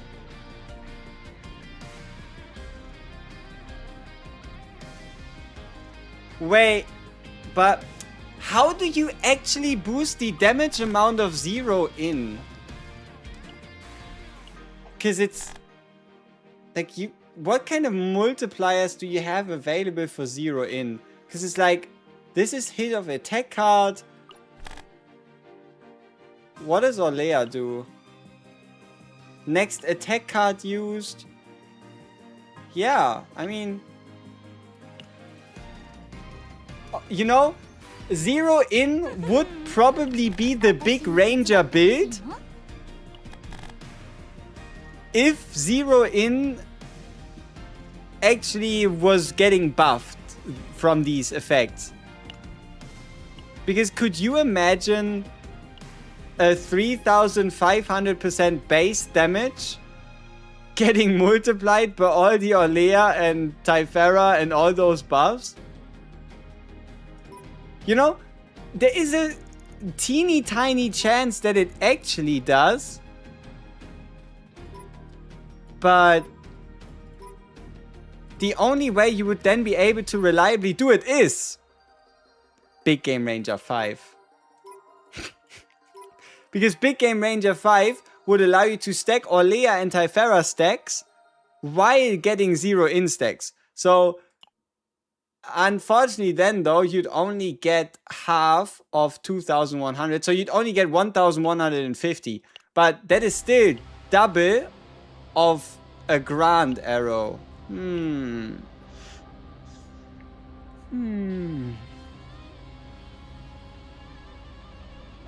Yeah, you could still play Vortex Arrow, but you'd have to make things complicated. Like, find some way to activate it without playing it, yeah. Do you think it's worth to pull on the standard partner banner? No, I would never do that. Though, to be fair, over time, I guess, more and more interesting partner get added into it. But no, I still never do. I mean, look at this. Your odds of getting your dedicated partner are a casual, comfortable 1 in... What, is it just a 1 in 15? Yeah, but it's a 1 in 15. I don't know about that. That's... Yeah... No, my math doesn't... No, my math's wrong somewhere. Is this really only 15? How does it work?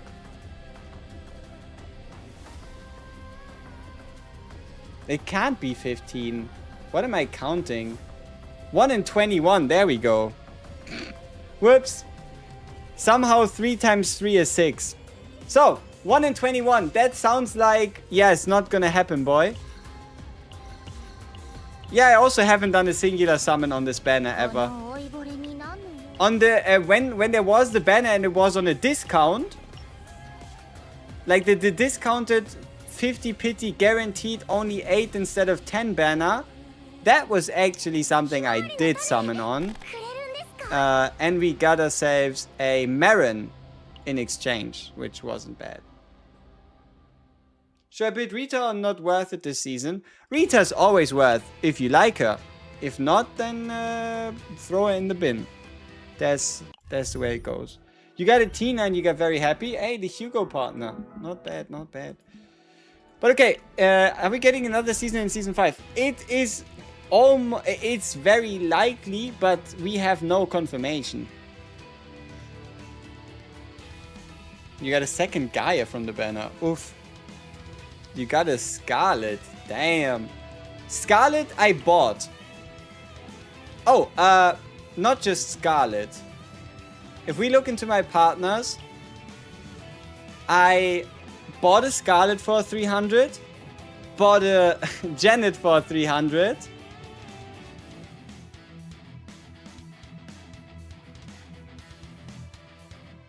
yeah, bought these two for 300, worth.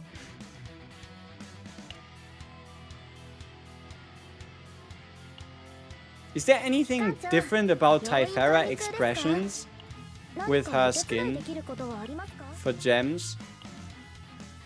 Normal, sad, combat, flustered, smiling, characteristic.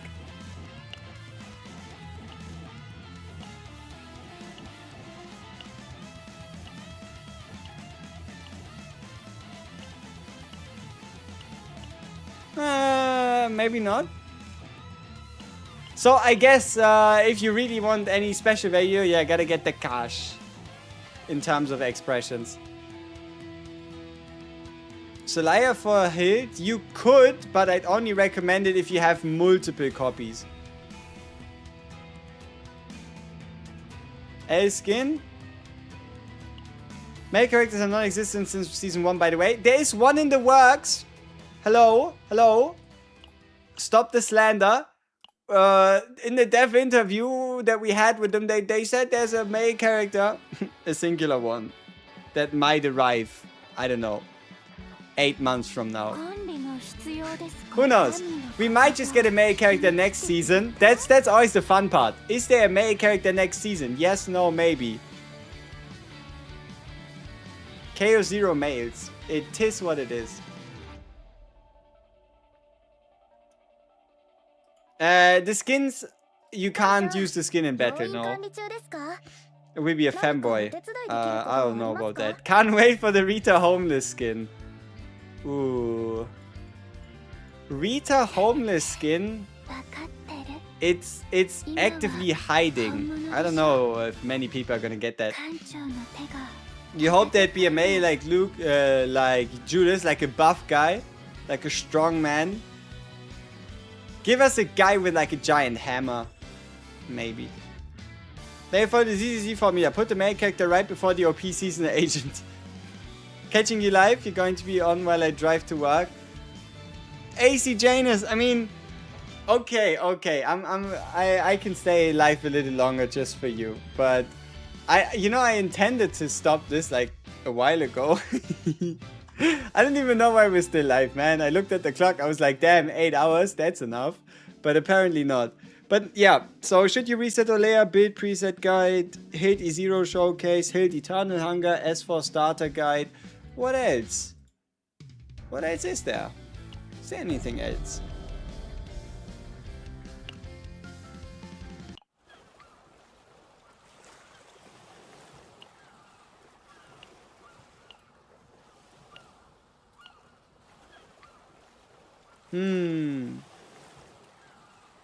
Damn it, I was time to stream more. That wasn't the intention.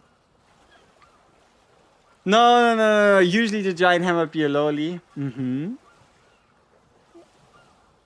Okay. Miyamushi, you can dupe Orlea and then reset her with the ticket. The only problem is you would be getting a worse selector if you dupe her first and then reset her. You would be getting either a standard 10 character selector with extra steps. I mean, you could turn her into a Prism module masterpiece, but... Ew. Those are the videos you plan to make? Pretty much, yes.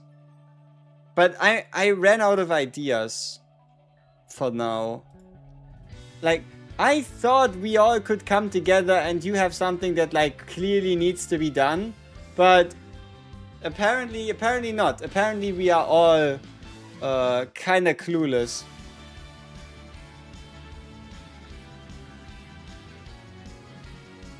Yes, you get a cube for every dupe when you reset. Indeed. And that's mainly what that's gonna be about, right? Like, should you reset Orlea? Is that smart?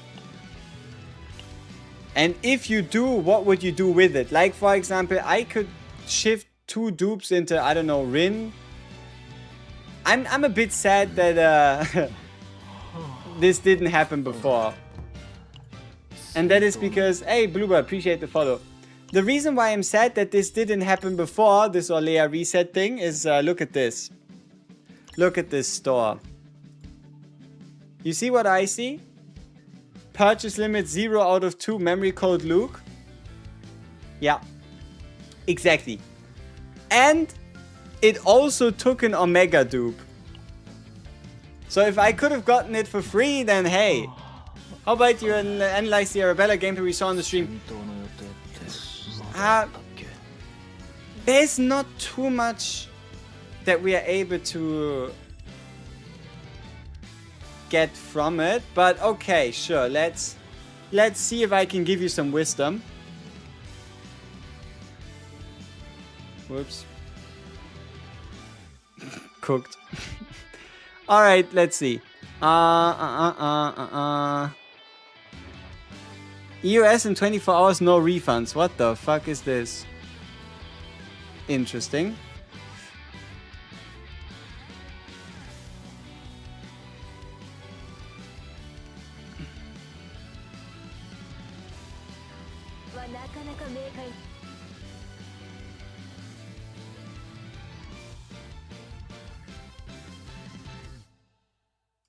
Okay, let's see if we can guess what's happening on this on screen, right?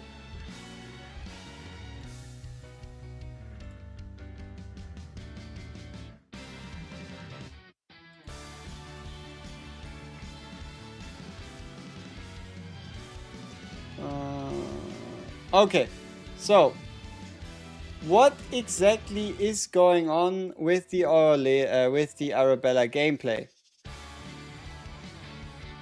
This card, it's a 0-cost skill card. It features a chainsaw.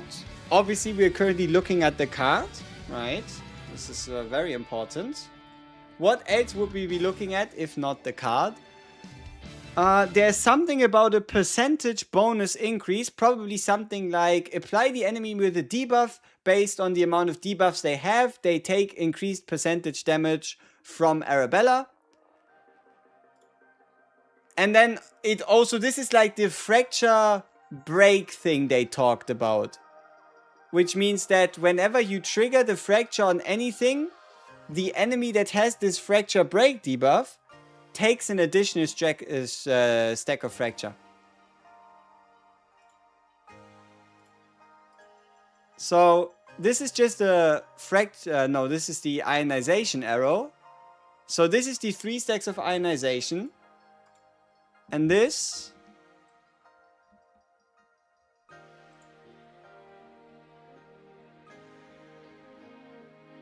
is a blue card that is way too quick to know what the fuck it does. But we can see the impact. And that is, it's going to be an AoE hit that applies 3 stacks of fracture. AoE. Wide.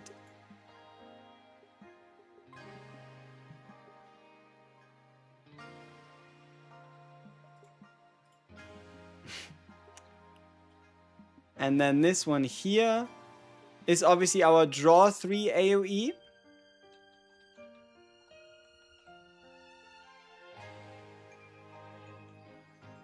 Now what is this? This is a something something percentage. Something something something.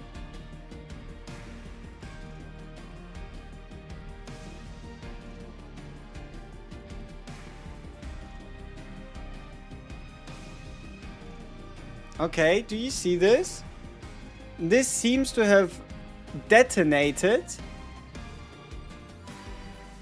the fracture stacks on the enemy. You see how there's like 3 stacks, 3 stacks, 3 stacks, 3 stacks, 9 stacks? Detonated, right? 9 gone, -9, -3, -3, -3. And now, look, it's up to 30 stacks.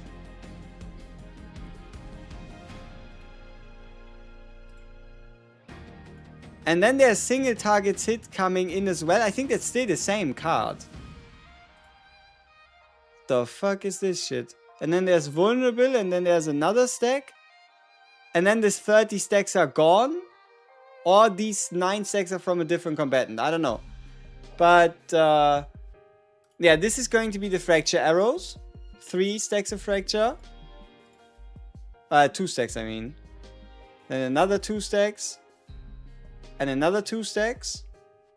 And another 2 stacks.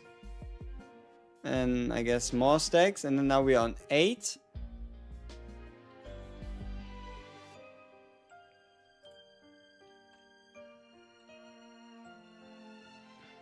Then this one here, I'm not too sure.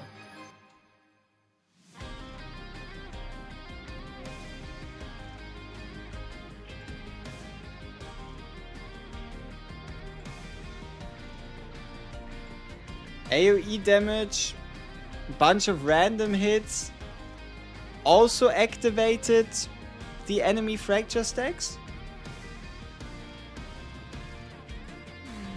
Big AoE hit. Finisher card.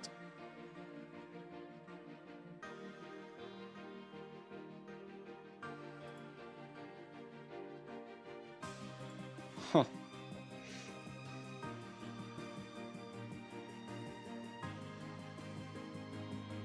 Why they're boink boink like floating? Brother, I don't know. Why are they boink boink like floating? The purple card has something to do with fracture, surely. They all seem to. They all do be seeming to somehow have something to do with fracture.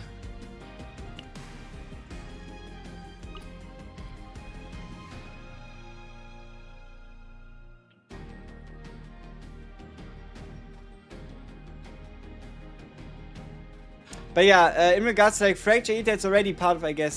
Sorry if you've been asking another time, are you going to make deck builds for existing characters? I will. I will make deck builds for existing characters whenever I find a funky combo. I show it off whenever we like get a nice team together. We might also just do like a build from zero type situation again. Like for example, build the perfect season 4 Cassius. And then how would that look like? Like a full run, for example. Could an Owie copy unique skill cards with his card Wind Charge? He could. But there need to be a card of obscene value. There would need to be a skill card of absolutely obscene value, seeing as how this card is exhaust. But if we have like some super overpowered, giga, ultra crazy, unique skill card that does something so ridiculous, then yes, this could activate it twice. Like this was, for example, back in the day, like a few months ago, when Spirit Keyfox still duplicated a card, gave you a copy of a card, people used Wind Charge on Spirit Keyfox, so that Spirit Keyfox copied 2 cards permanently for the fight. Are you planning to do a video of different hit decks like a showcase? Yes, E0 showcase probably tomorrow-ish.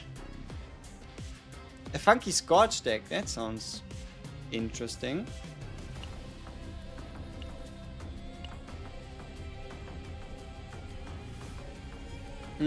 Question, is the TRA good for Hild? TRA. What is that? Like, what is that short for? Is it this weird bug item? Let me see.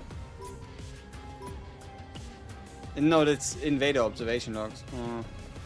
Tankitis of Ruined Age? Oh, yeah, absolutely. You can take those. The 8% attack is still good enough. The Cthulhu Sword, yeah.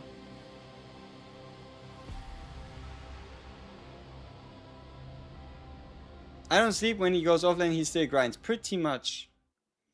He could have activated Typhera 2-cost card 2 times. Yes, but 1 time per battle, right? Driven Hunt buffed by a 300% draw and release would keep the added damage for the second hit. If so, that's 1050% times 2 damage amount. Yes, it buffs the entirety of an attack card.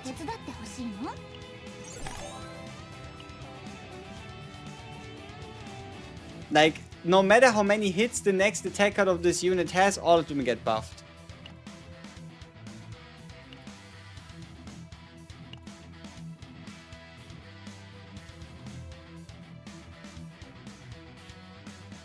How do you decide between attack and instinct? It comes down to where you have the better subs. Like, if you want to break your mind over it and see and here and there, there's certain like attack percentage thresholds, but that's way too deep to be useful to anyone, and even then it's like a 2% difference. So it really just comes down to whatever you got and whatever's better. Goodbye SM, hello TRA. Let's go.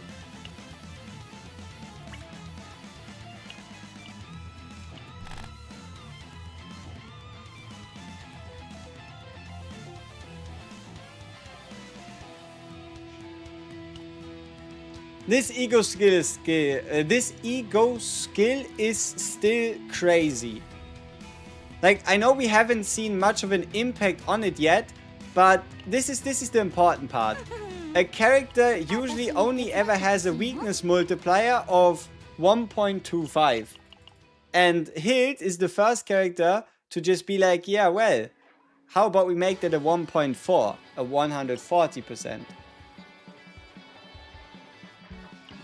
And that's team-wide. That is pretty nasty. Have a good one. Enjoy the pizza. Catch you later. Appreciate it. I hope I shall be able to do so. But yeah, okay. I think we built a couple decks. I think we figured some things out. Obviously, it's not perfect yet, but we built a Serenial. We built like 2 different Hilds. We fixed off an Olea. We fixed up a Typhera. The last thing we kind of need is just like a support to fit it all together. Would it set work with Faye? Absolutely. It's Faye's best in slot set, the Battlefield Evolution set. See, Faye didn't have a set before, really. Like, sure you could try and break your back with the Season 3 card to get a Passion or Void crit chance bonus going. But Battlefield of Evolution... So, extra attack, or when an attack card is created on draw pile or on draw through an attack card. She does all of those. Yeah, I built a good chunk of decks, I'd say. Especially this one. Very happy with this one.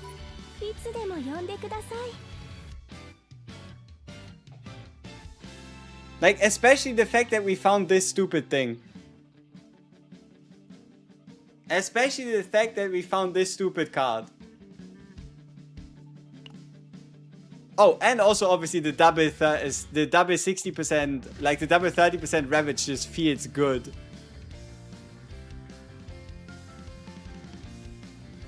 Yeah. No.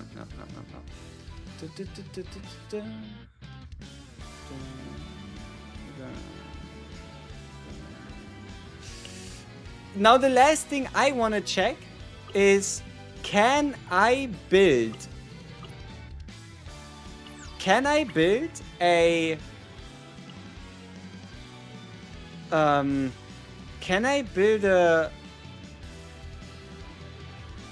Judgment Flame set that is appropriate for a Hild?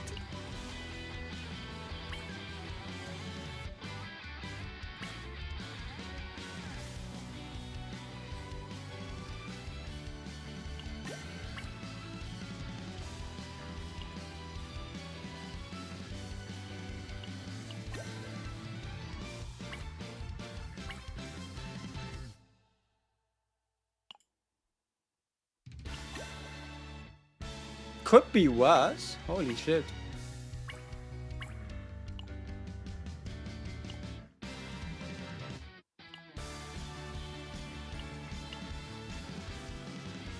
Why does Owen not have crit chance and crit damage recommended?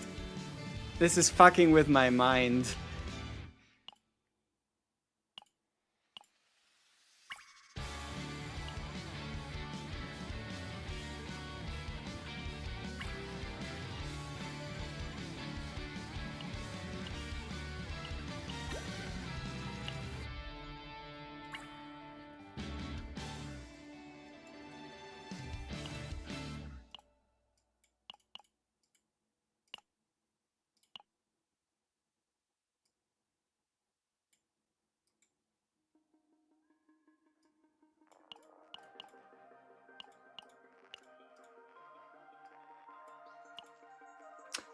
I mean, I wonder what the growth guide says you should do to an Owen.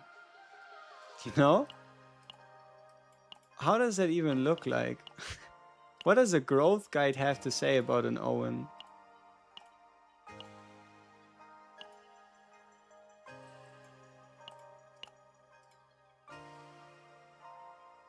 Wait, didn't I select the set?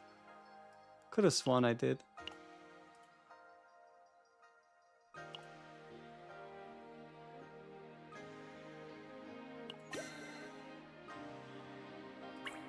That is nasty.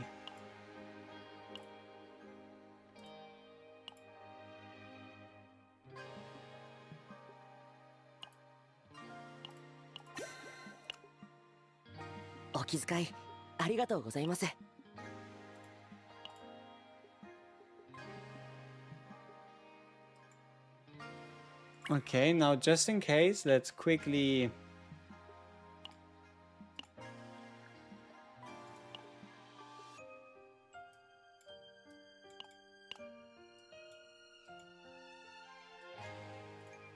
quickly swap the two.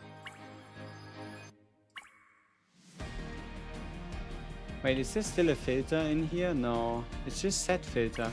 Then why can't I find her?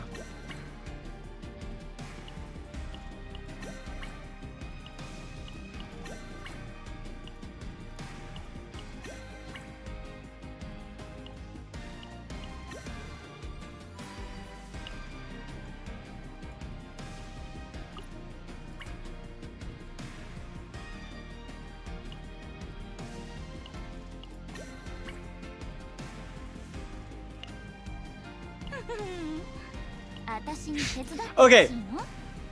Okay. I'll admit, this bit is kinda criminal if you don't have E6. Like, you don't... Okay, technically with E2 you could make this work. You'd be like, well, look, I have E2, I have 57% crit rate, leave me alone.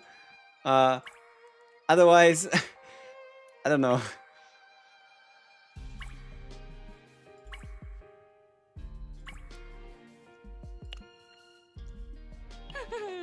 Does the set bonus apply to all instincts cards in your hand or only to instincts cards of the character equipped with the set? Yeah.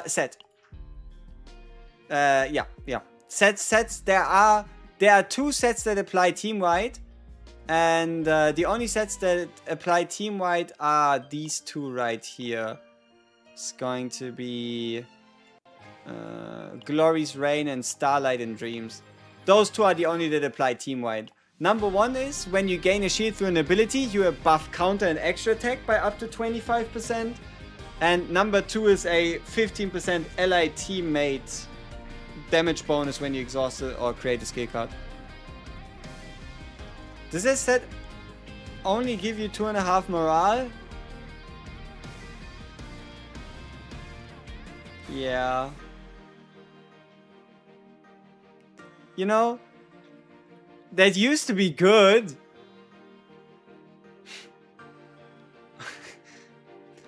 I don't know what to say. Like, that used to be the hot shit back when Serenia came out. I spent a lot of stamina farming that set, you know? 2.5, that doesn't count against cap though. Yeah, but still, it's like... really? And that's supposed to impress somebody, you know?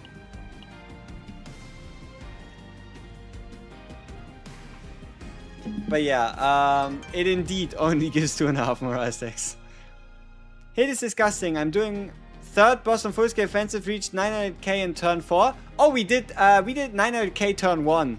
We did 900k turn 1 with this Faye build, this Hild build, and then a Faye. But yeah, she can also absolutely put in the work herself, especially because her damage amount in the 3rd isn't even boosted. Bro's ulting, shh, maybe. 9 hour stream, that's insane. You are kind of correct. You are kind of correct. It is indeed insanely normal. Yosh, yosh, yosh.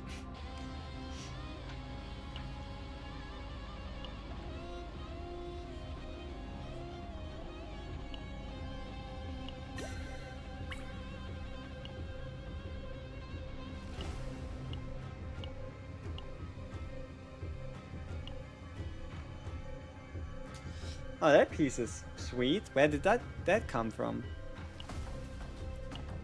8.7, 8.8. 13 flat, 10 flat, 6.5, 5.6. Huh. Yeah, I still have a long-ish way to go on being happy with my Battlefield of Evolution set. Oh yeah, we started today's stream with doing summons for Hild. Then we also built or tried to at least build the set. The debuff set, right? We were looking for DOT pieces. Ah yeah, it's currently on Tressa. Here. We built this set where we can also then...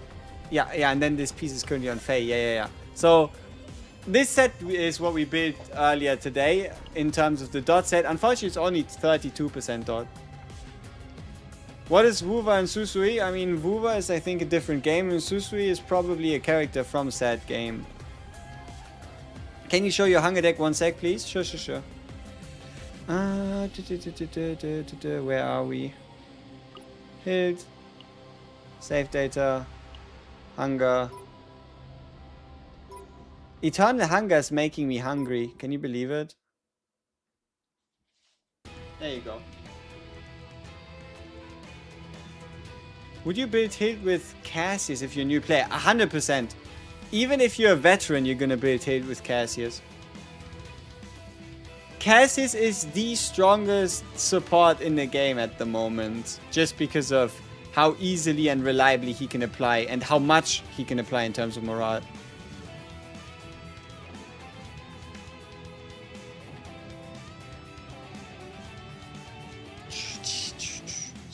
Hey, double Susui in the temple in Wuwa. Hey, impressive. Someone mentioned pizza. Is that what you're having? I will get myself the most ginormous pizza ever. It's going to be sick. But, okay, it's been 9 hours. Enough is enough. Like, enough is enough, gentlemen. We gotta leave some CZN for tomorrow. And we also gotta leave some CZN to the rest of the player base. So I'd also have to make like at least a video or two.